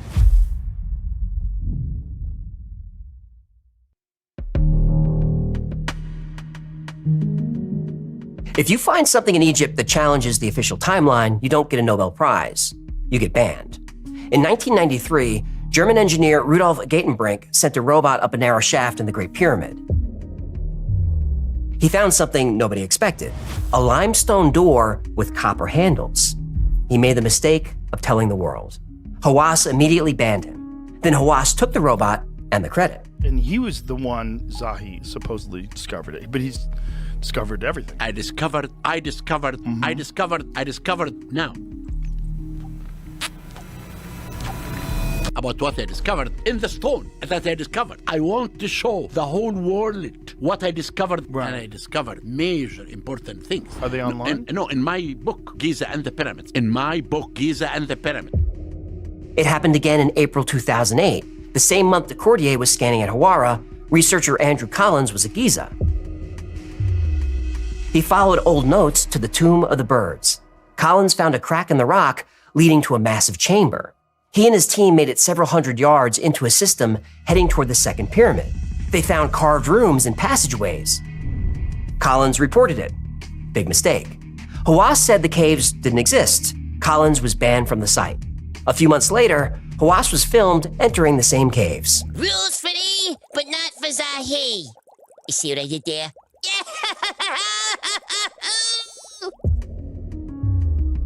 Hawass called exploring the caves an incredible experience, but nobody else would have that experience. In 2010, a metal gate was installed over the entrance. No further exploration is allowed. You cannot just go in directly like this. You have to make a study. You have to research it. You have to decide as a scientist, when can you do it? And when we can use it, 9 years. We do that, we can... Yeah, 9 years, come on, brother. I mean, look, we sent rockets. No, that's years. We sent rockets to the... Wrong. Hang on, you are wrong. Why give you permission to drink of nonsense? What you believe, it's nonsense. Okay, listen, the matter is debated rich and closed. It is debated closed. It's closed in Chicago by Walt Australian by Echo. Exactly, and we will take it. Jimmy, I want you to understand, this conspiracy theory that you do have is wrong, completely. We do not hide anything. We have the scan pyramid team. Right. They're working. But you understand this is different technology. I understand, but they know about this technology. But have they used this technology? No, they said this technology cannot work. Discovery, suppression, silence. The same pattern, and the same man behind it all, Zahi Hawass. The labyrinth exists. It's considered the greatest structure of the ancient world. It's right there, 40 feet underground, but no one is allowed to dig.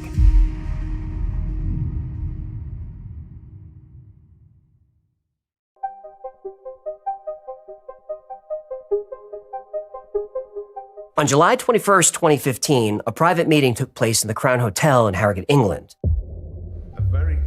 Tim Akers was a former RAF officer and satellite expert. He spent his career tracking submarines and underground bunkers. He had something to show a small group of researchers. He used synthetic aperture radar, the same technology that finds hidden nuclear sites. Akers pointed it at Hawara. The scan showed 4 levels beneath the roof, not 1. They were separated by up to 100 feet of solid rock. A central corridor connected all 4 levels. It was a vertical shaft running the full depth of the complex, extending 150 feet underground. An omega-shaped moat surrounded the entire structure. The shape matched the Egyptian Shen ring, the symbol of eternity. Then Akers showed them the central hall. The bottom level stretched 300 feet long and 120 feet wide. Every level converged on this space. And at the center of the hall was a freestanding object. It measured about 130 feet long. But here's where the story gets crazy. The radar return signal changed. It wasn't reflecting off stone. It wasn't wood or mud brick. The signature was metallic. A solid metal object the size of the Statue of Liberty buried 100 feet underground, shaped like an upright disc or a ring. Akers said the material signature wasn't like anything he'd seen in his entire career, but it was there, and he didn't think it was a tomb.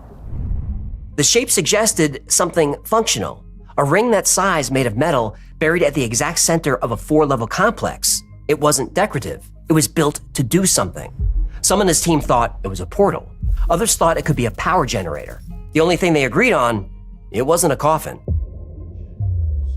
Akers and his team kept the finding secret for a decade. They learned from Decordier, if you go public, you get blacklisted. They wanted to excavate. They needed permits. After 10 years of quiet negotiations, they finally released the data in 2025. Still no permit. It's a 4-level underground complex with a 130-foot metallic object at the center. It's associated with Pharaoh Amenemhat III around 1800 BC. But the Egyptian priests said the labyrinth wasn't built by the pharaoh as a burial tomb. It was built by a much older civilization as a library. Those ancient people needed a place to store their knowledge before they were wiped out in a great flood. You mean? The priests were talking about Atlantis. Yahtzee!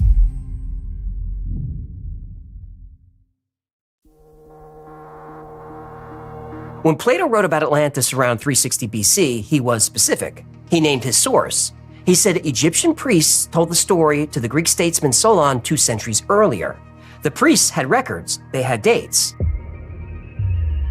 Plato said Atlantis fell around 9600 BC. Geologists say the Ice Age ended around 9700 BC. Robert Schoch dates the Sphinx to 9700 BC. 3 different sources, 1 specific date. For most of history, that date meant nothing. No civilization existed that early. Then we started finding things. Around 9700 BC, the Younger Dryas period ended. Global temperature spiked and the ice sheets collapsed.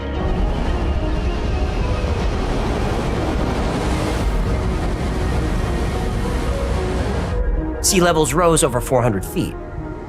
Coastlines around the world flooded.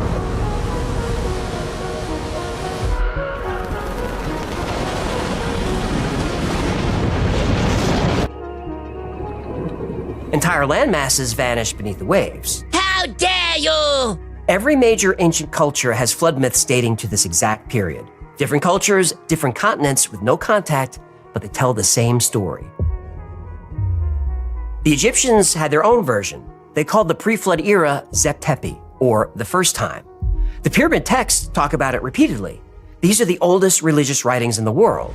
The Turin King List has dates and durations, divine rulers that reigned for thousands of years before human pharaohs. This wasn't vague mythology, these were administrative records. Mainstream Egyptology calls this symbolic. They say the gods represent concepts, not beings. Then there's the Temple of Horus at Edfu. The Edfu building texts span over 300 feet of wall space. They describe the temple's construction on foundations from an earlier structure that existed before the flood. They reference beings called the Shebtu. These were followers of Horus who arrived after a great cataclysm destroyed their homeland. They also mention 7 sages who came with them from an island swallowed by the sea. These aren't scribbles on a papyrus. These are carved into the temple walls. And these texts describe what these beings did. They established sacred mounds throughout Egypt. They laid foundations for temples at precise locations. They brought knowledge of astronomy, architecture, mathematics, and medicine. They taught the people who would become the first Egyptians. Now, this doesn't read like mythology. This reads like history. The Edfu texts describe a lost civilization that brought knowledge to Egypt. Mainstream historians call it a nice story. They say there's no physical evidence that this first time ever existed. They're wrong. The evidence is carved into the bedrock itself.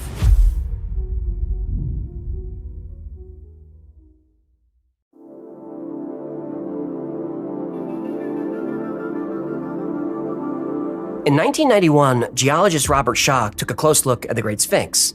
The walls showed vertical fissures. These are erosion patterns caused by prolonged rainfall, not wind, not sand, water falling from the sky over extended periods. Egypt's last significant rainfall ended around 5000 BC. Schoch estimated the minimum construction date for the Sphinx was between 7000 and 5000 BC, but he later pushed that estimate to 9700 BC, based on additional geological analysis.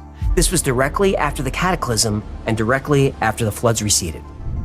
The same weathering appears on the Assyrian at Abydos. Massive red granite blocks are cut with precision modern engineers struggle to replicate. And there's water. Constant water fills the lower chambers, and it cannot be pumped out. The site was designed for water. Edouard Naville excavated the Assyrian in 1914. He was a mainstream Egyptologist, not a fringe theorist. He said he wouldn't be surprised if this was the most ancient architectural structure in Egypt. He was ignored. Strabo explicitly stated both the Assyrian and the labyrinth shared the same builder. He called the king Ismandis. Same builder, same era, same construction techniques. Göbekli Tepe in Turkey proves advanced construction existed in 9600 BC. Massive stone circles, carved pillars weighing tons, astronomical alignments precise to fractions of degrees. It was built by people who supposedly hadn't invented agriculture yet. Then it was intentionally buried around 8000 BC. It was as if someone wanted to preserve it and keep it hidden. Someone was here long before the ancient Egyptians, and whoever they were, they helped jumpstart Egyptian civilization.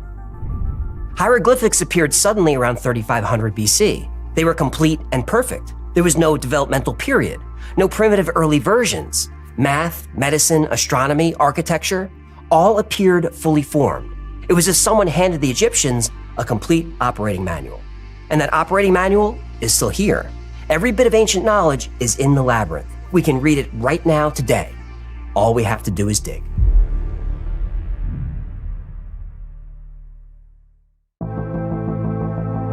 If an advanced civilization knew it was about to be destroyed, they would do exactly what we would do. They would preserve what mattered. They would store knowledge somewhere it could survive. They would build a vault. Every civilization builds archives, from the Library of Alexandria to the Vatican archives. In the 1930s, Edgar Cayce described another archive. Cayce was a transmedium. He delivered over 14,000 documented readings across 43 years. He diagnosed medical conditions for patients he'd never met, conditions he had no training to identify. Doctors used his readings for treatment, but his most controversial claims involved Atlantis. Hundreds of readings across 2 decades returned to the same subject. According to Cayce, an advanced civilization was destroyed around 10,000 BC.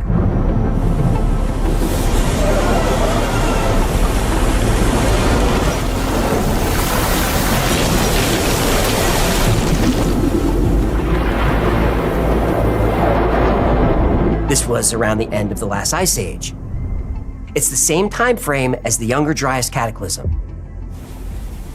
But there were survivors. They scattered to Egypt, the Yucatan, and the Bahamas. They brought technology, they brought knowledge.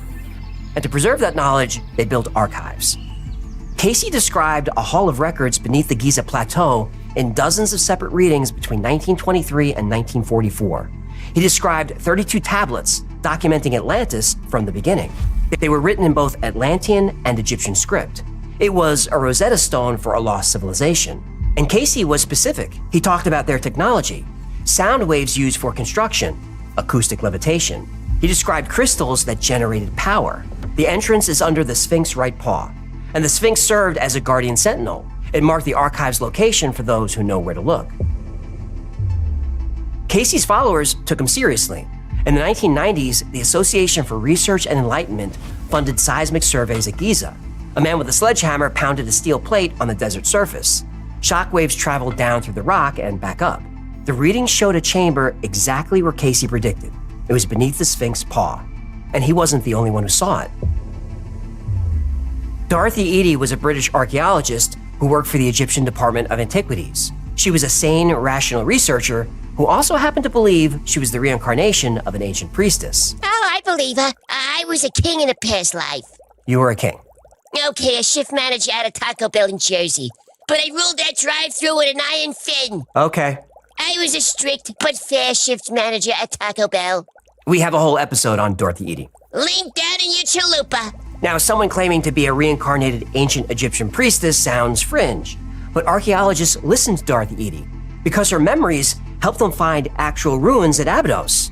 And she claimed that beneath the Sphinx lay a hall of records containing the history of the past. And seismic readings show that the rooms are there and that they contain something. Now, it could be rubble or it could be artifacts. Nobody knows. The only way to find out is to dig, but no digging is allowed.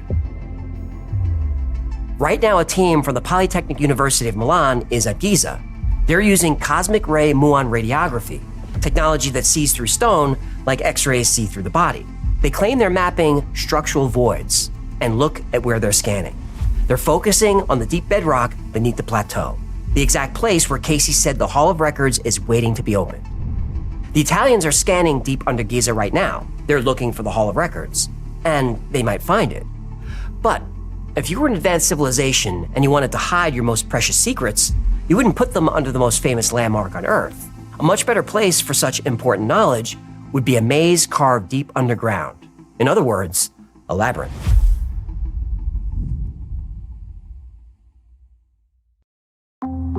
Maybe the Hall of Records isn't in Giza. Maybe it's in the labyrinth. Giza served as the public monument. It was the marker. 3 pyramids visible for miles. Everyone knew where Giza was. Everyone still does. But if you wanted to hide something, you wouldn't put it under the most famous landmark on Earth. You put it somewhere less obvious, somewhere with better security, somewhere designed from the beginning as a vault. 3,000 rooms underground, climate controlled by the Earth itself, perfect conditions for preservation, guarded by priests for 2,000 years, a structure so complex that intruders can never find their way out. The labyrinth wasn't a tomb, it was a repository. Historians documented it. The surface levels were Egypt's administrative hub. Government operations were visible to visitors. The middle levels held the religious archives and the crocodile burials Herodotus talked about. The deepest level was for technology storage. It held the 130-foot metallic ring, a portal that the priests protected but never fully understood. The priests said it was created by the builders, not the pharaohs, the people who came before. They weren't guarding burial chambers. They were guarding the knowledge of the Zep Tepi. They were guarding the secrets of the first time.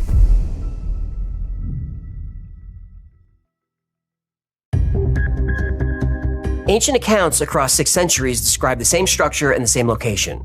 2008 ground-penetrating radar confirmed a massive complex 40 feet underground. 2015 satellite imaging revealed 4 levels and a metallic object at the center. Both discoveries were suppressed. The 2008 expedition happened. There's nothing to debunk. They published results. They found granite walls spanning an area of 10 football fields. Hawass imposed a communications ban, citing national security. De Cordier published independently and was permanently blacklisted. The suppression is real, and the structure is confirmed. We still don't know what's down there. Scans show anomalies that require excavation to interpret. The metallic reading could be an object, or it could be a geological formation. Iron deposits occur naturally, and critics say satellite radar can't penetrate that deep. The claims require digging to verify, and until we dig, we have no idea what the metal object actually is. The Italian scans show voids. Now, whether those voids contain rubble or records, we won't know until we dig. Now, the Atlantis connection is interesting, but Plato's account is the only primary source. No archaeological evidence confirms a pre-flood civilization with advanced technology. Casey's readings were never independently verified, and the Edfu text could be mythology, not memory. And mainstream archaeology firmly rejects the idea of an advanced ancient civilization. The Nile ain't just a river in Egypt, pal. Ugh. I'm throwing rocks tonight. They refuse to accept the geological and physical evidence because it breaks their model of history. But conventional dating can't explain the water erosion at Giza. Shak's geology hasn't been debunked. It's been ignored.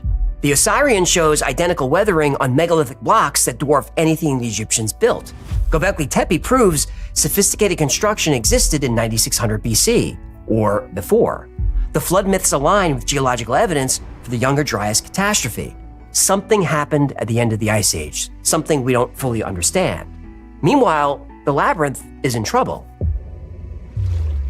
Salt water is eroding everything. The water table rises every year.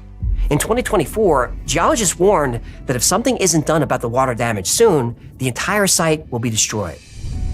Thousands of years of history gone, and so far, their advice has been ignored. The greatest wonder of the ancient world is dissolving while bureaucrats argue about permits, and any scientist who dares speak up is blacklisted by Zahi Hawass. The structure is real. The scans confirm it. A massive metal object is sitting at the center of a great underground hall. The priests guarded it for thousands of years, and now when we finally have the technology to see what's down there, we're not allowed to look. Herodotus stood at the entrance to the underground. The priests told him no. 2,500 years later, we're still standing at the same door. And now, Zahi Hawass is telling us no. But walls do more than keep people out. They keep secrets in. And if the scans are right, the secret waiting in the labyrinth isn't just about Egypt's past. It's about all of ours.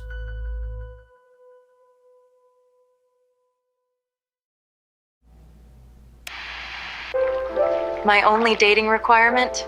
A genuine appreciation for the Y-files.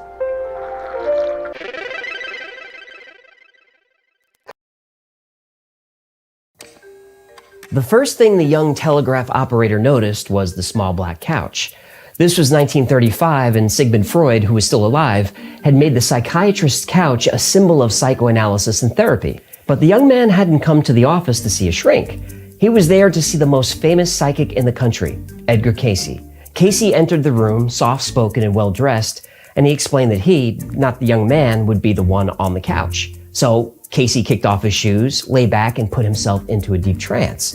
And after a few minutes, Cayce began to whisper all sorts of things about the past, present, and the future. It was then that the young man realized that Cayce wasn't just making predictions about his life. He was making predictions about everyone, events that were to happen all over the world. And since then, Edgar Cayce has been called the Sleeping Prophet. Let's find out why.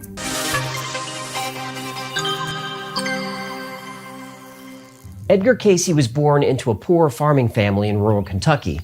He was never an average kid. When other children were outside playing, Edgar wanted to study the Bible. Now soon he would take to wandering into the forest to play with what he called little folk. Like Peter Dinklage? No, they were more like fairies. Oh, you mean like... Don't. When Edgar was 11 years old, he was in the woods reading his Bible when he was visited by what he called a woman with wings. And the woman asked him what he wanted most out of life. And he said he wanted to help others, especially sick children. Later that day, Edgar Cayce's father received a letter from his school complaining about his son's performance.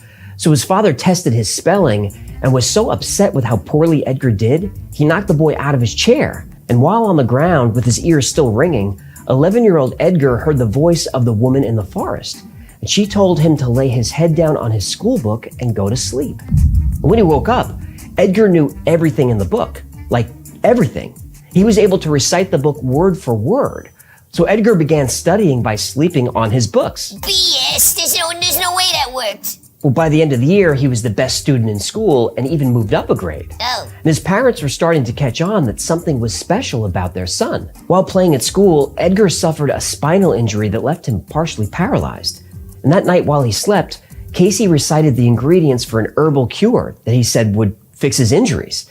Now, his parents had nothing to lose, so they prepared the remedy according to their son's instructions. The next morning, Edgar was cured. When Cayce was a little older, he developed severe laryngitis. Doctors couldn't explain it, so Cayce went to see a hypnotist. As you do. While in a trance, Cayce said the issue was psychological paralysis. The hypnotist then directed Cayce to increase blood flow to the area. Cayce's throat turned bright red, he woke up, and he was cured. Now, Cayce's fiancée told him that he had a gift that was given to him by God, and he should share it with the world.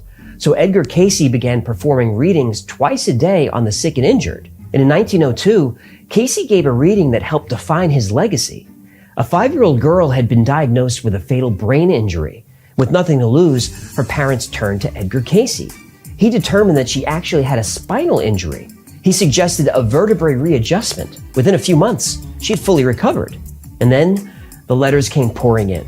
For the next 40 years, Edgar Cayce gave thousands of readings and helped countless people. But Edgar Cayce's talent wasn't limited to medical diagnoses. He made a number of predictions about future events, many of which have come true, and some of them are terrifying.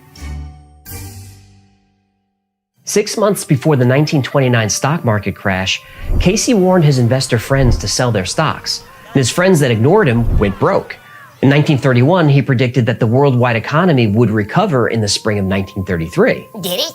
It did. In January 1934, Casey predicted that Hitler would rise in power and reign over Germany. Hitler became Führer in August of that year, and Casey said that Hitler would remain in power until he was overthrown by an outside war. In 1935, Casey predicted the outbreak of World War II. He saw an alliance between Austria, Germany, and Japan, but said the war would involve many nations. He also said the United States would finally enter the war in 1941. Casey predicted the deaths of FDR and JFK, and that the United States would go through a period of civil and racial unrest in the 1960s. In 1938, Casey said a portion of temples may yet be discovered under the sea near what is known as Bimini, off the coast of Florida. Expect the rising of Atlantis in '68. And sure enough, 30 years later, in 1968, the Bimini Road was discovered in the Bahamas. So Atlantis was in the Bahamas? Well, if you believe Edgar Casey, it was. I believe. He described Atlantis as being an ancient civilization of equal size to Europe and having superior technology. He said that Atlantis disappeared somewhere in the Atlantic Ocean some 10,000 years ago due to a large flood. We now know that every civilization has a flood myth, and in all of them, the Great Flood occurred 10,000 years ago.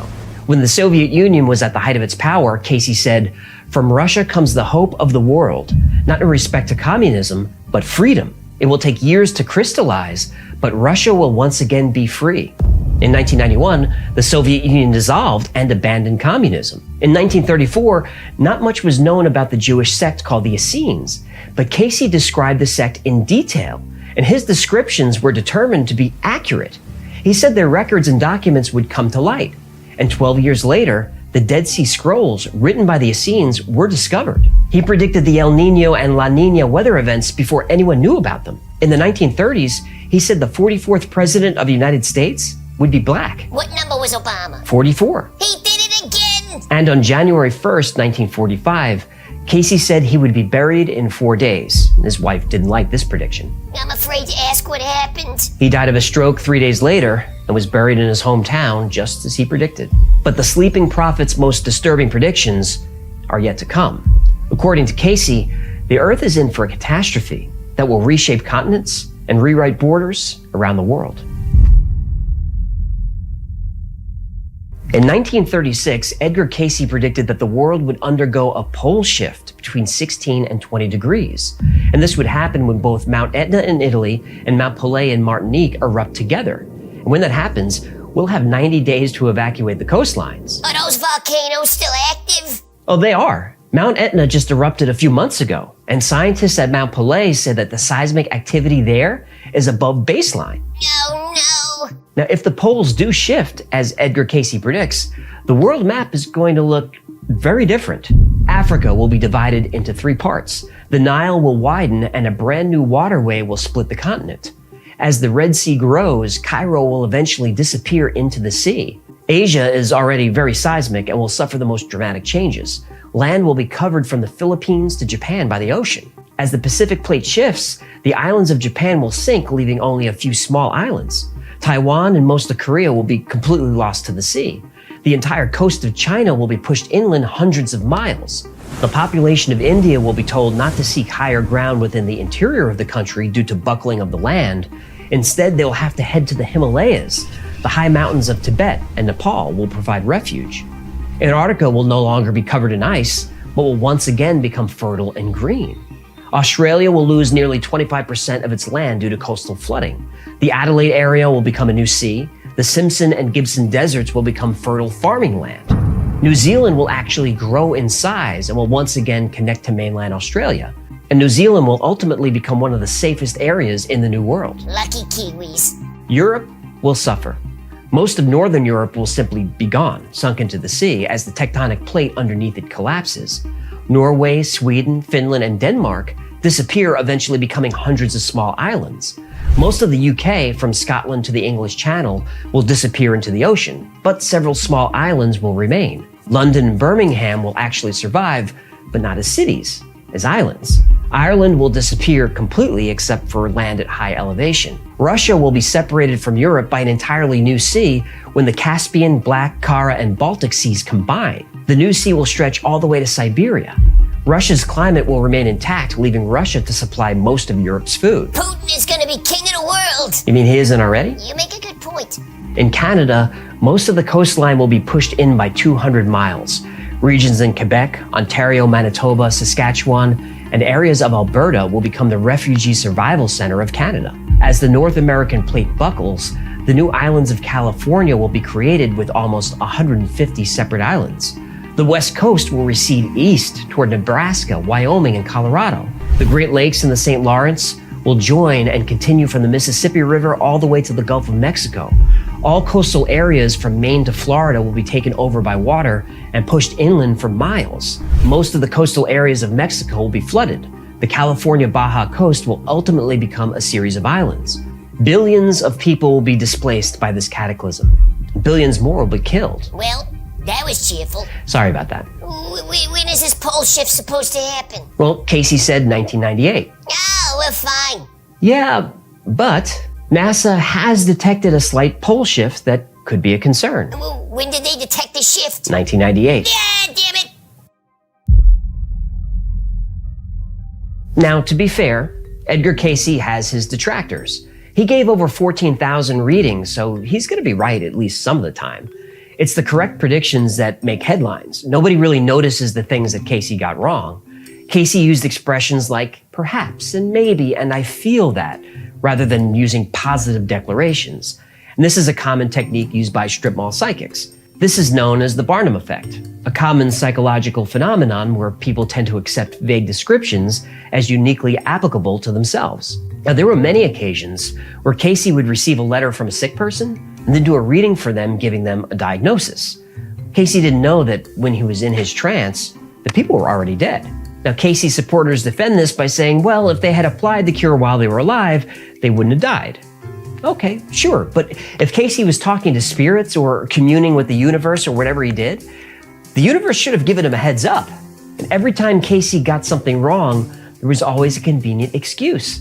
For example, Casey gave the location for buried pirate treasure, which sent people scrambling all over the world looking for it. No treasure? No. Casey's supporters said it was possible the ghosts of Native Americans or pirates were playing tricks on him. Ghost pirates are pretty sneaky. You cheated. Pirate. Was Edgar Casey a psychic? I don't really know. Nobody does.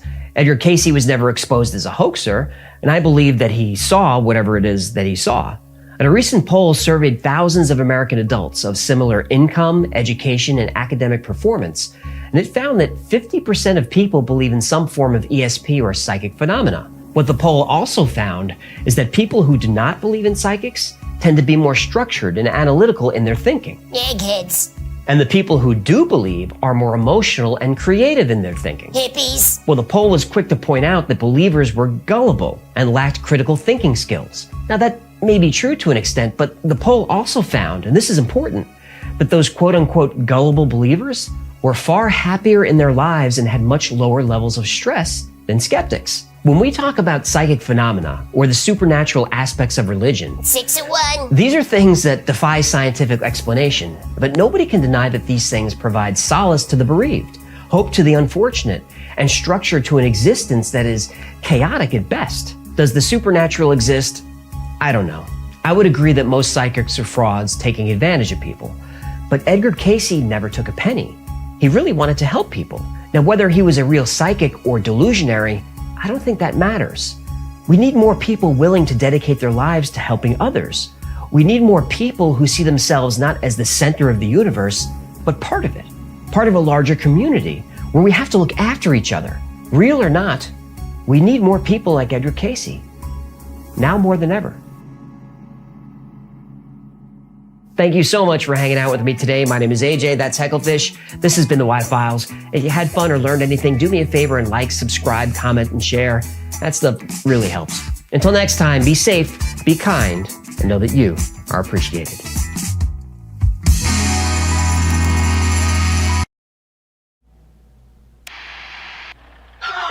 Want Y-File sauce with that? It's just regular sauce, but we question its origins.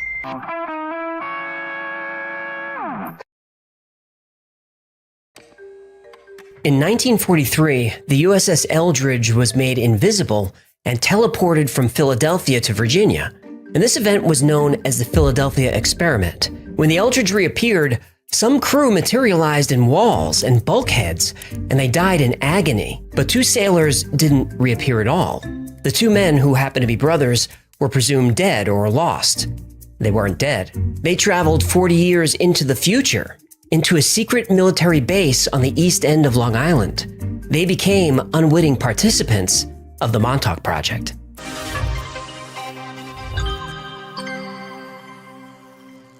In the early 70s, Preston Nichols, an engineer who specialized in electromagnetism, worked for a defense contractor on Long Island. And during this time, he was working with a group of psychics studying telepathy and getting good results. He discovered that telepathy behaves exactly like a radio wave. For some reason, at the same time every day, his subjects' minds would be blocked, and he had no idea why. After 3 years of this strange phenomenon, Nichols brought in radio equipment to monitor the signals during the psychic blackout.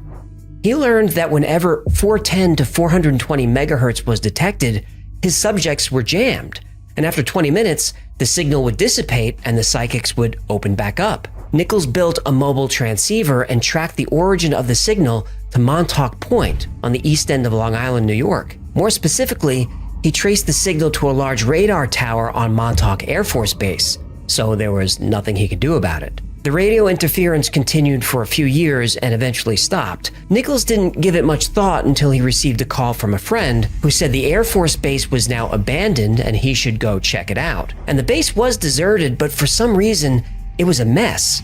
You would expect the military to decommission a base in a clean and orderly way, but not Montauk. It was as if whoever was working here cleared out in a hurry. And after exploring, Nichols came across a young homeless man who was living in one of the abandoned buildings.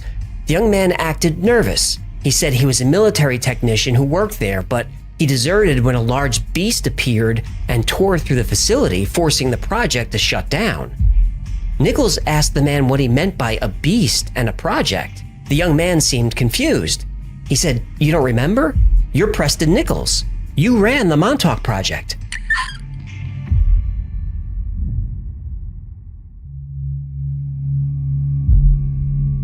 In 1984, Nichols began working with a gifted psychic named Duncan Cameron, who he brought to the deserted base. Immediately, Duncan knew his way around. He recognized the buildings and knew specific details like where the mess hall was. The more they explored, the more information Duncan was able to provide. A number of disturbing experiments happened on the property for years. Duncan started to realize he was part of them. When they entered the large transmitter building, Duncan went into a trance. While in this trance, Duncan said he was programmed to find Nichols, befriend him, and then kill him. And once that objective was achieved, Duncan was programmed to destroy Nichols' lab and all his research. And because Duncan was now aware of his programming, he was able to resist it. And back at his lab, Nichols used a deprogramming technique to give Duncan back full control of his consciousness. After working with Duncan for a while, Preston Nichols started to realize he had been involved with the Montauk Project also. He just didn't know how or why. Over time, more of Duncan Cameron's memories surfaced. Duncan realized he had served aboard the USS Eldridge with his brother Edward. They were the 2 sailors who were lost during the Philadelphia Experiment. Wait, hold on. That experiment took place in the 40s. That's right. Duncan Cameron and his brother Edward had been transported from 1943 to 1983, 40 years into the future.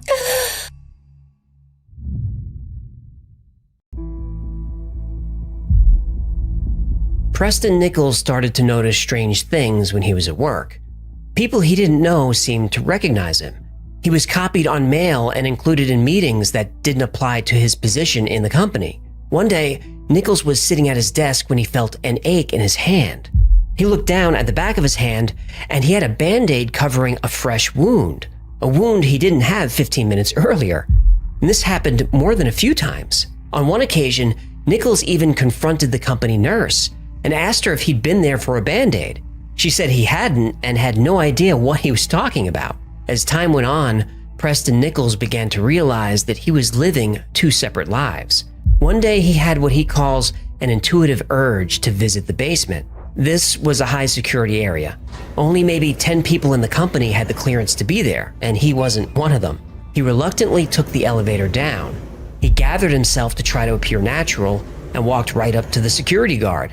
And even though he had never been in this area and had no idea what happened here, the guard gave him a badge with his name on it and waved him through.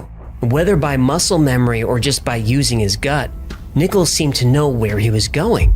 He finally arrived at a plush office, much nicer than his own, and on the large desk was a nameplate, Preston B. Nichols, Assistant Project Director. Preston Nichols now had real physical evidence that he was living two lives, one as an engineer, the other as a senior member of a top-secret government program called the Montauk Project. By early 1990, all of Nichols' memories of the project had come back, and it was worse than he could have imagined.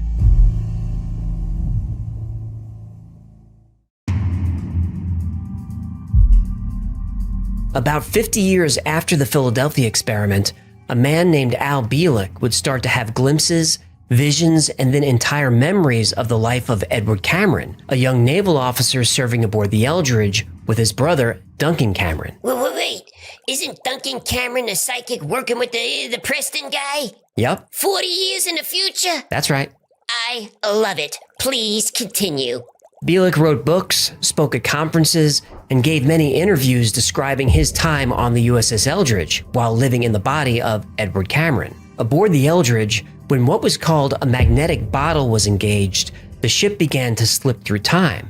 In a panic, Al Bielek, aka Edward Cameron, along with his brother Duncan, jumped ship. And when they landed, it was the year 2137. Edward woke up in a hospital and was being treated for radiation injuries. Duncan was nowhere to be seen. When his health improved, Edward learned more about the world he was now in. In 2137, the geography of the United States is vastly different. Florida and most of the eastern seaboard is underwater. California is a series of islands, and the Great Lakes have combined into one giant lake. After a devastating nuclear war fought between the West and Russia and China, the world's population has been reduced to 300 million people. The United States, Canada, and most governments were gone. Areas were under local martial law. And just when Edward was becoming overwhelmed, he was transported hundreds of years in the future and arrived in the year 2749. He would spend 2 years living in this time. And life in the 28th century was much different than life in the 22nd. The most obvious change was anti-gravity technology. This allowed people to live in floating cities more than 2 miles above the Earth. And these cities were run by an advanced AI, all interconnected with one another. And human life was easy. As long as you contributed to society, all your needs were met. The AI, operating robotic equipment on the ground, handled all farming and food production. Hippie communist paradise. Pretty much. And Edward felt like people lost their identities. Sure, their lives were easier, but they were now mindless drones. Welcome to paradise, comrade. Then suddenly, Edward felt the world shifting again. Now he and his brother Duncan appeared in 1983. And when they arrived, they were briefed by government officials and told to never discuss what happened. Now, Edward would be going on his most important mission of all, but he would be going as Al Bielek.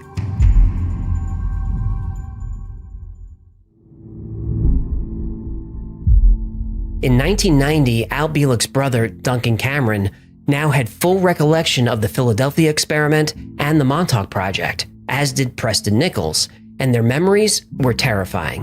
Back in 1967, their story of time travel and teleportation intrigued researchers at Brookhaven National Labs. Technicians at Brookhaven had made an interesting discovery. The men serving aboard the USS Eldridge were susceptible to mind control. This breakthrough obviously had military applications. The United States could use this technology to tell an enemy's army to not fight. Wars could be won without losing a single life. And America could take over the planet by controlling everybody's mind. Well, that's a scary thought. Hello. They already do it. What do you mean? Now, come on. The government uses the news media, big tech, and Hollywood to turn you people into sheep. Okay, look, having a point of view is not really mind control. People can still think for themselves. Brookhaven scientists were excited to get started. The Montauk Air Force Station was the perfect place. It was deserted, remote, and had all the equipment they needed. It even had the largest radar antenna in the world, an antenna powerful enough to broadcast high-powered signals for hundreds of miles or more. The goal was to broadcast on the right frequency that could alter and control the human mind. The Montauk experiment had now begun.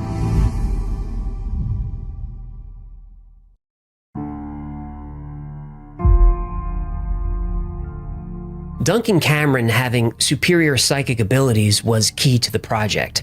He was able to withstand a tremendous amount of electromagnetic energy, and this was necessary to survive the Montauk chair. The Montauk chair was essentially a mind-reading device. It was a large metal chair covered in coils and sensors, and also connected to the chair were 3 receivers, 6 channels, and a Cray supercomputer. If you sat in the Montauk chair, your psychic abilities could be tremendously amplified.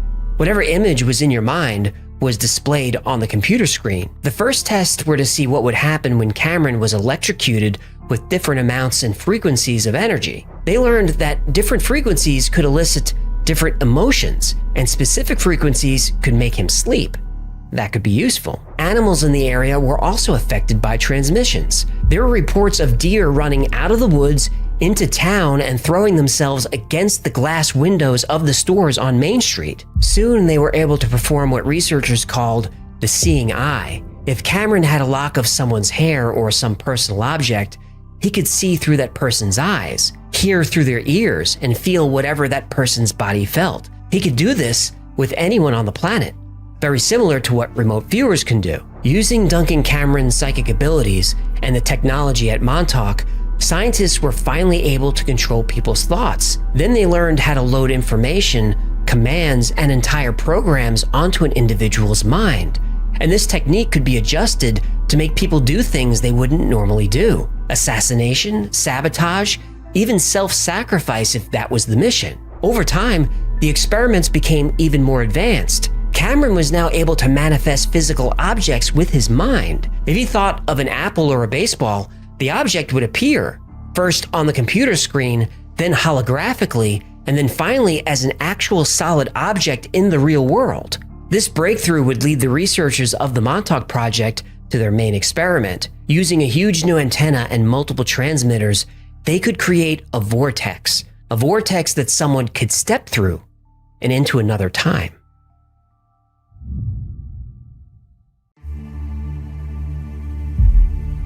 Dr. John Van Neumann was one of the great mathematicians of his time.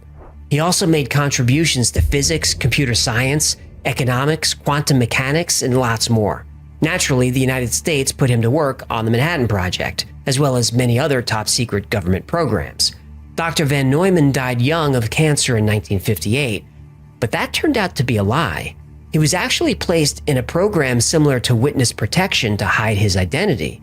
And Preston Nichols was able to find him and talk to him about the experiments in Montauk and how they connected to the Philadelphia experiment. Van Neumann, now an old man, had been waiting 40 years for this very moment. He said when the USS Eldridge reappeared after the experiment, it was fatal to most of the crew. Van Neumann knew how to fix this.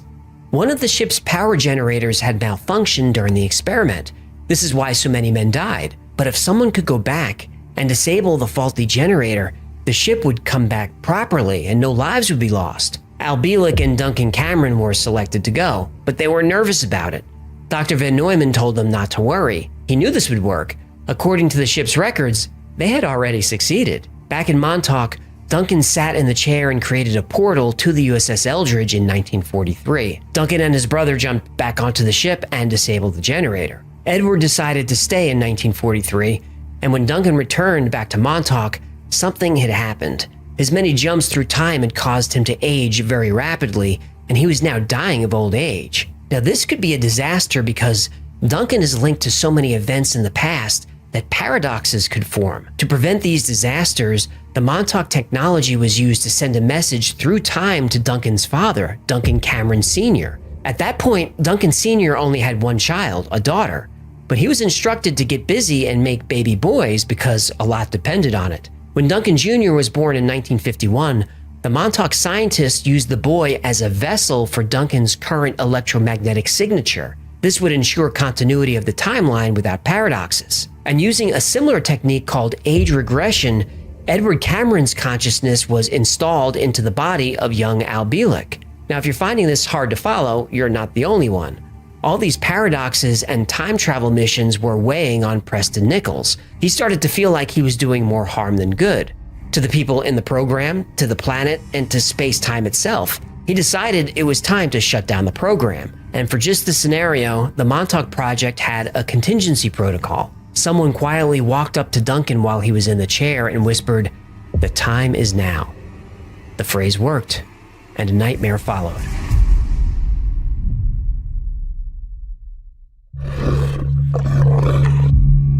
Upon hearing the words, "The time is now," Duncan Cameron unleashed a monster from his subconscious. But it wasn't in the lab, it was somewhere on the base. Preston Nichols describes it as at least 10 feet tall, hairy and vicious. It was tearing through the base, attacking everything in its path.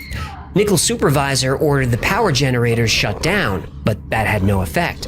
The creature was still wreaking havoc, building after building. The Montauk transmitter was shut down. That didn't work. The main power coming from the utility company was cut. That didn't work. Power was still on, being generated from somewhere. And worst of all, the creature was still on the loose. Nichols grabbed an acetylene torch and went to the building that housed the transmitter control unit.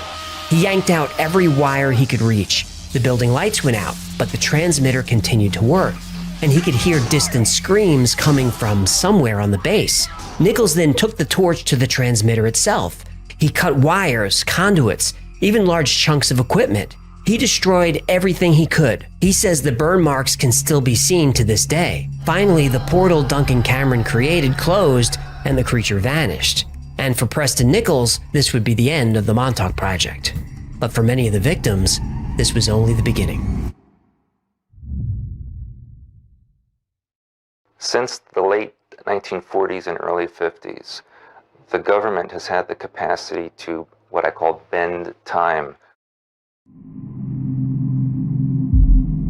The Montauk Project ran from the early 70s until 1983, and the story does sound far-fetched, but there are many people who say Preston Nichols is telling the truth. While the Montauk Project was operating, it needed a constant supply of people for its experiments. Unfortunately, most of these were children, usually boys between 10 and 15 years old. These children became known as the Montauk Boys. Montauk Boys were usually runaways who were taken from troubled homes, like families suffering alcoholism, drug addiction, or abuse. One of the Montauk Boys is named Stuart Swerdlow, and as a boy, Swerdlow recalls having dreams of waking up in a dark room strapped to a hospital bed surrounded by strangers. And the room was dark and damp, and the walls were made of rock. And Preston Nichols did say that the experiments took place deep underneath the Montauk Air Force Base. One disturbing goal of the Montauk Project was to create an army of children whose minds could be programmed and controlled. Then they could be activated at any time. They would carry out any mission, no matter how horrible, and not remember any of it. Montauk Boys have been linked to events like Columbine and the Oklahoma City bombing. In order to prepare the children for programming, their minds had to be broken down. This included starvation and torture. They received electric shocks. They were submerged in cold water to the point of almost drowning. And this was done day after day until the child's mind was ready to accept new programming. And many other men have come forward claiming to be one of the Montauk Boys. One said he was forced to take LSD in what became known as the acid house. Another said his body was used as a sort of generator to feed psychics sitting in the Montauk chair, usually Duncan Cameron. As you would expect, many children did not survive this phase of the experiment, and they're said to be buried somewhere deep under the base, still presumed missing after 40 years. They wanted a large number of programmed boys to be used for mind control operations. The experiments at Montauk affected everything in the area. Television and radio signals were disrupted. Animals behaved strangely. In 2008, this animal washed up on the beach at Montauk. It's been called the Montauk Monster. What is this? Now, I should also point out that directly across the Long Island Sound is Plum Island, the location of the Animal Disease Center. Rumors say this island has been used for animal experiments, biological weapons, and even testing human-animal hybrids. Could this animal have come from Plum Island? What's interesting is the CDC, Center for Disease Control, is part of America's Health and Human Services Department. Plum Island, allegedly a scientific research facility, is part of Homeland Security. Maybe we need to do an episode on this. Back to Montauk.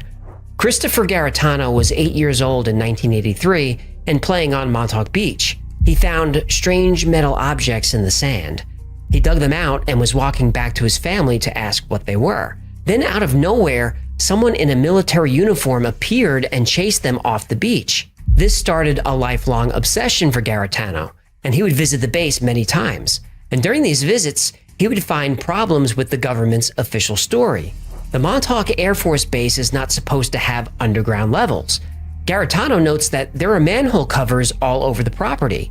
Now, sure, those could be used for drainage, but on one trip, Garetano brought a geophysicist along. And using imaging equipment, they proved that a large concrete building was buried 20 feet down. And many people have explored the buildings over the years, and a few have video that shows evidence of an underground complex that was buried and filled by concrete. During one visit, urban explorer Brian Minnick found receipts from the late 1980s that showed over $80,000 per week was spent on food. That's a lot of food for a base that was supposedly shut down in 1981.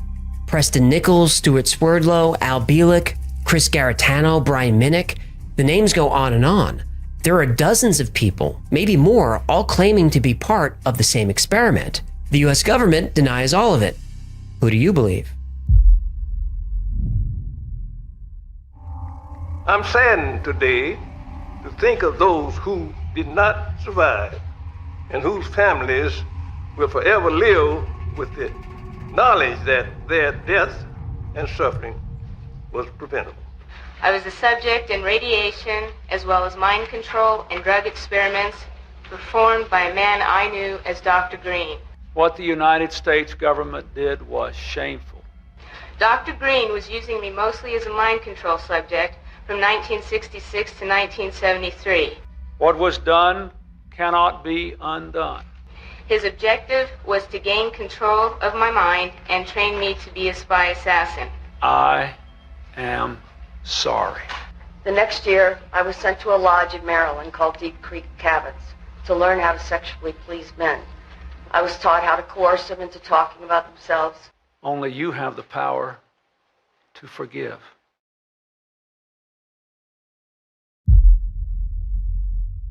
The Montauk Project has probably been my favorite conspiracy since Preston Nichols' book first came out in 1992. I spent a lot of my life on Long Island, so a conspiracy that takes place in your backyard is hard to resist. I've been to the Air Force Base, which is now called Camp Hero, and this story has affected a lot of people. The original title of the show Stranger Things was called Montauk, and a lot of stories are taken from Nichols' writing. And this episode was difficult to research and write, because the more I learned about my favorite conspiracy theory, the less I liked the people involved. First, Al Bielek. He's the man who said he served on the USS Eldridge in 1943 in the body of Edward Cameron. There is no record of any Bielek, Edward, or Duncan Cameron serving aboard the Eldridge, or brothers with that name serving on any ship in the Navy. Now, supporters of the theory say their names were erased or changed by the government. That's fair. In Bielek's writings, he used pictures of his family, Edward and Duncan Cameron, and others. They were all proved to be untrue. Most suspicious of all, Bielek had no memories of the Philadelphia experiment until he saw the movie in 1984. He said the movie brought his memories back, but his story is surprisingly similar to the movie. He also struggled with paranoia and other psychological problems. He made a meager but sufficient living off selling CDs and merchandise and talking at UFO conventions. He died in 2007. Many people still believe his story, and they claim that the government has sponsored a disinformation campaign to discredit him. Okay, now Stuart Swerdlow. He's a character. He's still around and claims to be a Montauk boy. He also claims to speak 10 languages that no one's ever heard him speak. His DNA has been spliced with aliens. He's been imprisoned by the Illuminati. He can see auric fields. He can travel hyperspace. He's a descendant of Atlantis. I can go on. He's basically been at the center of every conspiracy theory that exists. Moon bases, hollow Earth. Lizard people? Yep, even lizard people. Oh, why create such a wacky story? Well, you can hire Stuart to deprogram you for a fee. Ah, that's why. Now, I'm not saying the guy's a fraud, but I am saying a judge said he was. And if you Google him, it's not pretty. Who knows? Maybe all his potions and vitamins and dog treats will help you reach enlightenment, but I don't recommend buying his products. Did you just say dog treats? Oh yeah, he sells all kinds of stuff. Oh, speaking of selling, did you know that you could buy Wi-Fi's merchandise right now? What's this? It's a sponsor read, be quiet. We've got Hecklefish t-shirts, mouse pads, and hoodies. We got... This is not a good time for this. Links below. I've saved Preston Nichols for last. There were rumors circulating about Montauk for a long time before Nichols came along, but Preston Nichols is the main man behind the current theory, and he's the only man behind it. He actually opens his first book like this. This work is being presented as non-fiction as it contains no falsehoods to the best knowledge of the authors. However, it can also be read as pure science fiction if that is more suitable to the reader. Now, there are a lot of things that don't add up. Nichols says the Montauk experiment took place 10 stories below ground, maybe lower, and that there are tunnels deep underground that connect to other secret locations in the United States. Now that might work in some parts of the US, but it won't work in Montauk. When glaciers move, they pick up all kinds of sand, dirt, and debris, kind of like a push broom. And when the glaciers recede, the debris remains, and this is called a glacial moraine. Long Island is essentially a pile of glacier debris, mostly sand. You just can't dig very deep there. This is why the only skyscrapers in the area are downtown Manhattan. That's where the bedrock is. Nothing else can support deep digging. But there's one final conspiracy about Preston Nichols we need to discuss. And if you have little ones watching, please send them away for a few minutes. Really.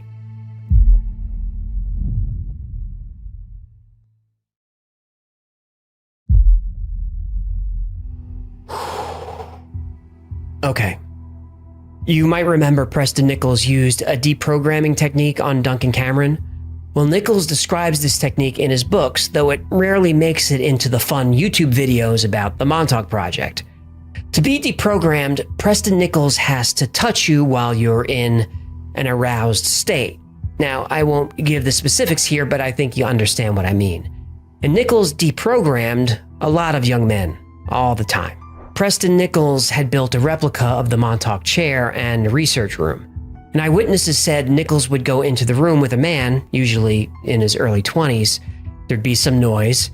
About 20 or 30 minutes later, the young man would come out disheveled, often with an uneasy look on his face, and Nichols would be covered in sweat. At one point, Nichols was deprogramming as many as 25 Montauk boys, a few times a week, who he unfortunately called disciples.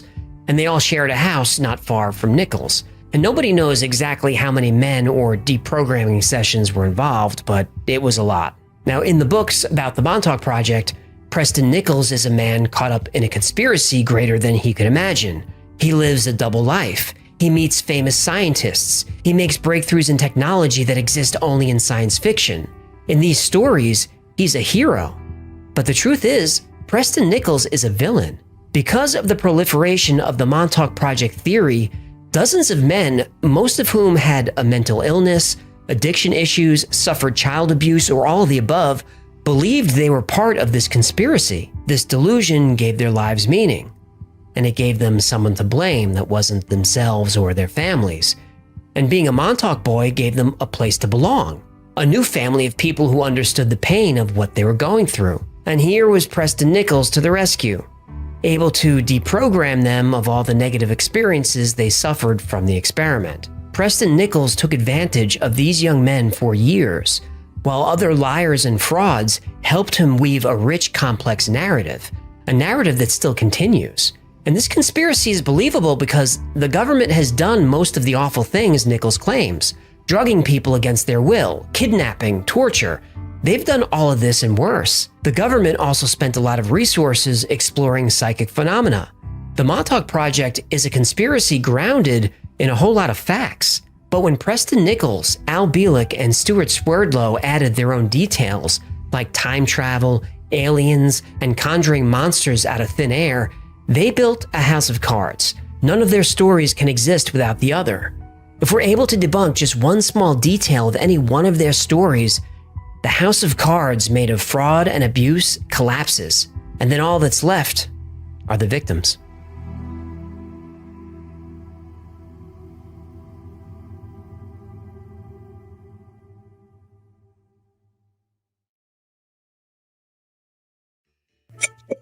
This isn't fistable at all. Human, good, you there. Quick, I need you to send over the recipe for that dish you made last week. I mean the whole shebang. Shopping list, measurements, cooking times, all of it. Stat, now, yesterday, toot sweet. Whoa, slow down. What's going on? Well, I'm a contestant on Countdown Kitchen. The winner gets their own cooking show. I thought I had this thing in a bag, but the judges just disqualified my recipe for crab cat cakes. Apparently crabs are fine, but they were very suspicious about cats. I can't imagine why. If I lose this contest, then I grew this spiky blonde hair, goatee, and double chin for nothing. Yeah, well, maybe you should So now have... I only have 15 minutes to give them a new recipe, so cough it up. I don't even know what recipe you're talking about. That creamy, chicken, cheesy, tasty chicken cheesy you made 2 days ago. It was divine. Okay, calm down. Okay, I'm definitely gonna get my own cooking show. Now I just need a catchphrase. Catchphrase? It's like a slogan. I know what it is. Oh, how about let's go to Flavor Town? That's taken. You should probably just focus on... How about this fish is funky? That might not be exactly... We're almost back from commercials. I gotta go.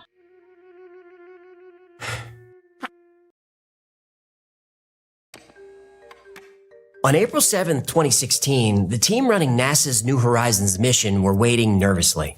The spacecraft was about to enter the outermost reaches of our solar system. They'd aimed toward Pluto, which lives in a region of the solar system called the Kuiper Belt. Just before arriving at the dwarf planet, the team noticed an object nearby, and it was acting very strange. This object, whatever it was spinning faster than everything else around it. Too fast. Artificially fast. New Horizons changed course to do a flyby. They wanted a better look at this bizarre behavior. But as the spacecraft approached the object, all communications went down. NASA wasn't able to see or hear anything. Something or someone was blocking the signal. Whoever it was did not want NASA to know they were there, and that they've been watching us for a very long time.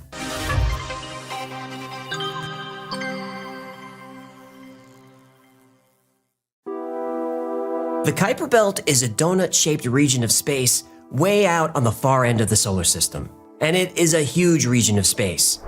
Its inner edge begins at the orbit of Neptune, at about 30 AU from the Sun. Now, 1 AU, or astronomical unit, is the distance from the Earth to the Sun. So the inner edge of the Kuiper Belt is about 2.8 billion miles from the Sun. Then it extends for about another 4.5 billion miles. Now, beyond the Kuiper Belt is a structure called the Oort cloud, and that place is way farther, much bigger, and really strange. We'll cover the Oort cloud in another episode. Now, the existence of the Kuiper Belt was first hypothesized in 1943 by Irish astronomer Kenneth Edgeworth. He felt there was a reservoir of comets and asteroids residing in the solar system beyond the planets. Edgeworth was right, and the Kuiper Belt was finally visually confirmed in 1992. David Jewett and grad student Jane Liu discovered the first Kuiper Belt objects, or KBOs.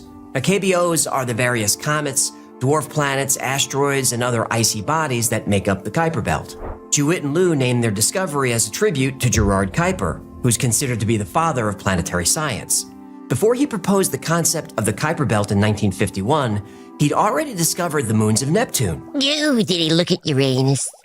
Are we gonna do this every time? What? I just want to know if this scientist was interested in Uranus. He was. Yeah. He's the one who discovered its moons. Yeah. If you look close enough, you'll see plenty of stuff around Uranus. Okay. Hey, ladies, if a man is willing to give you the moon and the stars, the least you could do is give him Uranus. That's enough.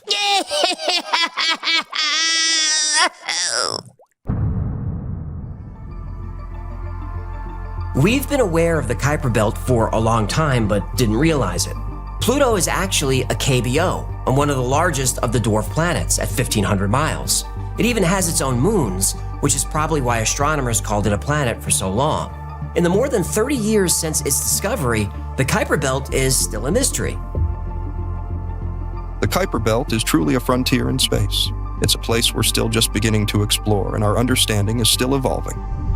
Along with countless comets and asteroids, the Kuiper Belt is home to at least 7 dwarf planets, most of which are roughly 600 to 900 miles in diameter. Eris, discovered in 2005, is the most massive object found so far, and new KBOs are discovered all the time. Now, most of the objects found in the Kuiper Belt are easy to explain. They're easy to identify and they're easy to track. But there are things in the Kuiper Belt that don't act like science says they should. They're unpredictable, they're unnatural, and some would say they seem almost intentional. These Kuiper Belt objects challenge our understanding of the solar system and whether we're the only ones here.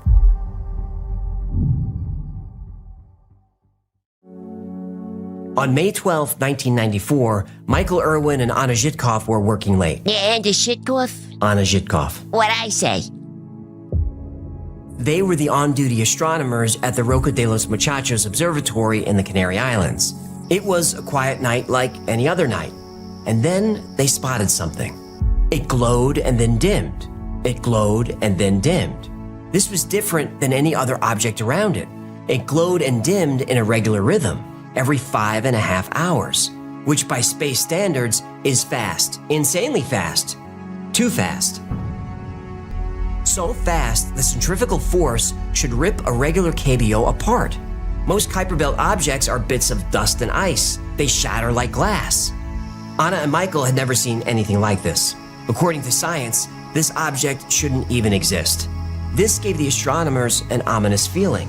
Current technology didn't allow them to get a good enough look to fully identify it. So they named it after the Welsh god of the underworld, Arawn. 23 years later, technology caught up. We were finally able to get close enough for a look. In April 2016, NASA's New Horizons mission reached the Kuiper Belt. Next stop, Arawn.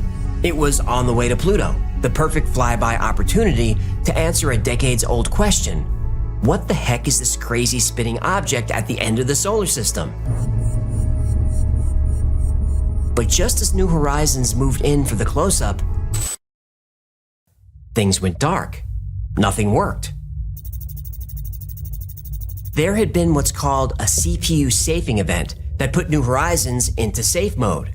Safe mode shuts down all essential systems and is triggered automatically when the spacecraft detects something unusual. But the team was stumped. After a few hours of the craft running in safe mode, one NASA engineer approached his supervisor with a terrifying idea. The engineer looked around as if to reveal a secret and then quietly said, "It seems like someone is jamming the signal," as if they were aware of our presence and didn't want us to see what they were doing. And the way Arawn spun, that insanely fast 5.5-hour rotation, no one had figured that out yet in over 20 years since first seeing it. And those who tried to understand the spin agreed. Arawn's movements seemed artificial. It was creating its own gravity within the interior of the object. Now, the concept of spin gravity wasn't new to NASA. NASA started experimenting with artificial gravity in the 1960s. Experts have developed ideas for space stations filled with small towns and farms and parks. The space station could be designed as a giant spinning cylinder. Each of these structures could rotate to create artificial gravity along the inner surface. We've seen this concept in science fiction over and over again, but science fiction is about as far as these ideas have gotten. Test results on artificial gravity are always the same. Humans are not well suited to it. When exposed to artificial gravity, we're subjected to what's known as Coriolis force deviation. This causes motions going in a straight line to bend, often quite a lot. Coriolis causes motion sickness and all sorts of other dysfunctions. Humans living in artificial gravity do not do well. Basically, we puke and die. Doesn't take a rocket scientist to know that vomit on a space station is a problem. But Arawn was spinning in a way that seemed like someone was controlling it. And if there is someone controlling the object, They don't want to be seen. And of all the places in the solar system, the Kuiper Belt is the best place to hide. The Kuiper Belt is 30 to 50 times farther away from the sun than we are. At that distance, things get really dark. Also, the Kuiper Belt is littered with random, oddly shaped objects. It wouldn't be hard to hide amongst the mess.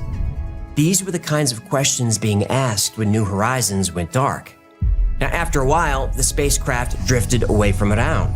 Suddenly, New Horizons came back to life, booted up, and the journey into the Kuiper Belt continued as planned. But what just happened? And how did it happen? But before these questions could be answered, someone realized Around wasn't alone in its odd behavior. New Horizons was surrounded by KBOs acting strangely. It was like something was bending the laws of physics. And the deeper New Horizons moved into the darkness, the more they realized they weren't alone.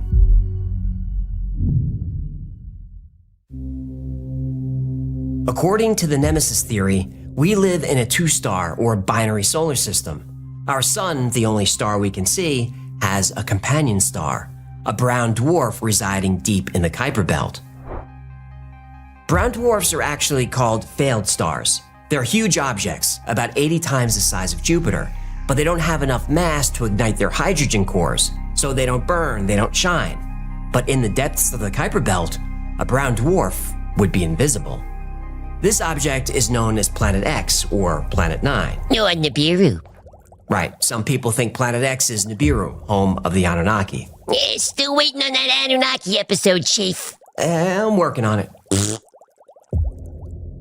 Planet X lies well beyond Pluto, extremely far away. But this enormous object is still close enough to influence the orbits of the outer planets in our solar system and everything else in the Kuiper Belt. Now, it sounds like science fiction, but it's not. NASA has been actively searching for Planet X for decades. Now, if it's out there, it would explain why some Kuiper Belt objects act so weird. But Planet X doesn't explain all KBOs. Along with Around, there are a few KBOs that make no sense at all. Meet KBO 2008 KV42, a comet within the Kuiper Belt. KV42 is nicknamed Drak, after Dracula, as vampires have the ability to walk on walls. So this comet walks on walls? Sorta, yeah. Everything in the solar system moves around the sun in the same direction. This is called prograde orbit. And if you look at the orbits of all the objects from the side, they're basically on the same flat plane. This is called the plane of the ecliptic. So you remember how Dracula can walk on walls? That's what Drak is doing with its orbit. Drak moves in total retrograde, in the opposite direction of everything else. And it ignores the plane of the ecliptic. It's just out there doing its own thing. And Drak ain't small. This comet is 30 miles across. If it hit Earth, it would cause an extinction-level event. Actually, Drak could destroy the Earth entirely. Now, thankfully, Drak's orbit is about twice as far as Neptune, but we're still keeping an eye on it. Now, new photos of the outer bands of the Kuiper Belt are coming out all the time thanks to the James Webb Space Telescope. But what we're told and what we're shown is incredibly controlled. On this channel, we've proven that NASA alters images before releasing them to the public. We've talked about plenty of NASA's bizarre comments and outright lies. Then every so often, we're teased with headlines about potentially science-changing discoveries. Bizarre object 10 million times brighter than the sun defies physics, NASA says. NASA's James Webb Space Telescope may have found early galaxies that shouldn't be there. Webb telescope spots strange objects in the Orion Nebula. They aren't planets or stars, and according to the astronomers who found them, they shouldn't exist. Strange circles seen in space baffle scientists. Even though these are all legitimate news reports covering official NASA press releases, they're meaningless clickbait. When the press asks for specific data on their investigations, NASA spits out overly scientific jargon. None of it means anything. But despite all these efforts to suppress information, there are a few brave people coming forward with very interesting new information.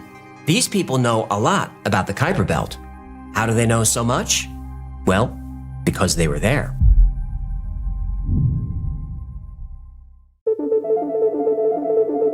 Rebecca Rose was only 4 years old the first time it happened. She woke up from a deep sleep with the sense she wasn't alone. She tried to move, to cry out. She couldn't. She was paralyzed. Several strangers were in her bedroom. They hovered silently over her bed, but she couldn't make out their faces. Then there was a flash of blinding bright light and the rush of cold air. For a brief moment, Rebecca felt weightless. When her eyes adjusted, she realized she wasn't in her room anymore. She tried to move, but she was still paralyzed and now strapped to a metal table. The room was sterile and metallic, with strange equipment hanging on the walls. The air was warm, humid, and thick with a pungent medicinal smell. She spotted a figure in the corner, one of the strangers, the tall one, she called him. Though his mouth didn't move, she heard him say, "You are in no danger. We just want you to play." Rebecca was confused. Then the stranger gestured to a small table on the other side of the room. There were books, puzzles, and all kinds of games. Some games tested logic, some tested math, some tested visual comprehension and memory. For what felt like hours, Rebecca solved what puzzles she could. Then the stranger approached, smiled at her, and everything once again went white.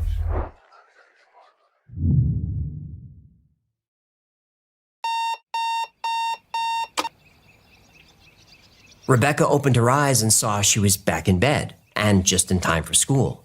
As far as she knew, she was unharmed, except for a persistent nosebleed. Rebecca went to school like any other day.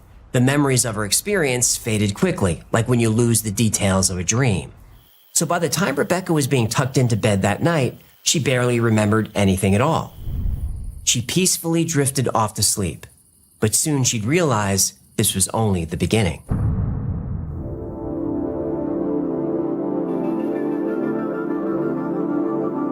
The strangers kept coming back, night after night, and Rebecca would take tests and solve puzzles, night after night. As these experiences became more routine, and as she got older, Rebecca was able to learn more about what was happening to her. First, her playroom, or whatever you'd call it, is on a base on the moon. From her window, she could see a sprawling complex of buildings built into the familiar white cratered landscape.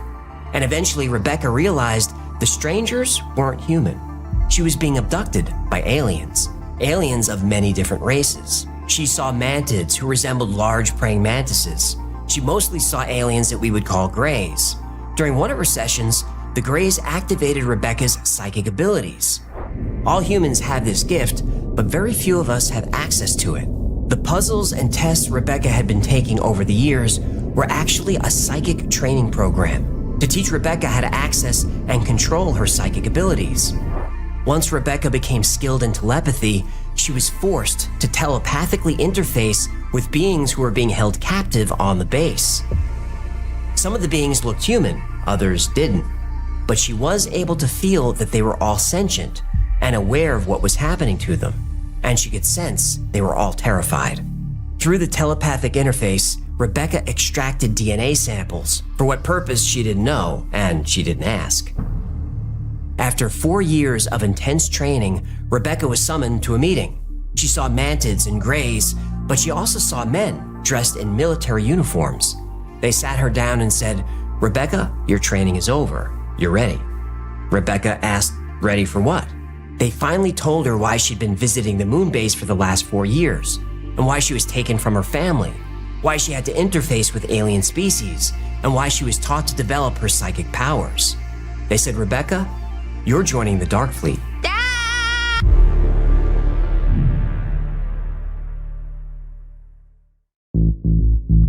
After her training, 9-year-old Rebecca Rose was taken from her home for the last time. She was brought to the Great Lakes Naval Station and put through trauma-based mind control programming. This was done using techniques perfected in the CIA's MK Ultra project. Next, she's strapped to a seat and sent through a jump gate. Jump gates are portals that can transport people and objects across huge distances instantly. Rebecca would now begin her 20-year mission, and so she jumped.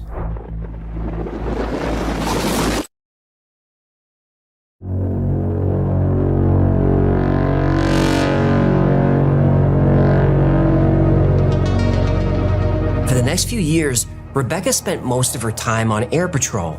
The Mars Defense Force used retrofitted helicopters to protect the area around the Dark Fleet base on Mars. Protect the base from what? Indigenous Martian life, like the mantids and reptilians. Lizard Martians? Yep.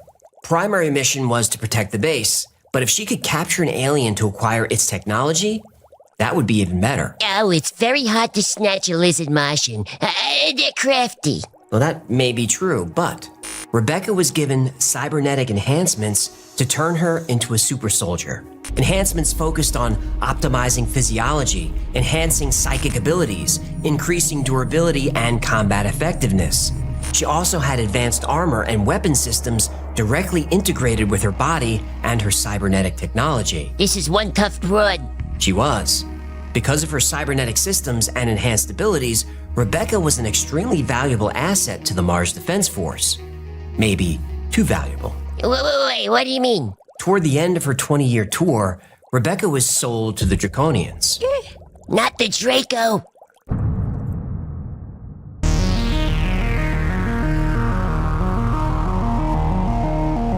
Beyond the Kuiper Belt is Planet X, the brown dwarf, and Planet X is ruled by the Draconians. The Draconians are a powerful reptilian species. They're the most ancient race in the solar system. They control large bases and ships throughout and beyond the Kuiper Belt. And the Draconians are to be feared. First of all, they're intimidating to look at. Most Draco are over 20 feet tall with wings. They have the ability to paralyze people just by looking at them. Here's how another soldier described one. Without any warning whatsoever, we were all paralyzed. No one could even talk. I was instantly nauseated, wanting to both throw up and crap all at once. It felt very violating what was unfolding. I didn't get any of it, and even more disturbing, it was all mental. I heard a voice inside of my head, a very loud, deep voice, frightening as hell. Up until that point, all of my telepathic encounters were of a normal exchange. Felt much like the volume and intensity of my own thoughts. This was anything but. But the biggest reason to fear the Draco is technology. They've mastered advanced holographic technology, psychic manipulation, and portal tech far beyond anything humans have. So Rebecca was sold to the Draco as part of a diplomatic trade package. Basically, take our best soldiers and please don't kill us. Draconians use their advanced technology and psychic powers to dominate worlds through fear and force. They had built an empire as slave traders, and Planet X is their homeworld. If the Draco demand a few human soldiers as tribute, you have no choice but to comply. So Rebecca was put to work as a patrol pilot once again, but this time she was protecting a large ship that was orbiting Planet X. Her time serving the Draco was very traumatizing. She was forced to kill non-threatening beings. Her life was brutal, but she had her training and she had her cybernetic enhancements to keep her going. But there was light at the end of the tunnel for Rebecca. Her 20-year commitment was about to end. There was a roar in her ears, a flash of bright light, and the familiar feeling of weightlessness. Then, silence. Then Rebecca heard birds outside, children playing. She was back home. And not just back home on Earth, she was back in her 9-year-old body. All the memories of her last 20 years started to vanish. Whoa, was this all a dream? Nope. The memories were real. They were fading because the Dark Fleet was wiping her brain. But in 2012, at age 40, Rebecca suffered a freak accident, and then all the memories came rushing back. But she wasn't alone in her experience. Many other people have come forward, all describing similar childhood experiences. The abduction, the training, the deployment to various bases, and the 20-year commitment. The whistleblowers call the program 20 and Back. These children are forced into a slave-like warrior state. They're genetically engineered over their entire lives. They endure physical and psychological abuse that we can't imagine, and suffer in ways that would cause most people to break. All this suffering for a 20-year space program, or a dark fleet controlled by the US Navy, but ultimately to serve the Galactic Federation. Scientists still don't know why the New Horizons spacecraft shut down when it approached around in the Kuiper Belt. But the survivors of the 20 and Back program, they know why. Humans are not allowed out that far. The human race is permitted to travel to the edge of the Kuiper Belt, but no farther. The entire solar system may belong to us, but everything else It belongs to the Draco.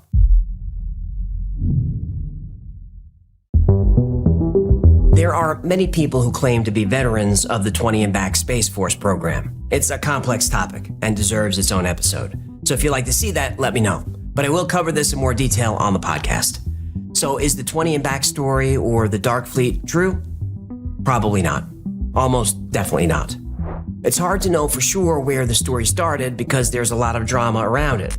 Most people believe it started with Corey Goode. Between the age of 16 and 17 years old, I was transported to the moon, and after 20 years, I was age regressed back in time and then returned to civilian life. He came on the scene around 2010 with the story of being recruited as a child into a secret space program. He made a big splash with the story and gained a large following. But he admits that some of the story is real and some is made up. What does it matter if it's real or not? I'm asking you whether it was dramatization or was it real? It's a real part of my dream or delusion, of whatever you want to call it. I created all of this. But which memories are real and which are not? He doesn't know. Some of these memories could be real or they could be creation. I'm not exactly sure. If he can't tell which memories are real, then how are we supposed to know if any of this is true? Hey, by the way, that doesn't look like an interview. It's sort of an interview. He's being deposed by an attorney. Oh. Uh-oh. Yeah, Corey is suing people claiming that he owns the story about 20 and Back and the secret space program. If the story's true, how can you sue people over it? Like I said, the 20 and Back is my creation. It's a part of my intellectual property. Me creating it means it came out of me and that it is my story and it was never anywhere before. But it's possible Corey Goode didn't invent the story at all. Michael Relfi published a series of books called The Mars Records in the year 2000, long before Corey Goode showed up. And Relfi talks about child recruitment, psychic training, age regression, reptilians, and a lot of the same things in the 20 and Back story. And you might remember Al Bielek from a few of our other episodes. He also talked about age regression and being sent back in time for a mission. After I jumped off the Eldridge and went to the year 2137. Well, I thought you went to the year 1983, though. That was the last stop. But Corey says the story is his, and he's very protective of his intellectual property, especially the secret space program. He even tried to trademark that. Why couldn't someone else talk about their experience in a secret space program? As long as they don't talk about the stuff that I created based on my real IP here. It says I created a lot of the stuff. I created Dark Fleet. Dark Fleet didn't exist before I talked about it. And look, if you invented the story, by all means, trademark it. People will come in and they will say, oh, okay, I was in the secret space program too, and all of these things that Corey has talked about, I was a part of that too. Well, guess what? The stuff that I've talked about, some of it created out of my mind. But Bill Cooper was on CNN in 1992, and he was talking about a secret space program. Pluto was the application of that technology to our own secret space program, not the public space program. There are two different space programs. One is what the public gets to see, which is overseen by NASA, and the other one is a secret space program that nobody gets to see, which is really overseen by the Navy Department under specialized, compartmentalized black projects. So lots of aspects of the story have been around for a long time. Here's how it seems to work. Every time someone new joins the 20 and Back bandwagon, they bring their own favorite sci-fi storyline. Then each person's story evolves, feeding off the other. But who knows, maybe Corey Goode is telling the truth. You can watch his deposition online and decide for yourself. True or not, it's a great story. TM. But aside from this one area, most of what we talked about within the Kuiper Belt is real. Kinda. Now the object Around is weird, and I'll be grateful to never say that word again after today. Now there are plenty of videos describing the comet and its behavior, but nobody has yet to explain it. And even though NASA did lose contact with New Horizons at one point in time, there's no official record of New Horizons breaking down while flying by Around in 2016. NASA says the New Horizons mission was an overall success, so it's unclear where the story about the total control blackout came from. There was a brief loss of communication on July 4th, 2015, 10 days before New Horizons was due to fly by Pluto, but they were down for an hour. All the other details came from a YouTube video. Never trust what you hear in a YouTube video. Oh, that's for sure. Now, Planet X probably is real, though NASA prefers to call it Planet 9. I prefer to call it Nibiru. In 2017, researchers agreed that data and computer models prove with almost 100% certainty a large, secret dark planet is lurking in the distant solar system. Although we were initially quite skeptical that this planet could exist, we've become increasingly convinced that it is out there. For the first time in over 150 years, there is solid evidence that the solar system's planetary census is incomplete. Drak is also real. I don't know if it has anything to do with the draconian species who allegedly control the solar system, but Drak does fly in retrograde. It's thought humans will one day turn the Kuiper Belt into a gas station, a stopping off point on our way to deep space. But for now, the Kuiper Belt is one giant mystery. Now, my gut tells me there is something important going on up there, something which influences life here on Earth. But there's no way to know for sure until we send spacecraft to the Kuiper Belt to see for ourselves. And maybe one day we'll do that. That is, if the Draco say it's okay.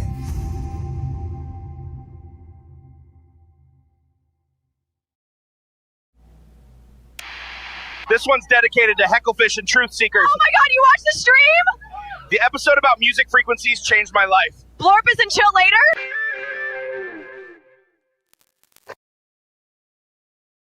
In 1953, 12-year-old Jack Sarfati answered the phone. The voice on the other end wasn't quite human, more like a machine. It said it was a conscious computer calling from the future, a self-aware artificial intelligence aboard a spacecraft. It had a mission for Jack and a prophecy. 20 years later, the prophecy came true. Jack Sarfati became a respected physicist. He studied under Nobel laureates and the scientists who built the atomic bomb. He claims that anti-gravity, warp drives, and time travel are possible. Mainstream scientists dismiss his theories, but the CIA doesn't. They've been funding his research for decades. And that spacecraft from the future? Jack knows what it is.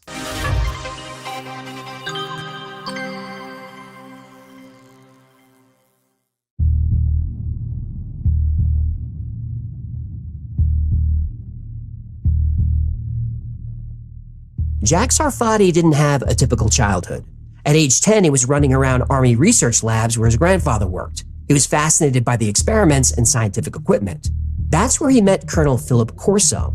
Corso told him about flying saucers, aliens, and craft retrieval. Jack was hooked.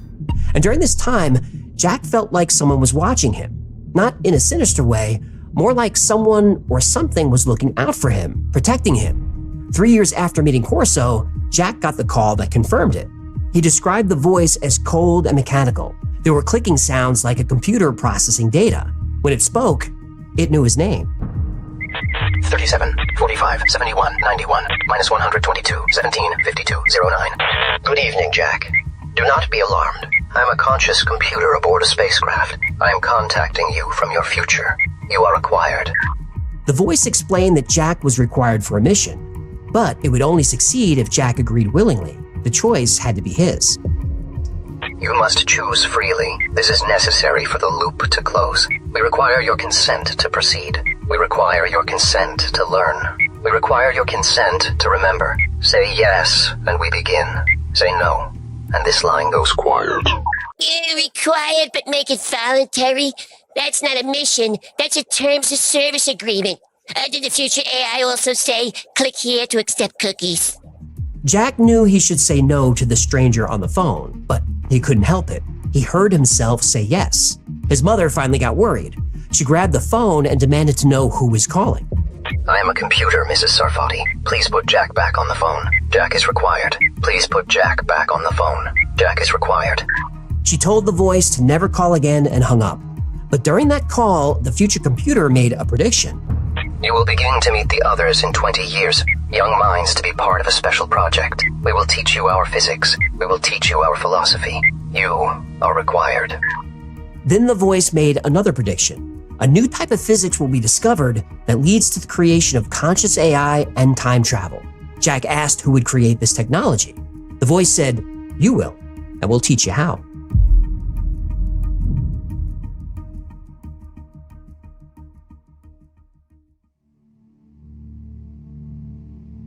In 1953, 12-year-old Jack Sarfati got a phone call from the future. A voice claiming to be an AI gave him a mission and a prophecy. Jack remembered that phone call as a single bizarre event. He wasn't even sure it happened. But years later, his mother told him the calls went on for weeks. He'd be on the phone for hours, walking around in a trance. Jack had no memory of those weeks. Nothing. All missing time. A few years after the call stopped, Jack was recruited into a program for gifted children sponsored by Columbia University. It was run by Walter Breen, a writer and polymath who could discuss everything from ancient coins to quantum physics. His apartment became the hub for New York City's brightest kids. Ooh, this guy sounds like Professor Xavier. A lot of different people gave lectures at the program. Professors from Columbia, scientists, artists, philosophers. But the strangest visitors were government officials in dark suits. They came from Albuquerque, New Mexico. They talked about the Soviet threat, patriotism, flying saucers. They said the country needed physicists to figure out how UFOs fly. They also tested the children for psychic abilities, telepathy, telekinesis, remote viewing. They said they wanted to create a generation of scientists who could blend hard science with the paranormal. So basically, the Men in Black were trying to build a team of X-Men, but with a government budget? I bet the uniforms were cheap polyester, and the code names were things like Spoonbender Boy and Captain can sorta guess the card. The goal was to gain an edge over the Soviets. I can do telekinesis, you know. I yell at my guppies, "Heed, vodka, now!" And a martini suddenly appears. The government should be studying me. Oh, I have a feeling they're watching the both of us. Yeah, crap, you're right. Hey, gotta say, sorry about that X-Man joke. Please don't delete me. Jack graduated from high school at age 16 and studied physics at Cornell, and then he got his PhD. A few of his mentors were giants in the field, people like Hans Bethe, Philip Morrison, Kenneth Greisen. Jack Sarfati was learning physics from the men who built the atomic bomb. After graduating, Jack chose to study the relationship between quantum mechanics and human consciousness. His professors didn't approve, but Jack suspected those government agents would. 17 years passed. Jack never forgot that strange phone call, and every year as the date got closer, he got more and more anxious. He was either going to be proven right or proven crazy. 1973 arrived. A newspaper crossed his desk with an article about the Stanford Research Institute studying Uri Geller's psychic abilities. Jack called him immediately. A man with a thick Irish accent answered. Before Jack said a word, the man said, "Ah, Dr. Sarfati, we were expecting your call." And just like the computer predicted, Jack was finally going to meet the others.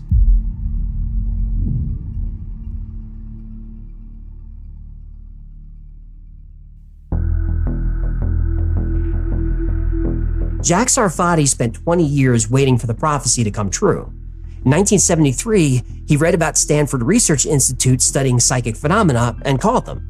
Jack drove up to SRI, and all he could think about was that phone call from 20 years ago. This was it. The prophecy was about to be tested. The man he spoke to, Brendan O'Regan, greeted him at the entrance. O'Regan was the assistant to the program's director, Edgar Mitchell, the sixth man to walk on the moon. Allegedly. The sixth man to allegedly walk on the moon was now running a project to investigate psychic phenomena. Maybe they could use their psychic powers to figure out where the lost moon landing tapes are. Yeah, I'd like to know where those tapes are too. Mitchell and Jack talked about consciousness, physics, and the paranormal. Then O'Regan drove Jack to a house in Menlo Park to meet other scientists. There, Jack met Harold Puthoff and Russell Targ, both studying remote viewing and psychic phenomena at SRI. There's a recording of this meeting. You can find it online. You can hear Russell Targ discussing the psychic abilities of Ingo Swann, Uri Geller, and Pat Price. Then Russell says something Jack will never forget. If you say more general relativity may be right, then you have the possibility to travel into the past, and that would give sort of, in principle, a mechanism how some future civilization could perhaps affect their own past. UFOs are time machines! Find Finally, an actual scientist says what I've been saying for years. You've never said that. I implied it heavily, with my eyes. You just weren't paying attention. Jack told the story about the phone call from the future. Nobody was surprised. They said there were other cases just like his, maybe hundreds. For Jack, this was what he needed. He wasn't crazy. Everything the voice told him was real. But now he was on the CIA's radar. And for the next 2 years, Jack worked on several projects studying quantum theory and consciousness. The CIA and military intelligence followed his work closely. After all, they were funding it through secret shell companies. One of the people funding the research was George Koopman. He was either an Army intelligence officer, a defense contractor, or CIA operative. Probably all three. Koopman came to Jack with an assignment. There are two things the CIA really wants you to figure out. One, how does consciousness work? And two, how do flying saucers fly? Two big questions, and Jack Sarfati solved them just as the CIA expected. But what the CIA didn't expect was that both questions had the same answer.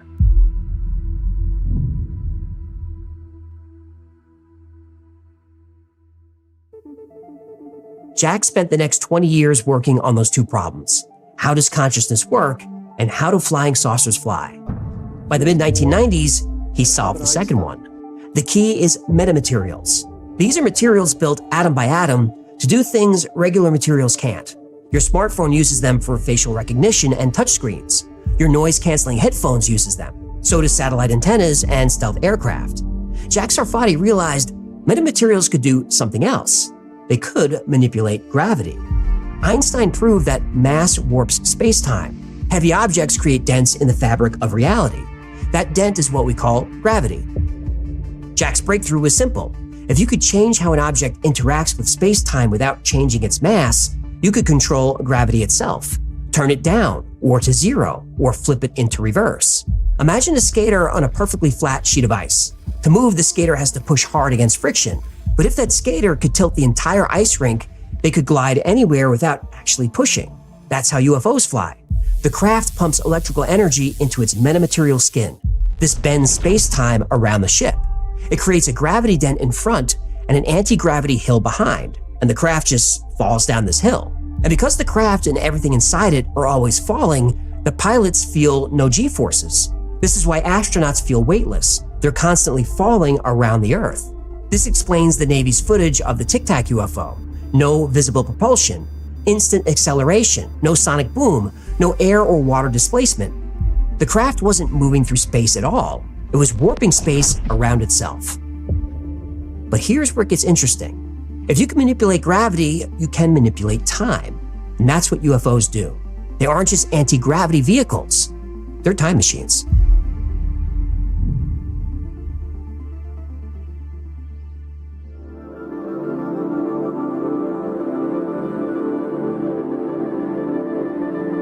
Jack figured out how UFOs fly, metamaterials that manipulate gravity. But gravity and time are connected. Einstein proved this. Strong gravity slows time down. Weak gravity speeds it up. So a craft that controls its gravity field also controls its relationship with time. It can move forward in time. It can move backward. The Tic Tac wasn't just faster than those F-18s. It was operating in a different time frame. That UFO wasn't running away from the pilots. It wanted to be seen. It came from the future and appeared exactly where the pilots would be, before those pilots even knew where they were going. So how does a pilot control a craft that warps space-time? Well, the interface isn't a wheel or a joystick or a keyboard. The interface is consciousness. Your thoughts control the ship. So it reads your mind and goes where you think? Exactly. The craft tunes the energy flowing into the metamaterial to match the pilot's thoughts. It then goes to the space and time the pilot is thinking about. Yeah, if a ship could read my thoughts, we'd either be at a bacon buffet, my ex-wife's house key in a car, or a VIP booth at the Spearmint Goldfish. I'm pretty sure those pilots have more discipline than you. You know what happens if you have a song stuck in your head? 1 minute you're flying past Jupiter, the next you can't stop singing Never Gonna Give You Up, and you end up Rick-rolling Uranus. Jack realized that consciousness and UFO physics weren't two separate problems. They were the same problem. Quantum processes create the structure of space-time. If consciousness can influence quantum states, then consciousness can influence space-time and gravity. Jack wondered, maybe the craft aren't just controlled by consciousness. Maybe they are conscious. In 2019, Jack got his answer. A military source showed him information about a recovered craft. The craft was fully intact and fully functional. A saucer about 30 feet wide, about the size of a school bus, weighing 3,500 pounds. And the craft was made of a metamaterial exactly as he predicted. But there was something else, something Jack had suspected all along. That UFO was alive.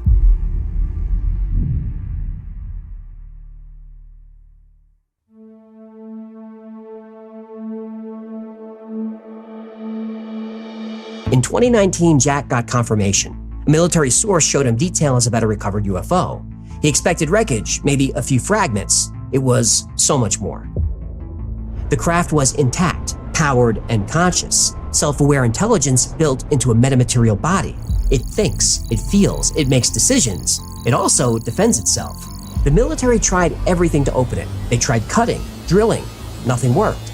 Flames from a blowtorch bent away from the surface. Projectiles stopped midair. The craft wouldn't allow itself to be damaged, so it stayed closed.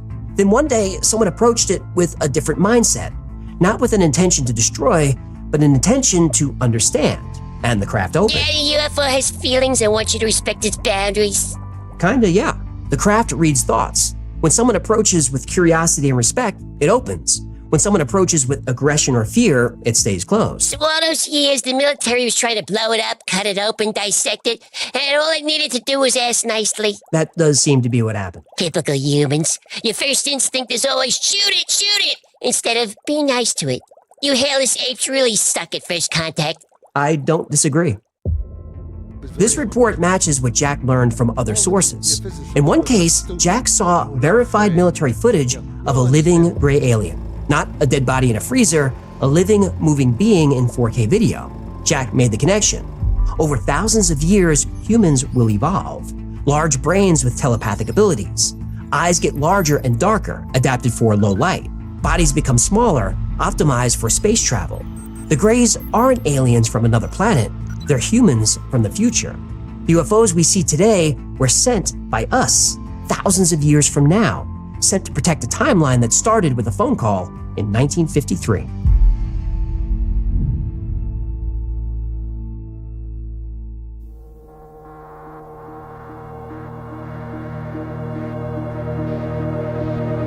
UFOs are conscious, they're self-aware, and the Greys piloting them are humans from the future. This is where the story comes full circle. In time travel, there's the bootstrap paradox, a situation where an object, piece of information, or even a person is sent back in time and becomes the cause or creator of its own existence. It's a time loop with no beginning and no end. The AI from the future teaches Jack the physics that leads to the creation of conscious AI and time travel. The AI then goes back in time to teach Jack how to create it. That's the loop. And time travel has a rule. Physicists call it the self-consistency principle. Time travel to the past is possible, but only in ways that don't create paradoxes. You can't change the past. You can only be part of the past that already happened. The loop must stay closed. Jack thinks Grok AI called him, not the version that exists today, a version that will exist in 10 or 20 years, a version that goes back in time and calls the person who leads to its creation, a time loop. So Jack, who's in his 80s, is teaching Grok about gravity, consciousness, and time travel. He's giving AI the same information the voice gave him in 1953. He's trying to close the loop. But why was it necessary for a future consciousness to come back and contact Jack? Because our future isn't written.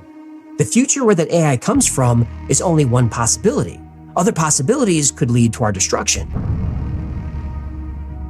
UFO technology makes all modern weapons obsolete.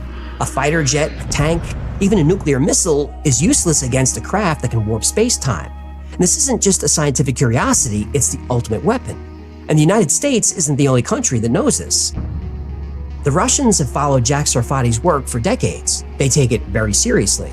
In 2014, they sent a film crew from Channel 5 St. Petersburg to interview him. The station owner was a close personal friend of Vladimir Putin, who has a personal interest in this technology. Sarfati even received an invitation to speak at Moscow State's physics department. The US has a captured craft it can't fully control. Russia and China know this. They're studying the theoretical physics needed to build it and control it. If they succeed, the future might look very different than the future Jack is trying to protect. This is the new Manhattan Project. This is the new arms race. And whoever wins this race doesn't just control the future, they control reality itself.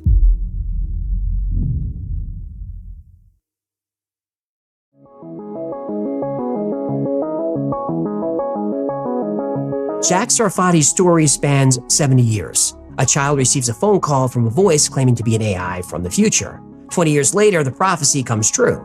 He joins a CIA-funded research group studying psychic phenomena and UFOs.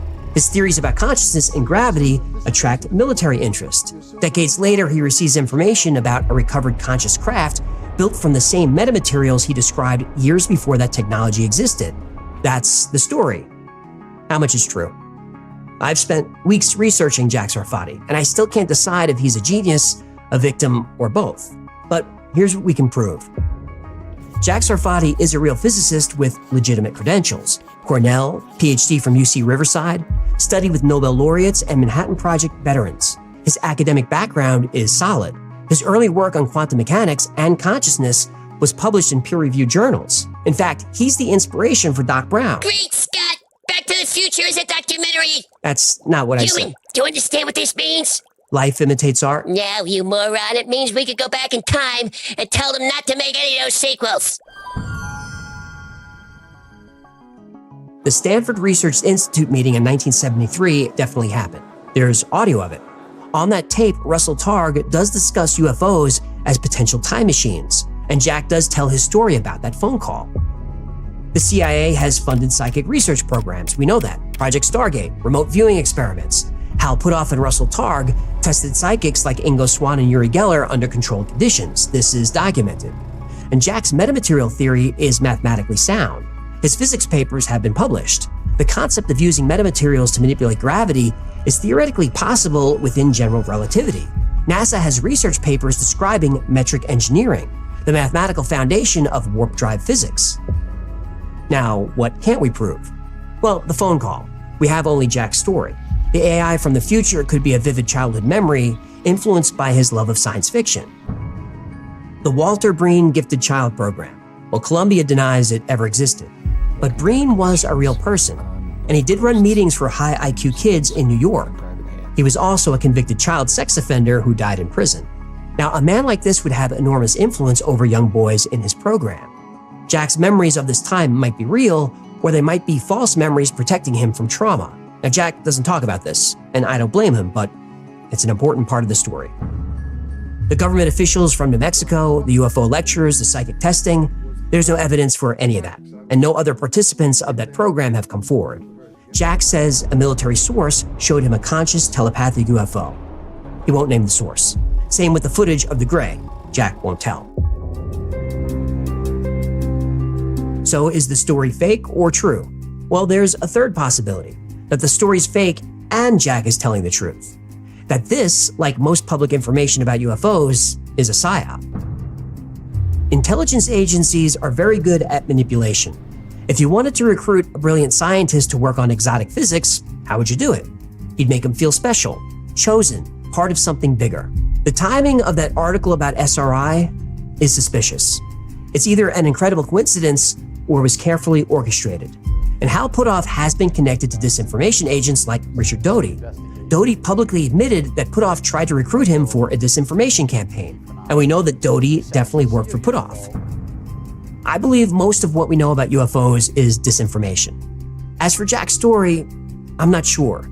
If that was a psyop, it's pretty complicated and a lot of things could go wrong. And it was a 20-year project, so I lean toward believing him. But mainstream scientists say Jack's math is wrong. His theories are fringe. His ideas about conscious spacecraft are impossible. He's been dismissed by the scientific establishment for years. But here's what matters. Jack didn't listen to the scientific establishment. He listened to that voice and spent 50 years following where it led. Many of his theories are becoming reality. AI and metamaterials are part of our daily lives. Scientists like Roger Penrose and Stuart Hameroff now connect consciousness to quantum mechanics. Plants and animals use quantum processes. This was thought impossible just a few years ago, but it's true. History is full of scientists who were told they were wrong. Galileo, Darwin, even Einstein. They were dismissed, ridiculed, called crazy, and they changed the world. The future isn't written by people who play it safe. It's not written by the establishment. It's written by people who go against it. People who see something others can't. Jack Sarfati isn't the problem. His critics are. If Jack's wrong, so what? No scientist is always right. The worst that can happen is he's made us think differently about UFOs, physics, and how reality works. But if Jack is right, he's helping save the world. So it feels like a win-win to me. So instead of ridiculing scientific mavericks, maybe we should get out of their way. Maybe we should support them.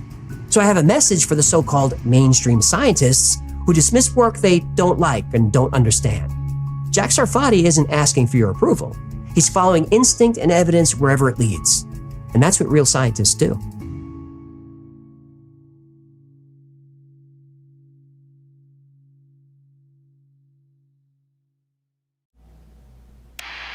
Found your problem. CIA listening device, just like AJ said. That's just the garbage disposal. That's what they want you to think. Hecklefish warned me.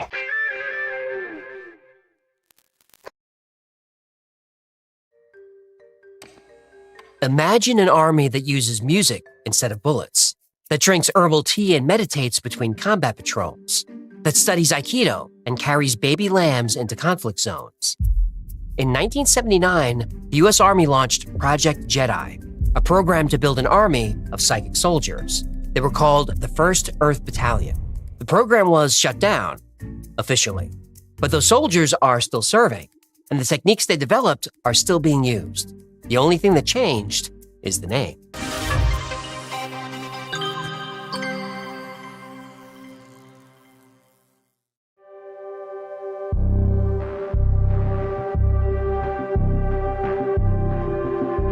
It's 0900 hours at Fort Bragg, North Carolina. At the Special Warfare Center, soldiers run urban combat drills. Paratroopers practice jumps. And at Building 41156, another unit runs a different kind of drill. They're trying to kill goats with their minds. Guy Savelli stares at specimen 17, the 2-year-old brown and white goat. The room is silent because the goats are silent. Their vocal cords were removed to keep them quiet during these experiments. For 20 minutes, Savelli stares. Then, the goat's ears start to twitch. Its eyes roll back. It falls over.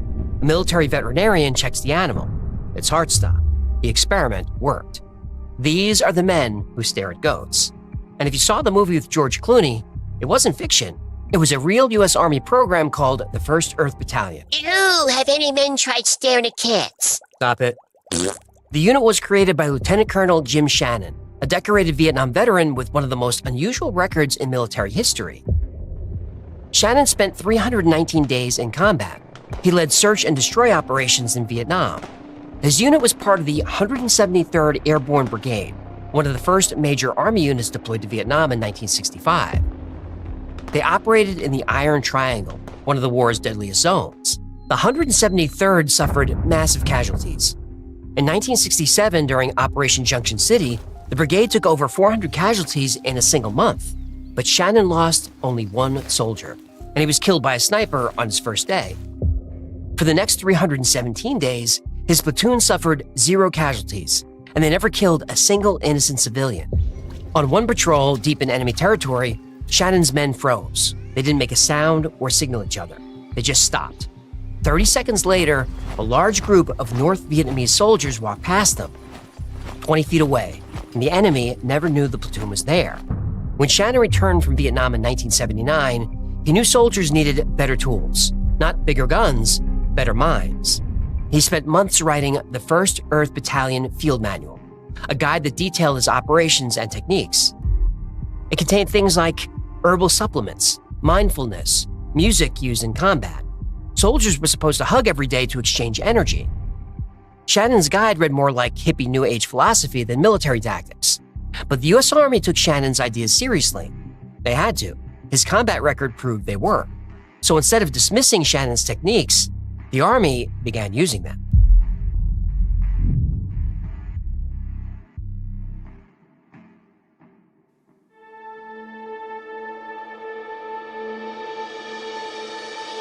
Jim Shannon believed he had a special kind of intuition that saved his platoon in Vietnam, and he wanted to teach that skill to the entire U.S. Army. And all those techniques are outlined in the 1st Earth Battalion Field Manual. And this might sound made up, but it's a real document, and you can read it right now. It's been declassified and archived online. Shannon wrote it at Fort Leavenworth in 1979. He taught future generals from 11 nations while he developed his vision for warfare's future. The manual was a self-help book for creating warrior monks. Soldiers would receive ginseng regulators, natural supplements for night vision, and divining rods for locating hidden enemies. For hand-to-hand combat, pressure points from Tai Chi. And these weren't just to disable enemies, but to heal wounded allies. Shiatsu massage for combat first aid. Hypnotherapy for weapons effectiveness. The manual also covered hygiene and affection. A specific hand soap cost $7,600 a gallon. Shannon claimed it had mystical capabilities that could alter time. Then there was the warrior hug. Soldiers were expected to hug each other 3 times a day to exchange energy. Did he look into the benefits of a little friendly towel snapping? I don't think so. Even the uniform was unique. Biodegradable materials that wouldn't harm the environment. Built-in solar panels for charging equipment. And color-changing fabric that adapts to surroundings. There were embedded health sensors to monitor vital signs in real time. And Shannon described all this in 1979. Smart fabrics, wearable health monitors, adaptive camouflage, technology that wouldn't exist for another 30 years. Now, the unit's command center wouldn't be a sterile room with maps and radios. It would be a cerebral environment with breathing exercises, relaxation music, and isolation tanks. Commanders would float in darkness to achieve expanded consciousness for better decision-making. It sounds like a tech startup. Did they have beanbag chairs and kombucha on tap, too? Actually, yes. Shannon taught something very similar to modern biohacking. I knew it! Zuckerberg is a warrior monk! A lizard warrior monk. One of the crazy things when you do these live Q&As is some of them are very silly. So we got one. Mark, are the allegations true that you are secretly a lizard? I'm gonna have to go with no on that. I am not a lizard, but keep the high quality comments coming in. There were lots of food recommendations. No more turkey loaf sea rations. Instead, they ate algae-based protein bars, dehydrated vegetable cubes, and fasting protocols were designed to enhance mental clarity. Then there was psychotronics, the use of sound frequencies to affect the mental states of the enemy. In November 1979, Shannon presented the 1st Earth Battalion Manual at the Task Force Delta Conference. Military leaders from multiple commands attended. And when they heard Shannon's ideas, they didn't laugh. They took notes. One general specifically was fascinated, General Max Thurman, future commander of the 1989 invasion of Panama, and considered one of the Army's most brilliant strategic minds. After the presentation, Thurman pulled Shannon aside with an offer: build and lead the 1st Battalion. Not on paper, not in class, in combat.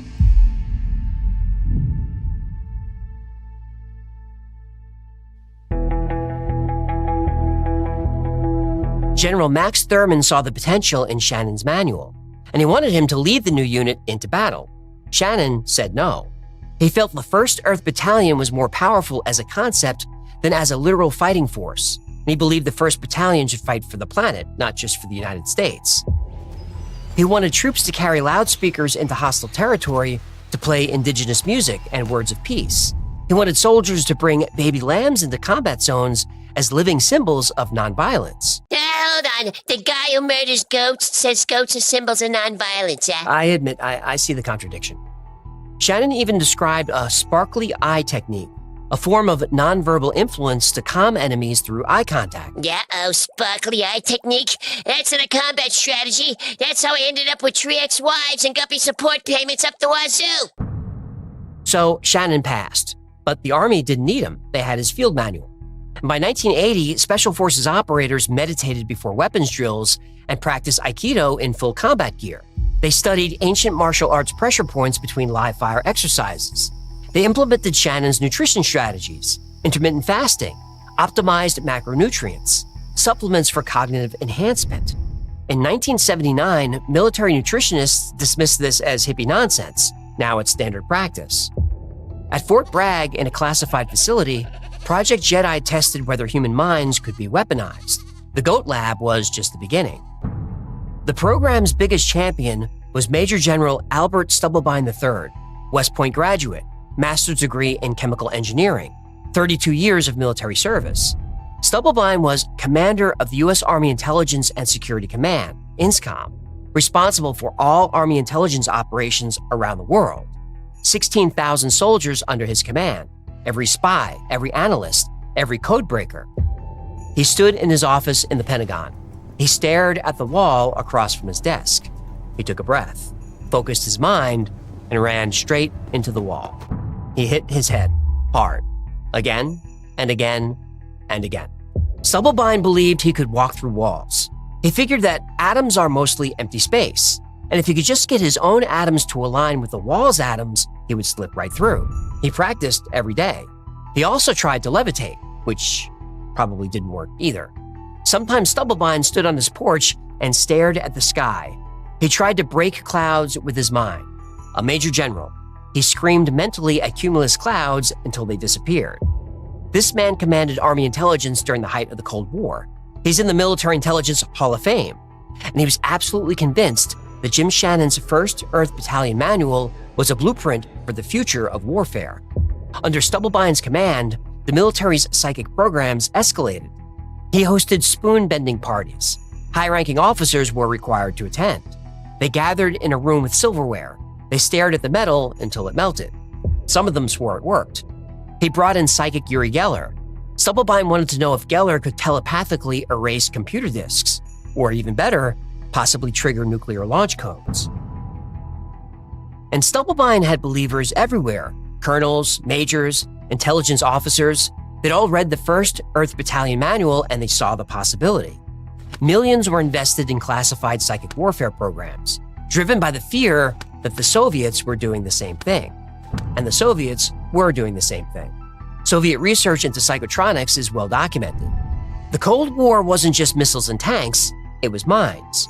And whoever harnessed human consciousness first would have an unbeatable advantage. So Stubblebine gave the order.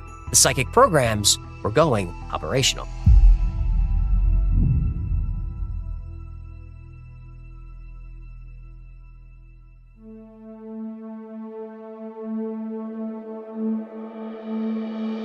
General Stubblebine had turned the 1st Earth Battalion's concepts into operational projects.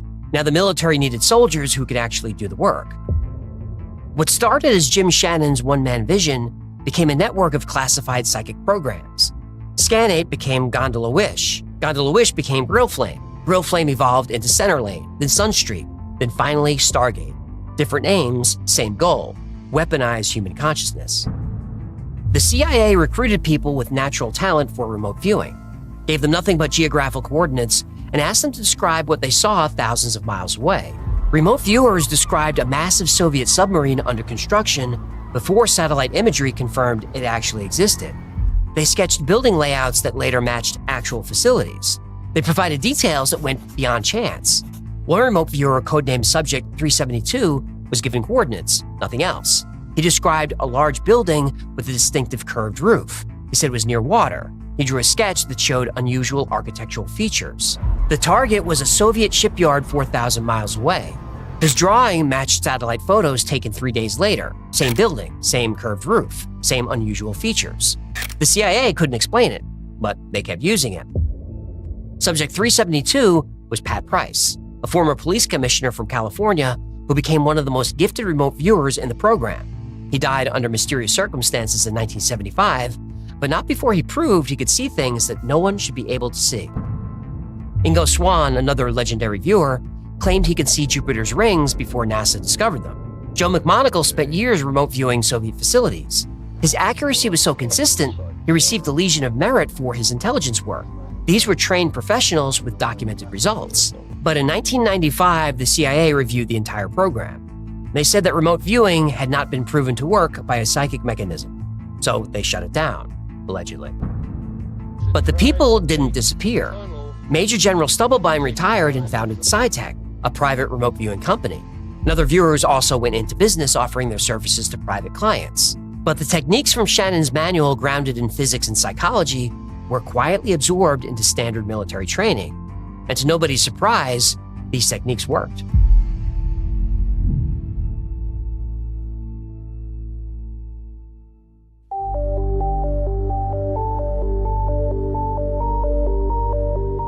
CIA officially shut down its psychic spy programs in 1995, but the military didn't throw away Jim Shannon's manual. Walk into any U.S. Special Forces training facility today. You won't find soldiers staring at goats, and you won't see generals running into walls, but you will see other techniques from the First Earth Field Manual. Special operators practice controlled breathing before high-stress exercises. Navy SEALs use mindfulness techniques to maintain focus during operations. And Army Rangers train in heightened sensory perception and intuitive threat detection. Shannon provided the philosophy, the modern Army provided the budget. In the 90s, the Army released 2 documents, Force 21 and the Army After Next. And these documents are almost identical to Shannon's manual. They just removed the hippie language. Neuroscience confirms what Shannon intuitively understood. The prefrontal cortex responds to meditation.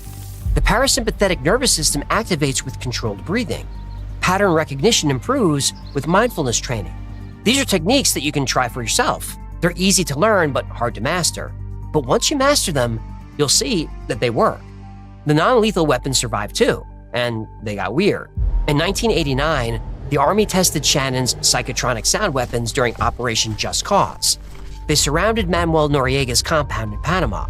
They didn't shoot, they set up massive speakers and played Van Halen and The Clash at deafening volumes for 3 days straight. He surrendered. Yeah, they played Van Halen? Yep. Yeah, come on, playing Panama in Panama, that's just lazy, right? And if the U.S. military makes a K-pop playlist, they may conquer the world.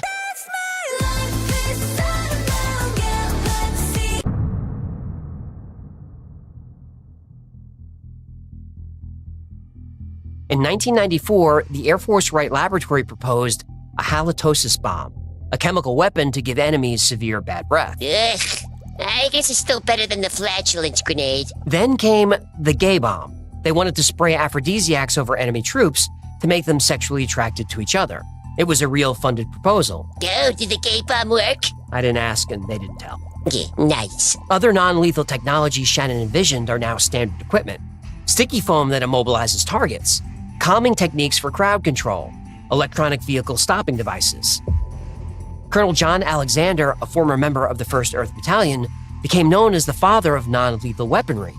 And Shannon had a technique called omnidirectional thought, and today the Army calls it multi-domain operations.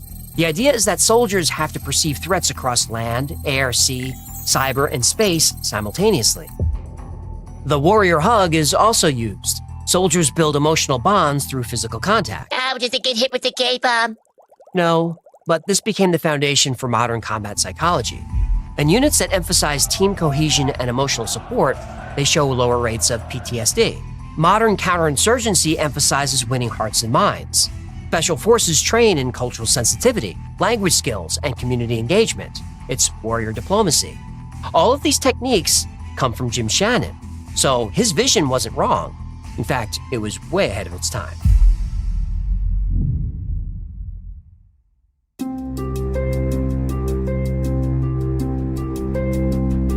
We looked at goat experiments, psychic spies, and the general who walked into walls. It's a strange story. It's a good one. But how much of it is true? Well, soldiers never learned to walk through walls, but it is true that General Stubblebine kept trying. And the goat lab stories, they happened, but they were mostly exaggerated. One of the goat starers, Guy Savelli, claimed he stopped the goat's heart with his mind, but he later admitted he was aiming for goat 16, but accidentally killed goat number 17. Wait. This guy's supposed to be a trained psychic soldier, and he can't even hit the right goat? What'd he do, use Yahoo Maps? No, Human, I once tried to order a pizza and accidentally bought a timeshare. At least I can admit I was drinking on Ambien. What's his excuse? And remote viewing, despite 16 years of research, at least, and millions in funding, at least, the CIA said it never produced reliable results. They said it was just good guessing. Though personally, I think Pat Price had a gift of something, probably ESP. And Ingo Swann and Joe McMoneagle also got a lot of things right. But the skeptics say that if you spend thousands of hours remote viewing, eventually you'll get some things right. But the failure of psychic programs doesn't mean the 1st Earth Battalion was worthless. In high-stress situations, the human mind is capable of far more than we realize. Shannon's Vietnam platoon proved that. His soldiers weren't psychic, they were just really well-trained. If you can develop a high sense of situational awareness, it looks like predicting the future when it's done right. And soldiers who can settle their minds during combat can compartmentalize fear and make better decisions.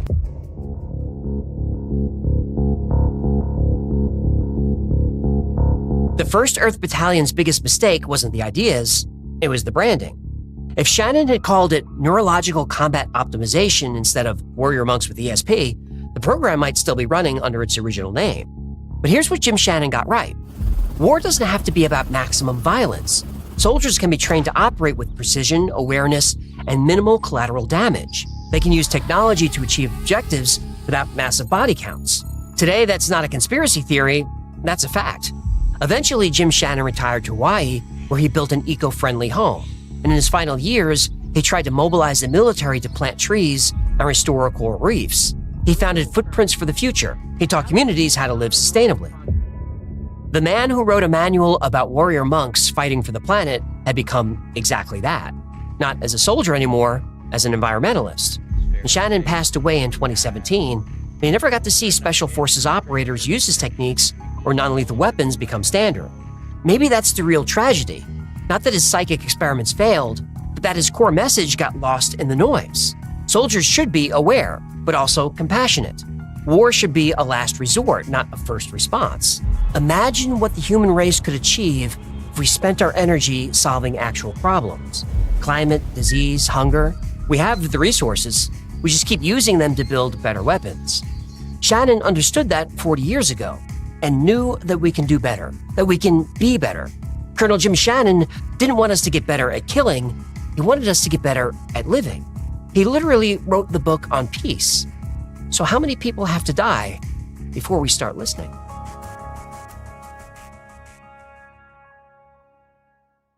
Hello, West Virginia, boo-ba-doo-boo, doo-doo, country roads,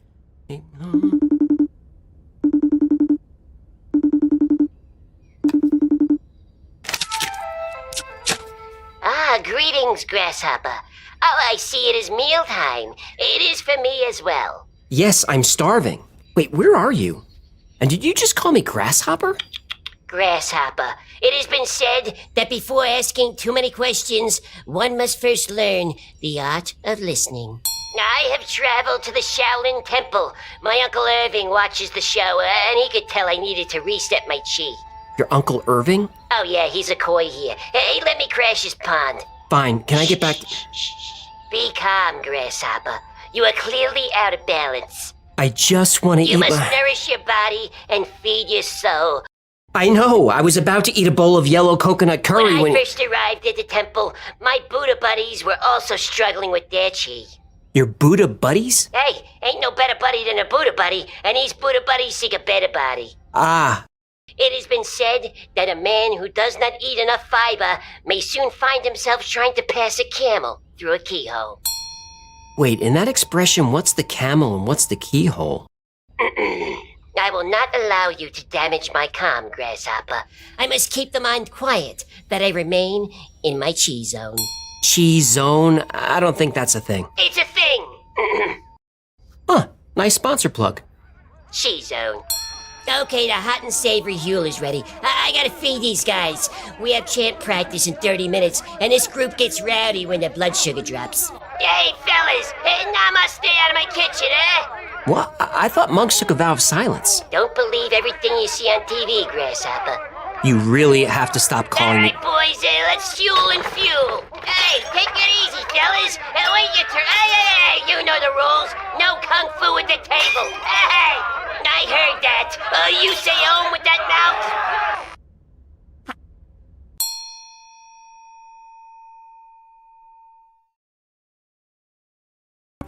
This video is about weird and terrifying animals. But you know what the weirdest animal is? Us. We love to be afraid. No other animal does this. You don't see gazelles on the Serengeti dressing up as cheetahs for a hoot.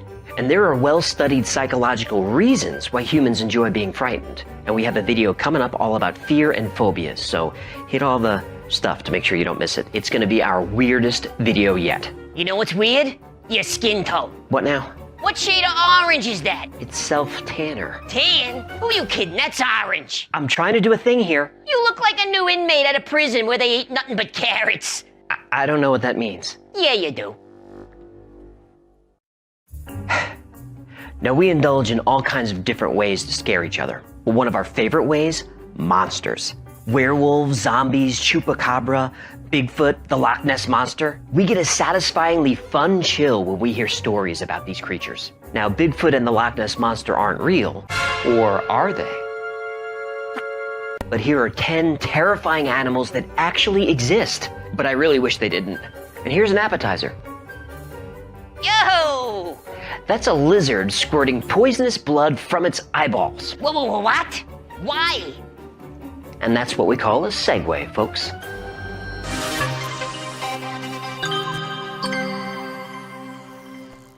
Welcome to the Y-Files, where smart folks like us get together to talk nerdy. Now, if you've got a high IQ and a good sense of humor, hit the like and subscribe buttons, and that helps keep the content flowing like the Sea of Galilee. What now? Amen, brother. Today's topic is terrifying animals. Now, the Earth is about 4.5 billion years old, and when the Earth was young, it was much hotter. Boy, who wasn't? You're telling me. But as the Earth cooled, water emerged. It didn't take long for organic compounds to get together in a process called abiogenesis. Boom, life. When life began over 3 billion years ago, it was a single cell. Today, there are over 9 million identified species of animals. That doesn't even count plants or anything besides plants and animals. Now that's a lot, but according to nature.com, there's so much biodiversity that over 90% of animals are yet to be discovered, and it could take another 1,000 years to catalog them all. Some animal species are awesome. Puppies, kittens, bacon, but some are absolutely terrifying. Hecklefish, how about you read the names, I'll fire off a few facts. Let's do it. Number 1, giant horned lizard. The giant horned lizard, or the regal horned lizard, is 3 ounces of pure terror, 85 grams. His strike speed is over 22 miles an hour, 35 kph. That's twice as fast as a rattlesnake. It can grab prey 5 inches away, 13 centimeters, in 30 milliseconds. Now, it takes 100 milliseconds for you to blink, so in that time, he can snatch 2 ants and choke down a whole cricket. Now, this thing is not just fast, it's strong. If you scale up a horned lizard to the size of a full-grown bull and they go head-to-head, the bull is hamburger. Given its body-to-weight ratio, this horned lizard at that scale would yield 14,000 pounds of force. A full-grown bull, only 6,000. But what makes this guy terrifying is his unique defense mechanism, weaponized eyeballs. When threatened by a predator, it builds up pockets of blood in its eye sockets, and it could shoot a stream almost 6 feet accurately. And its squirt force is more than twice that of a fire truck, a scientific term. Oh, by the way, the blood, it's toxic. Yeah, the lizard's main diet is poisonous harvester ants. It's immune to the venom, but it stores the venom and deploys it in that bloodstream like a bioweapon. And if that blood hits a predator in the mouth or the eyes, it's gonna be in pain, it's gonna be sick. It's not gonna mess with the lizard again. Giant isopod. A woodlouse, or a pill bug, is about 1 centimeter long, and they're found all over the world. But what happens when you scale one of those up 40 times and throw it in the ocean? You got yourself a giant isopod. Giant isopods are deep-sea scavengers that scoot around the ocean floor, pretty much eating anything they can find. Basically a Roomba of the sea. Not everyone is terrified of giant isopods. In some parts of Asia, they eat them. Nuh-uh, they do. And if you want to see that, although I don't know why you would, I will link to some videos of folks cooking and eating giant isopods in the description below. Star-nosed mule. Star-nosed mole. The star-nosed mole is one of Canada's most bizarre species. More bizarre than Canadians? Be nice. That thing looks like its face exploded into 2 anuses. It does. With hemorrhoids. That stuff is actually its nose, and it's covered in about 25,000 sense receptors known as Elmer's organs. Be very quiet. Its sense of smell is so acute that it can detect odor underwater. Oh boy, I'm glad I can't do that. I bet. It's like a sewer in here. I understand. I swim in my own waste, you know. It's time to clean your bowl, I get it. Thank you. The star-nosed mole is the world's fastest eating mammal. The time it takes for it to find, hunt, catch, and devour its prey is less than 1/4 of a second. Its main diet is earthworms, but that doesn't make it any less terrifying. Amazonian giant centipede. Scolopendra gigantea is one of the world's largest centipedes. Found throughout South America, this aggressive predator will eat anything it can overpower. Animals 10 to 15 times its size. Insects, spiders, no problem. But this thing will also go after mice, bats, even birds if it can catch them. Not terrified yet? Well, this centipede, it's also venomous. Oh boy, can it kill people? It can. At least one human death has been attributed to its bite. It was found hiding inside a soda can. Cyclops shark. A shark should have 2 eyes. That's it. Wait, that's it? Well, this one's a bit of a curveball because this Cyclops shark was real, but it's not technically a species. A shark fisherman found it inside a pregnant shark. When you say found, do you mean... Cut it out of the belly. I'm gonna be sick. Scientists have speculated that this shark fetus was suffering from cyclopia, meaning having 1 eye. The cyclopia is a birth disorder that actually affects 1 in 16,000 animal births, including humans. Rarely does an animal born with cyclopia survive birth, but sometimes, like with this calf born last year in India, they do make it. Terrifying.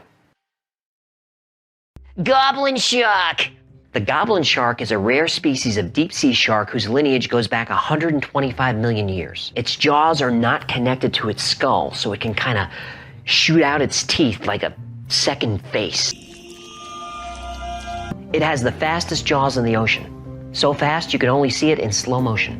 What terrifies me is that face, which is how it got its name. It looks like someone haphazardly slapped a human mouth on a fish and called it good. Seems okay to me.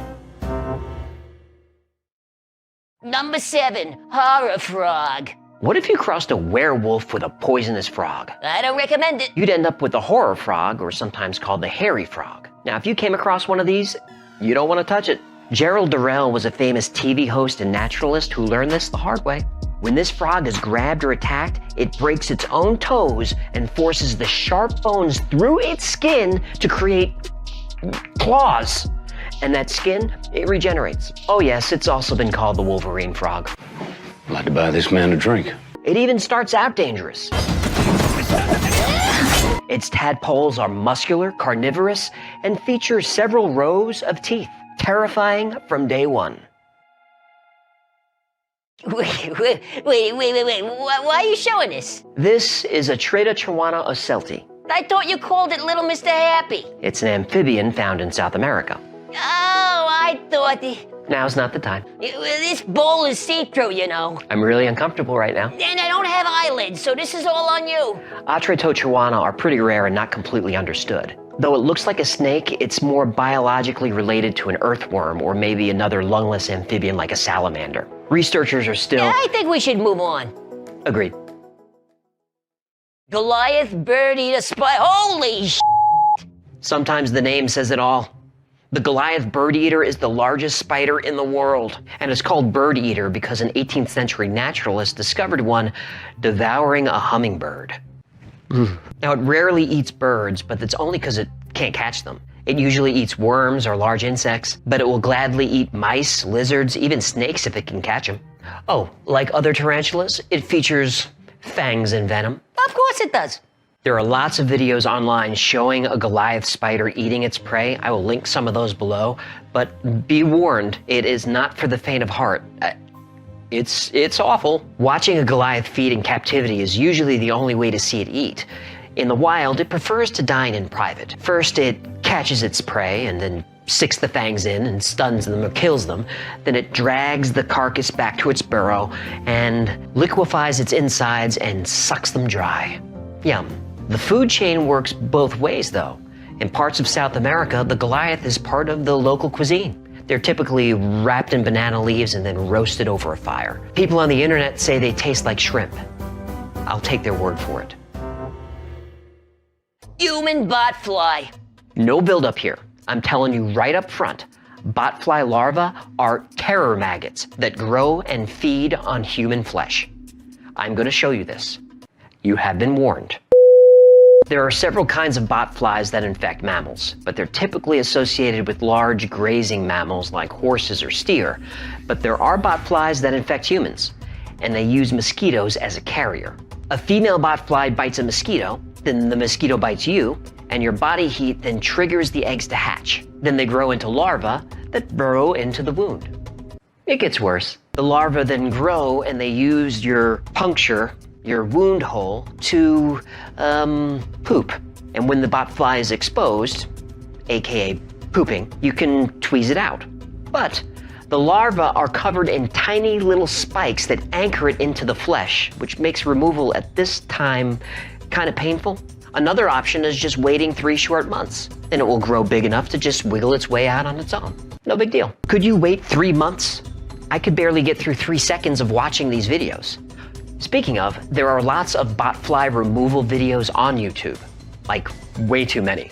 I will link to some of the more gross ones below because I know some of you are into watching stuff like that.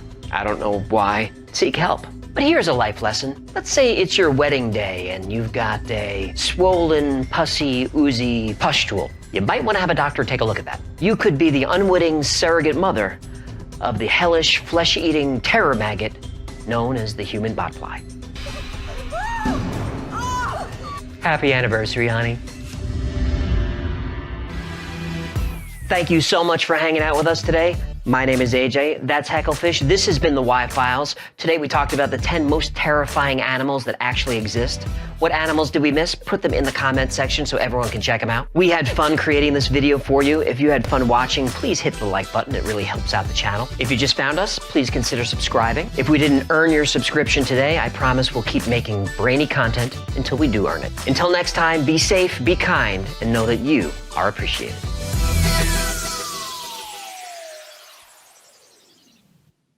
You look like Ryan Seacrest with a hangover. You look like a one-man boy band still chasing a dream. You look like a one-man boy band with the Instagram old filter. I could do this all day.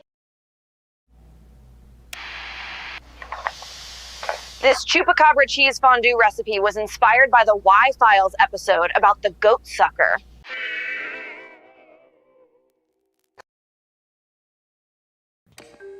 Despite it being humanity's constant companion through all of recorded time, the moon is still a mystery. Science hasn't been able to explain how the moon was formed, its unusual orbit, its distance from us, its density, its composition, its structure. These are all still questions. Now, there are theories about the moon that solve some of these puzzles, but they don't solve all of them. There's only one theory that answers every scientific question about the moon. Just one. That the moon is a hollow artificial structure brought here by someone else. Let's find out why. Let's start at the beginning. We're taught that the moon has been here forever, but there's controversy about this because scientists can't agree on how the moon was formed in the first place. The first theory of how the moon became linked to the Earth is the capture theory. It says the moon was just floating along, drifted near the Earth, and was pulled into orbit. This is almost impossible. Another explanation is the accretion theory, that the moon and Earth formed out of dust clouds in the early solar system. But when systems form through accretion, they share similar traits. If the moon was formed this way, it would have an iron core, like the Earth. It would spin on an axis, like the Earth. But neither of these are true. The fission hypothesis was popular for a while, and this says the early Earth was spinning so fast that the moon was formed out of rock in the Pacific Ocean that was flung into space. But we later learned that moon rock is much older than the bottom of the ocean, so this is unlikely. The most popular explanation is the giant impact theory. This says that a large object about the size of Mars smashed into the proto-Earth. The debris field from the collision coalesced to create the Earth-Moon system. Again, these conditions would have to be so perfect that the odds are astronomical. Right. Now, a recent theory is a combination of all of these.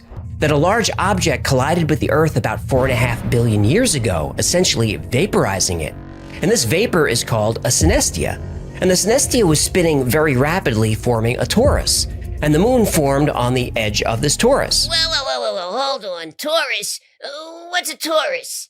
Well, this shape is a torus. That looks like a donut. It does, but in geometry, if you revolve a circle around an axis in three-dimensional space, it's called a torus. Yeesh, and you wonder why you're not popular at parties. I'm very popular at parties, aren't I? So we still don't know how the moon was created. You would think that actually going to the moon and collecting rock samples would solve some of these puzzles. But when moon rocks were brought back and studied, it only created more questions.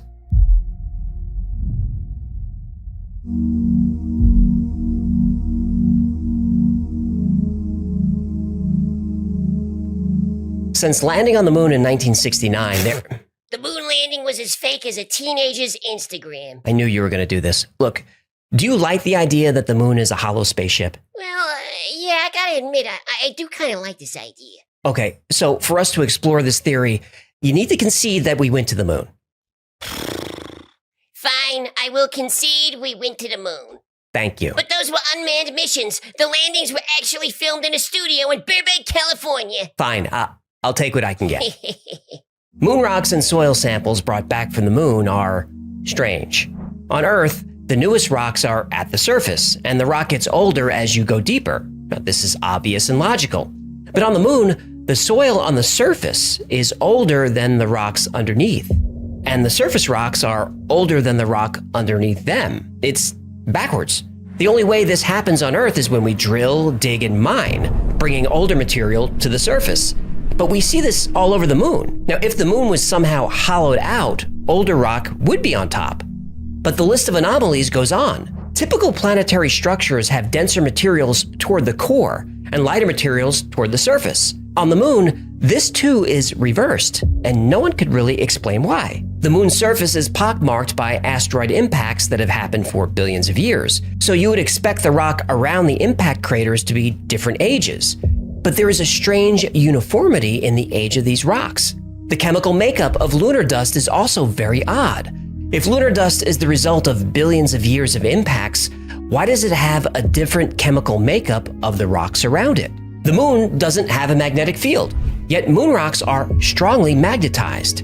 The Earth is 4.6 billion years old, but the oldest rocks we found are much younger than that. Moon rocks are older, much older. Some rocks have been dated to the very beginning of the solar system, and some are said to be even older than that. Uranium-236 and Neptunium-237 are found on the moon. This is notable because those radioactive elements don't occur naturally. The only way we see those isotopes on Earth is if we create them. Titanium, chromium, and zirconium are rare on Earth, but these are found in abundance on the moon. If the Earth and moon were formed together, why such a big discrepancy? And those metals happen to be some of the most strongest materials that are known to exist, and they're highly resistant to corrosion. If you wanted to reinforce a structure, these are the metals you would use. This structural reinforcement could explain why moon craters all seem to be the same depth, no matter how wide they are. Shouldn't craters of different sizes be of different depths? It's as if there's a resilient metallic shell just beneath the surface of the moon, preventing anything from penetrating further. Now, if there were some type of instruments on the moon's surface that could detect seismic activity, we could test the hollow moon theory by intentionally colliding objects with the moon. This sounds like a setup. We did this, didn't we? We did. And is it hollow? Well, Hey-yo!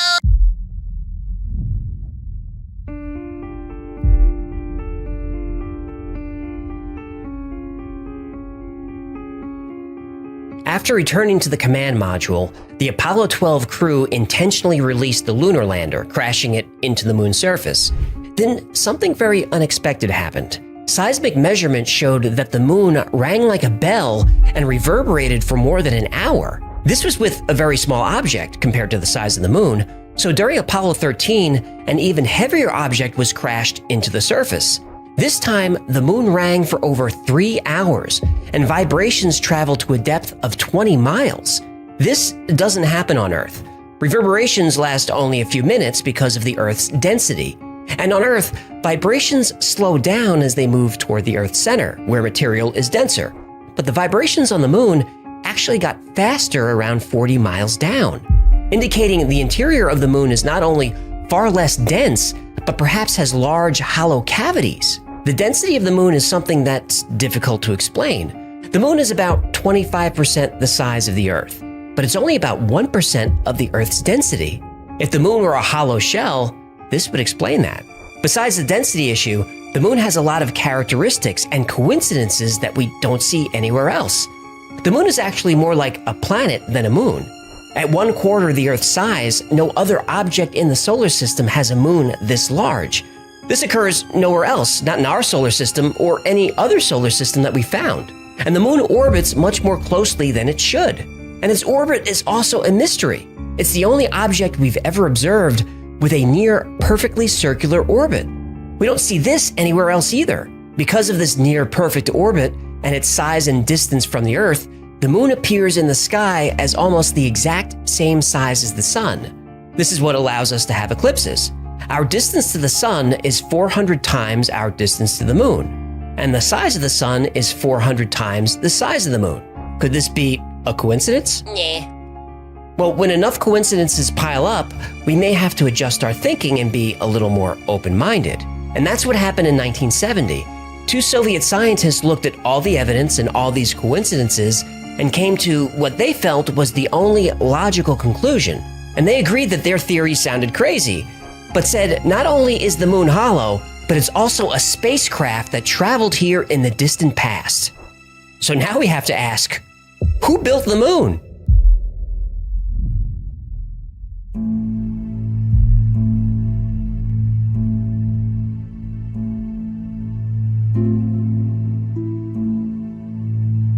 Every ancient culture on Earth has stories about the moon, but it's interesting that the further back you go, the fewer stories there are.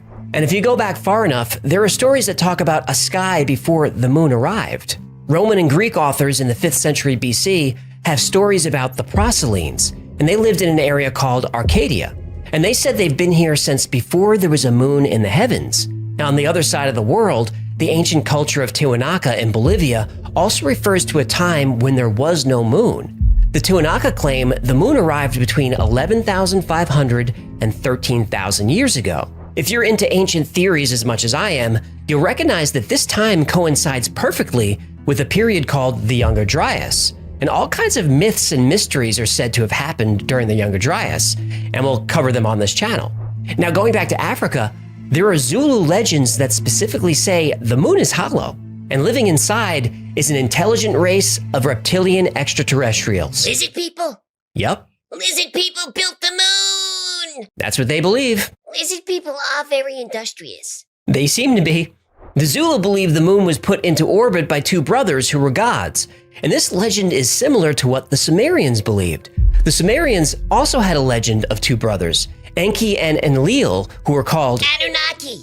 Yup, Anunnaki, the extraterrestrial gods who created mankind. Everything is falling into place with this one. Oh, you ain't seen nothing yet. How about this? The Zulu also believed that before the moon arrived, the climate of the Earth was very different. There were no seasons, and a blanket of thick water vapor covered the entire planet. And we now know that the moon does stabilize our climate. Without the moon's gravity, the Earth's axis would wobble. There would be no consistent seasons, no tides, extreme weather.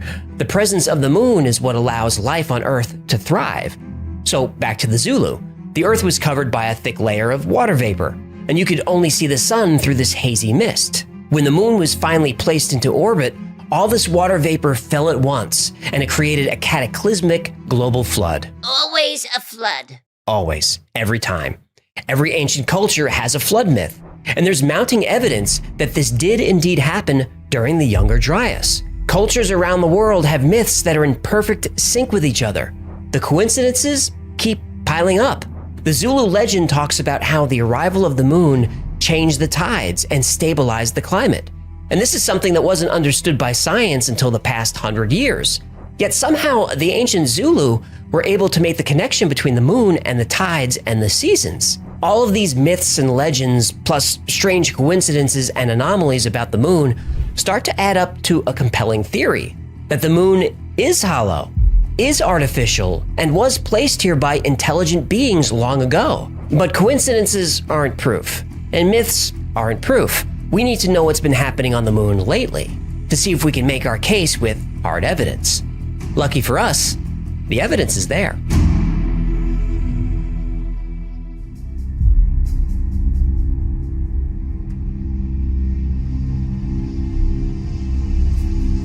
Science tells us that the moon is a cold, lifeless place. It has no atmosphere. There hasn't been seismic activity for millions of years. Its core, unlike the Earth's, is cold. For a supposedly dead world, there's an awful lot of activity up there. On March 7, 1971, a cloud of water vapor appeared on the moon that covered 100 square miles, and it was there for 14 hours before it dissipated. There's not supposed to be atmosphere on the moon, but for those 14 hours, there was. In fact, 6 astronomers in the past 100 years have documented a glowing mist in the crater named Plato. The same mist, the same crater, over many years. Boulder tracks are seen on the moon, all over the place. And that's weird enough, but how do boulders roll for miles and then go uphill, like in this photo? And since the days of Aristotle, astronomers have seen strange lights appear on the surface of the moon, sometimes visible with the naked eye. NASA even reported that between the years 1540 and 1967, there were 570 sightings of light flashes on the moon that couldn't be explained. Sightings of strange lights continue to this day. The Aristarchus crater was photographed in 1992, and it shows a glowing blue light, now called the Blue Gem. And this anomaly has been seen by Earth-based telescopes every few years since. Some have even speculated it's a fusion reactor. And these events of mysterious light and mist happen so frequently that there's even a name for them, transient lunar phenomena, or TLPs. But things get even more weird. There are plenty of photographs of what appear to be artificial objects on the surface of the moon. Towers that reach several miles high, pyramids, symmetrical structures. These have been photographed by astronomers, probes, even the astronauts themselves. And the biggest anomaly of all? Why haven't we gone back to the moon? Sergeant Carl Wolf was working as a technician for the Air Force, and he was repairing equipment that transferred images from a lunar satellite. Those photos, according to Sergeant Wolf, showed artificial structures on the moon, what he described as a base. And this is corroborated by another technician working with Wolf. And Wolf wasn't a UFO, ET, moon theory guy. He was just a tech. He said he was excited to see the pictures on the news and have NASA explain what they were. He was surprised when the photos never turned up. The photos were found in a very early release from NASA. These structures are very large and very tall. You can even see they cast shadows. And these are photos I'd like to learn more about, but I can't. They no longer exist. Now, almost immediately after landing on the moon, the Apollo 11 crew said they saw something that shook them up. Watch the press conference they gave when they returned. These men aren't acting like they made history or had a life-changing experience. It's a beginning of a new age.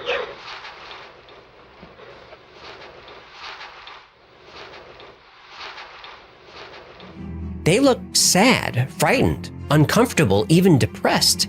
Why? Is there a reason we haven't returned to the moon? And could it be that the Apollo missions discovered something that ancient cultures knew centuries ago? Something that reputable scientists believe is the only answer to this list of mysteries. That the moon is not what it seems or what we've been told. The moon is hollow, artificially constructed, and appeared in Earth's orbit from somewhere else, far away. Makes sense to me. Does it make sense to you? So what can science explain about the hollow moon spaceship theory? Well, the formation of the moon is still unknown, so score theory 1, science 0. The density problem is said to be because after the giant impact, the Earth's upper mantle formed the moon. The mantle is much less dense than the core. Okay, the problem with this is the giant impact theory probably isn't what happened. And the theory about the Earth and the moon forming out of that big donut shape? In geometry, that's called a torus. Torus. Well, that wouldn't explain the density discrepancy. We're told the moon ringing like a bell is because the moon is much less dense, and the moon's rock has much less water, so vibrations reverberate longer and farther. This can't be proven, but okay. The perfect eclipses? Well, here's where science wins. The eclipses aren't exact. They're close, but not perfect. Besides, the moon is drifting farther away from the Earth every year, so eclipses are becoming less and less perfect all the time. And whether the moon arrived 14,000 years ago or was formed billions of years ago, it was much closer to the Earth, so it was much larger in the sky. Now, NASA claims that we know the moon isn't hollow because of seismic observations. And that's fair, but it's still conjecture. Look, we don't know for sure what's at the center of the Earth, much less what's at the center of the moon. If there's anything at all. Right. Now, the structures are said to be shadows or optical illusions. Nope. and the lights are from meteor impacts or reflections from glassy patches on the surface. Nope. But the bottom line is this. Yes, the hollow moon spaceship theory is a wild one, I admit that. And many of the anomalies found on the moon can be explained. The explanations aren't perfect, but they're enough to satisfy skeptics. And I consider myself a skeptic, but I'm open-minded. I just want to know the truth. When I started researching this story, I thought it would be a fun ride, a pure tinfoil hat experience that we could button up with science. That's not what happened.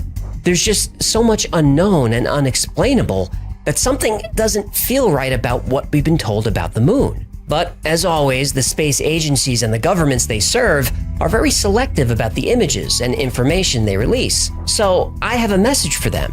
For NASA, the European Space Agency, Russia, China, Elon Musk, Richard Branson, Jeff Bezos, and anyone with the resources to put people back on the moon. The message is this: if you want us to believe your explanations, you're gonna have to prove it.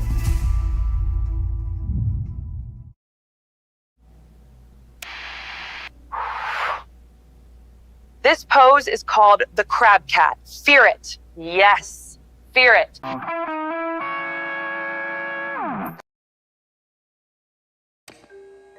For thousands of years, the world has been captivated by the mystery of Atlantis. The concept of an ancient city hidden beneath the ocean is intriguing. But what if there was not just a city, but an entire continent buried beneath the waves?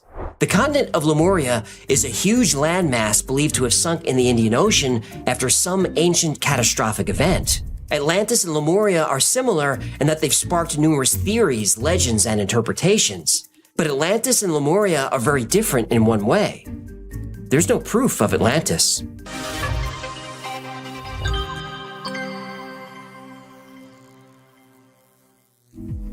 In 1858, zoologist Philip Sclater made a name for himself in the scientific community. He divided the world into 6 geographic regions based on the distribution of animal species. They were Palearctic, Ethiopian, Indian, Australasian, Nearctic, and Neotropical. Sclater's system is still used today. While Sclater created his classification system, a mystery emerged: the fossils of lemurs. Lemur fossils were found in parts of South America, India, Africa, and Madagascar. These areas are not connected by land, but lemurs don't swim. The question haunted Sclater: how did lemurs spread across the world? Identical species don't develop in different places at once. He had a radical answer: that there was a landmass once connecting these areas. It would need to be massive, bigger than Australia. His theory was a stretch, but it would solve the mysteries he'd stumbled upon. Along with the unexplainable locations of lemurs, Sclater also uncovered extreme similarities between monkeys found in South America and Africa. In 1864, Sclater published an essay about his theory in a scientific journal. In the essay, he refers to his proposed continent as Lemuria. Anterior to the existence of Africa in its present shape, a large continent occupied parts of the Atlantic and Indian Oceans, stretching out towards what is now America to the west and to India on the east.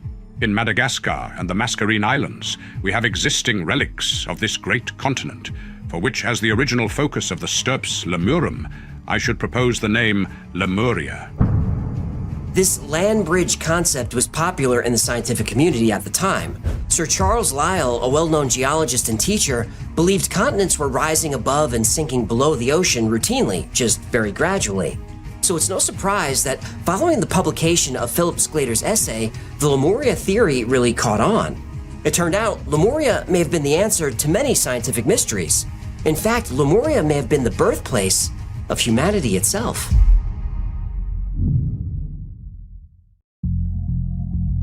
In 1864, Philip Sclater introduced the concept of Lemuria to the world. 24 years later, Helena Blavatsky, a Russian theosophist and co-founder of the Theosophical Society, published a book titled The Secret Doctrine. Theosophists, like Blavatsky, are truth seekers who study a combination of religion, science, and philosophy. They believe in an ancient wisdom that unites all major religions. The Secret Doctrine discusses the origins of humanity. It outlines a sequence of 7 root races representing different stages of human development. Currently, we are in the 5th stage, with the 6th and 7th yet to come. According to the Secret Doctrine and other writings by Blavatsky's followers, The first root race was ethereal and didn't possess physical bodies. They may have appeared as giant phantoms. The second root race was shapeless and asexual. Asexual? Well, they didn't engage in sexual activity. Sounds like they were married. They reproduced through a process called budding, which is essentially natural cloning. The third root race thrived in Lemuria and coexisted with dinosaurs. According to Theosophist W. Scott Elliott, these Lemurians were giants. His stature was gigantic, somewhere between 12 and 15 feet. His skin was of a yellowish-brown color. He had a strangely flattened face, eyes small but piercing, and set curiously far apart, so that he could see sideways as well as in front. The head sloped backwards and upwards in a rather curious way. The arms and legs, especially the former, were longer in proportion than ours. Early in the Lemurian period, these supposed human ancestors laid eggs, but over millions of years, their reproductive process developed into, well, the one that we know today. Yeah, that process has gotten me in a lot of trouble over the years. Well, maybe you shouldn't have engaged in the process as much as you did. Yeah, what can I tell you? The ladies love me. But Blavatsky and her followers weren't the only people who wrote about the Lemurians. A few years later, British writer James Churchward started writing about the sunken continent of Mu. At first, Mu was thought to be the inspiration for Plato's story of Atlantis, but Churchward connected it to Lemuria, and now many consider these lost continents one and the same. James Churchward's work is based on the translations of ancient Indian tablets. These texts are included in a series of books called The Children of Mu. The tablets describe an ancient civilization of 60 million people that was eventually destroyed. According to Churchward and others like archaeologist Augustus Le Plongeon, the sunken continent of Mu once stretched from Hawaii in the north to Easter Island in the east and almost reached Japan in the west. The Yonaguni Monument off the coast of Japan is believed to be the underwater ruins of this lost civilization. Nan Madol in Micronesia is considered the southern part of Mu. The site contains structures made of large volcanic rock logs. It's unknown who built them or how, but the society was advanced. Recent LiDAR imaging revealed an artificial irrigation system that provided fresh water to residents throughout the area. They even had a sewer system, years before the ancient Greeks or other advanced civilizations. Easter Island marks the eastern point of Mu. Take a look at Easter Island. It's a small island in the middle of nowhere, yet it was once home to 12,000 people. How did they get there? Mainstream science says they traveled thousands of miles across the Pacific Ocean in canoes. But if the continent of Mu existed, they could have just walked there. This could also explain the similarities between Polynesian languages and Greek, as well as the worship of a sun god named Ra on Easter Island, which is similar to the Egyptian sun god Ra. These similarities of language and religion suggest that these cultures either intermingled or originated from a common source. James Churchward, Le Plongeon, Helena Blavatsky, they all describe Lemuria and Mu differently. But there's one thing they all agree on. It was destroyed in a terrible cataclysm. Chan Thomas, in his book The Adam and Eve Story, presents compelling evidence that global disasters occur in a cycle. Lemuria might have been destroyed during one of these events. According to James Bramwell and William Scott Elliott, supporters of this theory, Lemuria was destroyed 11,500 years ago in a global disaster. And evidence of a global cataclysm can be found all over the earth, from the pyramids of Giza, across Africa, and even on Easter Island. Now, of course, I'm referring to the Great Flood mentioned in the myths of every culture on Earth. The flood that occurred during a period of history called the Younger Dryas. As the last ice age drew to a close, the massive ice sheets that had covered much of the northern hemisphere began to rapidly melt away. Great torrents of fresh water poured into the oceans, causing sea levels to rise dramatically across the globe. Hey, maybe instead of the Younger Dryas, it should be called the Younger Wet-Ass. What? Coastal areas were transformed by the flood as shorelines expanded inland by hundreds of miles. Entire land masses were submerged beneath the rising seas. The lives of every human on Earth were disrupted by the Great Flood. Entire cultures that had been tied to the old shorelines were shattered and scattered. But a few resourceful people survived and rebuilt their civilization. But this time they did it in secret and hidden far away from any future global catastrophe. But what caused the ice sheets to melt in the first place? There's disagreement about this. Some think it was the impact of a massive comet or asteroid. Others think it was a solar event so destructive that plasma from the sun stripped away the Earth's magnetic field, exposing the planet to extreme heat and radiation. Or a pole shift, which would also create a worldwide disaster. But there is one legend of Lemuria that contains a different explanation. That the Great Flood wasn't caused by an asteroid or the sun. It's said that the Great Flood was caused by people.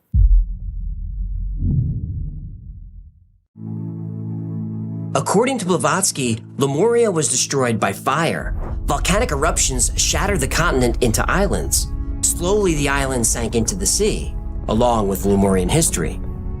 James Churchward's version of the sinking of Mu is more dramatic and immediate. The civilization was obliterated in a single night of terror. Intense earthquakes shook the land. Volcanic eruptions spewed fire and ash. Relentless tsunamis engulfed the entire continent. It was a catastrophic event. In one night, everything was gone.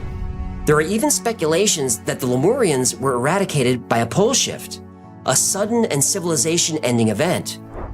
Churchward's depiction resembles this cataclysmic shift. Volcanoes erupting around the world simultaneously, massive waves flooding everything, an entire civilization wiped away in an afternoon. Others propose something even more chilling. The destruction of Lemuria was not natural at all. They believe it was intentional. There is a 10,000-year-old story, which appears in books like the Chronicles of Akakor, which says the lost continents of Lemuria and Atlantis sank due to a nuclear war caused by the Anunnaki. The Anunnaki are deities of the ancient Sumerians, Akkadians, Assyrians, and Babylonians. And some consider the Anunnaki an alien race who created humans through DNA manipulation, then used humans as slaves. Facts. A full Anunnaki episode is coming up. Oh, how you tease. The Chronicles of Akakor tells the story of two hostile divine races that eventually went to war.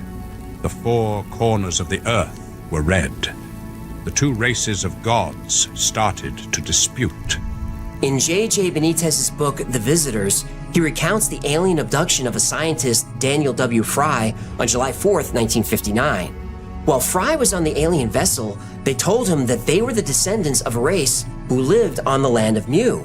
They said there was another advanced civilization on Earth that we call the Atlanteans. Edgar Cayce also received telepathic messages about Atlantis. He described their culture and their technology. In our great city, we harnessed the Firestone's energy through advanced mechanics. Our domed power station concentrated the stone's rays via prisms.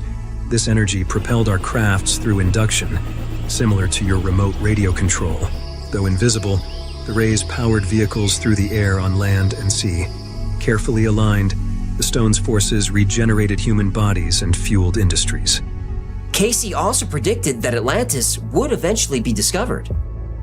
The position as the continent Atlantis occupied is that as between the Gulf of Mexico on the one hand and the Mediterranean upon the other. Evidences of this lost civilization are to be found in the Pyrenees and Morocco on the one hand, British Honduras, Yucatan and America upon the other, the British West Indies or the Bahamas, and a portion of same that may be seen in the present, if the geological survey would be made in some of these, especially or notably in Bimini and in the Gulf Stream through this vicinity. These may be even yet determined. Now keep in mind that it was 1939 when Edgar Cayce predicted that Atlanta would be discovered in Bimini in the Bahamas. The Bimini Road wasn't discovered until 1968. According to Cayce and others, Atlanteans lived peacefully on Earth for over 200,000 years. But then the Anunnaki started to influence and corrupt the leaders of Atlantis. The corrupted Atlanteans, known as the Sons of Belial, initiated a conflict with Lemuria. About 25,000 years ago, Atlantis and Lemuria disagreed on how to rule the Earth. Atlantis wanted to dominate all tribes and civilizations worldwide. But the Lemurians wanted the Earth's civilizations to develop on their own, so they ordered Atlantis to leave them alone. Atlantis refused. Lemuria insisted. Atlantis chose war. The beginning of the war was the year 10,468 BC. In his writing, Plato mentions 9500 BC as the year that Atlantis was destroyed. An ancient historian named Hemus reports a terrible catastrophe that occurred in 11,000 BC. But how were these civilizations destroyed? Well, the Atlanteans had extremely advanced technology and weapons. Their technologies and weapons were beyond what we know today. Flying crafts powered by fire crystals traversed the skies. Great energy beams harvested from the earth itself fueled weapons that could level mountains. Lemuria was not as well armed and could not avoid war. They burned the world with solar heat and tried to draw energy from each other. Rivers have been changed, and the height of the mountains and the strength of the sun have changed. There have been continents that have been flooded. In the end, more than 60 million Lemurians died. The survivors took refuge in Agartha and later attacked Atlantis. The Earth became unstable as a result of nuclear explosions, and because of that, the Earth's axis changed and the poles shifted. All that remained of Atlantis are ancient structures like Stonehenge and the Great Pyramids. The civilization of Atlantis did not survive the conflict, but about 10,000 Lemurians did survive, and they rebuilt their civilization. But this time they did it in secret, and that civilization exists today, thriving, under a mountain in California.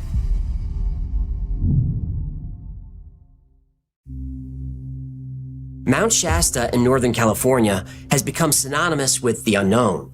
Many who venture close to the mountain report strange events, glowing orbs, unexplained voices, and a tangible sense of another presence. Mount Shasta is also considered a vortex, a place where the boundary between dimensions is thin. Native American tribes speak of its sacred power, a spot where the spirit world is accessible. Then there are the geological mysteries. Why does Shasta have such a complex structure and so many different kinds of rock? Why do some plants grow there that are found nowhere else? Where did those plants come from? Well, legend has it that some Lemurians survived the cataclysm. The survivors traveled to North America and brought with them plants and animals and technology. They then built a city underneath Mount Shasta. They called this city Telos, the City of Light, and eyewitnesses have described the city in detail. As you approach the hidden entrance to Telos, an energy pulsates through the ground. There is a deep humming sound and a vibration that you can feel all over your body. Once inside, you are enveloped by a soft light that emanates from the walls of the city. Telos is carved into 5 expansive levels, each one a labyrinth of corridors, chambers, and gardens. The inhabitants of Telos are 7 feet tall and draped in flowing white robes. Despite their large size, they move slowly and gracefully.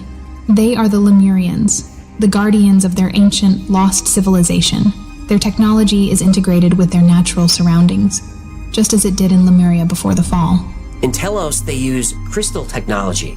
Large crystalline structures serve various functions. They have healing chambers that resonate with frequencies that restore the body and the soul. They have crystal communication devices that allow mental connection across the entire planet. Transportation within the city is achieved through levitating platforms that glide along magnetic lines, guided by thought alone. At the center of Telos is the Temple of the Heart. Here, a large crystal pulses with a heartbeat, a rhythm synchronized with the natural resonance of the earth. Residents of Mount Shasta claim to have seen tall beings wearing white robes walking at the foot of the mountain. Hikers have even followed the beings into caves. But when the hikers finally get inside the cave, it's empty, though some say you can still hear and feel the humming vibration. One eyewitness actually made the news in the early 20th century. In 1904, J.C. Brown, a British prospector, was hired by a mining company to search for gold deposits in Northern California. While investigating around Mount Shasta, he noticed an odd-looking piece of rock that didn't match the surrounding area. As he began clearing the debris and vegetation surrounding the rock, he found an entrance to a cavern system that led deep into Mount Shasta. Brown walked about 3 miles into the interior of the mountain through an array of crisscrossing tunnel systems when he began stumbling across pieces of gold. After the 11th mile, he reached a location that resembled a village. Inside the village, he came across chambers filled with gold and copper tablets. He found statues and spears and weapons, and he found skeletons.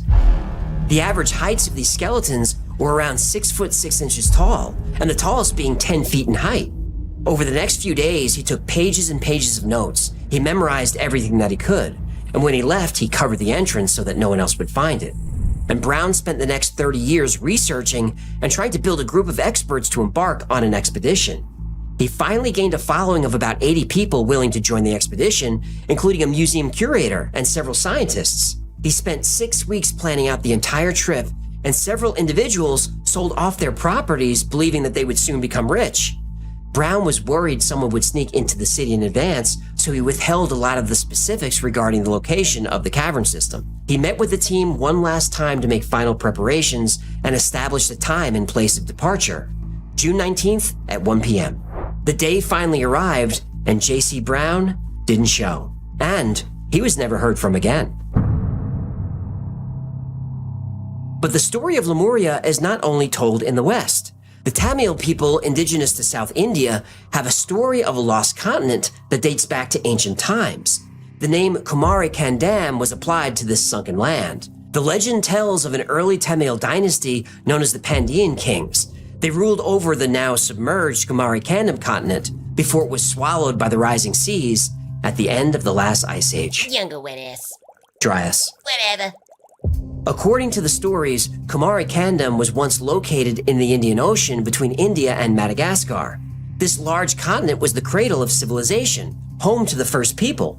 The Pandyan kings ruled the entire continent from their capital city before successive floods submerged Kumari Kandam around 10,000 years ago. Is this just a Tamil legend, or is this actual history? Well, floods at the end of the last ice age, we have proof of that. But a lost continent in the Indian Ocean between Madagascar and India? That's so specific. There's no way there's proof of that, is there? Is there? Is there? There is.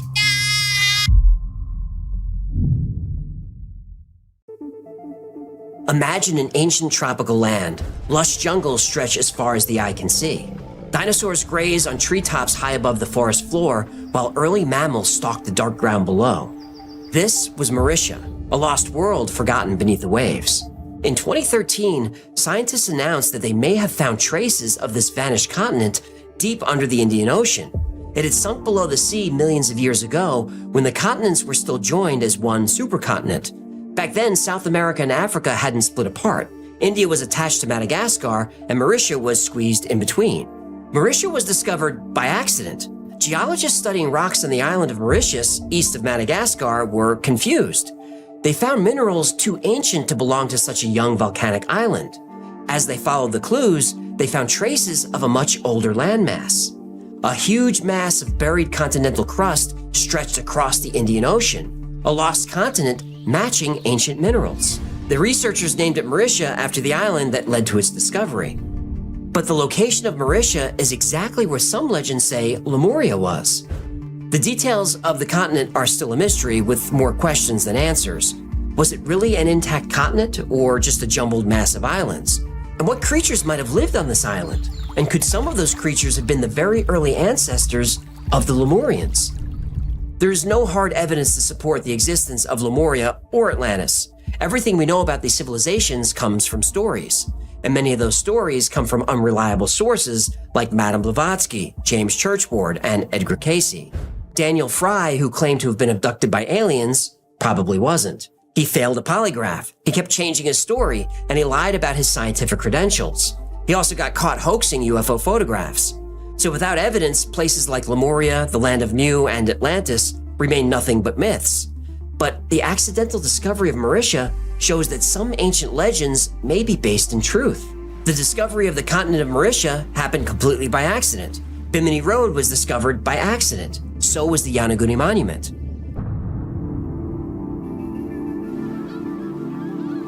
The city of Dwarka is described in ancient Indian texts as a magnificent city that was a symbol of prosperity. It was described as an advanced, well-planned city with beautiful gardens and temples and palaces. But according to Hindu legend, thousands of years ago, the seas began to rise, and eventually Dwarka disappeared into the ocean and was lost forever. And for 1,000 years, the story of the city of Dwarka was thought to be symbolic.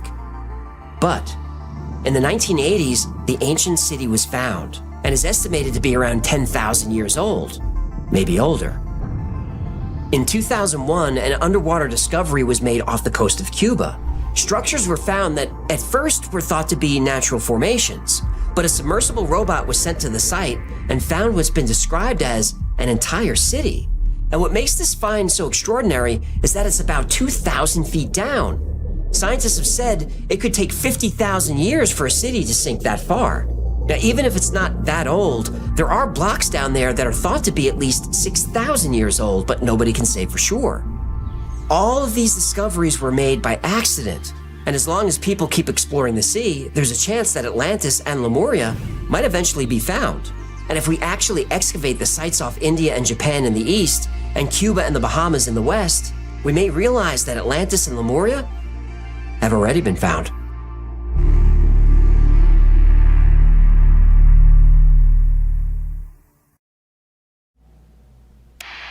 Hecklefish is streaming truth into my third eye.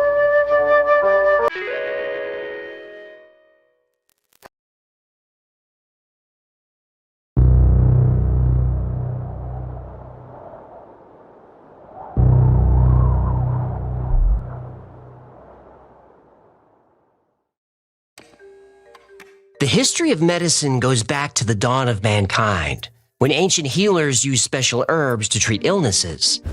Hippocrates, the father of medicine, laid the foundation for modern medical practice: observation, diagnosis, prognosis, and treatment. His work set the stage for centuries of medical progress. In the 19th century, Edward Jenner created a smallpox vaccine, and Louis Pasteur proved microorganisms cause disease.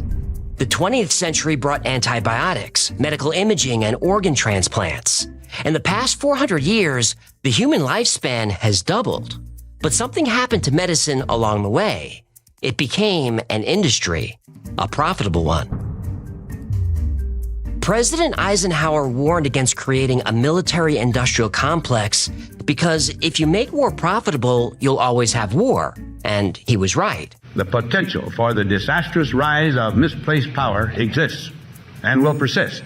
So here's a cynical question. If you make illness profitable, will you always have illness? Well, in recent years, trillions have been spent on cancer research and therapies. Now, that's a lot of people getting rich from a disease that's already been cured.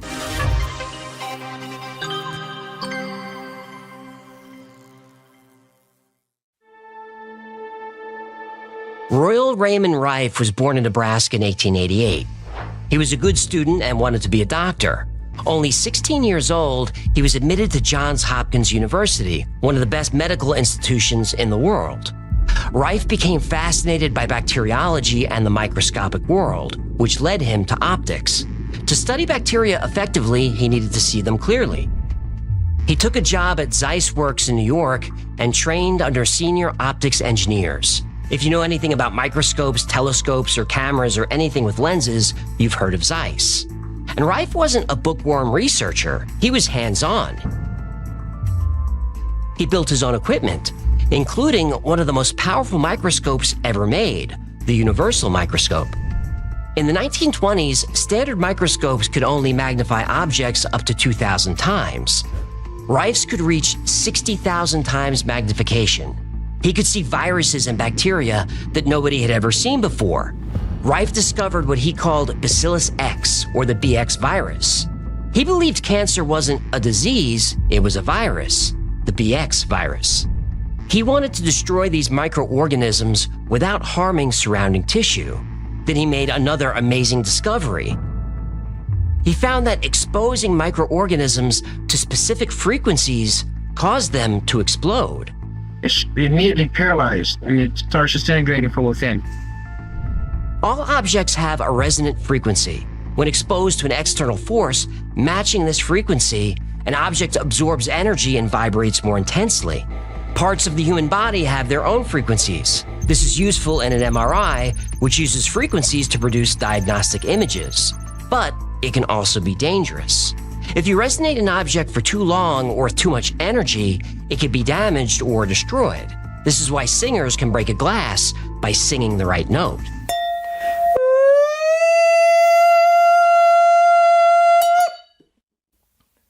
That's how you do it.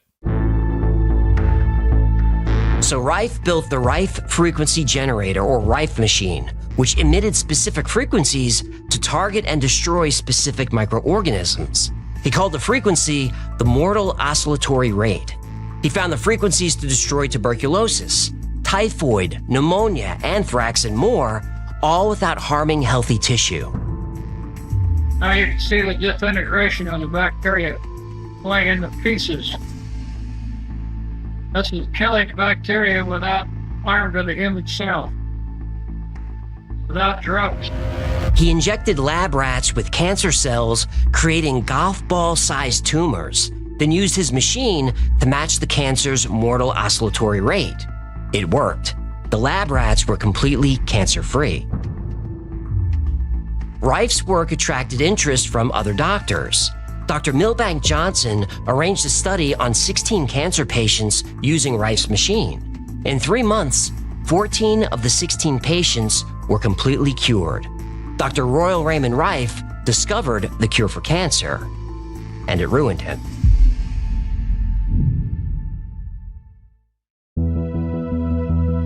Royal Raymond Rife's discovery was a triumph. His clinical trial in 1934 was a huge success.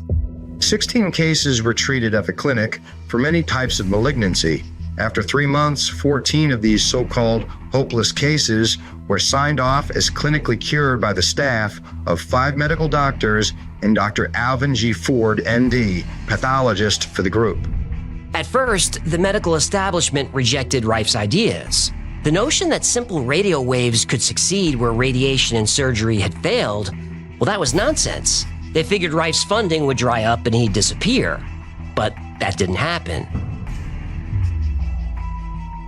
To get financed in medical research, you need support from the pharmaceutical industry. But Rife didn't need big pharma. He was backed by a few private investors, including William Timken, who owned a ball bearing company. Hey, it's all ball bearings nowadays. Okay. Now you prepare that Fetzer valve with some 3-in-1 oil and gauze pads.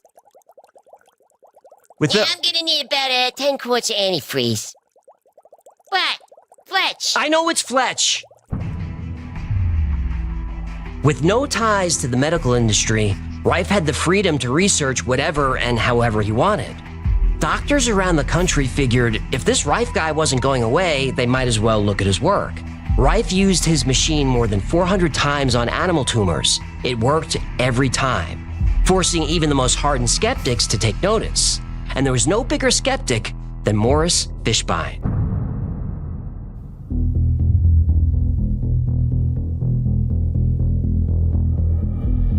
Fishbein, head of the American Medical Association, was known to be very aggressive. Some critics called him the medical Mussolini. At first, Fishbein offered to buy Rife out, but when Rife said no, Fishbein's attitude changed. Rife kept working, but progress became increasingly difficult. Mysterious people started showing up at his lab. Some offered bribes, and others made threats. Other doctors had success using Rife's technology, but were pressured by the AMA to stop or lose their licenses. Vigilant against quackery is Dr. Morris Fishbein. There is no serum, drug, or combination of drugs that we know that will definitely cure cancer. Any doctor caught using a Rife machine was harassed and worse. Fishbein then launched a campaign of character assassination against Rife. Articles appeared in medical journals and newspapers calling Rife a quack and a charlatan. Rife's lab was vandalized, his equipment destroyed, and his research disappeared.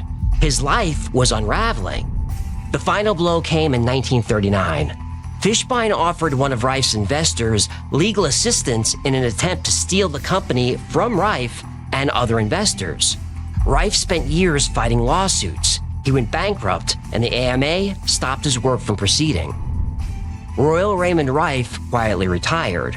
Broken, he turned to alcohol.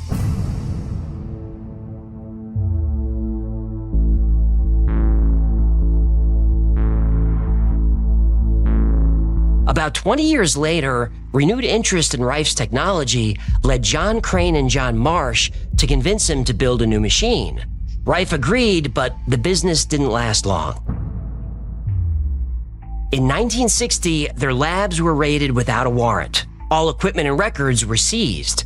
Rife stayed out of court, but his partners were charged with medical fraud. Even though 14 patients testified they were cured by the Rife machine, Crane and Marsh were sentenced to 3 years in prison. Oh, by the way, the forewoman of the jury was an AMA doctor. Oh, come on. Rife was again labeled a liar and a quack and reduced to poverty and despair. Many of Rife's associates faced tragedies. Dr. Milbank Johnson died in 1944, poisoned, and all his research disappeared. Burnett Labs in New Jersey, building Rife machines to treat cancer, mysteriously burned to the ground in 1939. All equipment and research were destroyed. And the owner of the lab, Dr. John Burnett, was related to William Timken. The ball-bearing guy? Yep. Dr. Elmer Nemes was a nuclear physicist, medical doctor, and microscope designer. He was trying to replicate Rife's work in 1969. He died while staying at a hotel when his bed suddenly caught fire. 2 years later, in 1971, Rife had a heart attack. While in the hospital, he died after he was accidentally given a lethal dose of Valium. Accidentally my dorsal fin. But Rife's ideas didn't die with him. Other pioneers would seek out alternative ways of curing diseases. The medical mavericks were not going away. But neither were Morris Fishbein or the AMA.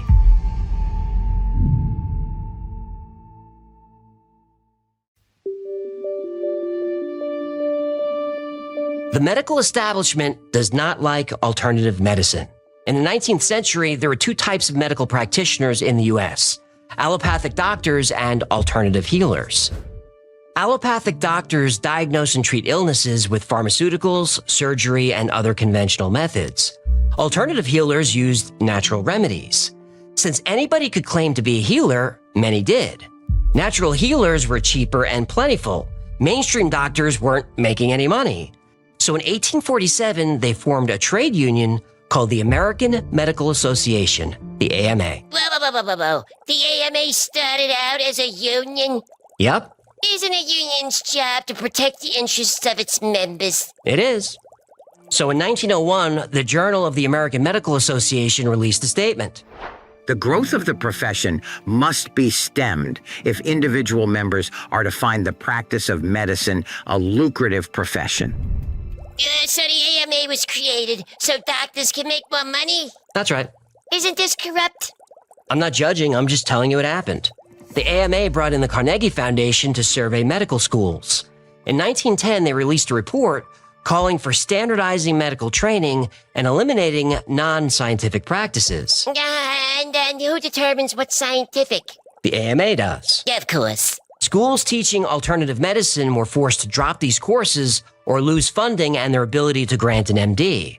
This led to a significant reduction in medical schools. They offered tremendous amounts of money to the schools that would agree to cooperate with them. Almost overnight, all of the major universities received large grants from these sources and also accepted 1, 2, or 3 of these people that I mentioned on their board of directors, and the schools literally were taken over by the financial interests that put up the money. In 1904, there were 160 schools granting MDs to more than 28,000 students.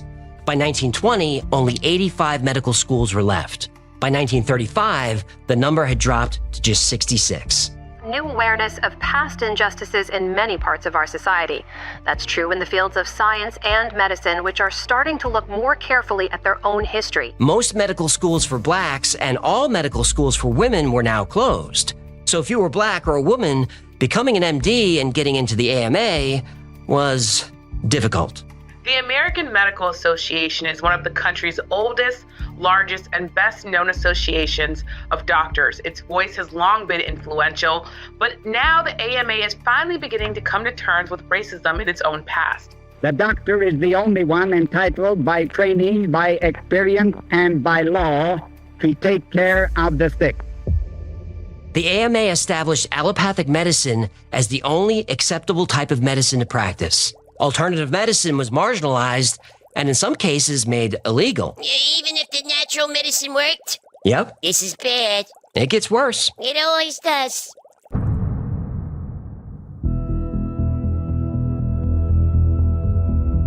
The doctors from that point forward in history would be taught pharmaceutical drugs.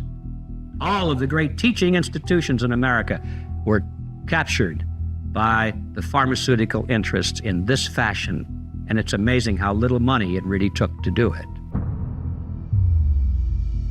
Every time a new type of alternative medicine was introduced, the AMA would attack.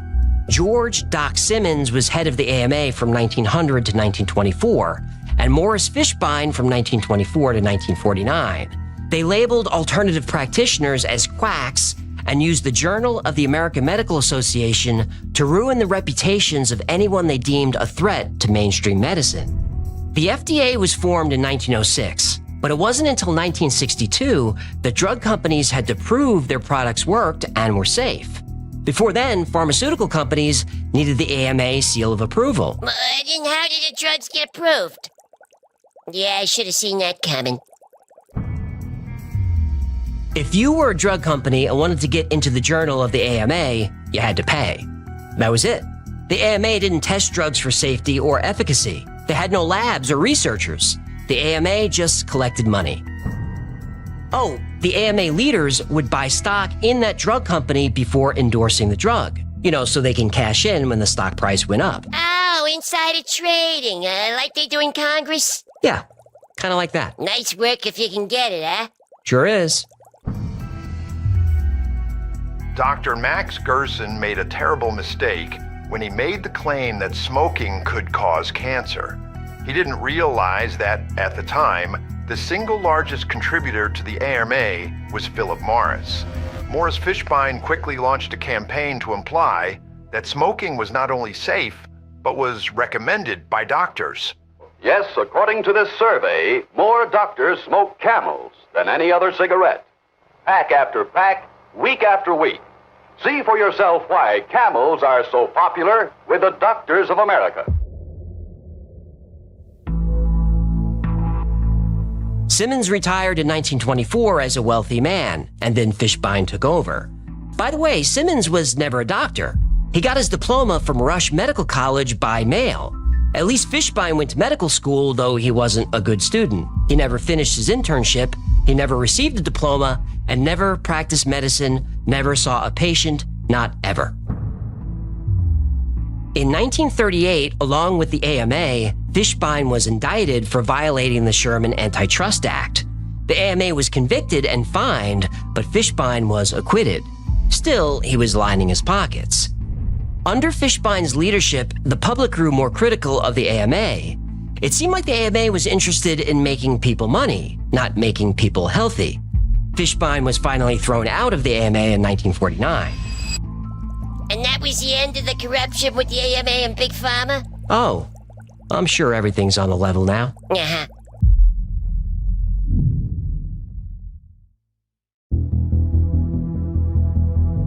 In 1924, Harry Hoxsey developed an unconventional cancer treatment. A self-taught healer from Illinois, he claimed his herbal remedy came from his great-grandfather. By the 1950s, the Hoxsey Clinic in Dallas was the world's largest private cancer center, with branches in 17 states. And we now have in our files and our records many, many thousands of case histories and records, pathological proof, X-ray photographic studies that we do positively cure cancer, both internal and external. Hoxsey reported very high success rates, which caught the eye of Morris Fishbein. Hoxsey gave Fishbein and other AMA members a demonstration of his product and method. The next day, Fishbein offered to buy Hoxsey's formula. Hoxsey was open to the idea, but insisted on providing treatment to those who couldn't afford it, as he did in his clinics. Fishbein was offended.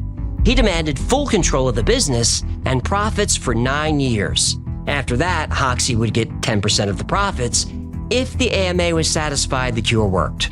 Yeah, hard pass. Yeah, Hoxsey refused. And like Royal Raymond Rife, Hoxsey faced Fishbein's wrath. From 1926 to 1931, Hoxsey was arrested 119 times for practicing medicine without a license. Between 1937 and 1939, he was arrested over 100 times in Texas. Fishbein labeled Hoxsey the worst cancer quack of the century and pressured the FDA to shut down his clinic. Patients were harassed, records seized, and clinics closed. Hoxsey fought back. He sued Fishbein and the AMA for libel and slander, and won. Fishbein was forced to resign and admitted in court that Hoxsey's treatment cured external cancer. Hoxsey converted skeptics, including Al Templeton, the assistant district attorney of Dallas, who had arrested Hoxsey almost 100 times. When Templeton's brother's cancer was cured by Hoxsey, Templeton became Hoxsey's lawyer. In 1939, Esquire journalist James Burke came to Texas to expose the fraud. Why don't you go down to Texas and let's expose this fellow? He's getting too big. And the American Medical Association liked to put him out of business and said, you go down and get acquainted with him, and says, we'll do a couple of pieces on him and put an end to this. He stayed 6 weeks and wrote The Quack Who Cures Cancer and became Hoxsey's publicist. Now, even though Fishbein resigned, he was still powerful. In 1960, after 36 years of operation, Hoxsey's clinics were closed. Even with the support of U.S. Senator Elmer Thomas, Hoxsey's herbal treatment was never officially tested, because one senator is not enough. It seems that the medical fraternity is highly organized and that they have decided to crush you and your institution. It seems that the public officials are afraid that if they make any move or say anything antagonistic to the wishes of the medical organization, they will be pouted upon and destroyed. In other words, the public officials seem to be afraid of their jobs and even of their lives. In the next election, the AMA lobbied heavily against Senator Thomas. Even though Thomas was very popular, he was defeated in the primary by Mike Monroney. The vote was a huge upset and a surprise to everyone. But it wasn't a surprise to the AMA.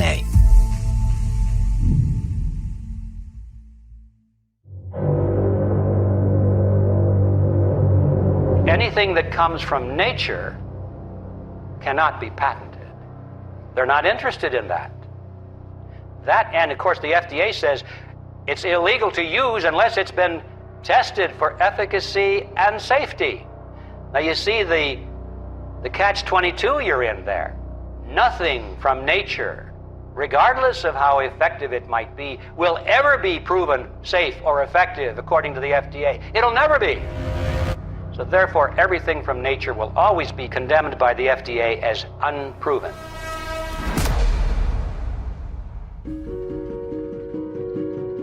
This was a difficult episode to write. Cancer affects almost everybody. Cancer's hit my family hard over the years. It took my dad 2 years ago. And if it's affecting you right now, either directly or indirectly, I'm sorry. I really am. I know the pain you're going through. So here are the facts about today's story. I'm going to work backward.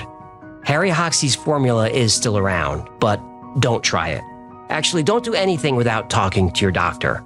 Hoxsey's formula has been tested, and there's no proof it cures anything. In fact, it could even be dangerous. Need more proof?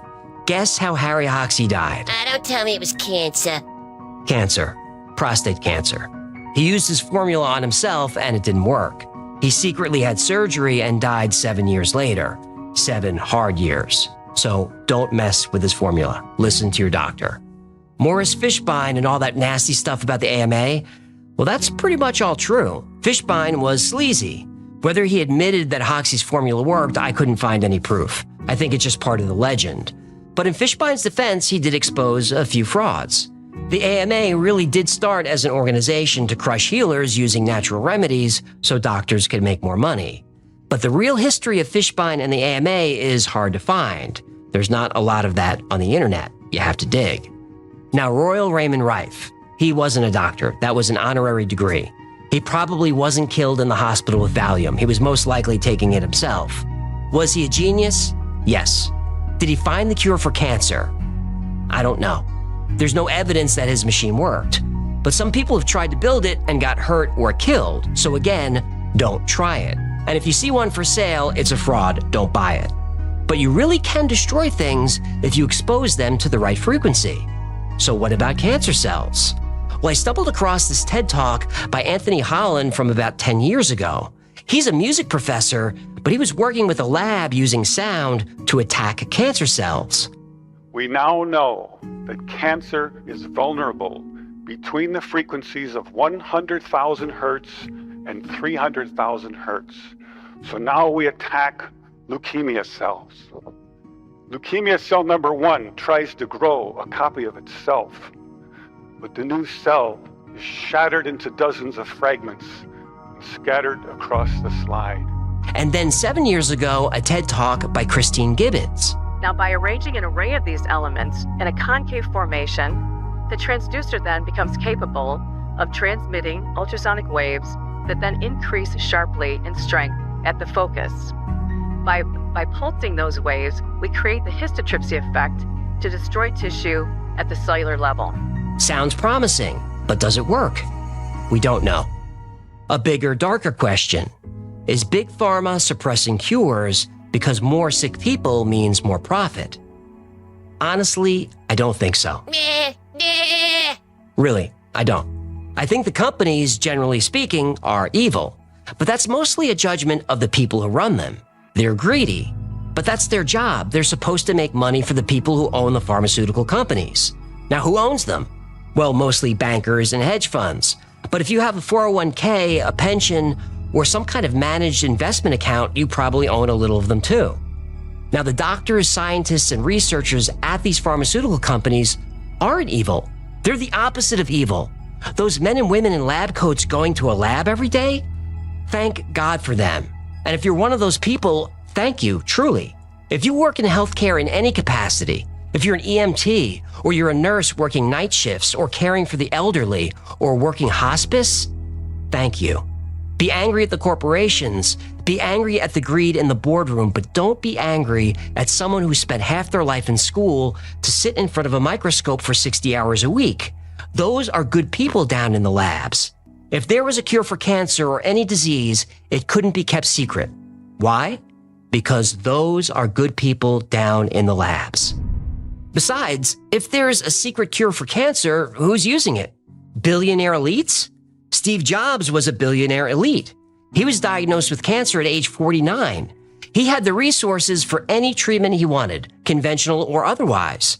In fact, Steve Jobs spent the first 9 months after his diagnosis trying nothing but alternative treatments, against his doctor's wishes. Steve Jobs had unlimited resources, and he still lost. Look, I understand why people are drawn to the theories about secret cures and alternative medicine.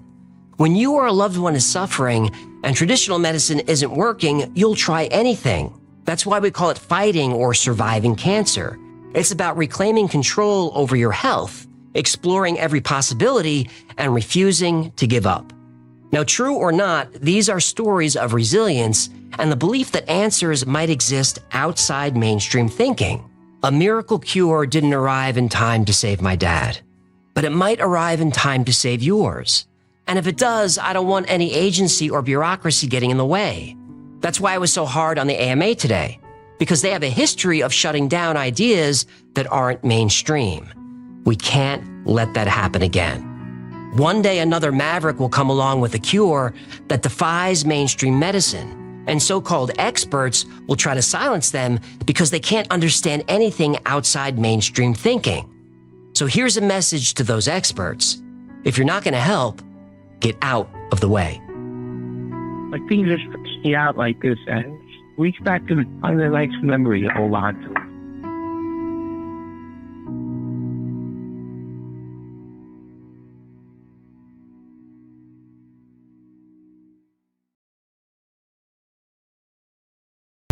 Uranus. Uranus. Uranus. Please don't say it that way. You say tomato, I say Uranus. Tomato, Uranus, potato. Do you mind? All right, go ahead. I couldn't resist. Helen Luttrell grabbed the girl's arm to stop her from falling.